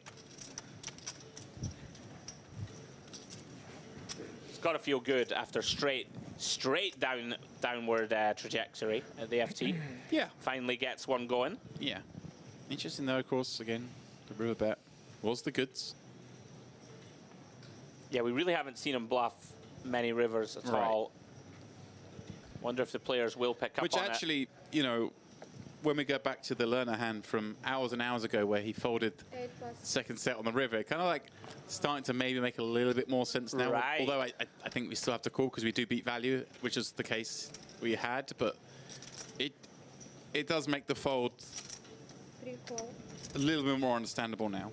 Yeah. Again, for those of you who weren't with us earlier, there was a pretty crazy hand. I believe it was hand number. It was even another hand number 55, I think it was. But you know, stay with us now. We're at hand 107. But maybe we've got a break coming up in about 20-25 minutes. Maybe just jot down hand number 55 and look back at that. It was a fun one as we see Saxton back to the ISO. Yeah, love this. Ace, King, 8, deuce, double suited. Beautiful looking hand, especially against a range as wide as Maddie. Yeah, this is perfect. Going to look to get those 10s working in back-to-back hands. Oh, yeah. Hey. Can he do it again? 2 in a row. Wow. We're about to find out. Oh, my goodness. Wow. Oh, my. And Saxton with aces and 8s. Oh, my word. And Maddie with the flush draw back up to boot. Is he just going to check raise this one? And I mean, he's going to double if he does. There we does. go.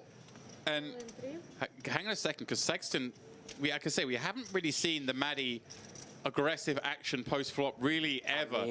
Now we check jams, but... Yeah, he can't fold it. He says play, and look at this.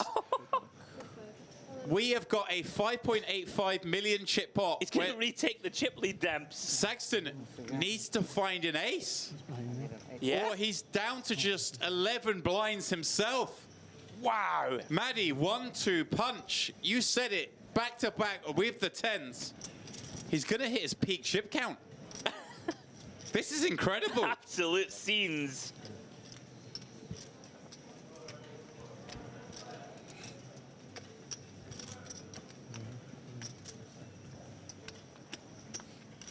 Diamond on the turn.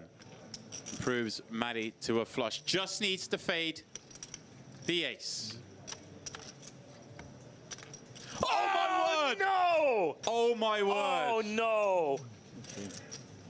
Sondra Saxton does it dirty. This is the winning hand. Ace, The dealer confused. They're mucking the hand. Oh, my goodness. Marty and Sondre, I think they were aware. But that is the end of the man who came in with the chip lead, and he was one card away from regaining that chip lead. That is a brutal way for him to bust out, picking up $31,200 for his efforts. Wow. That was just brutality, Demps. Maddie was about to rally back to the chip lead, and the bolt from the blue sends him home. I think Ludo saying he folded the case ace. Oh my goodness, what a moment. GG, Maddie, you gave us a hell of a show, my friend. Busts out in 6th place, $31,200. The better. What a hand that was, James. And wow, we are 5-handed at this 10K High Roller FT. Oh my goodness. Breathe. Whew. We did say, right, with the Maddie style, if he hits some boards. Yeah. My goodness, it was about to take the chip lead. Yeah, that was desperate. Sexton now with 7.5 million chips of the 18.4 million in play. Yeah, take a swig of that, my man. Take a moment. Realize how disastrous it nearly was. departs in the ugliest of fashion. And on we go. Laner, Jack 8-6-6 from the button. 40 blinds, lets it go. Jattin, the very ugly, holding from the small. Gives Ludo another walk.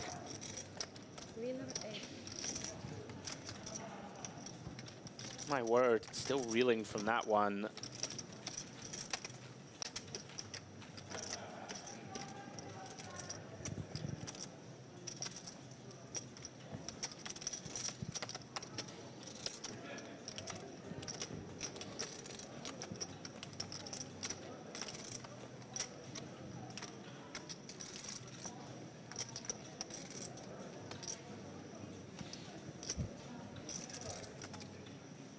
As we take a moment to catch our breath. What an incredible turn of events. I feel for him, Demps. That was rough. GG, Maddie. Really enjoyed watching him. Most entertaining stream we've had in quite some time, I would say. In terms of sheer carnage, Saxton now getting after it, under the gun. Jack 9-9-7. 6-7 plus. Ludo with a decision. Ace, Jack, Jack 5, nut clubs. Yeah, pretty grim when you get the action is the problem. It rates to be good in terms of a re-steal type hand, but just so poor when you do get looked up. It's very cagey here with the stacks also. Kind of hand you can play when you're like deep. Yep. Because you got nut clubs, you can flop a big set, but playing shallow, not so good. Yeah, Schreiner gonna defend an exact 50-50 split in equities. King, Queen 4 with 2 diamonds. Schreiner does flop best with that pair of queens. Of course, can't know it. Gonna be really tough to continue here, James.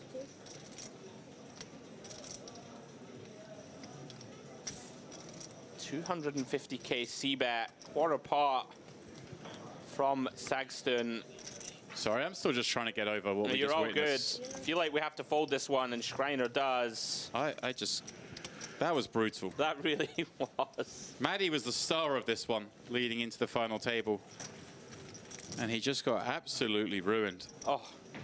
Nothing to take away from this man, who has played great as well. And the cards kind of fall where they may when you're playing against Maddie. Yeah. He sort of felt he had to go with the aces and eights, and kind of understand why. But it happened so quickly. A 1 out on the river. Beautiful little look there at our EAPT trophy. Yeah, we'll get that one away in a couple of days. I keep mentioning it. There's a couple of Picassos dead in the field there. Right, that's enough now. You know, kick a man when he's down. Look, you lost some of my money there as well. I can at least get to needle you. Well, yeah, you have been all day. You're a cruel man, James Dempsey. Ludo on the button. Ace-Jack 8-7. Intriguing spot. Has Schreiner with 6 bigs, I believe, now in the small. Perhaps even lower. Might even be 5. Right, so the old, do I fold here and allow collision to take place behind, or do I try and force the issue myself? Got the chip leader in the big blind. Again, Sandra's been kind of willing to let players see flops more than maybe he could. Not a bad spot for Ludo to potentially limp this one. I was going to ask if this was a viable strat.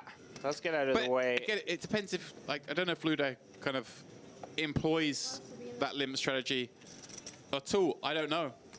Like, yeah, we can see it likely it would have resulted in him getting a flop. And look at that fold again for Schreiner. Like, obviously with the big small blind level, if you know what I mean. We're playing 100K, 150K. So you only got to call 50K to be in a 400K pot. Is there a reason for him to fold that when he is the shortest by a distance? Yeah, I'm kind of surprised he folded that. I didn't actually see the exact holding. I didn't catch how bad it was. It wasn't. It happened like quickly. Queen 10-6-3, I believe. Yeah, three hearts. I think we can call 50K. Right. Like we are the shortest by a mile. Need to make something happen.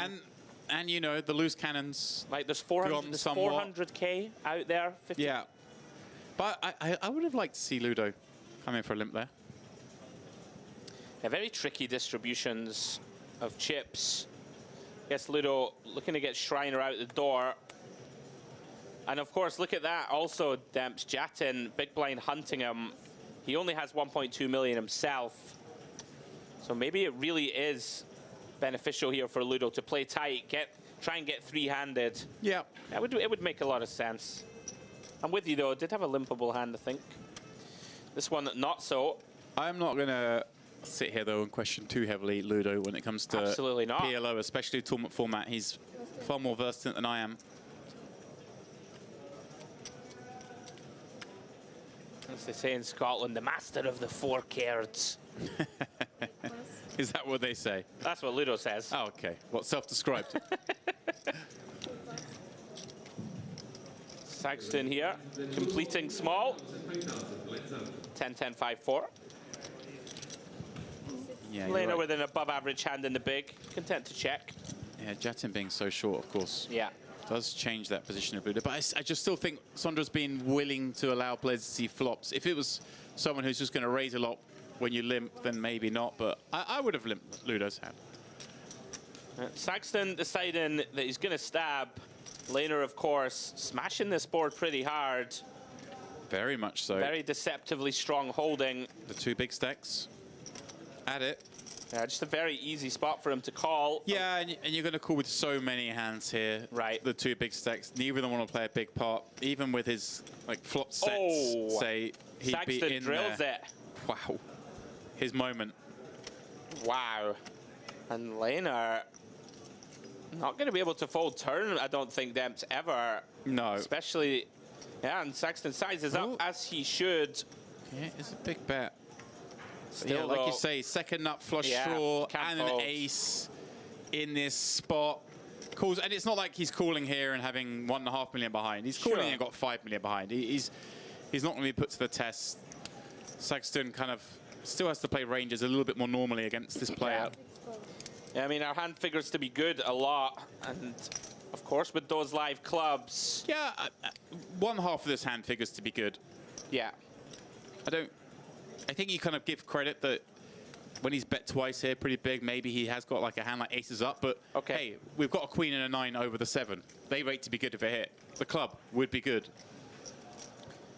Yeah, it does brick the river. Saxton just loving life. How's he found himself here? And he just bombs it. Full pot on the end. Yeah, nice swift fold from Lena. He kind of knew where he was at there. I don't think he's expecting it to be bluffs too often. 9.3 million chips. Half the chips in play sit behind that little flag of Norway. Yeah, putting himself in position to take down this title with the added benefit there of taking more chip stamps from the man second on the ladder. Yeah. Makes a big difference. Especially, yeah, we've got the sort of the micro stack, the small stack, and the medium stack behind Lena. Gonna have to play pretty snug. Does have, of course, the best seat with that in mind. Sandra working away up front. He gets to see everything he does. Switch those seats around and Saxton will be just marching towards victory. Action on Ludo. Just again, kind of forced to play tight here. Yeah, this isn't one we're going to play, but it's just one of those nice hands to look down. This is where you want to be playing in a 300 big blinds deep in a juicy cash game. Sure. You're in there with this hand. Catch some disguise stuff. Got the nut clubs.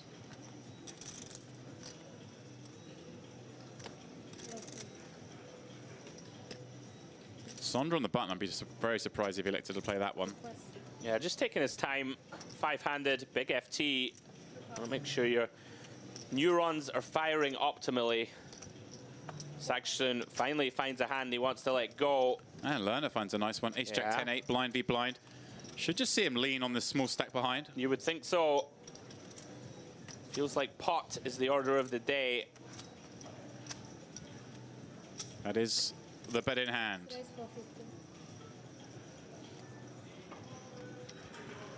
Jattin with just a rainbow hand. Yeah, I mean, jacks, yes, but so hard rainbow. Feels like you've got to just fold this, right? Yeah, when there's a 5 big blind stack out there, we're talking about a 15k pay jump.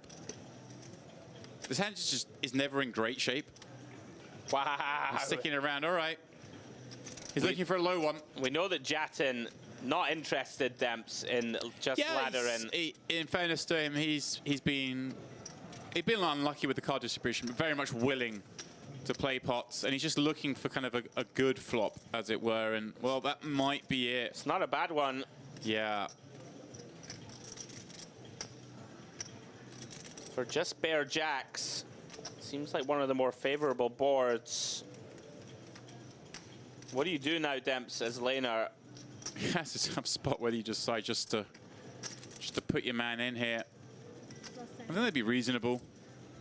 Is there any small, like, you do one big blind bet and see what happens? Maybe look at this. This is a check. Okay. Jattin, I guess, just wants to. I don't know whether he feels like he's got enough hands just to check down. Right. Obviously, you know what the bad cards are, ace or queen. You wouldn't expect your opponent to ever just be checking diamonds here, just set you in for the 600k, so you're not even worried if a diamond comes off, I think. Suspicious when your opponent checks here. Yeah. Like maybe they've got aces, maybe they got a king. 7 of spades rolls off. Second flush draw appears. I think in some way Jattin's playing this like almost as a trap at this point.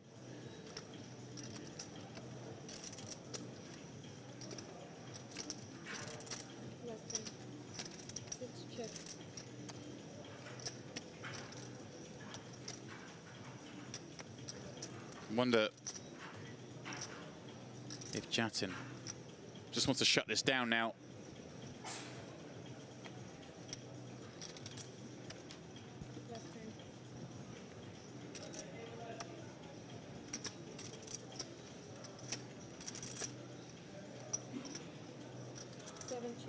Does check it back once more. River 9. Well, Jattin has got to the end with the best of it. It's like a very complicated spot to me, this Demps. Not something that I'm very well versed in. Like, would you ever bluff as laner now, or is it just not a thing? It feels kind of weird. I mean, like, would Jattin have bet a king by now? Jattin would have bet a king by now, I'm sure, with the double flush. Yeah, I thought he might bluff. I mean, I kind of like how he's played this. Well, this is pretty sick now for Jattin. Yeah, but I mean, we just have a way better hand than we're supposed to have now with these jacks. Do you not feel? I mean, would our opponent check twice with 2 flush draws out there with a king of his own? Right? He might. Like, okay, let's say he Aces, always does so with a king. Aces he would sometimes.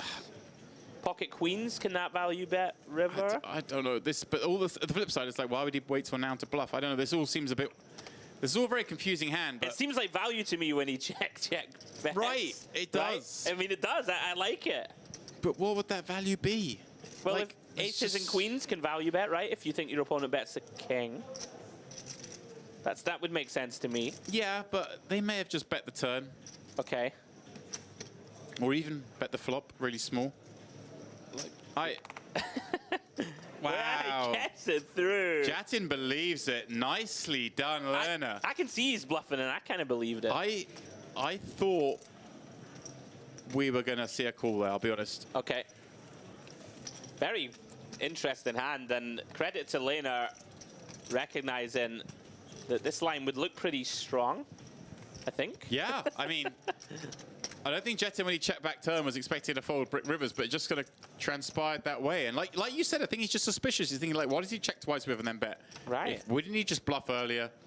Does he just have a king somehow here? Or like you said, maybe the aces? Yeah. And just gave him credit, which just goes to show, because if he'd bet the flop or the turn, he was getting called. He wasn't folding, yeah. He's found a way to win that pot. Really interesting hand. He's found a way I wouldn't have found. Yeah. Kudos to him. Wow, and just changes the dynamic once more. Now you got Shriner and Jattin both below 1 million chips. Ludo just handcuffed in the middle. Sexton finds a suited ace off the 9 million chip stack. Yeah, more than good enough. Yeah, Lerner loving life. You look at Jattin down to 500k. Ludo just has to play super snug now. Yeah, we just can't really defend wide whatsoever. You know, for chips, we like this hand, but why would you ever want to get involved here when you're looking like you're at least going to get a shot at being down to the final 3 soon enough?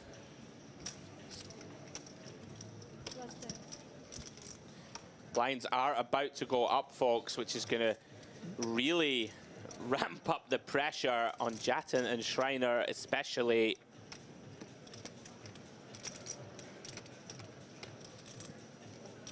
Ludo having a think about this one. I wonder, Andrew,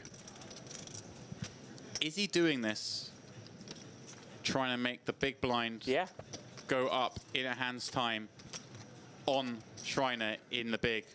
I'm sure he will be. It will cost Ludo, in fact, cost Ludo nothing more, because the next level is 100, There we 200, go. and he's in the small blind. The small blind's 100k anyway, so he's burning a time bank here, so that when we come back the next hand, the big blind will be 200k rather than 150k, costing. I mean, it's kind of an unfortunate part of modern poker, but you got to do what you got to do. Yeah, it just cost Schreiner. Schreiner's going to have to put in 400k instead of 300k in the next hand. Look at his face, he's hating it. So well done, Ludo, for doing this. Yeah, you just got to do it. Yeah. All part of the strategy. Well played. Schreiner knows what's going on. I don't think the rest have necessarily picked up on it. Just says well played. And knowing Ludo like I do, he's not going to enjoy doing this. But it's just part of the game. If he was a true pro, let me tell you, the true pro move here, and I'm joking, part of the game, is to fold and then go, oh, dealer, there's a mark on this card. And you know, you get the new deck in, all that, save yourself a time card.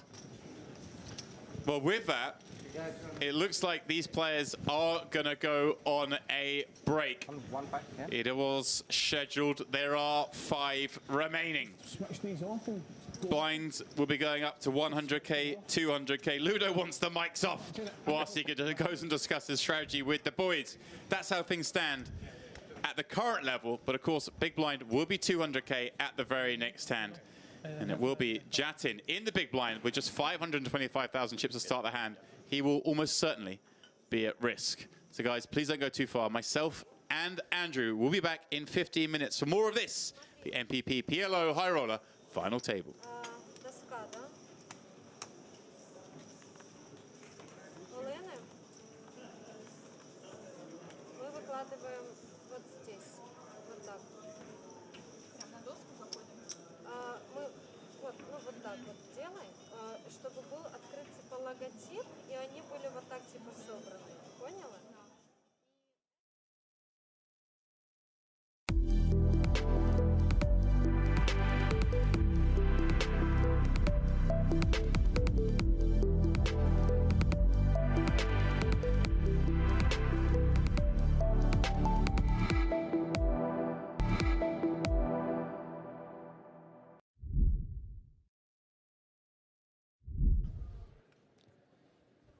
One part of the game that, you know, we all analyze it to death nowadays in modern poker, but pressure still pays. Savenkov, first little bit of resistance, basically, Demps. There we go. Gets him to fold queen deuce. Great timing. Godstanker, ace queen off.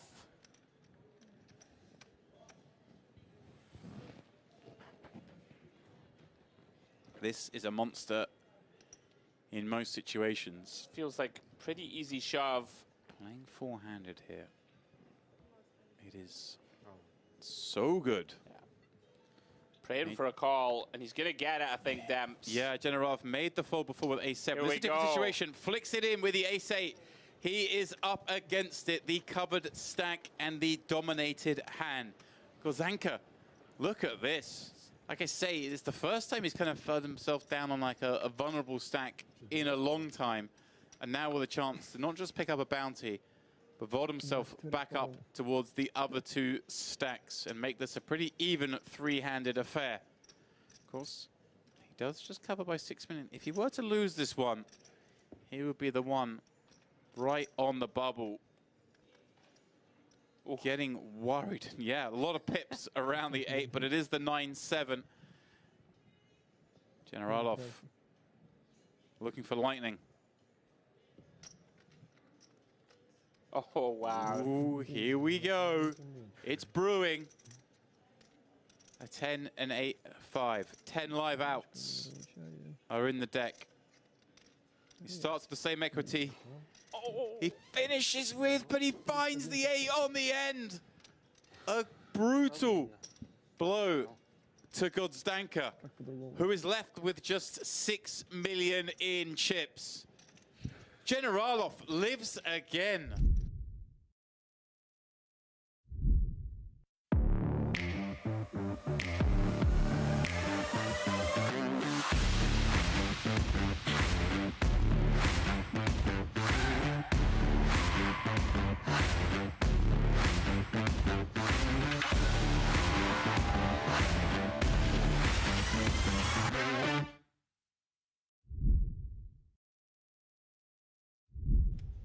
Still work to be done.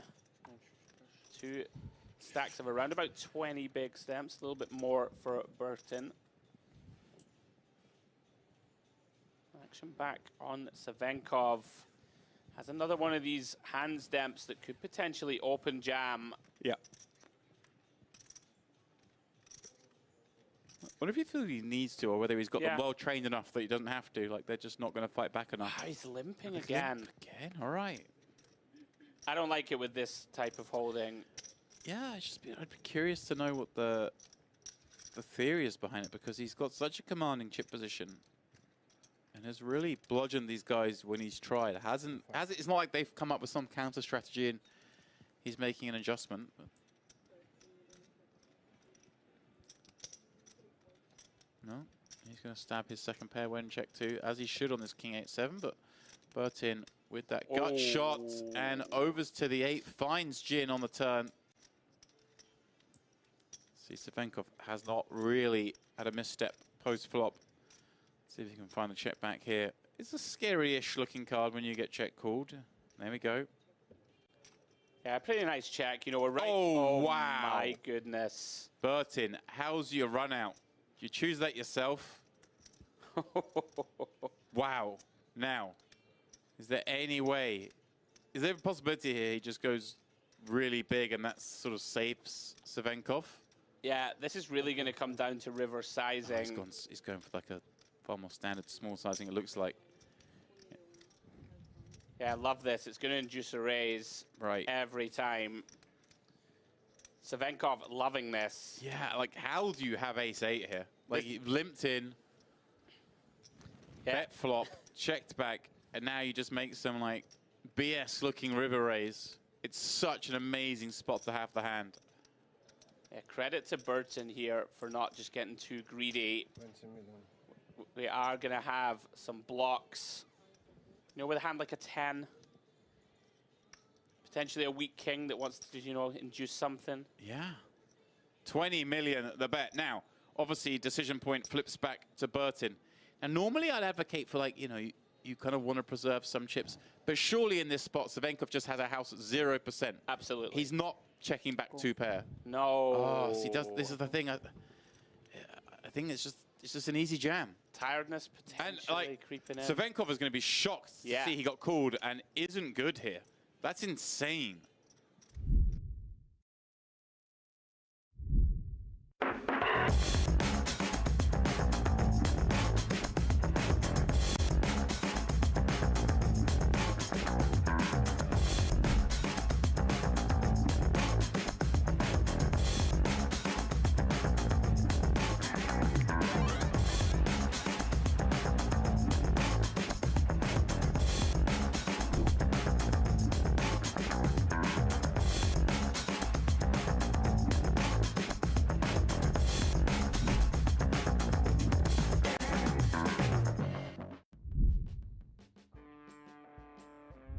Welcome back, guys. We're here at the Merit Royal Diamond Hotel Spa, and today, basketball court.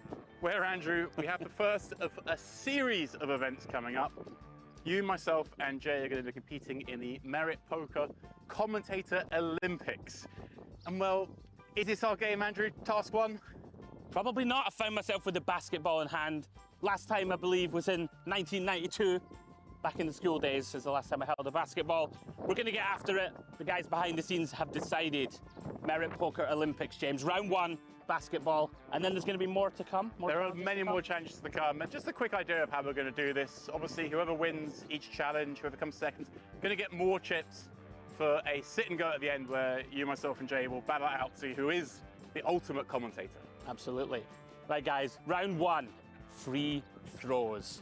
We've all seen it on the television.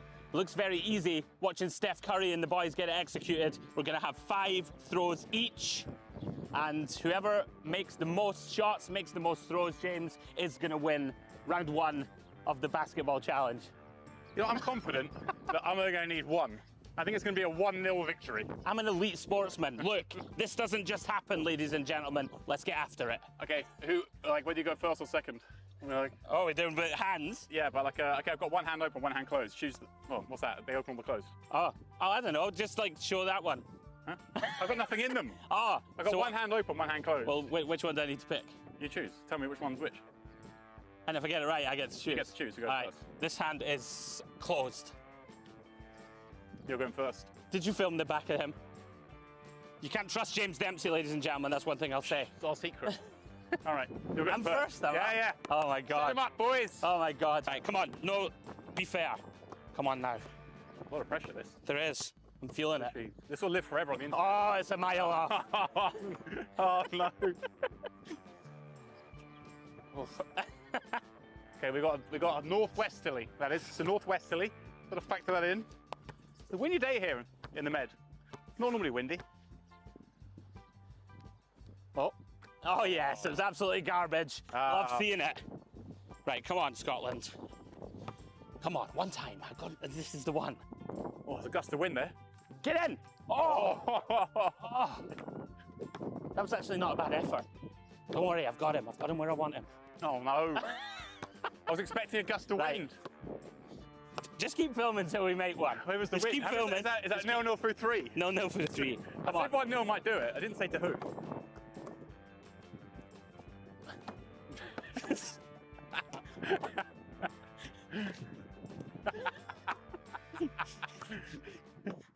Guys, we're not actually this bad. It's the wind. You can't. You're not picking it up on the camera. It might look warm. Where are the trees? Where are the trees? There's no trees. That's why. They've all been blown over. Right, make one. I actually support you here. Yeah? Yeah. Because you want it to be over? Yeah. Make it. Oh no. We have to get after this. We got to do something about this. Our reputation's on the line. Okay? Yeah. Break. Okay. Oh, I had a chance. Oh dear, he's got a chance to kill him off. Oh!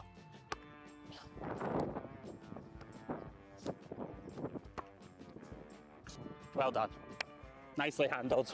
Good stuff. Yes! Come on, give me the chips. Sorry, Dad. I failed you after all these years. Sorry, Scotland. Scotland, I'd like to apologise for absolutely nothing, as he said. No, it's Ireland. Never mind. Well done, James. Round one. So, guys, now that we just wowed you with our prowess in the free throw challenge, well done, James. I'd like to say it was deserved.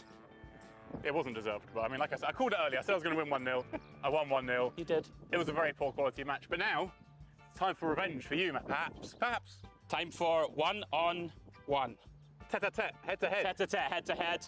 It's going to be me running it, James, with the ball, hoping for the best. No elbows. No elbows. I don't see any elbows. Keep it all above the waist. The waist. Anything else is allowed.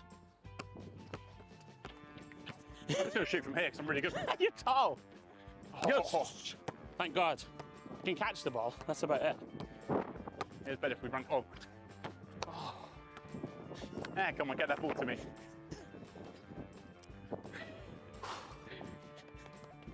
Okay, let's go.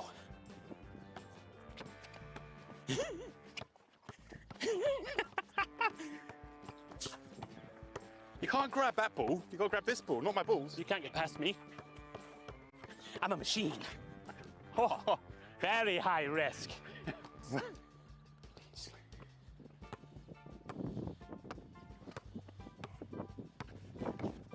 Oh, he's done me! He's turned me! Get in! Ah! He turned me! Right. Straight it from there.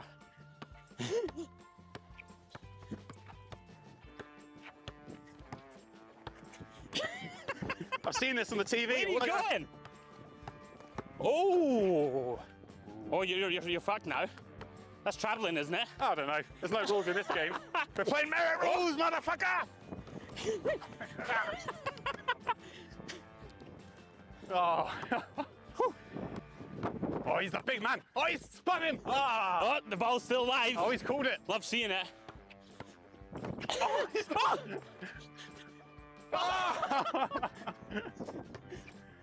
That was beautiful. Where's the justice? Andrew. Draw? Let's chop it up.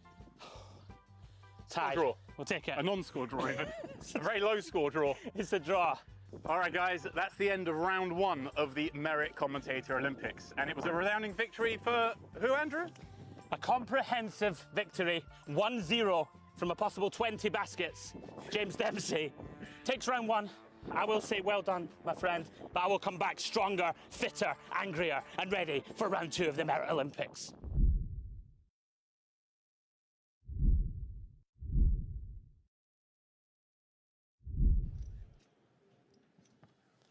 Here we go, Demps. King 8 suited, 7 bigs. Yeah. He's been here many times before. Can he do it again?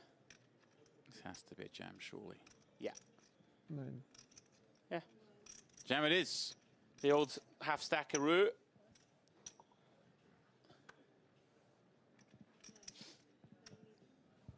Well, here we go. Savenkov finds an ace, rips it in. They are going to run it for all of Generalov's chips. He is the one, of course, at risk, and he is the one with the weaker holding at the moment. Needs a king, an 8, some clubs, something. He needs help. Kirill Burton, the interested observer. And we'll be very happy to see a 10-5 four-board. He and Savenkov are just 2 cards away from a heads-up encounter. Generalov, though, has shown the cockroach ability so far today. Oh, wow, he's found an 8. Has he really done it again?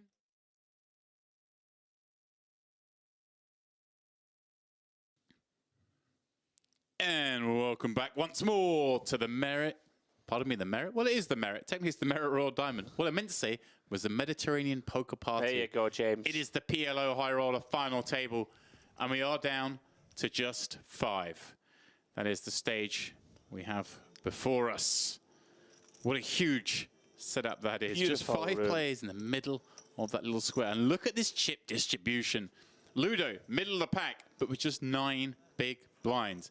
He's somewhat handcuffed as Schreiner and Jattin are surely going to be all in at some point in this orbit. And then, of course, we have the 2 big stacks who will look to make the best of the situation, maybe prosper off those 3 who are kind of in a holding pattern, a folding game. Right. As we're currently guaranteed $40,800. Next pay jump gets you to 55K.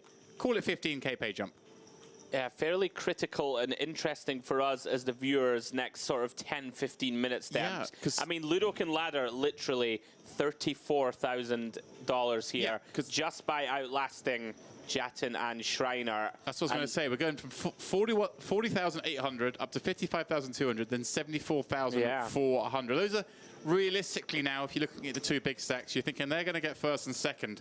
You have to kind of play for third if you're one of those 3 short stacks. So a really intriguing game coming on. So with that in mind, Demps, Laner just gets to go fairly ballistic here. I mean, like Jack 8-7, not the greatest hand, but... Well, we know our man in the big blind here has posted 200, has 200 dead, only has 125 behind. So is in. Yeah, and here we go. Or is it here we go? I think he's got 450 back. Yeah, sorry. got his stack slightly wrong. Yeah, I mean, you can probably fold, and he does. Yeah. What a pickup that is for Lane. He's loving that.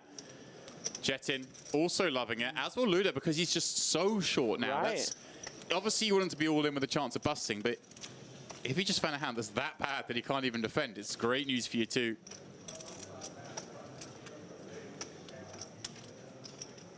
Yeah, very intriguing moments upcoming.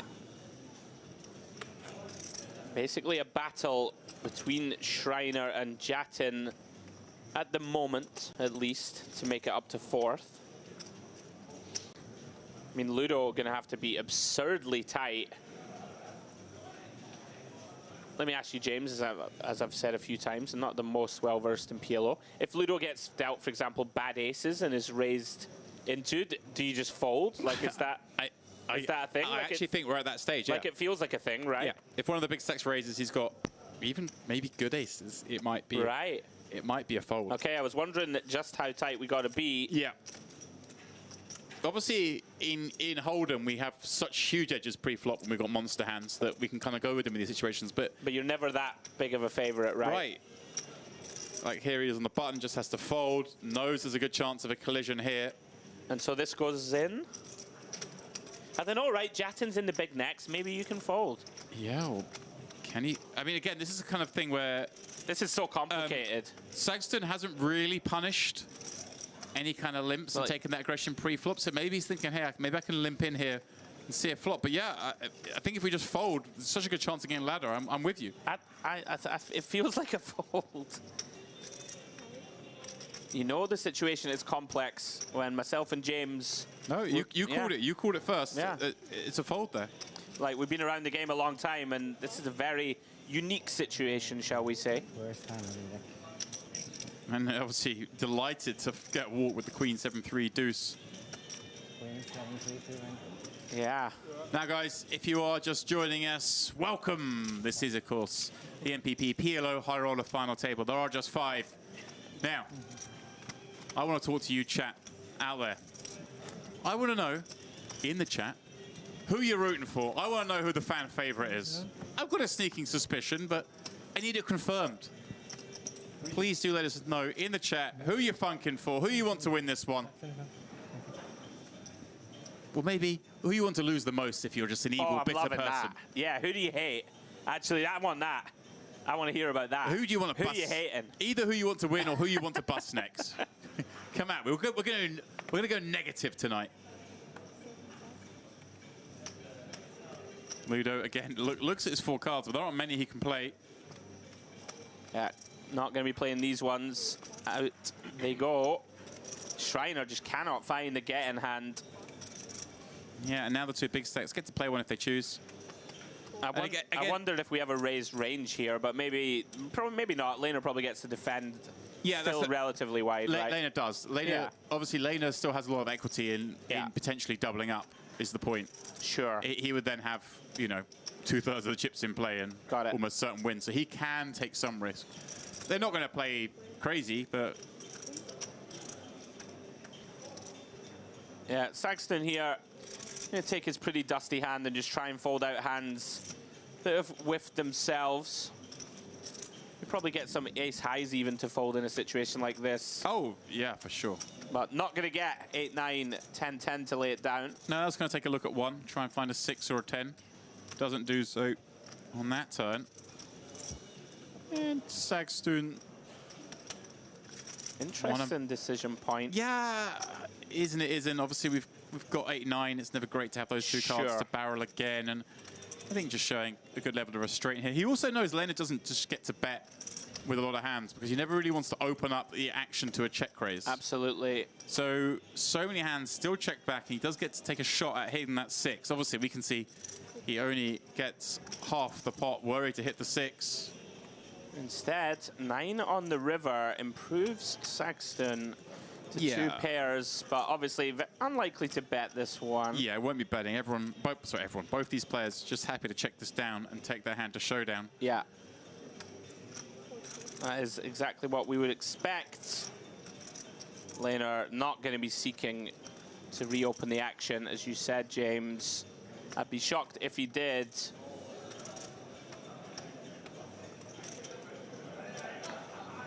taking his time. Yeah, going through all the options in his head, all the thought process. Saxton will think that he can win occasionally, but not this time. Yep. Table the 9, beating some 7x. Maybe some weak draws. Yeah, nice pickup again for Laner. Starts to narrow that gap. He does. Obviously, not too much of a concern, like we say. He's over 30 blinds deep. And he has that, of course, advantageous seat to the left of the chip leader. If the seats were the other way around, it'd be a little bit more difficult. But he's happy. Just they chisel away, play some little pots between them, whilst the short stacks await their fate. Yeah, Jattin now, the next player forced to commit 400,000. Doesn't have much behind himself. No. We do know Shriner will be all in 3 hands time. If he doesn't get the chips in before then. Look at this, he's got 125 back. Is that? Does he? Is Jattin forced all in first? No. Yeah, he's got the chips in his hand. He's got 125k. Wow. Ludo, oh, here we go. Ludo with aces. Oh, wow. Now. What will Geilich do? Right, this is the spot that's just kind of silly. But I think it might be a spot. You can't limp, right? I don't even know what you're supposed to do. Very complicated. I guess you. Nah. Yeah, he is going for it. Yeah. Ludo ain't folding this hand.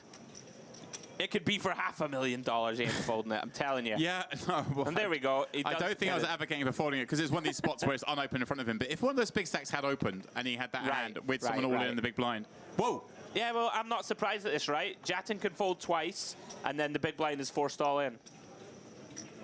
And you'll add a 15k Demps. And Ludo has the tightest range at the table. Probably has to be as strong as this, right?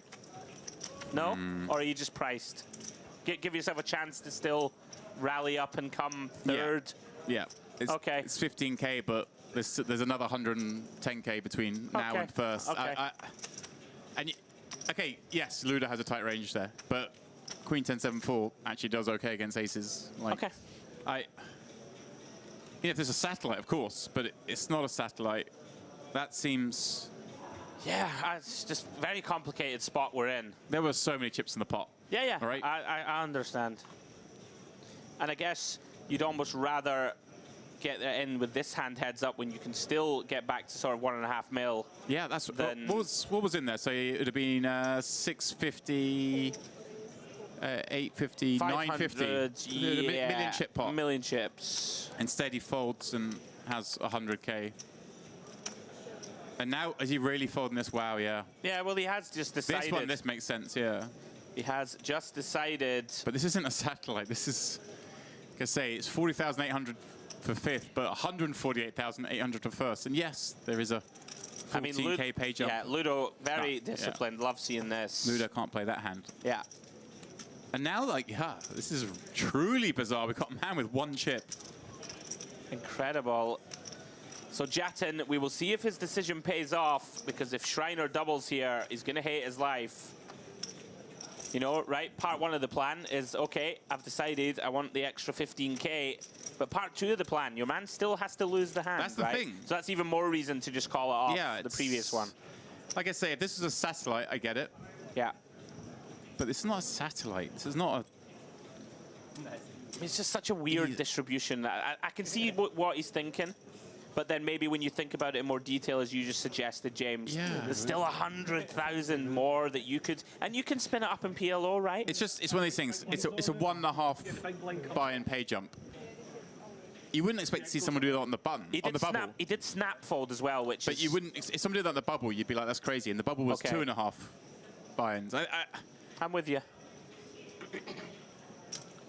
And again, I was surprised to see the snap fold, you know, like maybe just think it through. You know, you've got time banks, you've got, it's a big moment. Well, here we go.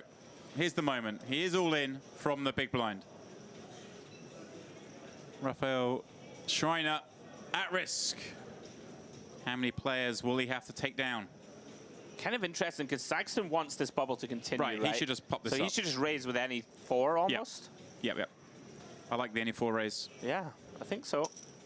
As it stands, Jack 10-10-8, more than good enough, especially with the lineup and stacks. Yeah, Lerner could try and be a fly in the ointment, but he just benefits from bust outs too. Obviously, Jattin doesn't look at his cards before folding. Oh my goodness. Here we go then. Well, now, we discussed this situation a moment ago. We did. What to do? Now, Ludo, if he puts it in, all he has to do is outlast, beat Shriner, right? That's and then the you get at least fourth. But there's a guy with one chip there, and but you want to win. Will he ever call? I thought he might, you know. I like that. I think I do. Like, I like that because I think he's still I think Sexton, his perception of Sexton, if he's been seeing all the hands we have, is Sexton's not really pushing these really kind of nuanced spots. He's playing PLO a little bit more like PLO's played. I quite like this from Ludo. Just look for a safe board. You don't really know what a safe board is, though. Of course you don't. But I think he just trusts Sexton not to bluff him, not to overbluff. Very interesting, though, because Sexton arguably should overbluff. Well, Sexton doesn't benefit that, like... And by the way, Shriner has flopped 2 pair. Let's get back to the action, and we'll get back to the theory after. I mean, this is a spot where Sexton... I don't know. Yeah, see, he checks there. So this is why I quite like the call from Ludo, because I think Sexton's going to just allow him to get a hand like this to showdown. Especially now when the big blind can cover this pretty well. Well, the big blind's only 4, right? So... But I think if Sexton was on like a game there, he would just bet that flop, and what's Ludo going to do with aces? Right. But the fact he doesn't vindicates, I think, the Ludo flat. And by the way, Shriner has held incredibly on this board. Yeah. 7s and 3s. Awful news for both Ludo and Jattin. Look at Jattin. He's like, really? You guys tripled him up? Oh, it's just the horrible sinking feeling. Wishes he could turn time back 5 minutes. Yeah. Wow. A very smart, shrewd play from Ludo.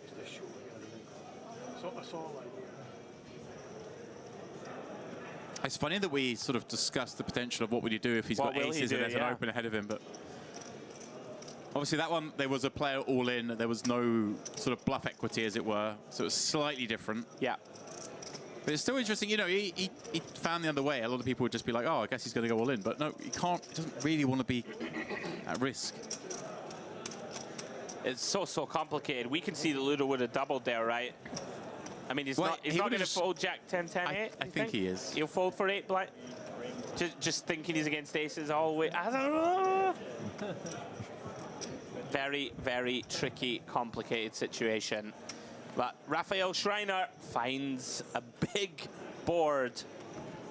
Stays alive. Jatan now on the ventilator of all ventilators. Yeah, I was going to say, they haven't invented a ventilator yet for him. 1/10 of a big blind. Shade over. He's on the CPAP. I don't know where he is. His soul is levitating above his body, James. He's thinking, did I play this like it was a satellite instead of a normal tournament? Takes his stand now. Actually, this is another spot I don't... I suppose big blind ante, so he can win the 200k in the middle. Oh, he can? Yeah.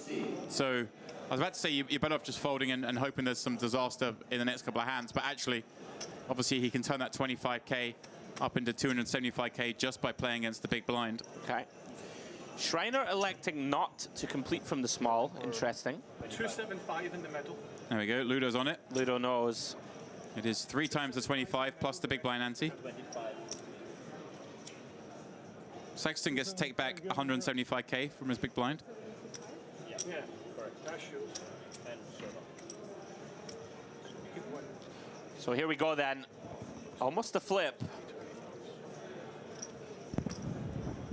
Yeah, well, again, we must have a double suited nature and some folded. Yeah. But actually, these are the sneaky ones. You see the sort of double domination, but actually the equities quite often run closer in these spots than you would first imagine because of the connectivity and the double flush draw.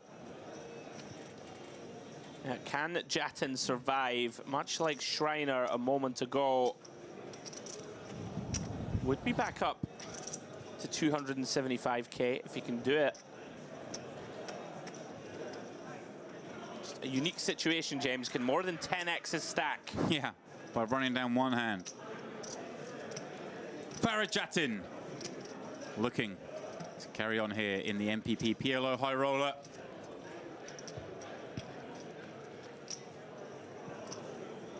Oh.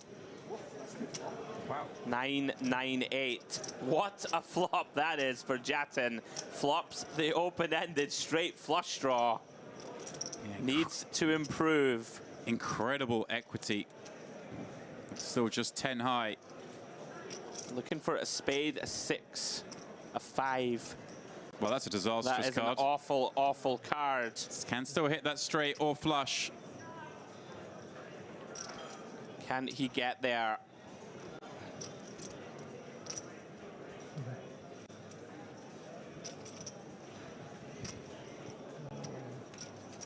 River coming. Wow. Doesn't do it. Out. Andrew Hedley, we have lost our man in 5th. Farid Jattin picking up $40,800 for his efforts, and maybe, just maybe, got caught up a little bit too much in the race for survival. Yeah. Sacrificed, in my mind, too much. But still, a very healthy cash, 4 buy-ins. And we are going to hear from him right now.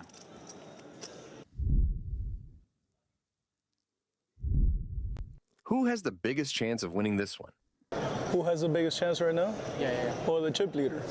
Yeah, he has a massive chip lead, so very big chance. What is your favorite part of playing MPP events? Well, this is my first one, and playing here in Cyprus and the organization and everything has been very good. So everything about it has been very, very good. Is there any specific memorable moment from this tournament? Nothing too memorable. I think I would have wished the final table to have better, more spots or better hands, but nothing to complain about. It's just the nature of PLO, you know, so it's just how it goes. No mistakes on your part? I don't think so. I mean, probably you always could go back and see what you could have done better, but I don't think I got any good spots, you know, at the final table. It's just, it kind of played itself. And how did you bust? Well, I got really short because I let the guy be all in blind, and then he beat 2 hands, so I was down to no chips. I won all in with a pretty good hand, and I lost. That sounds like a lot of poker tournaments. I went all in with a pretty good hand, but I lost. Well, here we go. Catching up with the action, guys. Fast and furious. Shriner now puts the rest of his chips at risk. King Jack, Jack 7. Looked up by Laner with Ace-Jack 10-6 double suited. Can Shriner continue the spin? Or are we going to be down to 3 just like that? Here we go. Queen 7-7. Shriner here, still best. Great flop for him, James. Huge flop. Massive. Almost there. Yeah, just got to fade an ace. No, backdoor would be the way, right? He's flop trip. 7's only a backdoor draw, and here comes the backdoor draw. Oh, this would be grim. Laner looking for a heart or a non-spade ace. Ace is no good, my friend. Oh, it is?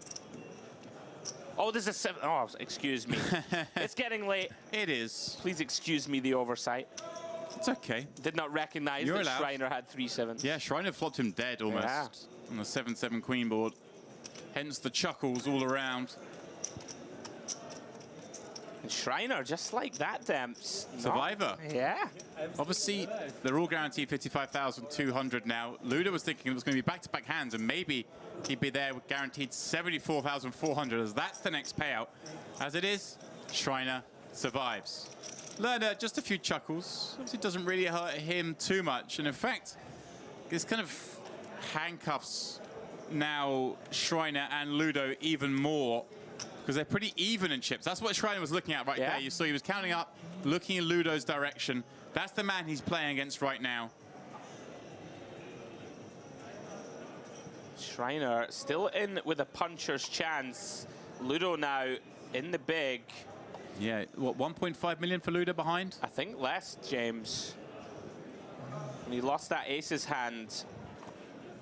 I believe it could be as low as $1 million back, maybe a little bit more. I was just trying to eyeball the yellows. I Yeah. felt like he had 3 stacks, but you could well be right.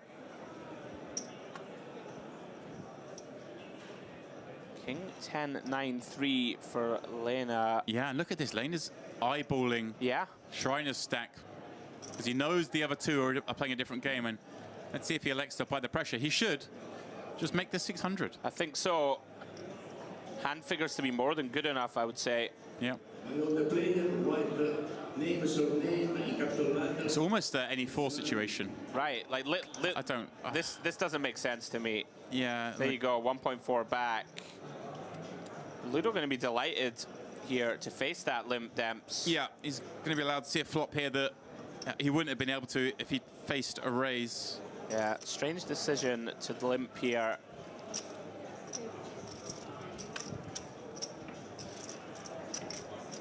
Off to the flop we go. Ace 3, 4. Ludo flops best. Middle pair does have a wheel draw. He's going to be intrigued here. Could imagine Ludo to be quite confused by this just complete pre. Gonna check. And here we go. Improves to 100% Demps. Third 4 materializing on the turn. Very strange spot now for Lena. Does, of course, have a 3 in hand. Ludo now. Somewhat strange spot. Yeah, I don't hate this. Probably thinks his opponent has a lot of nothing. 3 on the river. Yeah, it's one of those things. Ludo doesn't really get to bet many hands as bluffs or value, so just playing most of the range as a check back. And look at this, finds himself in a really good situation in that Lena gets a piece, and a big piece at that on the end. Now, Ludo just knows his PLO tournaments. Lena has to bet, right? Yeah. We just always play this as a call, Demps? Yeah. Can't imagine doing anything else. Yeah, Lena's not enjoying the snap nature of the call. Gonna get the good news. And that is a big swing, right? Yeah. Lena opens pre, gets Ludo still down at 1.4. Like Ludo now 2.6 instead. Feels like an expensive misstep from the Austrian. Yeah, I think there's nothing you can do as played once the river comes. Sure, sure. What a result for Ludovic Geilich. Get some breathing room. Schreiner going to be the least happy with that development.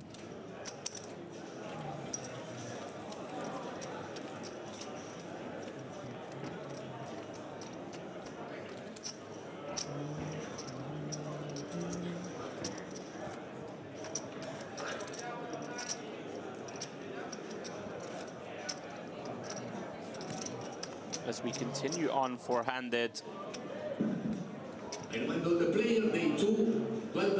Just past 1 a.m. in the morning here, local time in Cyprus. Welcome along, anyone just joining us. Hope you are enjoying your evening.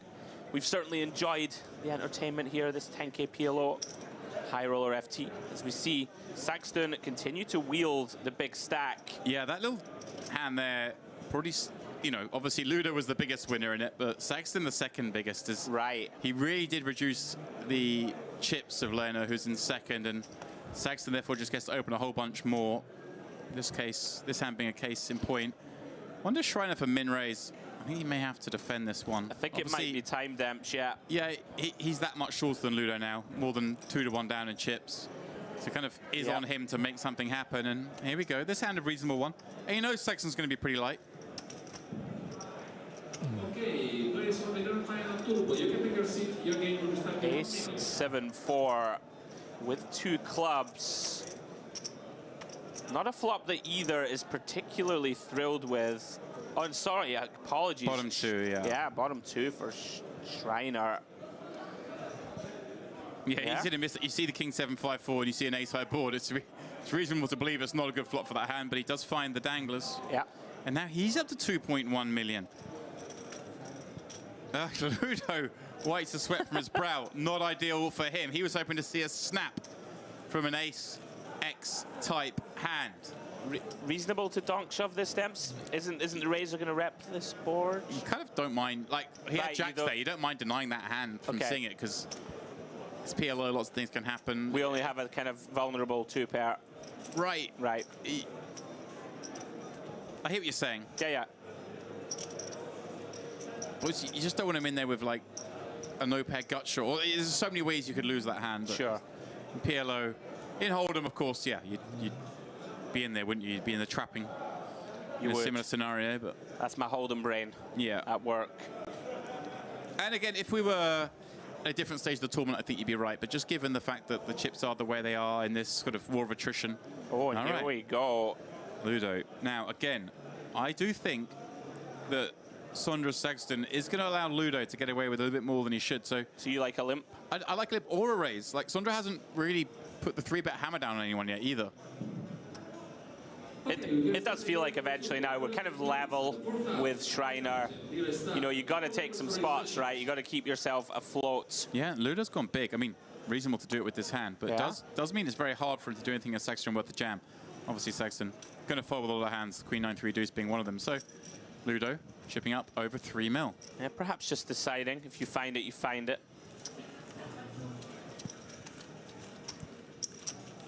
All of a sudden, the 2 short stacks, like Lehner has to be feeling a little nervous about this, right? Yeah. Any double up now from Shriner, for example, it's basically a 3-way tie. Yeah, he's gone from clear second to not far off being dragged into this mess. Dogfight. Yeah.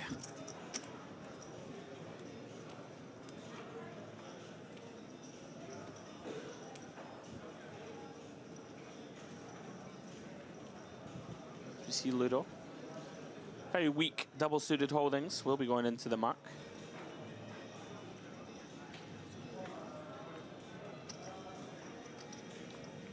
Shriner follows suit. And now a dreamy spot, Demps, for Sagstone. Feel like he just gets to really go after Lehner. Yeah. And he wakes up with more than a good enough hand to do so regardless. Yeah, this is a spot where we're getting... He's now getting towards the spot where he just gets to raise all these small blind situations. So, Lehner with a hand he's going to defend with. Queen 8-6-5 double. This seems reasonable. Obviously, again, scary because... Very scary. He could bust forth, but he has enough chips. Oh my goodness, they both flop a straight. Oh, wow. And Sagstone with the better of it. Found the check. Wow. But Sexton finds the check, having flopped. Goodness. Number 2. And Lerner checks back the bottom straight. Wow. Both going trappy. Clubs materializing on the turn. Lerner does have those. Almost feels like Lerner isn't trapping Demps. It's just you don't really want to put chips in this pot, right? Yeah, he wants to make it a 2-street hand. Yeah. Rather than a 3-street. See a safe card. That makes sense. I'm just surprised that Sexton doesn't bet flop, given that you kind of want to bet flop with a lot of your hands. Your opponent can't continue with that many. And we see if he's going to check back the best hand he can have in terms of what you want him to have when you've got 10-6. Sure. And if this river bricks Demps, Lehner going to be in the grossest of gross spots. Well, it's a chop. Wow. They both end up with a 10 high straight. What a result for the Austrian. Wow, this was close to... on the right river, obviously he picked up clubs. On the brick river there, that was going to be a bet call. And Lerner was going to be right down there in the muck. As it is, both players will be happy to just check this back. Neither one holding a jack. And Lehner, fading disaster. Lehner thinks he's been unlucky here. He thinks he was about to win a nice pot. It's not very high.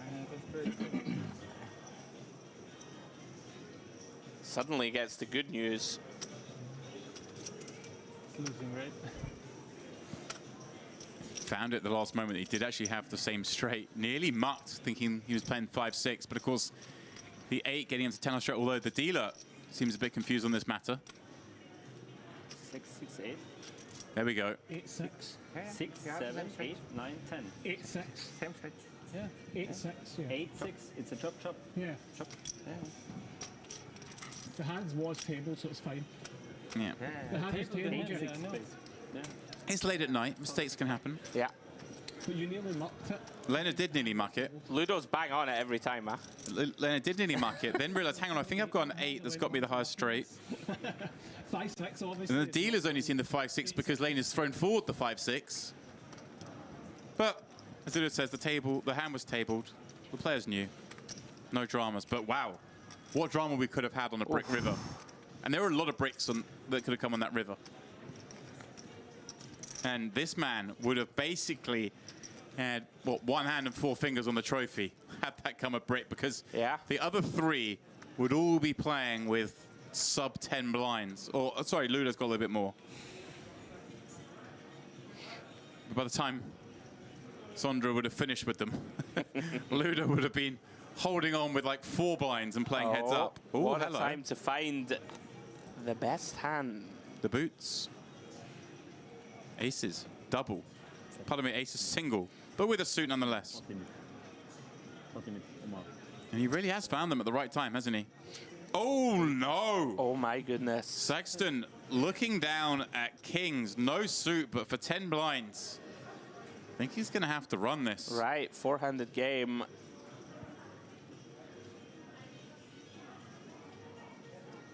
And we referenced it, James. If Shriner gets action here. Yeah, he's gonna be second. Right.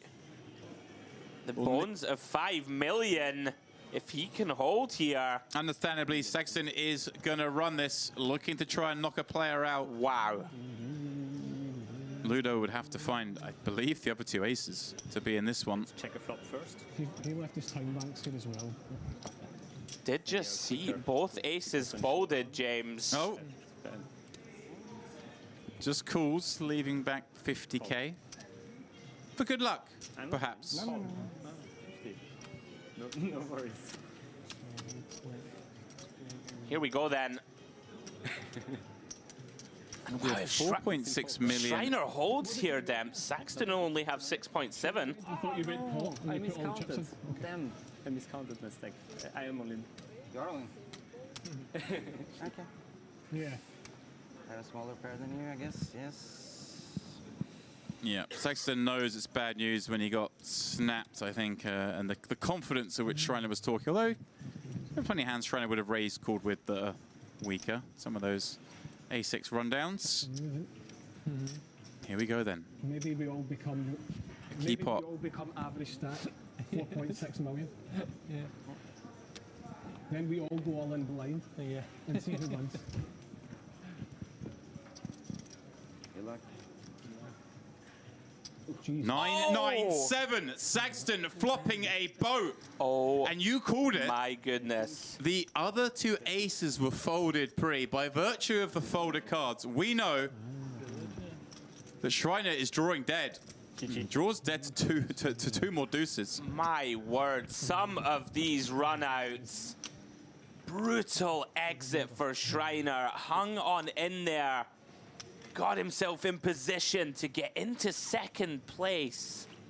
Not flushing round 2s. And gets a horrible, horrible run out. Yeah, it was a bit cruel because if he'd busted a while back, he probably shrugs it, but he got the spin up and then gets booted out in 4th. Brutal stuff. Started dreaming of higher finishes. I'm being sarcastic. Do lose Raphael Shriner in 4th. Is it name on the trophy stuff, Demps? It feels like it. Well, remember that ace against Maddie earlier? Yeah. Flops a boat against Shriner. Monstrous chip lead.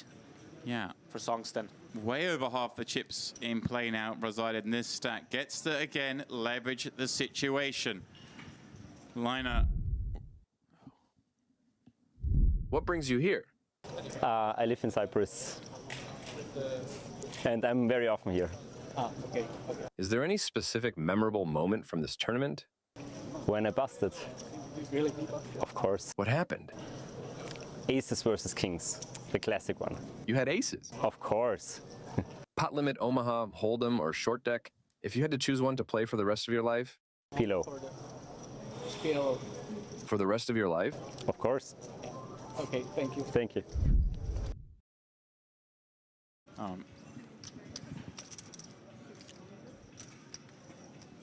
Well, back at it, Ludo raising up from the small blind. Trying to make something happen here against the chip leader. He is the shortest of the 3 remaining. The lowest risk premium, as we like to say. And well, not a flop you're looking for when you've got King Double Jack 8. Yeah, does still have the best of it. It's so hard, though, with this stack depth to fire one out because the chips are so valuable at this stage. Yeah, Let's see, though. Ludo surveys his options. In theory... And he does find the small bet, James. Yeah, the big stack and the big blind, not 3-betting pre, kind of... Yeah. Does eliminate a lot of the ace-X type stuff. This should work, right? Yeah, it's not a value bet, but it's a sort of best hand bluff stroke protect type bet. Yeah, and every pickup massive at this point. Ludo closing in on second. Daniel Oliver in the chat asking, what are the payouts like? Well, we are now guaranteed $74,400. And when I say we, I mean the final 3. Myself and Andrew are getting diddly, you know what? Speak for yourself. $105,600 for second. So we are on a 30K pay jump. And then, of course, it'll be another 43,000 up to first, because first is $148,800. And, of course, not that trophy, not the one on the right, but the one to the right of that. The small kryptonite trophy. Oh. Be the Super Scott in the mix. Again, does he decide just to ramp this one up? Of course, we're playing with the big blind ante. Yeah, here he comes. Yeah, a lot freer now. He's third of 3, and raising into the other medium stack here. I say the medium stack. I mean small stack. But you know what I mean. The man in the middle. Gotcha.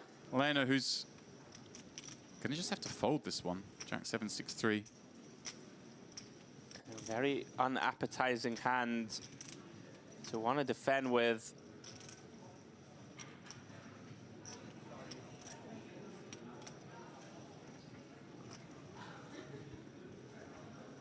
All of a sudden, Demps, Ludo and Lena neck and neck. Yep. In second chip position, effectively. It's funny, this has kind of been the theme of the second half of this final table. Little wars of attrition and survival down the bottom. Earlier on, we were kind of seeing some big stacks clashing, playing some big hands, and now it's the short stacks trying to avoid clashing.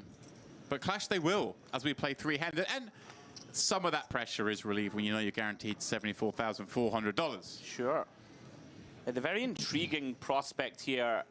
It did at times look like Songston was going to have all of his own way with this, but if either of the other 2 players double, they will take the chip lead now, Demps. Right, he won't mind if it's against each other and he finds himself heads up with a chip lead guaranteed 105 stuff. Because as we've seen a million times in poker before, like Saxton can still finish third here himself. For sure.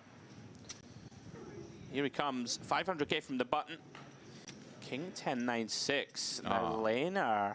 It's a nice hand. Absolutely, 3-handed, double suited, Queen Jack Jack 8. Yeah, I think we're going to see Lena get involved in this one, calling from the small. Seems like the most likely. It's a hand that plays pretty well post. Yeah. Don't mind if Ludo comes along. I mean, I always say you kind of want to be playing heads up with these double suited, but they are suited to the Queen and the Jack. It's stronger than some of the other hands we've seen. Is he thinking of the other option? Yeah, he might be. Just running it. It's kind of grim when you get it in. Sure. But Saxton's going to have a lot of hands. I think that's the theory here. And like I say, you know, I keep saying it, the double suiteds, they kind of like being heads up. Doing a little bit of inventory, checking Ludo's stack. Big moments here, 3-handed.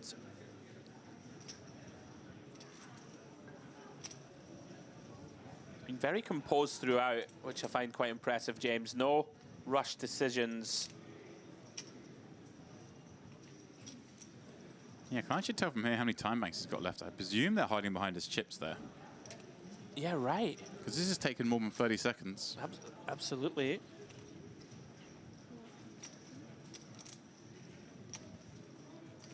Will become a factor as this goes on. Time bank cards.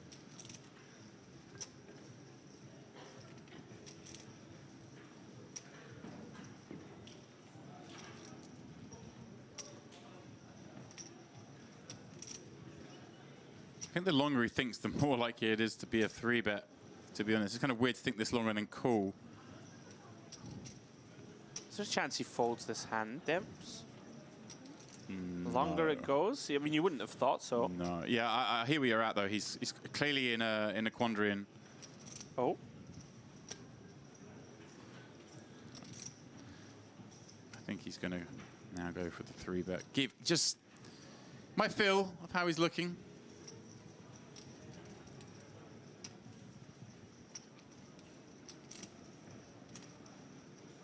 Very curiously long tank, but you've called it.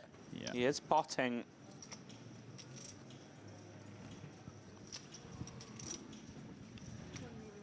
But yeah, it is very curious, and I don't know what. Just burning Saxton time? It's a bit of a strange one. Yeah, that's the thing. He wasn't just burning time, and it would be very weird if he was just burning time. Sure, so we know he's had a tough decision, and that right. And that's kind of weird to Saxton. Obviously, Saxton's not gonna continue with King 10-9-6, and we are in an hour delay. But when he sees us back, 1.7, right? Well, his back from what it might have been here. This may give some clue that it was a genuine indecision, not knowing quite what to do in this spot. But a big pickup this will be for Lerner. How many time banks? 2? 3. Looks like he's got plenty of time banks in his hand. So felt like a very long tank. I'll steal how many. How much? 5. No. It was 3. It was 3. It was 3? It was 3, yeah. 5's 2.5 minutes. Wasn't that long. The funny thing is, he said 2, you said 5, and I said 3. Okay. You agree? No, you're like, okay, 3 rather than 5. yeah, he did suggest 2. Ludo quickly on it, saying 3. Once those time bank chips out. And the dealer tried to claim 5. Speaking of 5, that's what Stefan Lerner has in chips, 5 million. Definitely more than 2. It definitely wasn't 5. Ludo just 3.5 as the blinds are going up to 100, 250k, and Picasso has got the chuckles on. I mean, he's some character, you know, Ludo just having a bit of fun with it. Playing for 150k, laughing away as always, chilling. The most relaxed man at the table, on most tables. Still in the hunt here, on the short stack.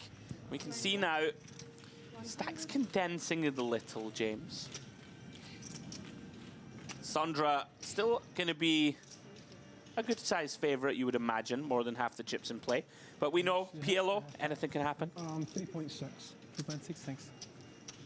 3.6 total. Thank you.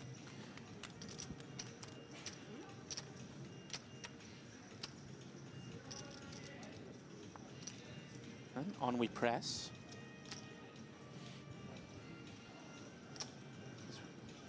We've got the old elevator music in the background now. It's a little less bouncing than it was earlier. Yeah, it was really pumping. It was. As if maybe it was that ICM disaster. Oh. You were unsure.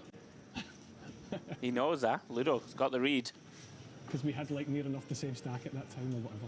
Not much in it. 2 big blinds. Laner now. Now, the gap is more than 2 big blinds. Yeah. That pickup. Is going to come in for a raise. Yeah, and I like this again. I mean, in theory, not supposed to have too many raises and stuff the way things are, but I do believe that Sondra Saxton really hasn't applied enough pressure in these kind of spots, and so he's going to get to maybe realize more than he should given the chip distribution. But here comes the call. Let's see how Saxton plays it post, because you can really make life hard for Lerner, pardon me. And, well, this kind of flop is pretty terminal, perhaps, for Lerner. Although Lerner doesn't have to bet it. If he does, it's curtains. Saxton flopping top set. Intriguing decision point for Lerner. Yeah, good check back. Like this. It just got bare flush draw on a pretty rich board. And, well, look at this for Saxton. Turns hearts to go with that set. Also has a jack. It's kind of a bad card to have, really, because you do block your opponent having turned some 2-pair combos, but... Yeah, very intriguing. Leonard improving to a gut shot to Broadway to go with the nut flush draw. Yeah, and it's one of these spots, yeah, sure you can be behind to a straight, but you just got so much equity even against the nuts with a set and a flush draw that he wants to go ahead and bet. And I wanted to see more what he would do here without such a strong hand, whether he would have applied as much pressure. But as things are, Leonard closing the action with that gut shot you mentioned to Broadway and the nut flush draw. Is going to have a little look here. Yeah, very clear call. Maybe hoping that, you know, should he find a club, his opponent just goes blasting off with a bluff. Huge river in the context of this tournament incoming. And it is the Queen of Spades. What an ugly card for Saxton to see here. Any kind of King X, 8X hand is going to see his hand run down with 3.35 million chips in the pot. A horrible feeling. The good news for him is his opponent doesn't have it. Does Leonard have to bluff here, James? I mean... He has the most king... Very ace-king, right? The most king... Yeah, not too much ace-king, other than, of course, the ace-king with the nut clubs and... Nut hearts. Yeah, that's true. Right? Yeah, could have picked up. But I think there's plenty of king X of clubs, king X of heart combos that have got a 9-10 jack or queen with them that... Yeah, I would like to see a bluff here. Feels mandatory to me. Very likely to work. Pretty sick spot. I think Lena recognizing no. Doesn't find it. I think Saxton going to be absolutely delighted to get this one a showdown. I feel like, maybe I'm wrong, but I feel like that's... Actually, I guess it depends what you think Saxton's betting turn with. Is he only betting turns with straights? Which ones of those does he fold? If he's betting turns with bluffs, does your queen win against those bluffs? Or a lot of those bluffs now ahead, maybe. Do you think he bets 2 pair on the turn? Probably not. So maybe if he thinks he's up against bluffs and straights, then maybe he doesn't need to bluff and doesn't expect to get straights to fold enough. I don't know. I think you still can make some straights fold, albeit the clubs and hearts missing. Yeah, another pot goes the way of Songsten. I tell you what, I'm not surprised. I'm not surprised to see him check it back because it's kind of been the theme of these guys further down the streets. I think if we see Ludo get a stack together, you're just going to know through by his reputation that he'll be taking a few more of those spots. Yeah. Saxton now. Yep, just say the word pot. Here it comes. Or throw it in. Whatever you want. Has a pretty strong hand, blind on blind. Just going a little bit smaller. 600. We are playing 100, 250k now. And, well, Lerner with a continue, certainly. 9987. Doesn't get to continue that wide, but he's had a couple that he does have to continue with. And, well, here we go. 8-4 deuce. Couple of hearts. Not a great board for Saxton, but he does, you know, block holding a deuce. Not that Lerner has much 4 deuce, 8 deuce type hands at this point. Obviously never ideal not having a heart in your hand when you see those 2 hearts on board. But the queens figure to be best still. I think he just wants to go pot. Here we go. Nicely done. It's never great when you do this and kind of have to put the rest in, but so often you just do this and get folds. And there's so many chips in there to pick up. I like this. Well done, Sondra Saxton. And not really a decision point for Lena here. Yeah, hand doesn't have enough going for it. No, if it was like 7, 8, 9, 10, then it'd be much more palatable. Sure. With those live cards to catch, but holding a pair in your hand, working against you post-flop here. Ludo praying for a call, of course. Yeah. Lerner. Down to just 2.65 million. Sorry to cut you off there, Yeah, but I felt okay. like we tag teamed that one. You gave me the name, I gave you the stack. Yeah, pretty grim couple of minutes for the Austrian. One man. Sees his stack cut in half, essentially. Yeah, one man having a great time, though, here. He really is. The Norwegian, the Viking, sailing into the Mediterranean. Pillaging. feeling very serene. Ah, the Scots are basically Vikings, but just a few centuries later, right? I was about to try and come up with something clever to say, James, but I think you've beaten me to it. Saxton here, suited ace, massive chip advantage. Would imagine he's going to continue to leverage. Just keep mashing the raise button. So all he has to do at this point. Lerner here doesn't find a hand worthy of continuing. Ludo, however, so tricky this now, has now found himself in second place. Do we defend this, Dem? This is pretty grim, right? It is pretty grim. Not loving it. Of course, Saxton going to be pretty wide. I would like Saxton just to raise a little larger in these spots, just pot to every make time. just to make it that bit harder. Like this is going to make this hand fold, but make it 700k. Make it just under 3 blinds instead of 2.5. It just increases the chance of the fold so much more, and that's what you want at this stage with most of your opens. You've got the other two down to what, like 10 blinds, and they're equal, and they both know the game. It's one thing if you've got them down to 10 blinds and they don't know the game, but they know where the money's made here. We are on a, what, 31k pay jump. Yeah, huge money now. Very much feels like Saxton's tournament to lose at this point. Of course, stranger things have happened. It really is having the time of his life out there. So we see Lerner. Lines, of course, have gone up a little while ago. 250k. Price of poker, very steep. And this is a pretty strong hand, Demps. Yeah. Three-handed. Double 10, 7, double suited. Just have to run this one? Yeah. If someone gets better, good luck to them. Let's go. We're at 10 blinds. Yep. Big blind ante in play. We don't really get to be that selective anymore. Ludo would love to have found a hand there to take his man on. Ooh. That's the dream spot for Ludo, is when Lerner's potted it and you just find a big hand and you get to, flip against him for a chance to take it heads up. And Saxton not really incentivized to defend here.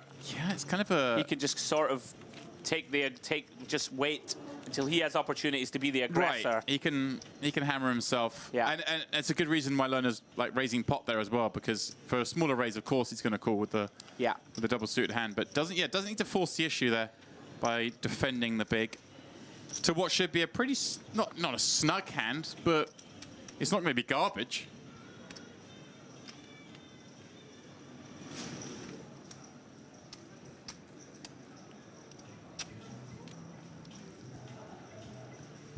Action now back on Ludo, finds another very weak holding. And kick this one over to Saxton. Yeah. And the good thing is now, from what he's seen, is I think he sort of has somewhat of a willing accomplice in Saxton. He's been doing more of the raising now. This hand, a very bad one, but yeah, it does just call. Yeah, finally it mixes in a limp. Yeah.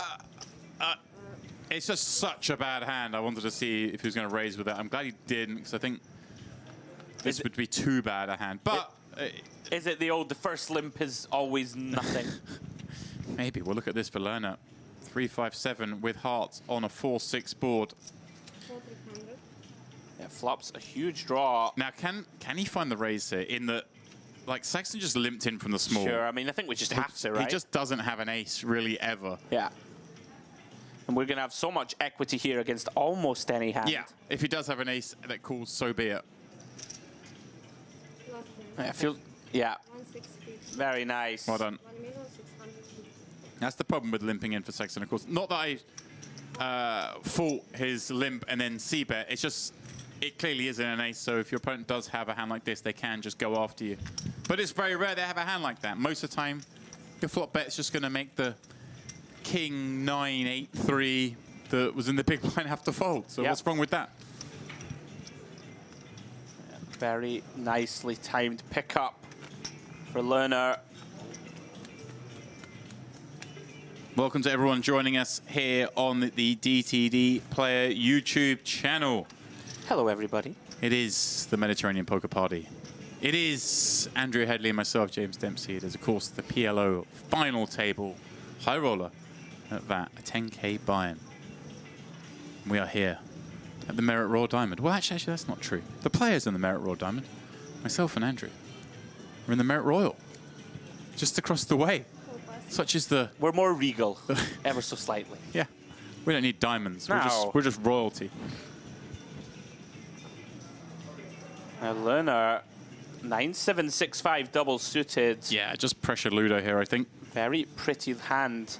But once again, we've had a couple of these spots. He has decided just to limp this one again, Demps. Yeah, this hand is just... Okay, the 5, 6, 7, 9. Let's just pot it. Let's just put Ludo under it, make him fold garbage, and if we have to go with it, we go with it. Okay. Like, we're never bad. Yeah, we can see it would have got through almost certainly with the distribution of chips. And instead, he's going to let Ludo take a flop as a favorite. Yeah, we have seen it. And this is just disastrous because there's 750,000 chips in the middle. If Lerner had that, you know, he's back to 4.2, Ludo down to 2.3, nearly 2-to-1 advantage. And as it is, this situation occurs where he flops bottom pair with the 9-7-6-5 with 9 high clubs. But Ludo with a slightly better hand. And does Lerner find the bet? Kind of the same argument made before. He didn't raise from the small. Doesn't get to rep too much ace-X. But at the same time, Ludo doesn't get to have much. Yeah, likely goes check, check. Yeah, that Can't seems imagine to be the path Ludo here. will ever bet this one. Remains best on the 3 turn. Of course, a lot of outs working for Lerner. Yeah, Lerner picking up that gutter. Wonder if we see a bet now, whether he's just thinking Ludo will check back. Yeah. Yeah, I mean, it kind of makes some sense. I'd still like to see a bet, I guess. Just apply some pressure, slash blocky. You just bet like 300 here. Okay. And here comes Ludo now. Ludo just thinks he has the best of this. Doesn't want to 375. give a free card because he doesn't know what the bad cards are. Right. This almost is what I was just saying that I would have rather Lerner had done. Like Ludo going for the kind of block bet in position. Okay. If that makes sense. He can protect his hand a little bit, check back rivers. Very unlikely that Lerner's going to ever lead river. This is a massive river in the context of this 3-handed game incoming. And Lerner gets there, I think. No, wait. Yeah, 7s and 6s, but queens and 6s for Ludo. There we go. Now. For a moment, I thought he got there. Now suddenly we've got a situation where Ludo gets to go for a little bit of value. Let's see 4-5 gets there. Wow, So unlikely. he does find the value bet. Yeah, I like this. And it's Very the perfect nice. river in that 75. I think Lerner's going to have to pair it off. Somehow made 2 pair on a board where neither player really gets to have an ace too often. Ludo doesn't get to have, say, queen 7. He bets the flop with that hand. What an interesting hand. Lerner could have avoided this situation simply by potting pre. He's going to get punished for it again. Yeah, a little unlucky on this run out. Yeah. A massive swing here between the 2 short stacks. Yeah, trading positions. Yeah, it's now Lerner down to just 10 blinds. Ludo up to 4 million in chips. 475, 75. Nice value bet, right, from Geilich. Like, easy to check back there and be a little afraid of, I think we've being pipped or something. We've seen quite a trapped. bit of that in the early stages of the final table where players haven't been willing to go for value on the river and checking back value. these kind of medium strength hands. And as I mentioned, I think Ludo showing his experience there. Yeah. And he is willing to take those spots and have a better feel of how that one plays out. Obviously, it's all down to how things kind of played out pre-flop, and Ludo checking back that flop means it's one of the better hands Ludo gets to have, because if he does somehow have ace-7, ace-queen that's checked back pre-flop, obviously going to bet the flop. Queen-7 going to bet the flop. Yeah, right. Starts taking off on the turn. Sure, Ludo could have had 4-5, some sort of bluff, gets the nuts, but he doesn't have that many good hands there. Absolutely. Well done. And I think Lerner, obviously, I wish he'd raised pre-flop, but as it is, I think you have to call the river. Pretty unfortunate post. Yeah. Yeah. Now here he is, garbage on the button. That one, we don't get to play. Now he just hopes for collision. And we have seen, I was going to say, we have seen Saxton not really been punishing. Yeah. I wouldn't have been that shocked to see Ludo limp, but he's aware. But it is a small blind level, if you will. So it's 150k more to call. If it was, say, like a bigger small blind, I don't know if we would have seen that. In fact, kind of curious why it's not 125, 250, unless our screen's incorrect and we're missing what's going on there. But they are playing 100, it does 250. look like 100. Interesting that that's the case, rather than being a 125, 250. Yeah. Also, Lerner about to have to post 500k. Yeah, right. Yeah. I was in favour of we can just chill and fold. The book certainly says Ludo fold, and his hand was pretty bad. But yeah, the deviation we could make is that, as we've both mentioned now on a few occasions, Sondra Saxton hasn't really punished those spots. He strikes me as someone who probably plays a little bit more like cash PLO, maybe, than tournaments. And if there is a difference. Well, here we go. Queen 965. It's going to mix in another limp. Wonder if Lerner picks up on the fact that the limps have generally been weakness. Yeah, again, might have just raised that one up, and if you have to get it in, you have to get it in. So be it. It's only got 2 million back. Yeah, and has allowed his opponent to get there. Yeah, top and bottom. I think that what we're learning from watching this is just raise the small blind. Yeah, when you're playing shallow PLO, we're not playing Hold'em. We're not in there with these kind of intricate situations. Just smash the pop button. Saxton would have picked this one up, not to be results orientated, but he might not be. Actually, yeah, that size is going to be done. Yeah, I'm going to say he did pair, but yeah, just not leveraging that big stack. Maybe. Again, I might be being harsh. It is late, it's 2 a.m. These guys have been grinding all day. Absolutely. But I think just showing a little inexperience, perhaps, in the latter stages of specifically tournaments. Saxton's shown me a lot of skill in PLO. He clearly plays that game a lot, but I'm not sure if he's played this stage of a tournament in PLO too many times. Just from what I've seen, what I've observed, I mean, he... Certainly, yeah, I feel like that was another missed opportunity. Not wanting to be too critical. Because he played great in the early stages of the final when he was taking on Mahdi. And he knew what he was doing there. But that was almost like a cash game scenario where you got the player playing a lot of hands, you want to ISO him, you want to get in the middle with him. And even when we were 8 left, if you remember, I was being... You know, he was playing, it felt like, for the win at that stage, rather than being preservationary and making sure he got to that final table. He was certainly opening the stack up to potentially have to get it in when the book would say, play small.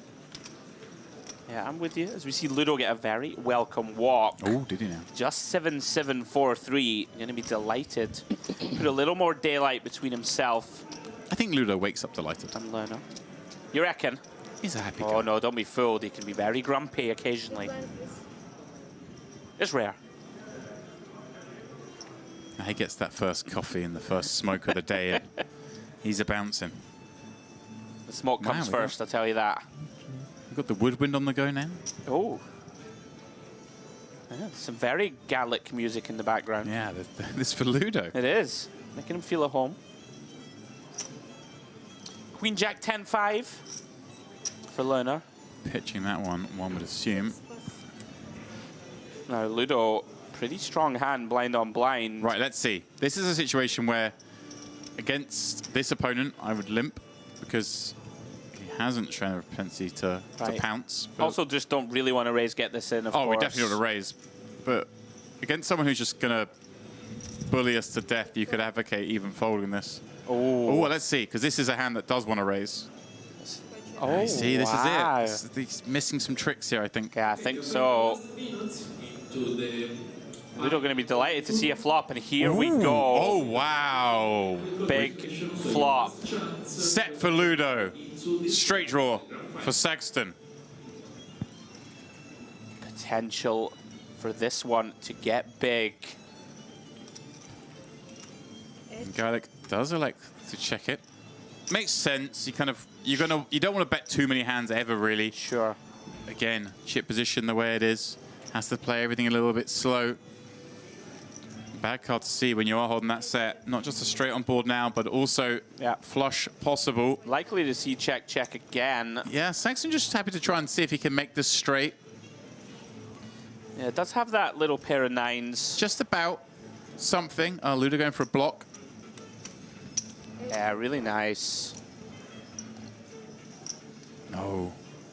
Gonna get called by 9. Wow. That's a bit leaky. Yeah. You don't want to be giving a dangerous opponent any, you know, easy chips, shall we say? Feels impossible for Ludo to be bluffing here with worse than a 9. Yeah, I mean... Almost impossible to me. Yeah.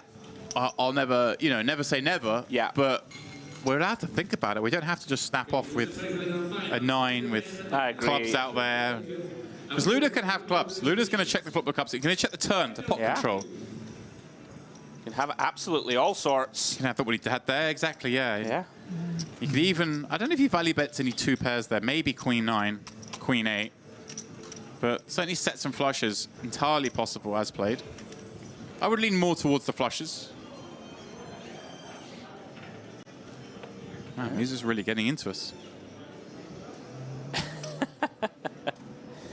This Demps has a little... Bring me my violin! A little dance around the booth. Now, all of a sudden... Ludo, I wonder if he's going to maybe try and separate himself a little bit more. Saxon, like I say, not really showing the willingness to raise pre. Once again, he really has changed gears, James. This is 3 limps in succession, blind on blind. And another hand that if he does pot it up from small and have to get it in, it's not a bad one. Queen 10, 9, 6 does just fine against the hands that do want to get it in. Yeah. As it stands, Lerner content to check. Well, it's a huge flop for Saxton. Yeah. Gut shot, top pair, flush heart draw.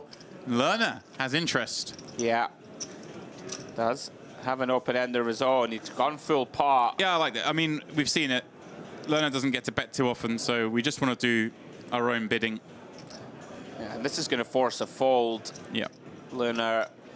Open ender, of course, but no heart in hand. Just one of these. Too many chips.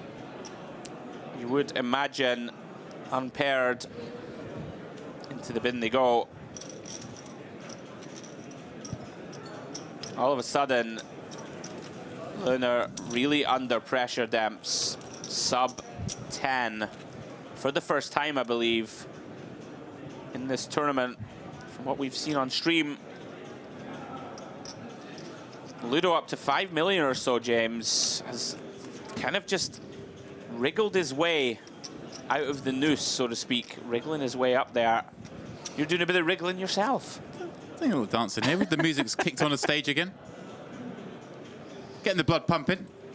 2 a.m. here on the beautiful island of Cyprus. You know, and I have to say, I am loving this PLO action tonight. Me too. A lot of the time, I'll be honest, I love PLO, but a lot of the time PLO tournaments can be very dry. This has been anything but. That really has been compelling viewing. Here we go. That's a hand we're going to raise with. Absolutely. Oh. Oh, close one. Yeah, it is. Especially when he's now adrift of Ludo. Feels to me, just instinctively, we got to run this one. It's kind of grim. It's like if we had a nut suit, I think it would be a no-brainer. And if Saxton had been opening with the frequency, we would expect him to do so with that chip stack. It would be a no-brainer. But yeah, wow. Just because Saxton has been playing that little bit snugger, does let that go. But yeah, I might still run it despite all that. But I can understand the fold given those dynamics. Sure. Ludo going to get rid of this one. So I knew that, like, the last time he opened the button was quite a while ago.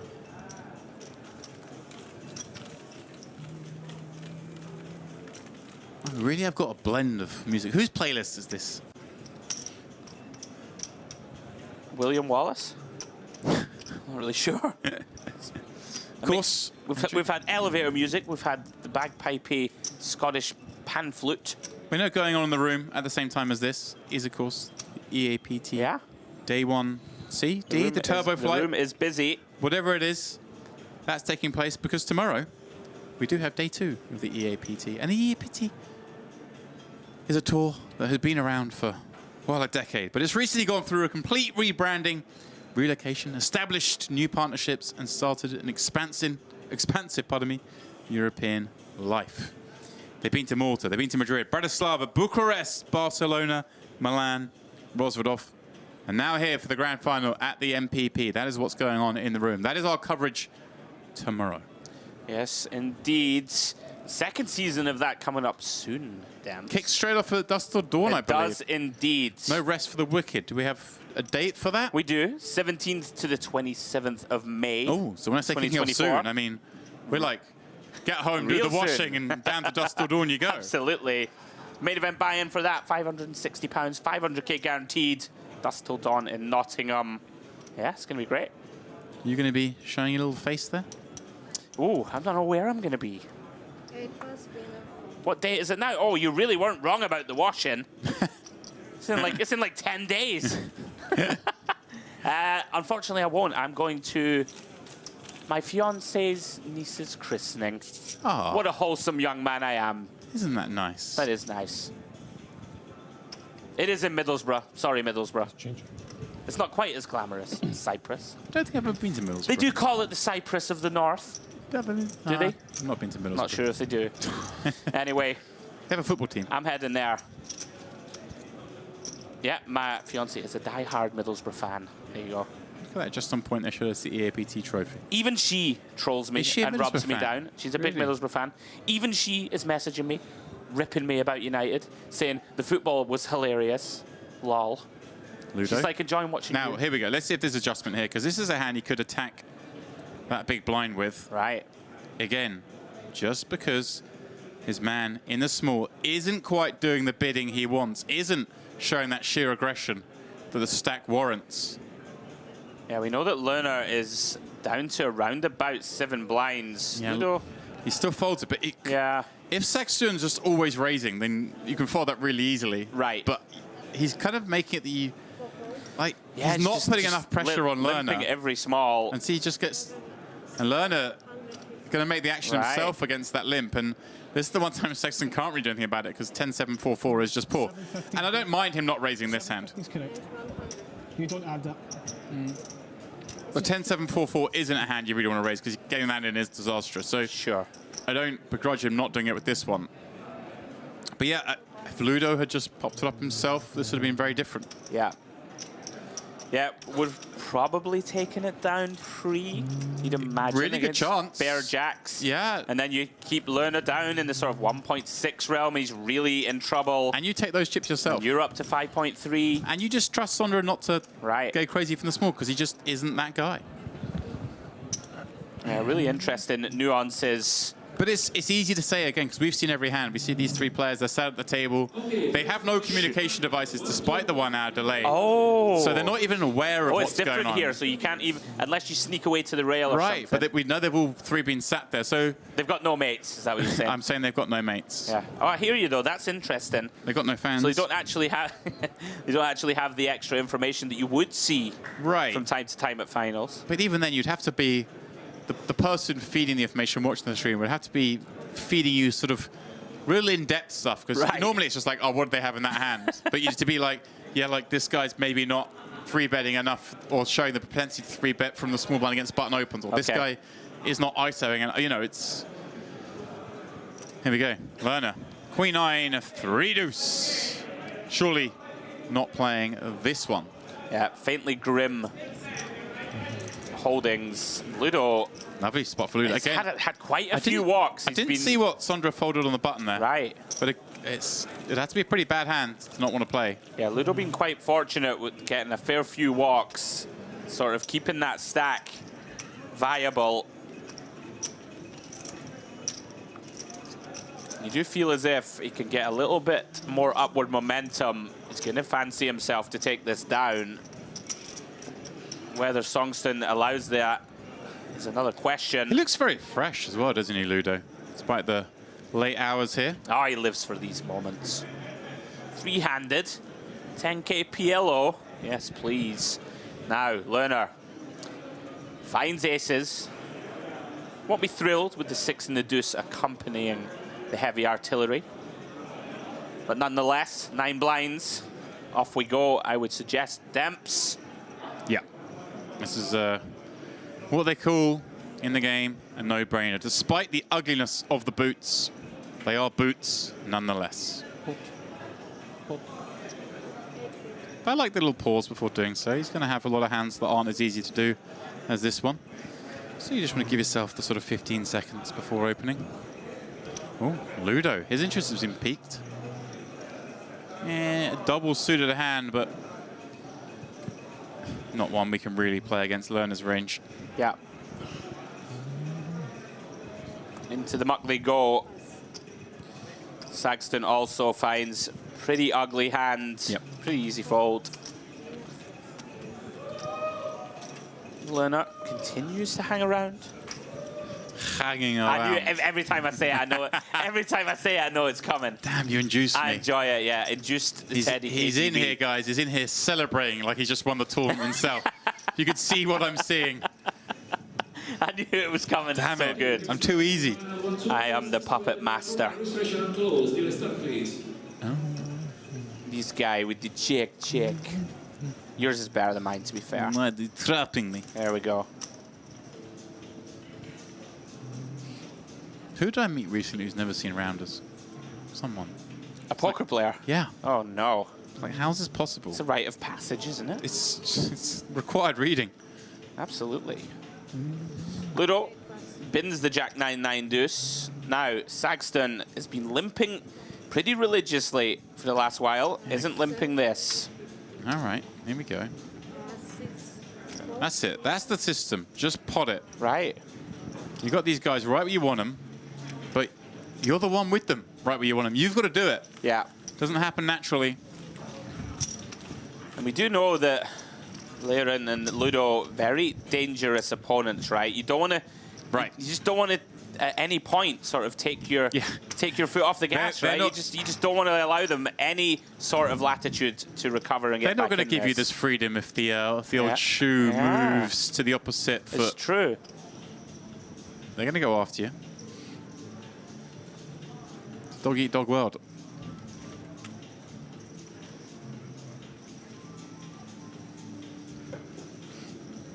Saxton. Pretty ugly one, this one. Yeah, this one I'll forgive the fold on the button.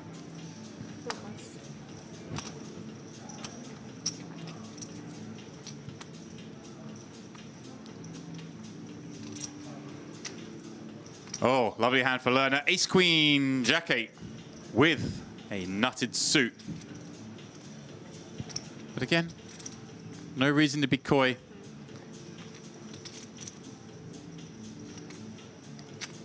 Just want to go for it. Nice holding.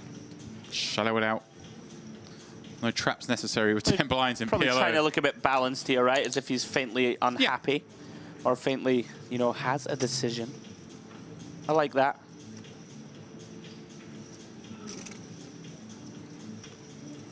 Oh, is he looking at the tournament clock and the blinds are about to go up? Is he trying to make the he's trying to make the level go up on his button. That's the game here, I think.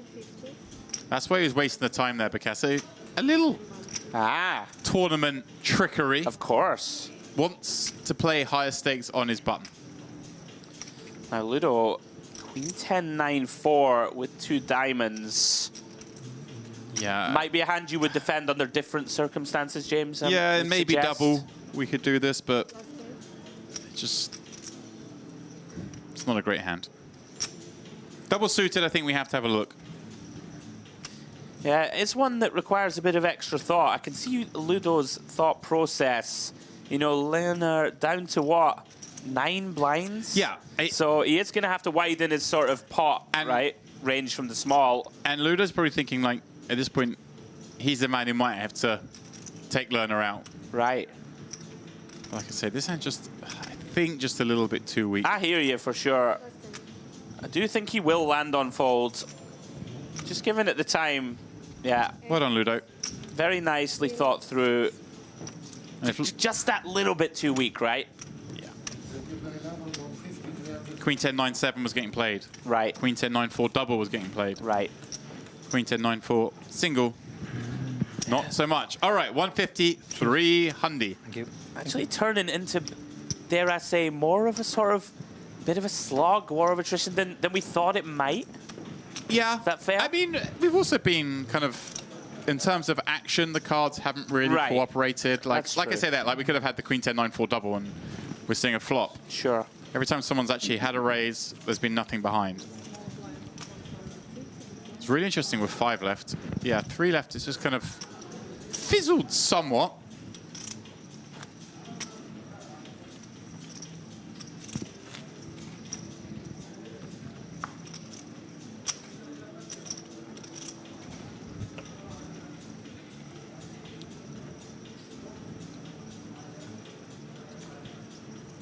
We see cards back in the air once more.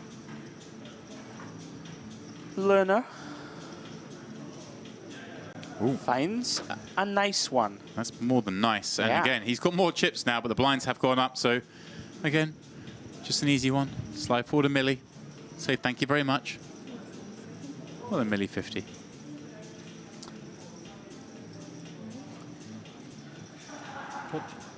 Pot indeed. 1,050,000. Ludo's been doing the dealer's job for quite some time with the counts. One too much, I think. I put one too much. I mean, I feel like as learner, you've got to three-handed in a high roller, in a PLO high roller. You should be able to work out what 3.5 blinds are, but is this close, Stamps? I don't think so with a pair of 8s. If it was like a, you know, ace jack 10 8, then I think it would be. Okay. But the 8s just do pretty poorly.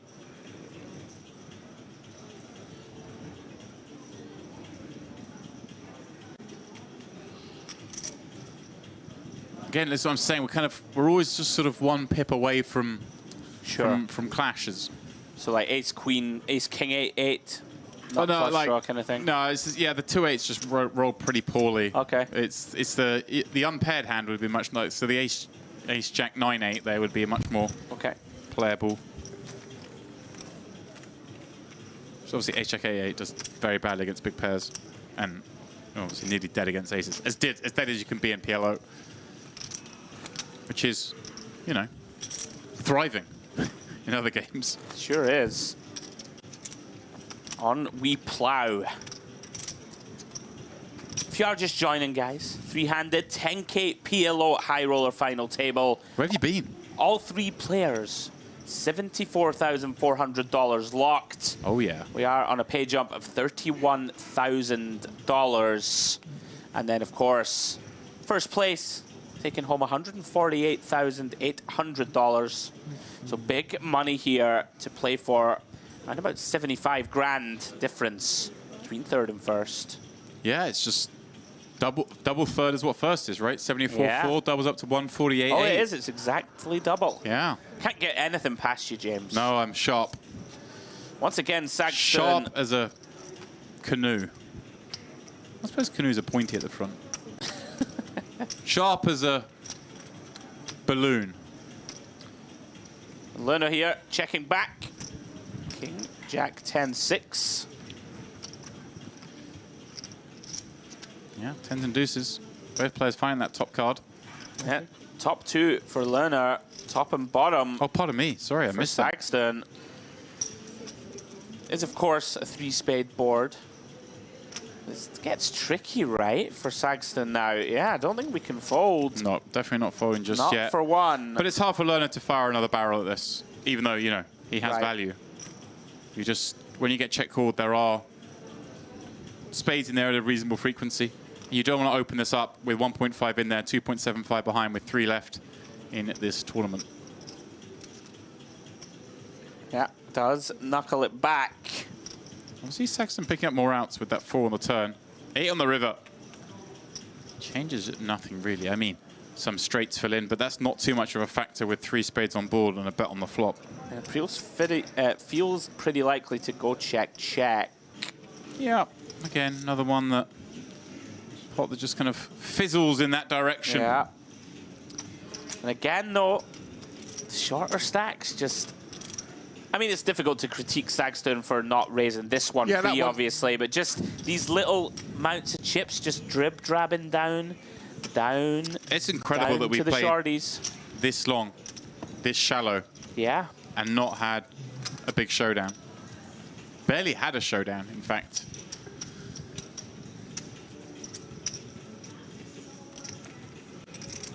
But it's a bit like what they say about the weather in Scotland. Oh, no, here we go. Be careful with your words. I get grumpy at this time of night. Go on, though. If you don't like it, wait 5 minutes, it'll change. Hey! You know. That's true. That is true. I like to call it schizophrenic weather we have in Scotland. You know, you can be outside. You know, I mean, in Scotland, when it gets above 18 degrees, everyone takes the day off work and like goes to the beach, taps off, as we call it, walking down the street, out having a barbecue, and then all of a sudden, the heavens open. T-shirt goes on quickly, my friend. That's all I can say to you. It's true. The weather changes about 5 or 6 times a day. Yeah. It's very depressing. That's why we all have such a sunny disposition. Here we go, Saxon, like this. A little change in tack, popping it up. And look, it just makes Lerner have to fold a hand like this. Ace, Jack, 5-3 with a nut suit. He can't play that hand. Right. If he can't play that hand, we want to be raising a lot of buttons.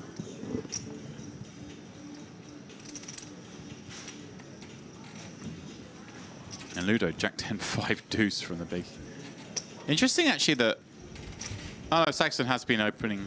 He was open to 600, wasn't he, at 250k big blind, so 700 at 300k big blind seems like the logical equivalent. Yeah, I'd be very surprised to see Ludo do anything with this one. Ludo's never playing that one. There has to come a tipping point very soon, you would imagine. I'd say so. You never know in this game.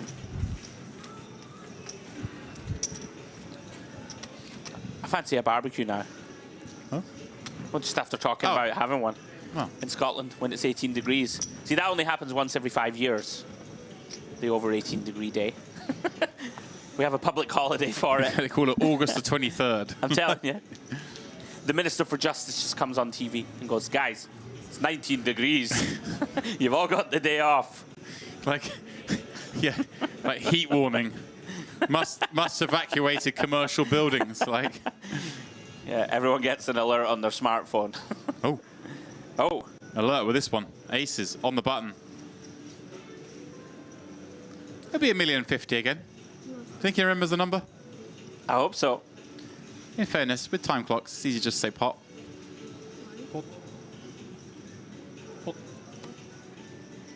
Lerner now, all of a sudden, in position again. 3 times 3, add on 150. Ludo once again doing the job of the dealer. What's that? Well, it's times 7. Yeah. That's old school times 7, yeah. I just go 3 times 3 plus that. I like that. Somebody coming out with all just a small blind times 7. That's the way I learned it way back in the day. With small blind times 7. Obviously, it doesn't always work. In the last level, it was 100k, 250k. Wouldn't have worked, but...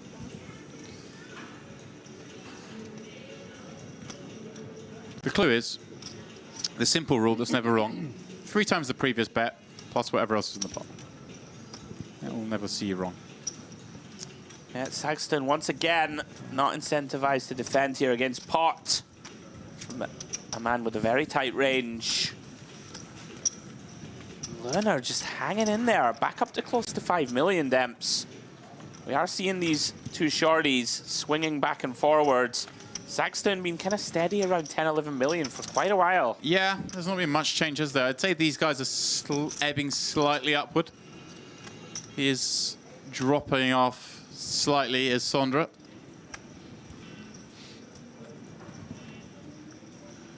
Stefan grinding away. Ludo doing the same. Looks down at jacks. Bad jacks at that. Yeah, Ludo, for the first time in a while, starting to come under pressure. Haven't seen him dip below 10 blinds, I don't believe, on this FT. See if he decides to run with this, given he has fallen adrift. 875. Yeah. He does. All right. Interesting that he goes for the smaller sizing. I say smaller sizing, it's, you know, 2.75 bigs, but it's not the full pot. Yeah. It's not the committal. He's going to get it through Sagston.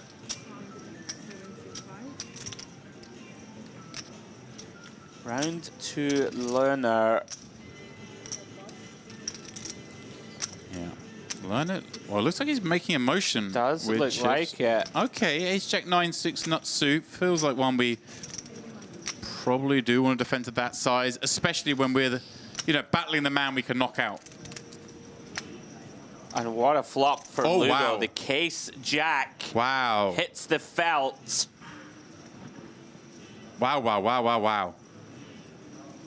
Somewhat unfortunate for him in that wonder- Lerner doesn't have much of a piece here. Does have second pair top kicker. I wonder, I mean, obviously the options here, bet small or even check back.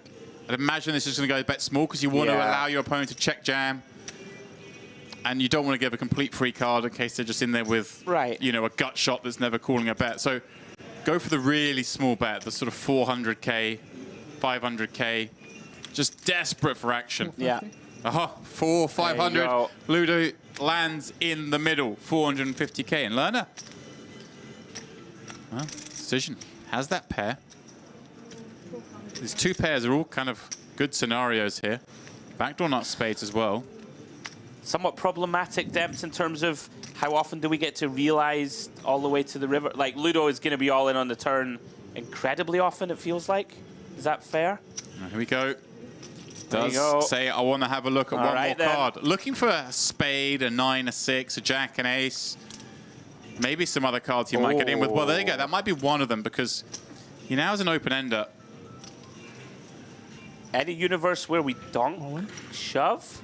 He didn't do it. He's checked. Ludo moves in with his set for a lovely sub 50% pot. Yeah, I felt like this was part of the problem with check call flop, but I am of course not a PLO guy per se. It is. You know you're going to face this bet a lot, but there's you just turn the best hand a lot. Okay. Obviously not in instance because we see he was up against a set, but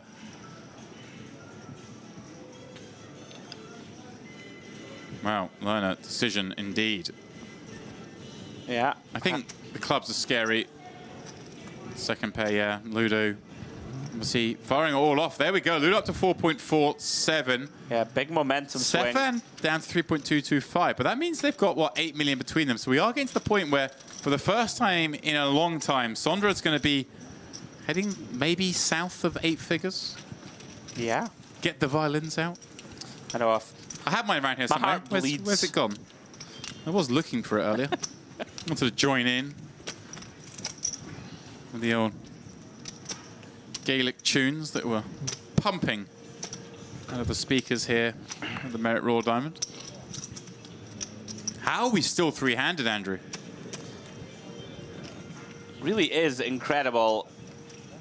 You know, we were having a chat on our last break thinking, well, the way this is looking shouldn't last this long, potentially. Right. We thought we'd see a lot of action. Yeah. Obviously, we came back in a kind of peculiar scenario with 5 left and 2 exceptionally short stacks. And actually, Ludo wasn't far off them either, so it was kind of 3 clingers on. Got rid of 2 of them fairly quickly. Yeah. In the shape of Farid Jattin finishing in 5th and Raphael Schreiner finishing in 4th. Then we found ourselves with these 3 who are just battling. Yeah, Sagston here raising the button, double suited 6-5-4-2. And here we go. Lerner has decided, line in the sand, decides the queens are strong enough. Interesting that he's gone for the min raise this time, where we've seen all of his opens before now not being bigger than min. But yeah, Lerner on the short stack. Queen's enough, he decides. Ludo going to be out of there. As will Sagston, you would expect, unless he loses patience. Could go gambly. He could go gambly. Does have a cracker hand. I wouldn't advocate it, but I've seen crazier things in my life. I was going to ask you, is this like the fact that we have 4 low cards like make for a bad steal here when our opponent's going to have sort of all in or fold decisions. I hear what you're saying. You know, we're removing cards we want them to have, but no, that's still okay. I mean, it's just one of those things in. Maybe we've just got double suited hand. It's fine to raise. If Ludo defends, we kind of play okay, even though we've got 6 high. But yeah, there is something to that. But as I sort of mentioned, what seems like many, many hours ago, in PLO, you're always going to find a reason not to do something because you've got so many cards in your hand. Right. But yeah, it's a point. You know me, always asking the big questions. There's another 48 cards in the deck, though. Lerner finds a very nice holding, shallow stacked. It was Barney Boatman who once told me. Oh. He goes, oh, these kids with their blockers, they say, oh, I had to call because I had an 8 and I was blocking the straight. Did they not know there's 3 more 8s in the deck? What a legend. That's recent EPT champion Barney Boatman, of course. One of the true legends of our game. Oh, I can't imagine there are many players who could win a tournament and more neutrals could be happy about it than Barney winning that EPT. What an amazing result that was as Lerner. What's this one up? Genuinely, like, everyone was just... Everyone was thrilled. Yeah. Amazing. I think even, I can't remember who came second, but they were probably still happy. It was an M-boss or something. Second or third was an M-boss. Yeah. Like, I'll have to have a look in a second, but... Barney bashed them all up. What was that quote he made? Absolutely fantastic. Where his opponent goes, you risked your life on that hand. And Barney's like, well, I only risked my tournament life, not my actual life. Deadpan. Stationed it off over 3 streets and said, listen, don't be pushing me around, son. Love it. Alexis Ponokovs, that was it, in 3rd place. Yeah. Absolute crusher of the game. Yeah. Yeah, well, you can't crush the boatman. You certainly can't. Get out, Ponokovs. Oh, here we go. Ludo. Only joking. This hand will be played. Lovely guy, I'm sure. This will be played for as much as possible. Yes, it will. It's go time. Double suited. Handful of paint. Will he go 8-7-5 again, James? Or is it pot time? I think this is one we definitely want to get some action. Yeah, it looks like 8-7-5. Especially when we're the shortest of the 3, right? Kind of don't mind getting something out of this, but I'm not going to. You weren't Look wrong. at that. Draws level with Lerner, though. You weren't wrong about the cards not playing ball. We really just, like, no clashes. It's crazy. It's kind of wild. You'd think law of averages, we would have had like some all-in and calls. I can't even remember any. As a table, I would say they are under-aggressive in spots, but that's not prevented collisions. There just haven't been any collisions if they were being full aggressive. Have we had an all-in and call, 3-handed? No. Not one. That's wild. I don't believe so. Come at me, chat, if I'm wrong. Yeah, I don't recall one. Well, Saxton going to get after it. Ace 7, King 10, nut clubs.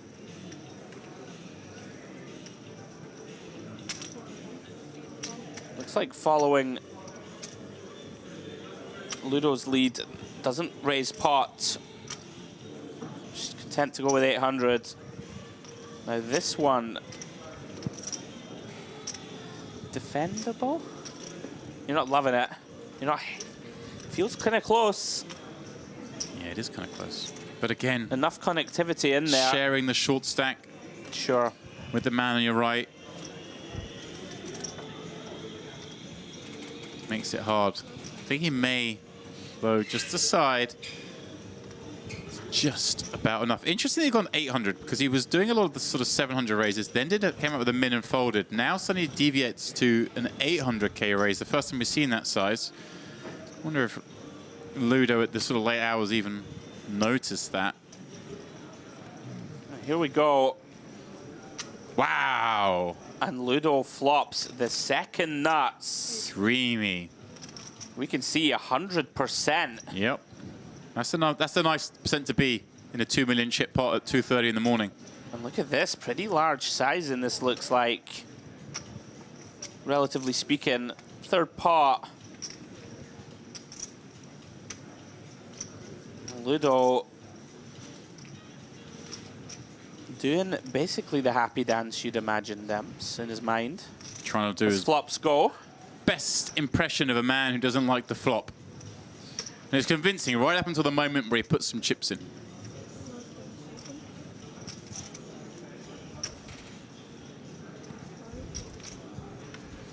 In they go. Content to just call. Oh, yeah. 3.45 in the middle. Ludo now round about 3/4 pot behind. Saxton does turn a pair. Yeah, a pair in a spot where... Of course, going to know it's never good. Yeah, where a pair shouldn't really ever be good.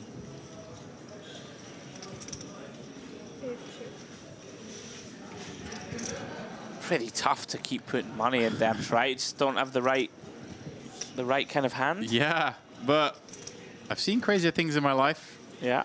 Kind of a fun spot to find a really creative bluff here. River is a 6. And what do we do, James, as Ludo? I kind of like small. Right, I mean, yeah, your opponent has shown one stab and then check turn. Thing is, you just have a lot of flushes here, but I think you bet really small. You can still induce some raises. Like 20%, 25? I'm okay with that.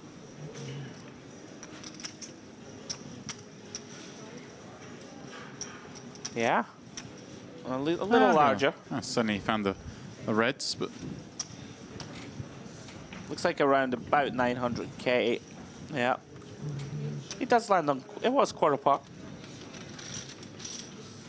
and all of a sudden, look at this. For the first time in a very long time, Saxton being reeled in. Yeah, not a big difference between all of them. Only 5 blinds between Geilich and Saxton. We could be in for a long one all of a sudden.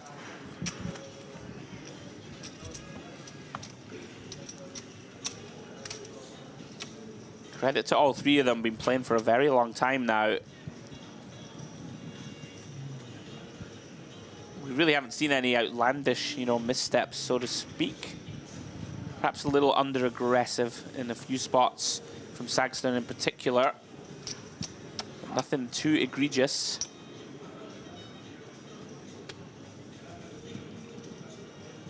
Learner, ace-jack-8, 3 into the muck.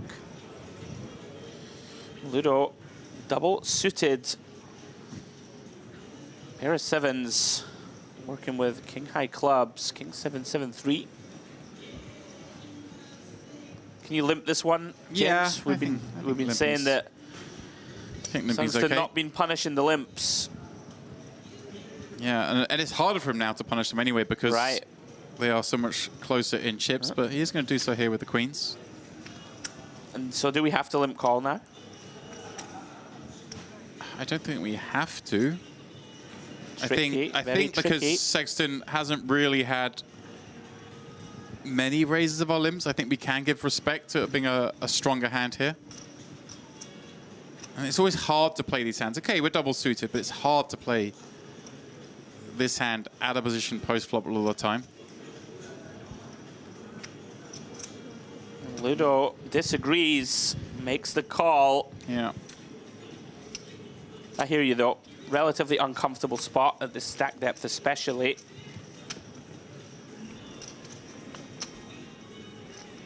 Wow. What a flop for Saxton. Top set. Ludo does, mercifully for him, come up stone empty. Yeah.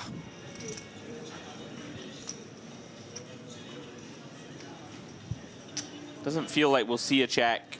No, we don't check this one. Board's too wet. Yeah, board is too wet, and you always, even on some of the dry boards in PLO like this, you still just always want to give your opponent the chance for the old check raise. Yeah. You do tend to bet kind of always when you've got a good hand.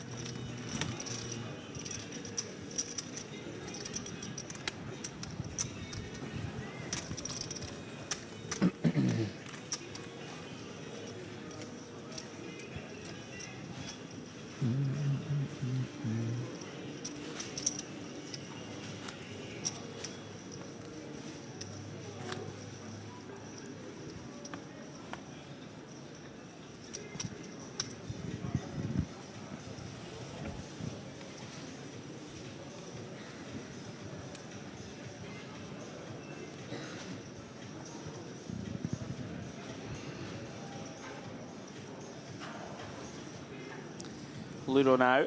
10-10, 6-5. Pretty weak holding, but here we go. So we're starting to ramp it up, Demps. Are you surprised by this one at all? I am a little bit. I'm a bit too.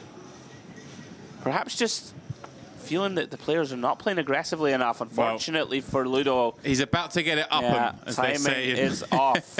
In your part of the world. This is a dreamy hand.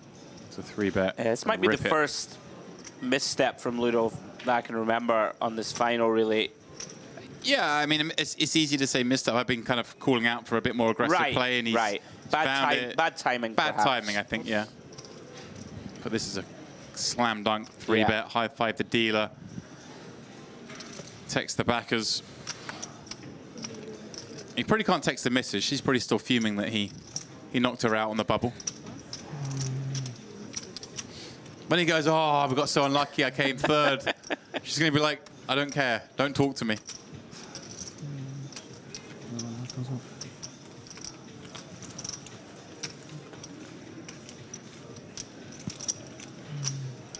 Every pot so critical now. Big swing again, this time in favor of Lerner. Couple of hits to Ludo's stack.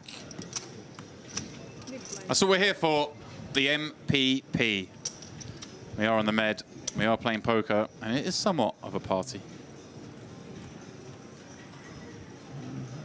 They've upgraded now to Underground London Trance. That sounds like not trance. Like what am I searching for? You mean like house or there techno? We go, house. Okay. Thank you. With that constant thudding beat. Sagstern puts the suited ace to work. Lerner, interesting decision. King, queen, queen with a pretty ugly 5 of spades attached to the 2 hearts and the ladies.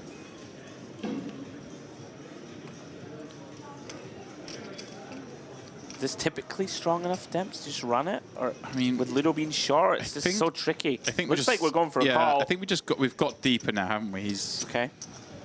17 blinds. You know, likes just the call. Ludo. Yeah. Well, here's the option. We can see he's dominated in a couple of spots. Yeah, but this hand plays okay. Yeah. Okay. Yeah. May feel compelled to flick it in here for 1 blind. Yeah. If it was more than 1 blind, we've seen Sagstern with a variety of open sizes. If this was like the 800k it was, last orbit, then I think we'd be for sure folding. Yeah, takes the price, getting 6-1 on his money, decides the price is right. Ooh, Ludo, open ender. Lerner with the gut shot. Sagstern with the best hand, aces and 8s, a hand that got him all the gold earlier, if you recall. It did indeed. He was all in with top and bottom against middle set. Spiked the 1-out ace on the river. Send Marty. I wonder what sizing he chooses here, Demps. Of course, got to range Lerner's flat range in the small.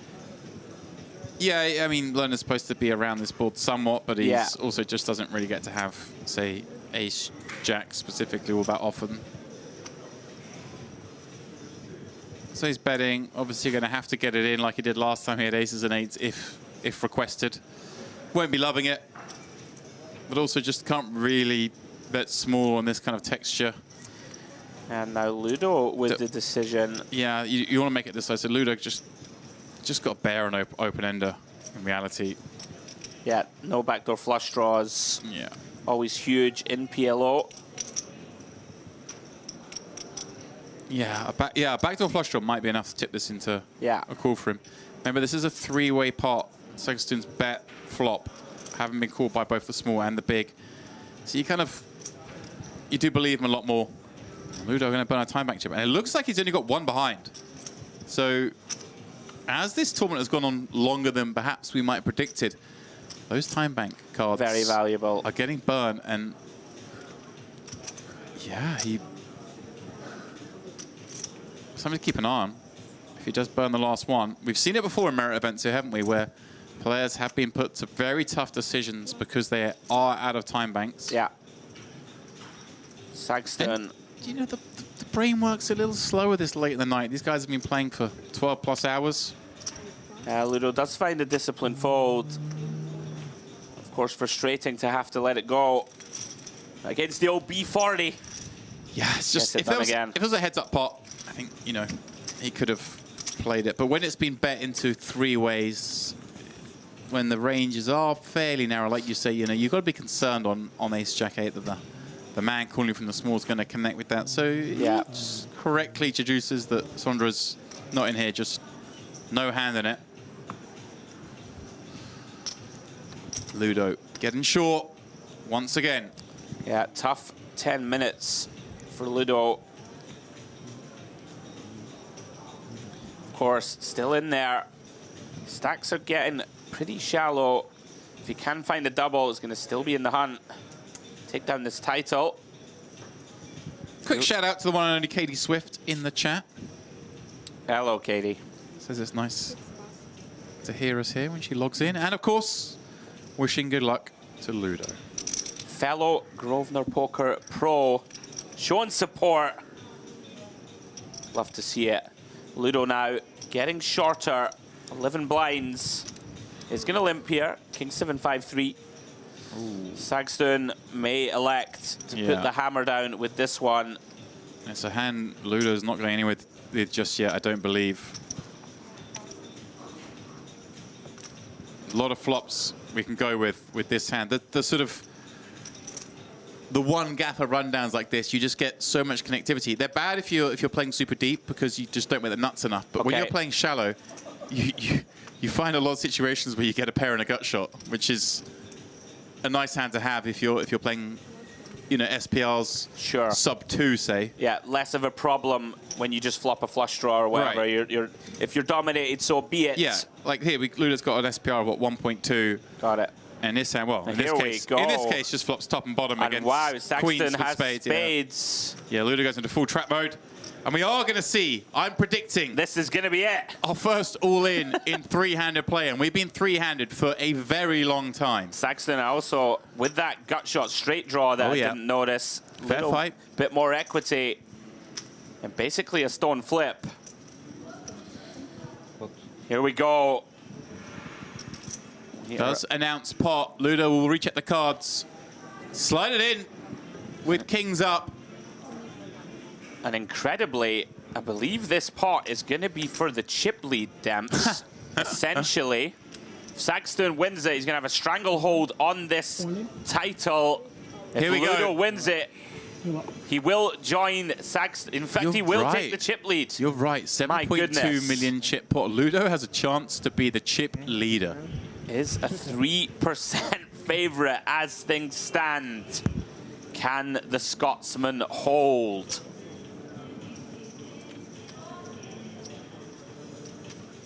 All the play building up to this moment. See Stefan, of course, very interested observer as well. Desperate for that ladder up. 31K is the difference between third and second. He is supporting the Norwegian.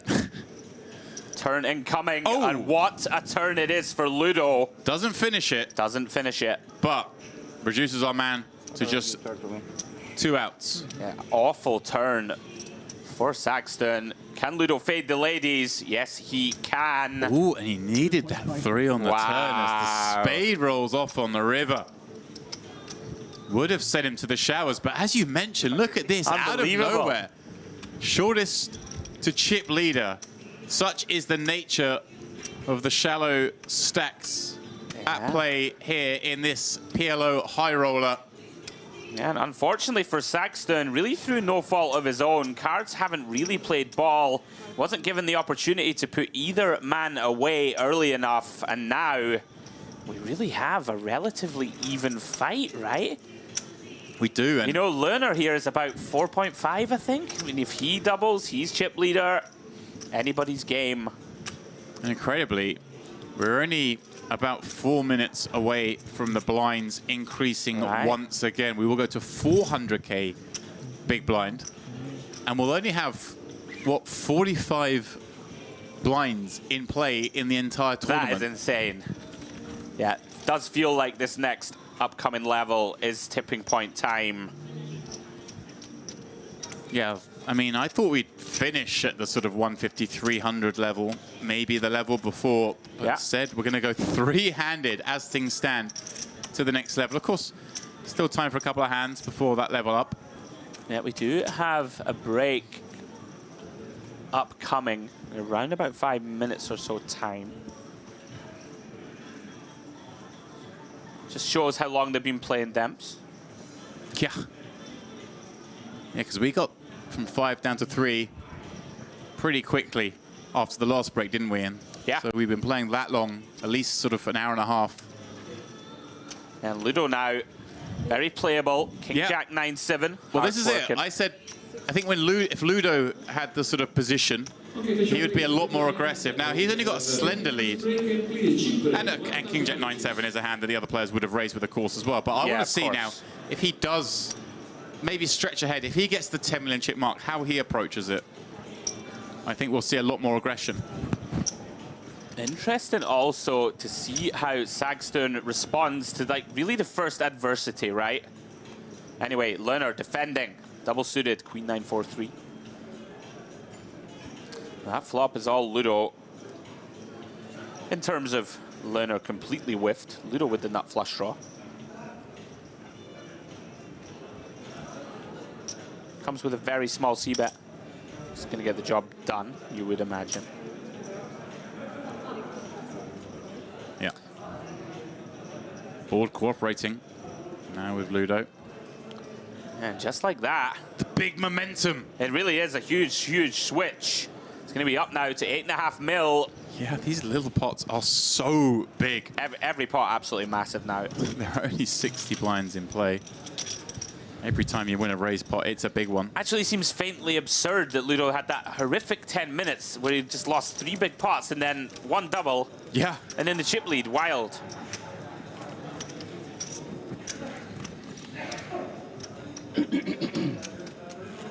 All of you at home, I hope you are enjoying this. You are getting your money's worth. You sure are.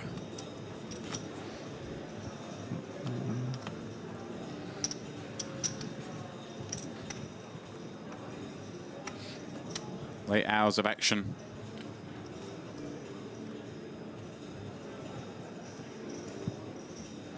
Here at the MPP.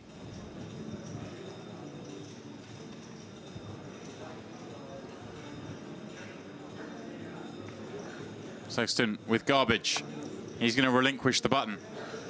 Lerner with very playable ace-king 6-5 in the small, playing what, 13 blinds and now the shortest stack. Do we just run this one, Demps? I think we might. Again, you'd much rather have the king or the ace suited. Sure. But beggars can't be choosers. Needs must. Yeah, is going to bump it up. Ludo, very ugly holding. Yeah, that one is not one we're going to look to play. The Jack 9-40s. There are a lot of hands we want to play with Ludo's stack in position against a short stack, but that is not one of them. Yeah, it does let it go. Blinds going up. They are, and with that, Andrew, as you mentioned, the players are going on another break. Incredible that we played 2 hours of poker there and lost the 2 micro stacks, but retain the other 3. It is Ludo that unbelievably now has the chip lead. There you go. You see it there. Close, though. We're going up to 200, 400. So Ludo will be the chip leader with 19 blinds. Sondra will have, what, 15 and a half, and Stefan just 11 blinds. That break will last, it looks like, around 14 minutes. So guys, please don't go too far. Myself and Andrew will be back then for surely the completion of this one.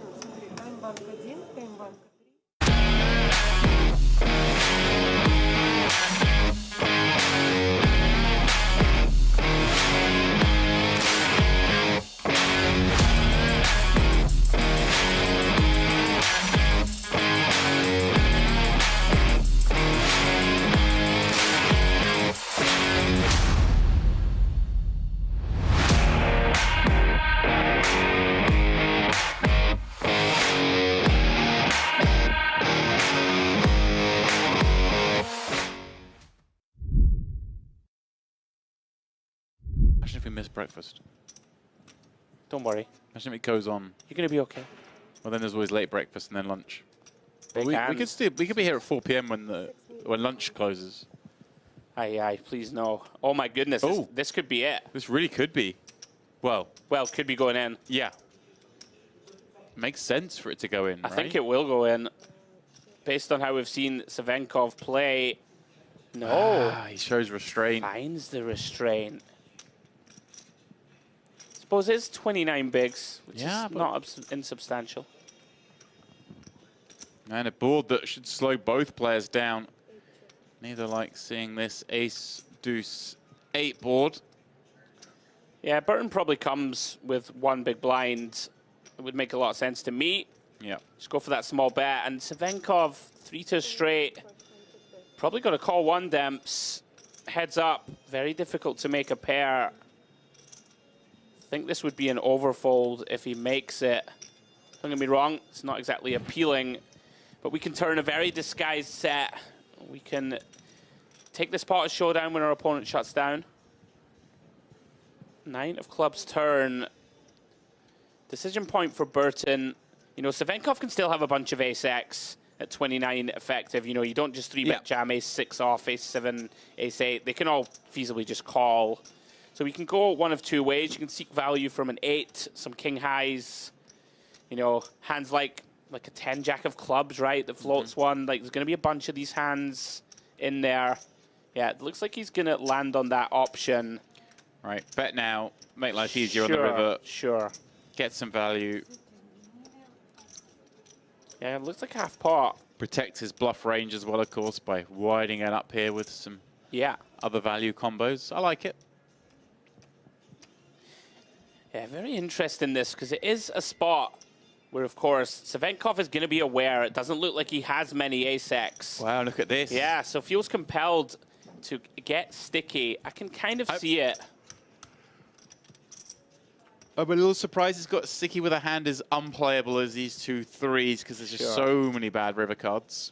That's one of them, because your opponent barreling maybe some... Here we go, just swift check back as we knew it'd be. But yeah, some of the barrels just have so much equity against 2 3s. Look at this. All of a sudden, we're basically neck and neck.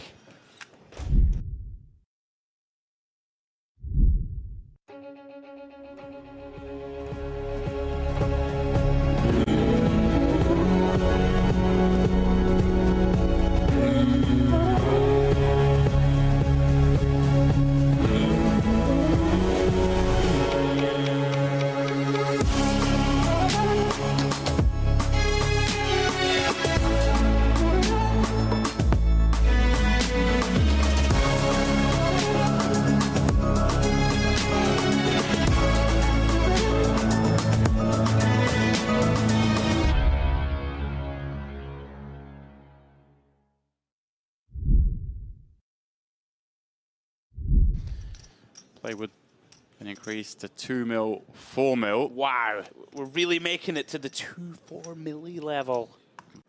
Seems reasonable kind of spot where, when we were discussing this tournament earlier, I was like, that's the kind of the level where I'd be surprised if it didn't finish in. But then we played 7-handed for so long, it's not that surprising that we got so deep before getting to heads up. But eventually the blinds catch up. And these two, okay, we haven't seen a big clash yet, but they're clearly the kind of guys who are willing to put it in. There was potential with the 3s v queens, but it wasn't a slam dunk and wasn't taken. Yeah, going to be a clash of sorts here. I like this from Savenkov. You know, sort of, it's been that very awkward 35 big blinds realm or so. It feels like too much to jam. You don't want a 3-bet call ace-8 off. Get some deception in there by just calling pre. Induce some c-bets on a board like King 8-3. Yeah. Pretty easy continue, of course, for Savenkov. Goes with call. Always very tricky boards, these, for a hand like Queen 9. Because you just end up barreling off into a king, right, on a lot of the time, or an 8. Especially this card. Savenkov could lead here, Demps. You do see it a lot. on this middle card pair. And that's what he's done. You've called it. I like it. I like it too. You know, you're still going to get value from pocket pairs. Even some ace highs can still get curious. Hands like 3x, pocket 4s all the way up through the realm of pairs. King X, never going to fold. Don't allow it to check back. Yeah. Looks good. I think we've got to give this one up. You know, like, hands that continue flop that we can beat are going to be hands like Queen High, right? Queen High with backdoors, like Jack 9 of Hearts or something like this, wrapping around the 8 and the King. We block it. Hello. Yeah, this is spice. Oh my goodness, he's raising. Wow. And for the second time, Cervenkov is sitting there with 3 8s and an ace kicker and being raised. This time, he has the old 100%. Yeah, I mean, this shocked me, won't lie, Demps. Struggling to see the rationale behind this one. Right. You know, I just don't really know what we're achieving. And like Cervenkov is playing this one a beaut, throws in the time extension, genuinely looks pained at this one. And to be fair, he genuinely is pained because he's thinking, wait, what hand are you raising with here? He gets to like tap into the sort of true emotions of being perplexed by the raise, and by doing so kind of portray a little weakness. Yeah, such a strange decision to raise here from Burton in terms of, I think when we're raising here, Demps, like we're mega polar now to like trips and bluffs almost, it feels like. Like I just don't see a king raising turn really ever. Right. Unless it wants to set its own price, like king queen or something. Or it's just, you know, these guys have shown creativity. Maybe he is doing because we don't expect to see it. So yeah, okay. It's levels upon levels. Well, Burton is going to need to level himself off the cliff's edge, and does manage to find a way to do so. Yeah, that was, he found the brakes a little late, but he did. Yeah, they worked just in time.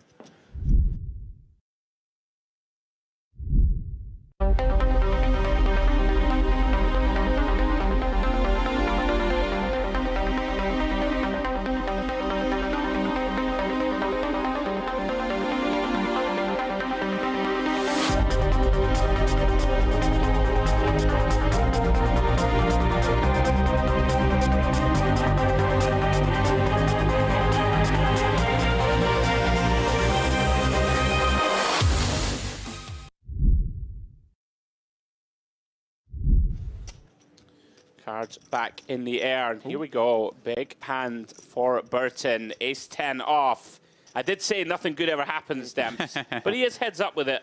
He's heads up and be looking to try and get all the chips in Absolutely. the best way possible. Whether deciding to raise... Oh! Hello. Oh, wait. I think he's... wants to see a count. I mean, it's going in, Demps. Yeah, just a question. Does Cervenkov ever, like... 3-bet call for sure. 3-bet induce. 3-bet call. Hand is way too strong to jam. You want to give your opponent the chance to 4-bet rip some stuff we dominate. Right. Oh, no, he does just jam. Here we go. Through the front door button. Finds it easy. Just throws in a chip for a call. And is a marginal favorite to take the big lead in this match. If he can hold, he will have the 190 million against 50. However, if Cervenkov can convert this very pretty looking king, queen of clubs, then he will be our first champion of the series. Wow, what a moment. Two guys who've played great up till now. Oh! Wow. That's how you do it. That's how you get it done, Andrew Hedley. King, king, queen, flop. No messing about. Drawing to just running aces. Wow.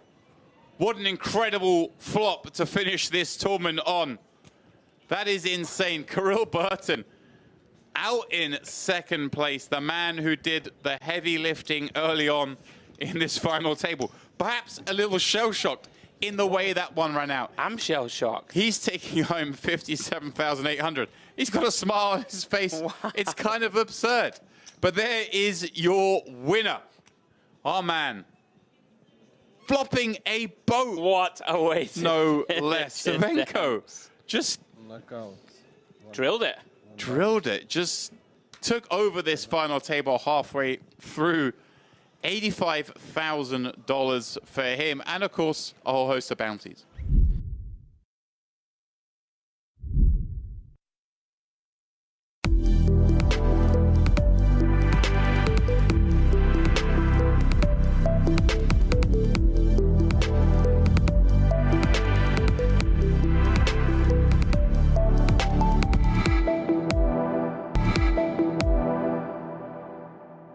Estoy impaciente, quiero comerte.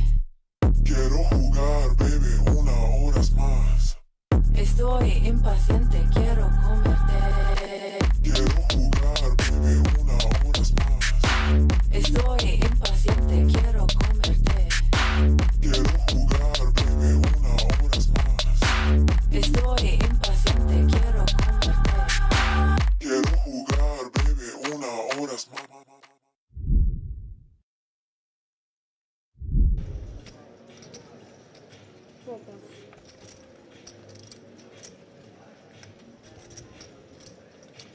Action back round to Burton. Yeah, loving it, isn't he? Very much involved.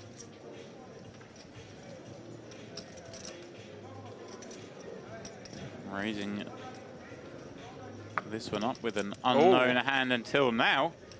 But it is the ladies. We'll see how to raise fold the last hand. Here's the man who 3-bet him. Oh, and he's sent it in, Demps. Yeah, he's got him. Whoa, I say he's got him. Don't know what he has yet. Oh. Oh, my goodness. Oh, the same action as the last hand. Look at this. We see the open from Burton with 2 queens. Melchizedek with a very, very reasonable 3-bet jam him. Slam dunk with ace-king. And given that he did this last time with king-queen-o, now waiting behind, wondering. My goodness, you would imagine this is not Hollywood. This stage of the tournament. It does get out of the way, Demps. Is that a call? No, call. Here we go. Horse snaps it off. 2 top-of-range hands, James. Top of range. Absolutely. Cutoff versus button. 2 monster holdings. This is pretty sick for Melchizedek that he could be 1-2 punch out of this one, having had 16 million 2 hands ago. Big flip developing. It is the classic. Yeah, this is the flippy of flips.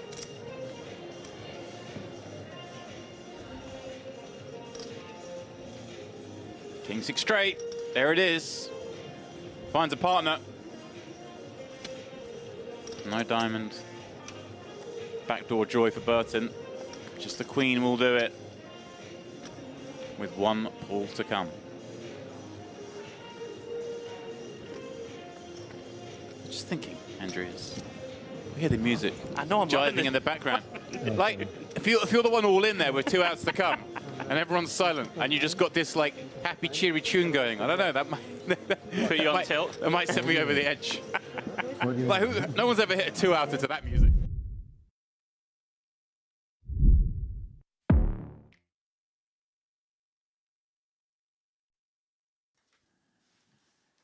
And welcome back to the late hours here at the Merit Royal Diamond. It is, of course, the MPP PLO High Roller. That's a lot of initials. I should have just gone with the MPP PLO HR. Do you think? Do you think everyone will know what we're talking about by now? I have no idea, James. I don't know either. It's getting late, mate. I'm not sure. Ludovic Geilich is your chip leader with 19 blinds. Such is the situation we find ourselves in here in this event.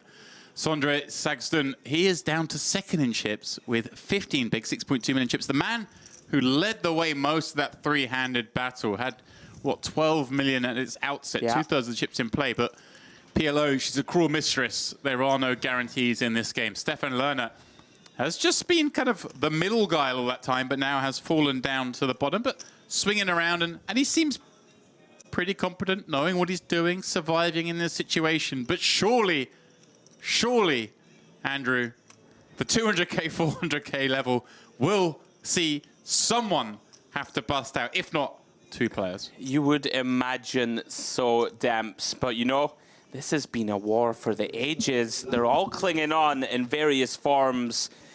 Chip chopping their way from top to bottom. Ludo now with a chip lead position that didn't look very likely. It really didn't. About an hour or so ago. Interesting to see how Sangston responds. Really the first time he's had any real adversity, I think it's fair to say. Now all of a sudden, you know, he probably thought he was coasting to the victory. And now he's got a fight on his hands as we see Lerner, King, Jack, Jack 7.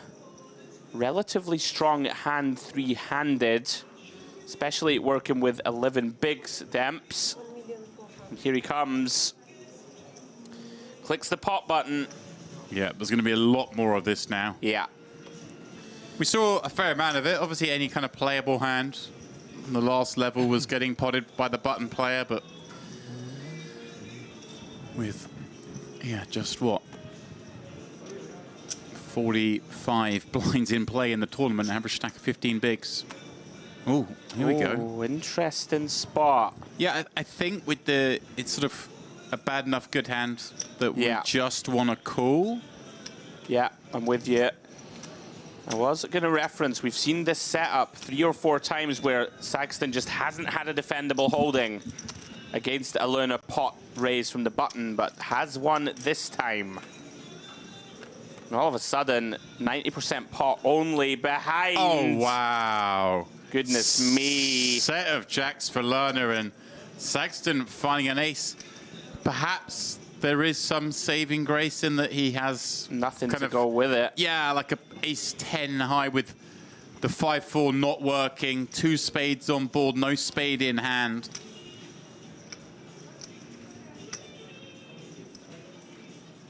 Worst case scenario unfolding. Glances at his chip. Yeah, is he just going to lead this and just try and deny? Oh, he has. He is just going to do that, hoping his opponent doesn't have an ace.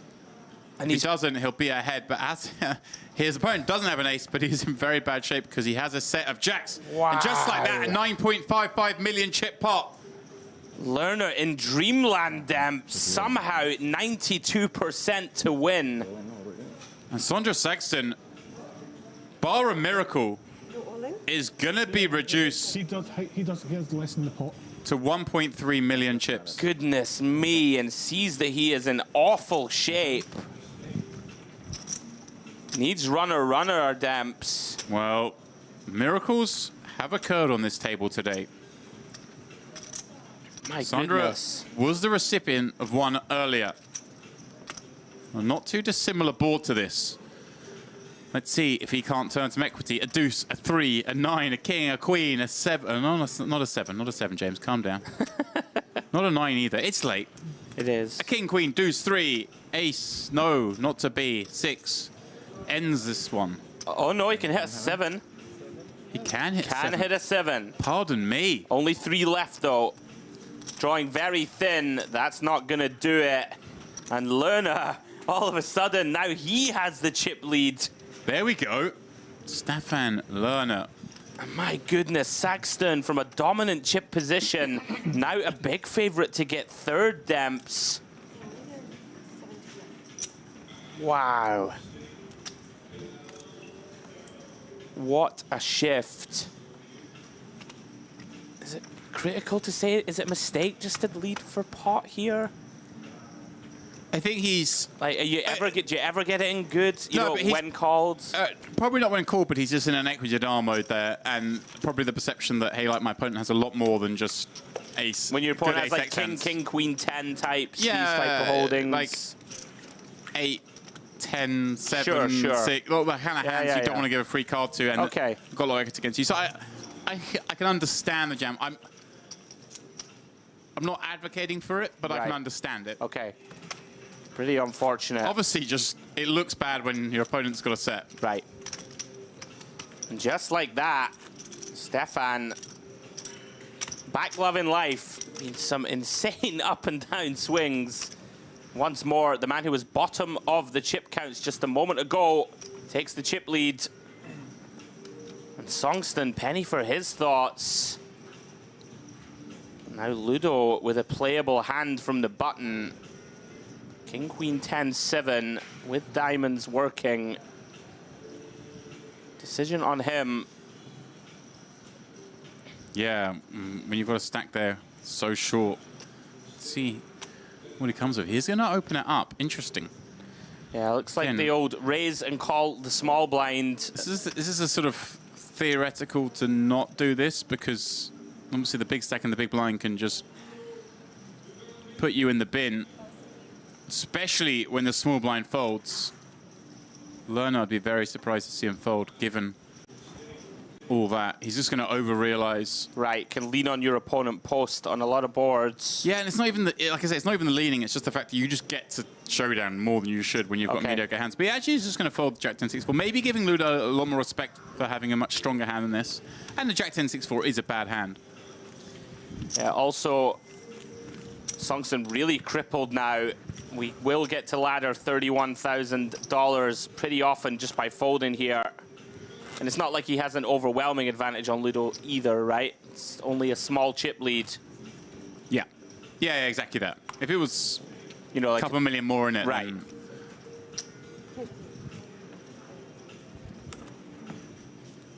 Sandra needs help.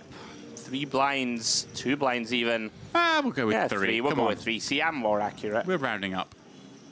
And look at this, Ludo and Stefan, neck and neck. Very likely to go heads up, but stranger things have occurred. Stranger things have happened today.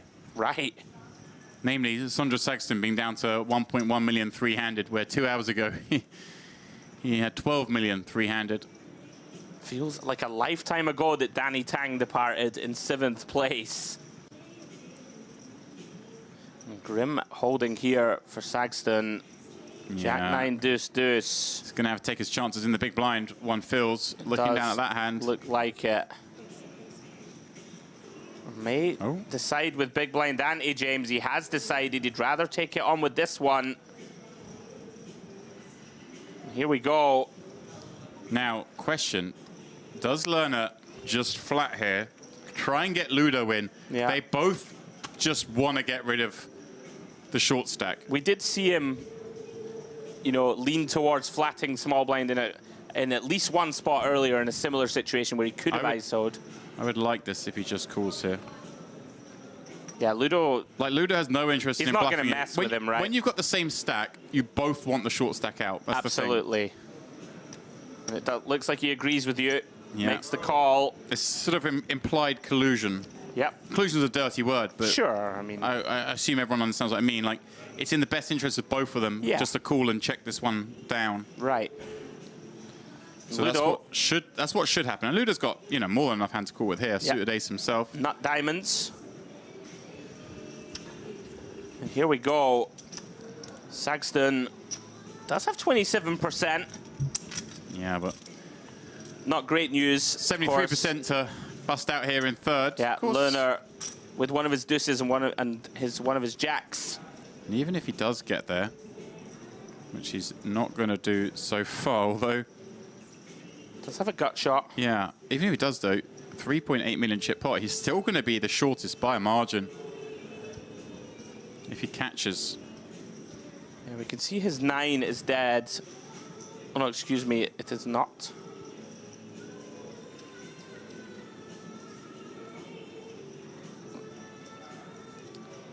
Really looking for an 8. Yeah, Ludo thinking about maybe betting there for a little bit of protection. 10 probably best. You're up against kind of a wide range. Probably not expecting to see as wide range as Jack 9 deuce deuce. But here we go. Turns, 10s and 4s. I think now we kind of do want some protection. Does seem like he will announce himself. 3.7 million in the middle, up for grabs. Yeah, it's a considerable amount of chips. It is. And this is just terrible news for Saxton to see this. He knows Ludo's not bluffing. Going to table 10s up. Very big pair. Saxton needs an 8, needs a deuce.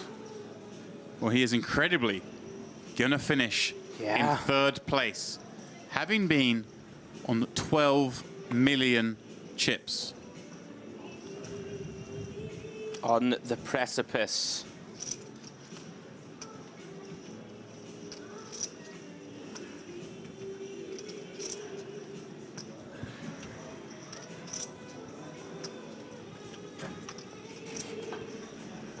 And it is. Oh my goodness. Saxton strikes the river. He's going to find the full triple. Ludo, a scratch of the head. He was just moments away from having 11 million, the 7 million heads up. My word, Demps, we have seen some rivers today. Songsten finds the miracle river. The show goes on. It does indeed. As Ludo announces the show goes on. Goodness me. Of course, both Ludo and Learn are going to be very disappointed with that river card. Cost them both at least 31,000 for the time being. God, such massive amounts of money. What a run out.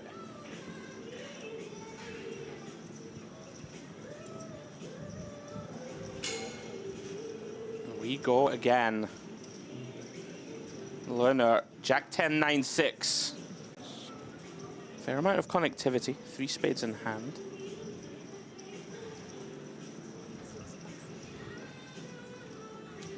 Ludo, pretty ugly looking. Queen 9, 4, 4.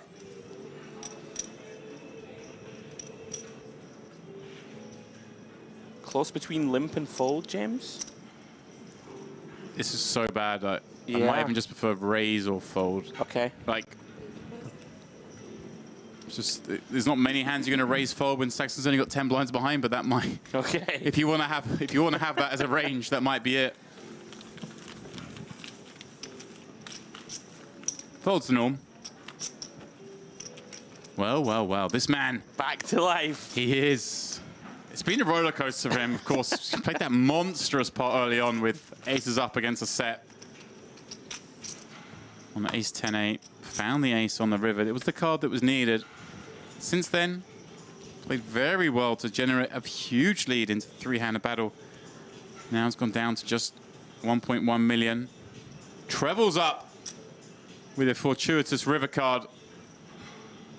Now, still finds himself adrift the other two, but is certainly back in the hunt. And one thing we know in the makeup of this final is he's only one double away from the chip lead. Yeah.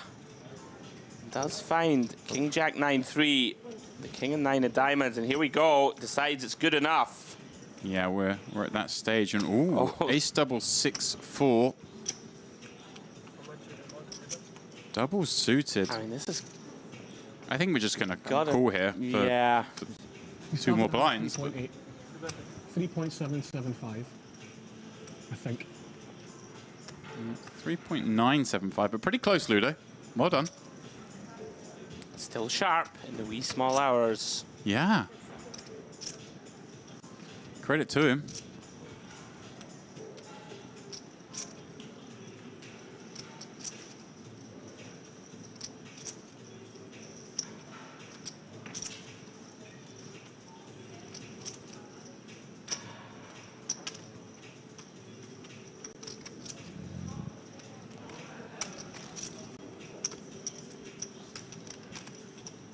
Here we go then.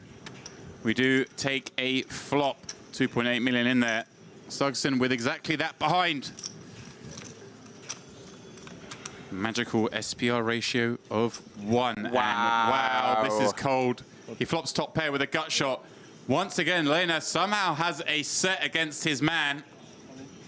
Cannot believe his luck. Will he finish off the job? Picasso, that is the question. Goodness me. Oh, someone dropped something out in the corridor. Unfortunate. Saxton searching for a queen, James. Yeah. There's some backdoor, of course. Yeah. Catch a second pair. Yeah. Deja vu, says our boy Ludo. Can Saxton wriggle out of the noose once again?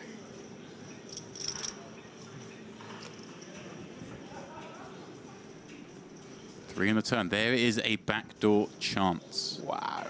King or queen? He asks for the king. It'll be similar to the feat he did before when he had top and bottom against the set. Can the same thing happen twice to the same man on the same final table? The answer is no. 8 on the river. A card that survived him moments ago is one that confirms his exit here in 3rd place. Good for 74,400. The one-time runaway three-handed chip leader just got the wrong side of fortune with 3 left. We are going to hear from our third place finisher now, and then we will commence the heads-up battle.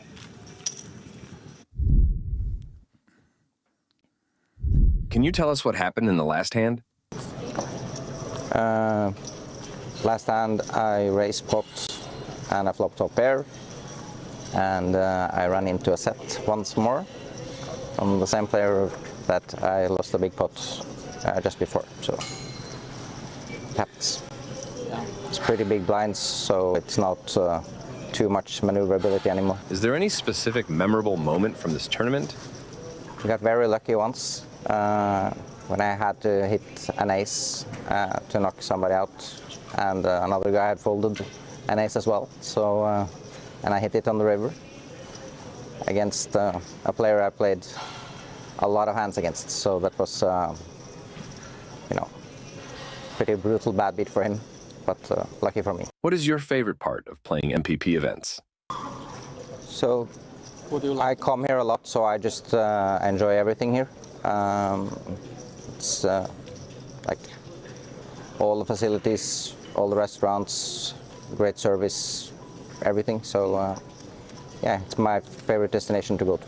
Is this your biggest tournament payout?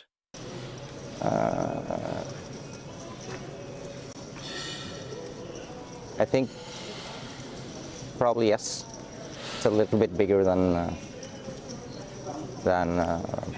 for the Norwegian Championship. Yeah. Who has the biggest chance to win this heads-up? I think they both play really well, so I couldn't distinguish between them. And I think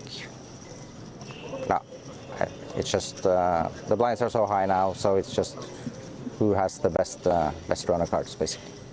Thank you very much. Thank you. Oh, there we go. He puts it down to cards. I think chip distribution has a lot to say about that as well. And right now, you'd be hard-pressed to bet against this man who holds a 2-1 chip lead over arguably the more experienced Ludo Geilich. Yeah, we see Ludo here. The very nice hand heads up, but it really has whiffed this board. Seems very difficult to continue. I believe pre-flop it went pot and call, and he's found a raise here, Demps. Did not see that coming. Violence selected. Wow. This is pretty sick. Yeah, as you say, one assumes this was pre-flop raise and a call. I think so. And a check raise. How's Ludo found a check raise here, James? Very non-standard, I would suggest. Look at that. Gets his opponent to fold the overpair with a 3 in hand. Just decided. Very under-bluffed, I guess. He gets to have more, yeah, more of 5-3 deuce and. Wow. And I'm not surprised he got a fold. I mean, we're supposed to start calling off one pair there. Sure, pretty critical moment to find that bluff. The swing's so big. Every pot, humongous. Ludo there raking in 4 million.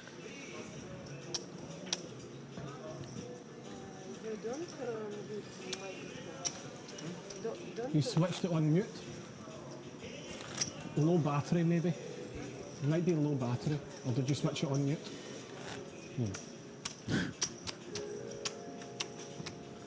Well, there you have it, James. We've been going so long. There's no batteries left. You just put it on mute. You need the Duracell battery. I don't think we were getting a whole load of chat out of Stefan. That's true. Up to now on this final table. I mean, true. For all the players, even Ludo is quiet for Ludo. But it is, what? Business time. It's business time. It's late here at Merit. The last break, I went in search of some food. All I found was a bread roll. Yeah, soup. There's some soup in there. There was some soup there, but I left it too late to get soup. Oh, and when will it end? yeah. And actually, I have to confess, obviously, I came across a certain someone on that break. Oh. And so I was like, oh, I see. You finished first. I bumped into Sandra on the break, and I went down to the poker room, and there he was.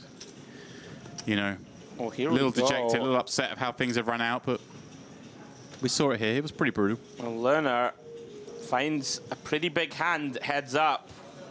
Yeah, Ace interesting to see queen if he just wants to pop this back up. See how both players want to set out their stall here.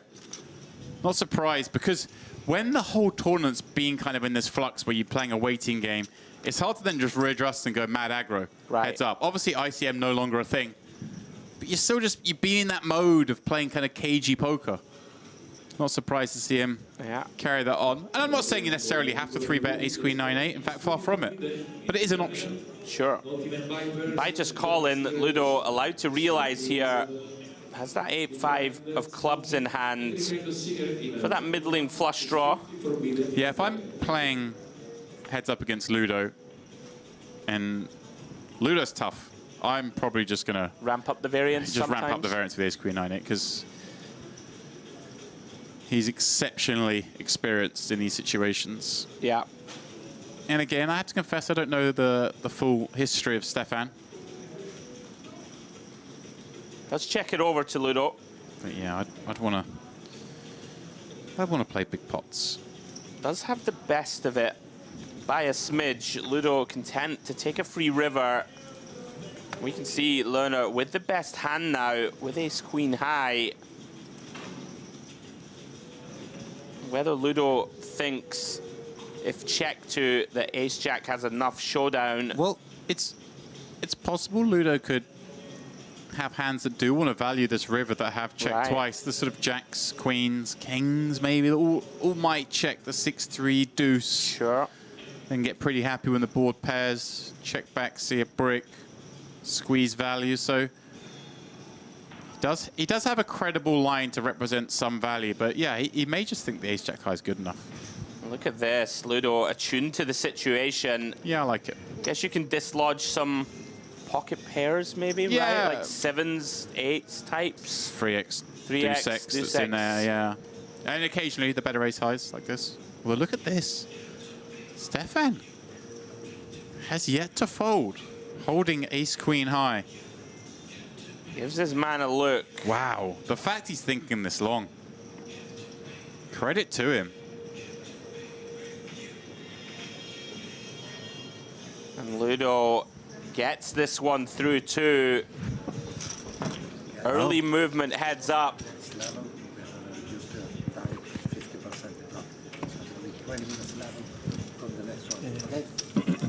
Just confirmation there, of course, once the players reach heads up in merit events.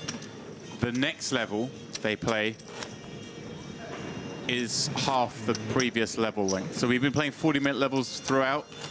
When they get to the next level, the clock will only be 20 minutes per level. Will we get that far is the big question. Yeah, I don't think in some tournaments, you know, there's so many blinds in place still that that's, you know, quite often needed here.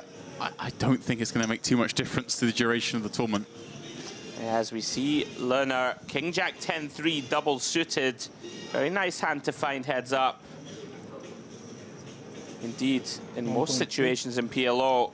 Here he goes. 1.2. Hello. Big moments unfolding. Ludo, ace, king, 8-7, nut clubs. Monster hand heads up this. Expect to see Ludo pot this. But he may be of the opposite mindset. Maybe he just wants to keep pots more against Lerner. But the hand is so big, though. Yeah, he is going to do it. It's just too much hand to not do this. And Lerner with King Jack 10 double suited. He may want to have a look at this flop, Andrew. Right. Seems like a little too much hand to fold. Can C3 for 2.4 million. I mean, you can see the odds here, even against this hand, which is a pretty big one. He has 47% equity and the button. Here we go. Reaches. How much is it? 3,600,000. 3.6. I call. Here we go. Monumental flop coming. 7.6 of the 18.4 million chips in play are in the middle already. They're just 4.55 back behind in Stefan Lerner's stack. Ludo covering, but only just. We could well be seeing all of it go in here. On a lot of flops, we will do just that. Ludo, the 3-better from the big. He will act first. And a queen, 5-2 spade board. Very ugly one for Ludo to see. About as bad as it gets. I wonder, Andrew, if we see like a little 1.2 type bet. Yeah, I was wondering 10% and hope your opponent's whiffed. Seems difficult to generate too many folds.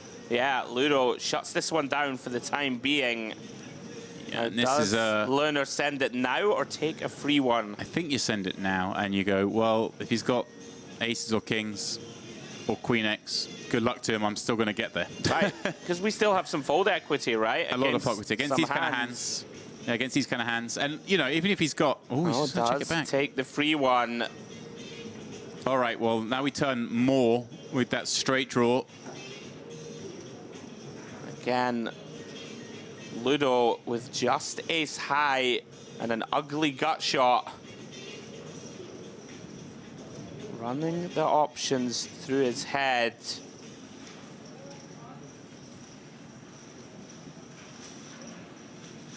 We had a spot like this, didn't we, where Lerner checked twice and bluffed all in river a lot earlier, four-handed. And here we go.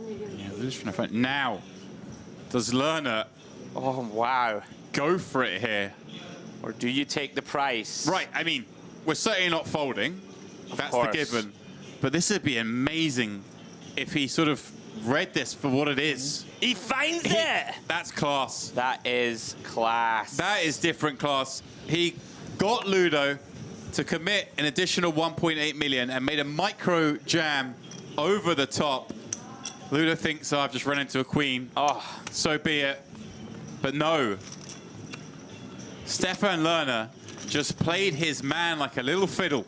Yeah, that's a beautiful, beautiful hand of PLO. Gets Ludo to fold what was still the best hand. Yeah. Of course, had a bazillion outs. Very well played from Lerner. Finds the sharpness, the wherewithal. And is that jam for just another few million back? Yeah, it was like 4 million more. Is it now 14? Less, I think, 3 million more. Is it 14 million plays 4 million now? It is. Potentially tournament-defining hand. Oh, certainly a tournament-defining hand. Lerner going to be feeling on top of the world, and Ludo, here we go, does find a big hand. Right on cue after that body blow. Looks to rally. King, Queen, 10, 9. Huge holding.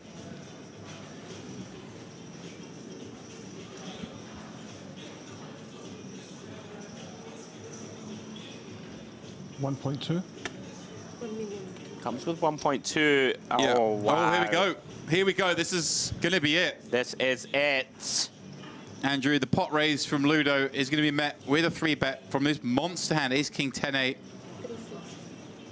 And he's got his man in pretty bad shape, as much as you can in PLO, of course, in that they both share King 10. He's got an ace working with it.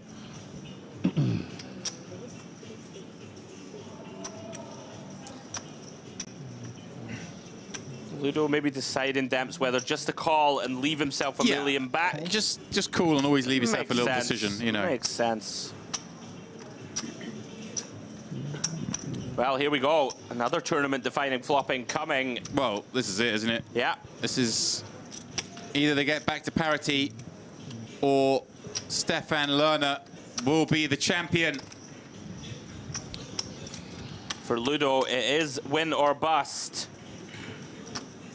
Still in there with a fighting chance.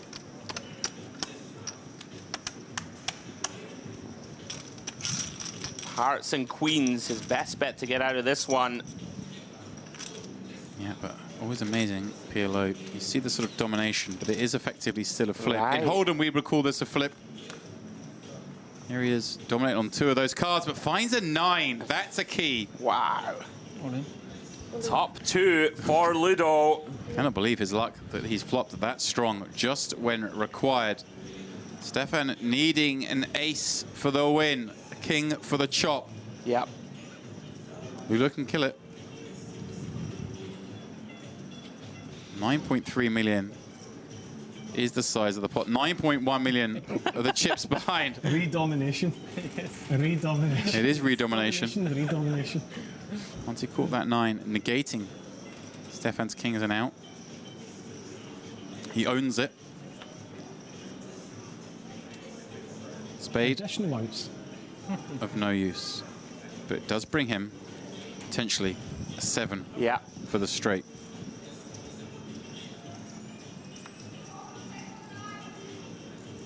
Six, no change. Ludo will double and take the slenderest of leads in this heads-up match.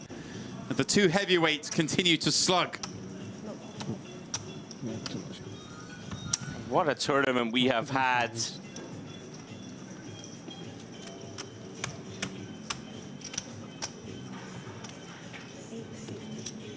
Fascinating battle continues as Ludo finds top 2 and holds through the run out. Lerner thought he had his man, Demps. Thought it was game, set, and match. Couldn't hold him off. Basically neck and neck once again. Careful, huh?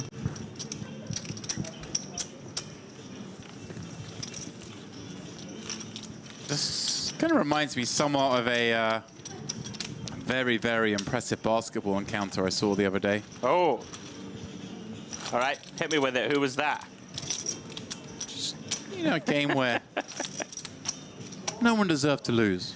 Two titans of the game. Should just shake hands here. And titans of the art form. they could chop the trophy. Some part of kryptonite each. I don't know about that. Cut your hand trying to chop that thing. Lerner has to regather himself once again. Jack 9, 6, 4. Gonna limp. Ludo has to clear a little space. Yeah, that's a good problem to have. Still counting his chips. It's a relatively meager ace 9, 5, 4. A knuckle back. Indeed, you would expect. Look at those chips. Demps, neck and neck.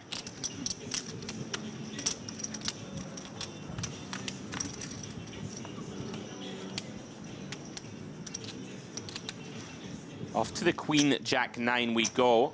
2 pair for Lerner. Just a pair of 9s for Ludo, no backup. Let's go check, check. Turn is a 3. Ludo drawing to just an ace, if indeed he even gets that far.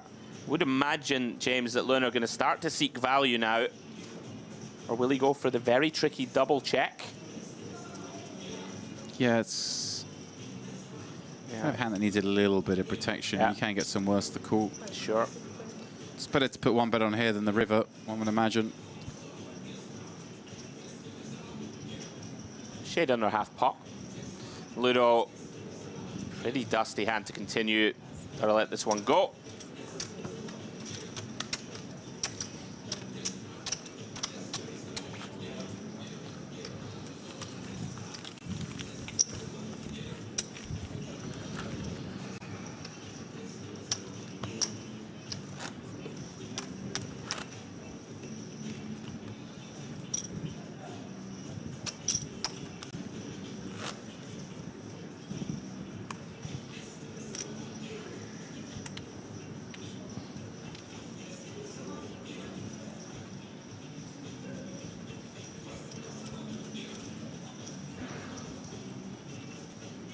We've hit the genres with our playlist tonight here.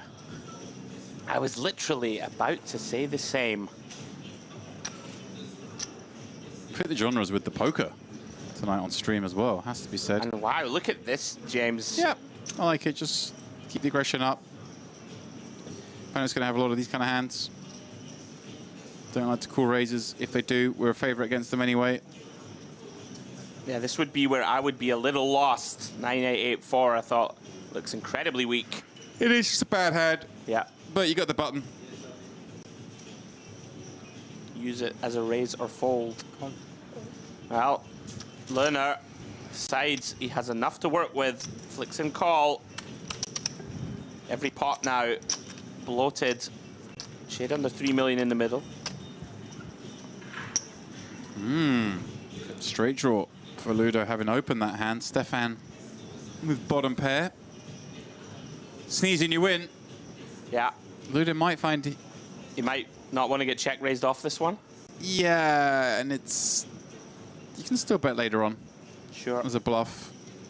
Still rate to have, you know, the best hand a lot of the time. There's only one overcard. I know we are playing 4-card, but playing 4-card against one player, and we're playing with super wide ranges. Well, there we go. Stefan takes the lead, turning 2-pair on that 4 of clubs.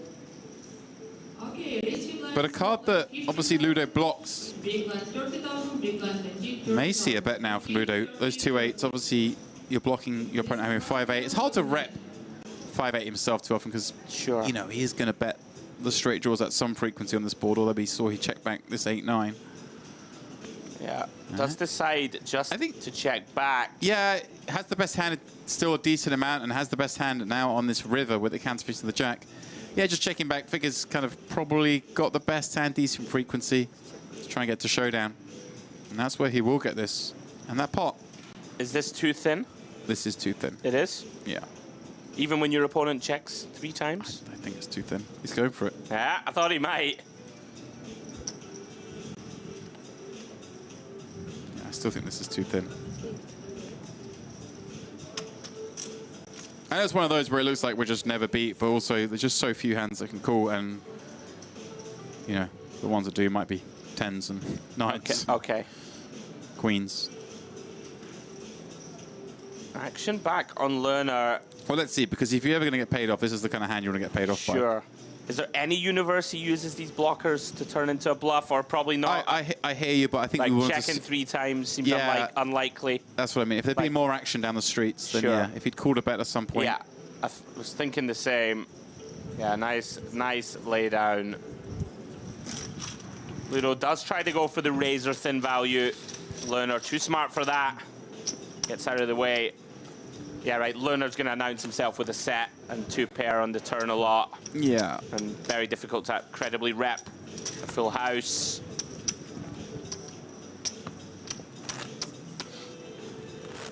Incredibly, we are on the verge of the 250K, 500K blind level Demps. We had a marathon of a stream. In the 1K mystery bounty for our first stream of the week. Following it up with another long one here in the 10K PLO. Guys, if you're joining us for the end stages, we are heads up. Both players have locked up over $105,000. And we play on. The winner will take home $148,800 for their troubles. We see a limp from Lerner, very dusty holding. Ludo content to check back. Ace-Jack 3-3 with nut clubs. Lerner flops best with that pair of 8s. Another situation where the worst hand gets there.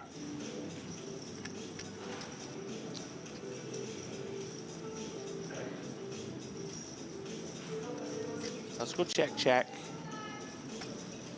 5 of clubs on the turn, no change. Lerner does improve to an open-ended straight draw, albeit a very weak one. Ludo with just that pair of 3s, still behind to the 8s of Stefan Lerner.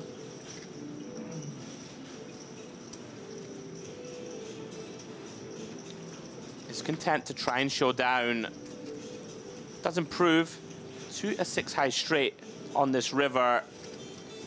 Ludo gets to the river with a whole load of nothing, just a pair of 3s.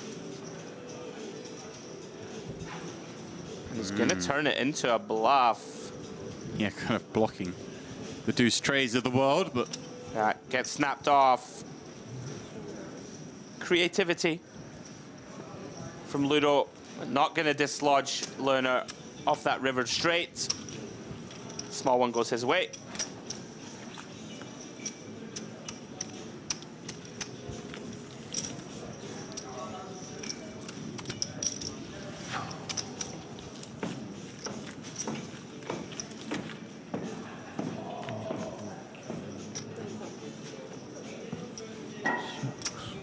Well, heels approach the table, which means only one thing. A dealer push and a level change. We are up to that 250-500. The player separated by just 2 blinds. But there are now sub 40 blinds in play in this PLO High Roller event. Yeah. Is the option of a deal on the table in these events, Demps? I'm not sure if we examined that. Is this a spot, if there was ever a spot to chop, is this it when you're just so incredibly shallow? 2 very technically skilled players? I mean, right? You'd have to ask the players in question. Of course you would, but like I'm saying, if there was ever going to be a deal struck, it would make sense to me. Yes, this would be the playing one. for $45,000 when you're essentially going to be flipping coins. Yeah, what you could do, take 120 each, play for sort of 15 in the trophy or something like that. Yeah.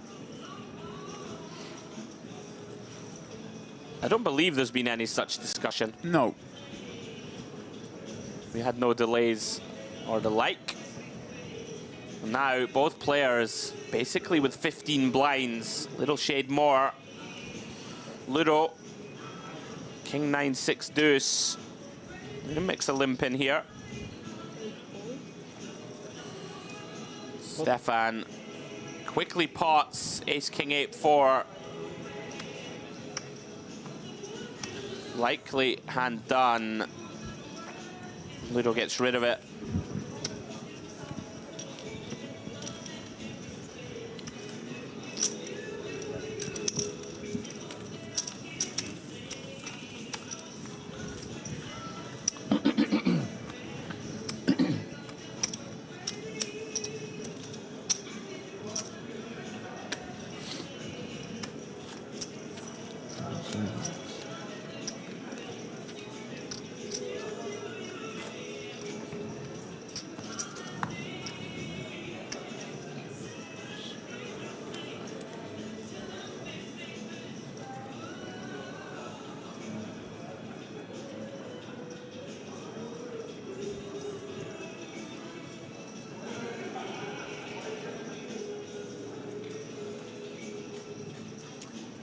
Learner now.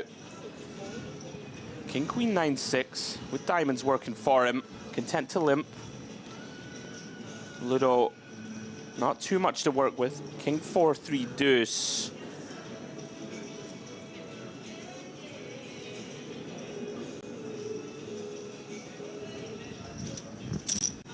Does check his option.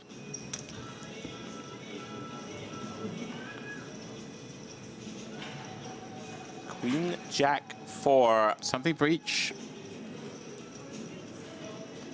Again, just finding these top pairs in these 3 big blind pots when 3 big blinds is almost 10% of the chips in play. Huge. So vital. I've seen Lerner check a lot of his sort of middling pairs, content to go for value here. Top pair, king, kicker. So much in there. Yeah. Ludo can't defend, just bottom pair. Baby clubs. For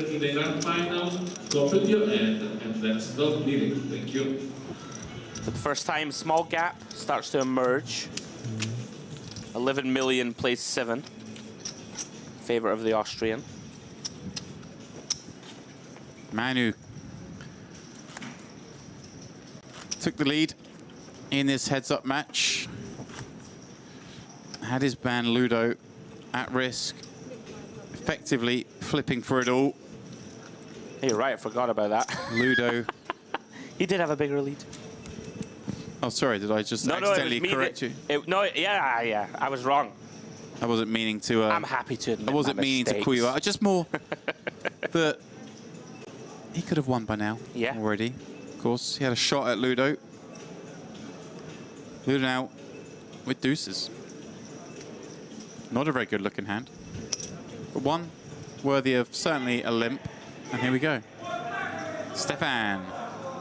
King 8-7-4 with a suit. I would imagine this will see a check back. Don't really want to swell that one out of position.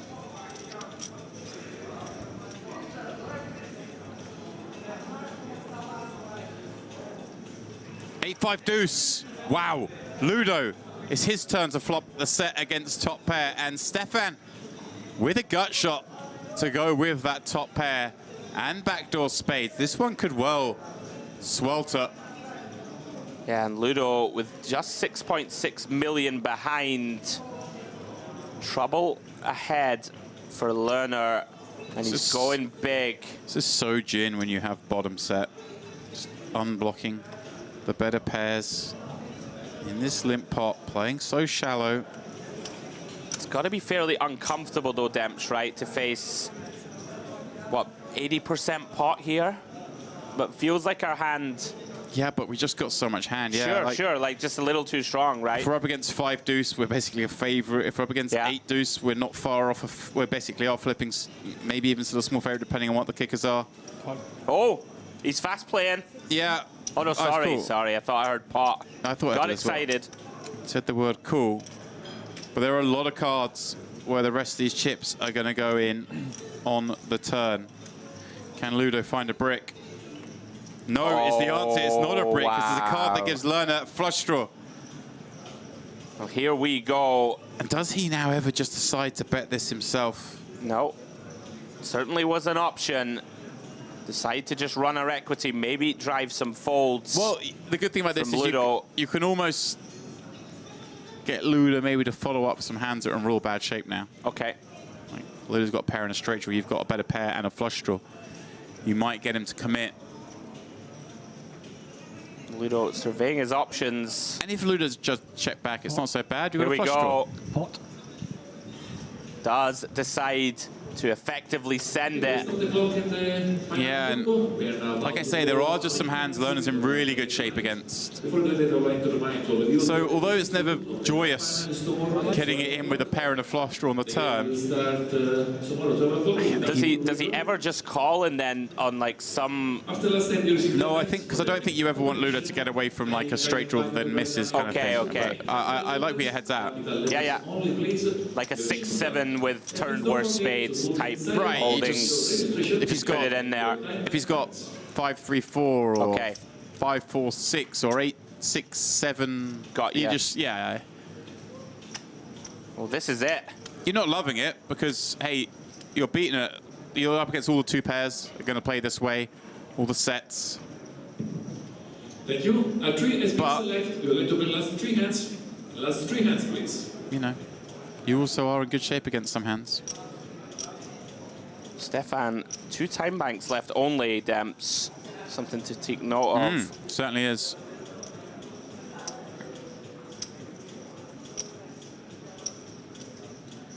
Fold out of the question, right? Here we go. I like this. Oh, he has just called. Call. Yeah, I mean... I did wonder if it was a potential option. I'm not a fan of it. Like I say, for the reasons previously stated, like... He maybe thinks Ludo will just realize enough and not pot with draws. Can be the only reason. No problem, just in case. Wow. Ludo, eyebrows raised. Gulp indeed, because there are 12 million chips in this one. And he has just 1.3 million behind. And sees a kind of some draw completing river card. Does it? Seven makes eights and 7s now. I mean... It's one of these weird things. Like, he sort of just has to bet the 1.3 million now because you don't want Ludo to ever be able to check back anything worse. Wow, he does check. That would have called. Here we go. Ludo wants the rest of it. I mean, he has to go for the rest of it. And Stefan can't fold. Yeah. And what a big swing for Ludo. Finds a huge hold. Monstrous. 15 million chips, the most anyone has had in this tournament thus far.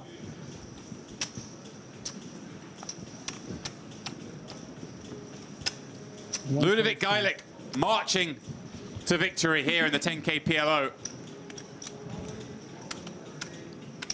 You said that with conviction, James. I don't know. Based on this final table. Oh, yeah. Based on this. That's a good point. We got another 90 minutes in us, I reckon. What do you think?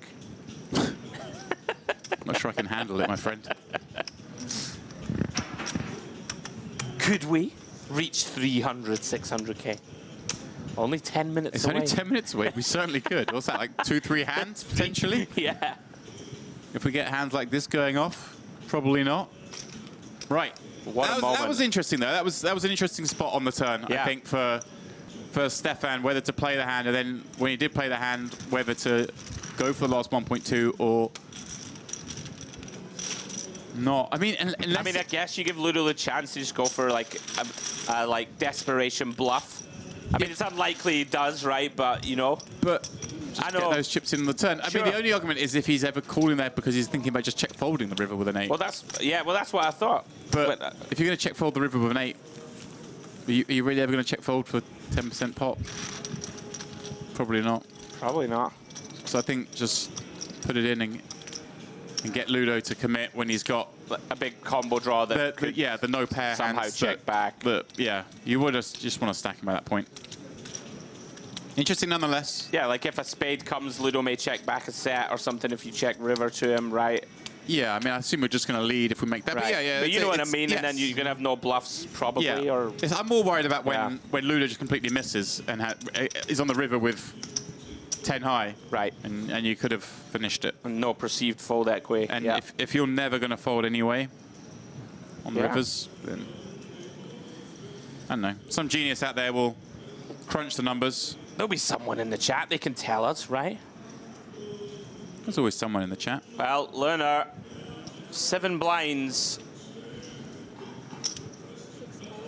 Welcome to chat. Chat has been a bit active. We've been neglecting you. See Brandon, see Simon, see Wadey in there. Cheering on Ludo for the most part. Of course, there are some Stefan fans out there as well. They are the ones who need to rally around, give their man support the most, as he is severely outchipped. Off we go to the ace-8 deuce. Ludo flopping 2 pair. And Lerner here with that middle pair of 8s. King kicker. 500. And here we go. This could be it also, James. Yeah. Not going to give Ludo too many ace-X. Nope. Can't imagine that we can bet fold.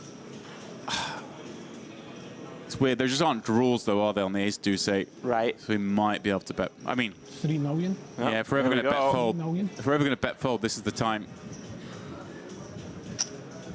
Do you have backdoor diamonds? Like, what do we put? What does Ludo had to have? Like 3, 4, 5, and we've got a 3. Yeah, sure. When we're behind, we're way behind. You're right, though. The ace doesn't seem as likely. Yeah. He just has to fold that. Good discipline shown. Pretty grim. Credit to him. And he has to bet it really as well. Yeah. Protection was needed. Protection, and when you do get called, there's lots of good cards anyway. You can improve if you're behind. You can have a lot of double barrel situations. Are we witnessing the final knockings of this 10K PLO High Roller? Ludo closing in on the title. It's been an epic final table. Swings aplenty. Stefan gonna need to find some lightning in the jar very quickly. Is it too late to get color up? Right. Seems like there it's are like old school, right? a lot of physical chips at this table. Loving it. What, the biggest chip in play is a 5th of a big blind? Well, is that right? Yeah. This could be going in, very likely. Yeah, a couple of big cards, some hearts. Monstrous lead. Does Stefan find something to go with? Probably enough. Does decide to call, leave himself a few chips back. Yeah, this is a situation where I would advocate the call because there are some very unique scenarios where you might fold. Sure. But for the most part, he'll be running the old stop and go. Can he flop some equity? Well, Yes. the answer is That's yes. some equity. That'd be the nuts with a straight flush draw. Wow. This might be one of the ones where he still just checks. He does. Ludo's going to look down at a club and 2 fours, send it in for the 650k. Goodness me. You're not expecting to find many folds, but if you were to find one here, it'd be amazing. As it is, you're going to find you're basically dead, my friend. 99%. Yeah. That's about as bad as you can get it in and still somehow be live. He needs to catch a 4 and a pair up. And there's only 1 4 left. Yeah. And and the pair up can't be the 7 of clubs. It's going to be hard to win. A 4. The case 4. 7. Case 4. 5 and 4. 7 7. 7 7. That's not the 7 of clubs. 5 5. You need a 7 7. That's Case not 4. 7 of clubs, Ludo. Ludo continues to clutch at straws. He's finding other ways, though. Credit to him. That's not a good start. That is not a good start. That is going to do it. So, 600. Stefan. This tournament doubles back up. It will never end. Still 3-1 down in tokens. But is back to nearly 10 blinds, which is monstrous in this tournament. 1 double up and they're level. Wow. We really are at that stage. It's crazy. Yeah. I mean... Lerner wins 2 all-ins in a row, wins the tournament. Crazy stuff. The crazy thing is, you asked me, can we get to 300, 600? We're going to get there. We're going to get there. We're only 3 minutes away. We're turning faintly delirious here now in the booth.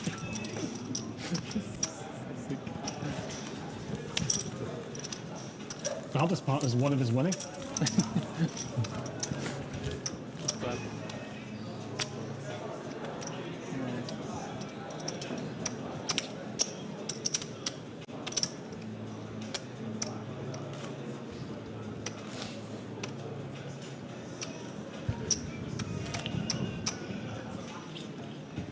Feels like a good time to give a shout out to the production team, Demps. Still on their feet.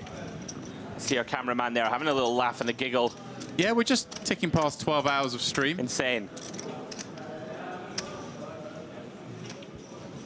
Lerner. You know what the sick thing about ticking past 12 hours of stream means? Coming in.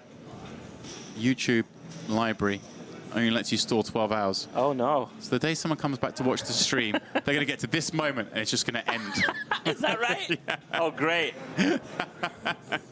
Well, could be an opportunity for it to end right here as Lerner pots from the button. Oh, Ludo. Oh, my goodness. Finds the boots with a couple of jacks, which are lovely to hold against the 10A87. Here we go. It's a Hollywood hand for a Hollywood tournament. Wow, you've been waiting for that line, huh? I haven't, but I just came up with it there. Oh. Did you like that? I did. See? It's 3:30 in the morning, but I'm still sharp. I wish it was 3:30. Let's say all in. Okay. All right. They're going to run it. Let's go. Ludo with his second opportunity at taking out Stefan. They've had one each. This one, though, is the biggest advantage someone has had in an attempt to win this tournament. Ludo with a wry smile. He's seen too much this tournament. He doesn't think he's winning this pot. Poker players are superstitious beasts, and he fears the worst here. 2-1 favorite to win the 10K High Roller. Can he do it, Demps? A 6-6-9 wow. flop allows a lot of opportunity. The straight wrap for Stefan. A 10, 8, 7, or 5 will do it. Close. 9. A lot of pips. That scares Ludo. But the 9 was a good one. Just one card away. 70% to take it down right here, right now. Become the PLO champion. And that is what he's going to do. And he's going to do it in emphatic style. Rivering top boat. Ludovic Geilich is the Mediterranean Poker Party PLO High Roller champion. Round of applause all round. And of course, applause for our second place finisher, Stefan Lerner. I mean, these are two guys who know they've been through a match. This is like the end of an amazing boxing fight where they're just we have one there. Let's hug it out, guys. It was one for the ages. Yeah, absolutely sensational battle, sensational tournament. Stefan taking home $105,600, whereas Ludo picking up that $148,800. And he's going to get his little kryptonite trophy. Certainly is. Ludo gets the job done. War of attrition. The Scotsman comes out on top. Yeah, commiserations, Stefan. Fantastic performance. Ludo gets the job done. Just before we speak to our two warriors, just a shout out, of course, to Sondra finishing in 3rd, Raphael in 4th. Farid Jattin finished in 5th. Unbelievable Maddie finished in 6th. And then, of course, what seems like a couple of years ago, Danny Tang finishing in 7th place. There's Jessica Tuso, of course. She finished in 8th on the bubble. Her partner there managed to go that little bit better. He is the one who knocked her out. So, obviously, it seems like all's been forgiven now. He's picked up 105K. But he didn't get one of those trophies. The EAPT trophy, that's the one we're going to be looking towards tomorrow when we pick up our coverage. It will be day 2 of that 2K. And then, of course, the following day, day 3, will be the day we give that trophy out. But for now, we will be back in a minute to review that schedule. But it is time to speak to both the runner-up and the victor of this high roller. Can you tell us, how was the tournament for you? Yeah, it was a tough final table, very short stacked all the time. And yeah, heads up, it just didn't went my way. I was all in. I had him all in with ace king 10-8, and I had him dominated, but he just hit 2 pair, and yeah, that's how it is. And then he just played very well, and yeah.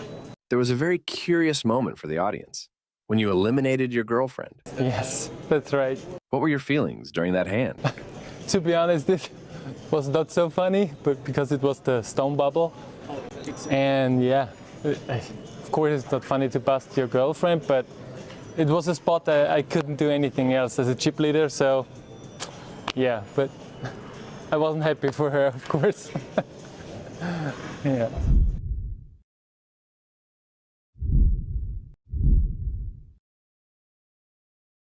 What are your feelings after taking down this tournament? Always over the moon, obviously, to win. I'm saying either one of the 3 of us that were left could have easily won. The chip lead changed hands so many times, you know what I mean? So it was one of those ones, and it only takes one hand, and then if somebody's got like 70% of the chips 3-handed, then they can basically put everyone in the bin. Like, they can obviously just like pot every hand. So it's just one of those ones. I'm saying it worked out well for me, but it could have worked out well for the other 2. And that's just the way it goes. Are you still playing a lot of private pot limit Omaha cash games? Not as much. I play a wee bit online, sometimes private games on the apps. But it's mostly like 4, 5, and 6 Omaha. So like it's a bit different from 4 Omaha. 4 Omaha, you've got to be a bit patient. Whereas in 5 and 6, you can gamble a lot more. Did you use any live tells for your opponents on this final table? I did, yeah. Yeah? There was a few, yeah. I'm saying, like, some people don't believe in them, some people do. I've always believed in them. If you give it enough time and you keep an eye on certain players and use your time banks well to see what they're up to, then you can get good information at times. Do you have any opinion on covering your face at the poker table? I don't think you should be allowed to have glasses or a hood up or covering your face, but if people want to do it because they're coming from an online background, I understand they're nervous or whatever, so that's fair enough. But in general, I hope live poker goes to the point where you're not allowed to cover your face. And I loved this final table because nobody was allowed their mobile phone. And I was on the feature table the whole time, which was great. Nobody's allowed their phone, no information. Everyone feels safe. Everyone feels like it's good. You know what I mean? Well, there we go, our winner and second place finisher. That's what we have coming up for you the rest of the week. Slight change to the plan there, of course, for tomorrow. That 25K 8-max final day has been substituted for day 2 of the EAPT Grand Final. Then we will, of course, pick up the final day of that tomorrow, Picasso. And we will be welcoming Jay Harbour to the booth as well, Andrew. Yeah, Jay making his debut out here in Cyprus. Very much looking forward to that. Top analyst back in the UK. So we're excited to welcome him in. What a tournament that was, Demps. Brilliant stuff. Looking forward to tomorrow. Yeah, and with that, we will bid you good night. Keep an eye on the socials for the exact starting time. That one there, 1 p.m. UTC +3. Probably not going to be the case, but keep an eye. We will see you tomorrow for the EAPT.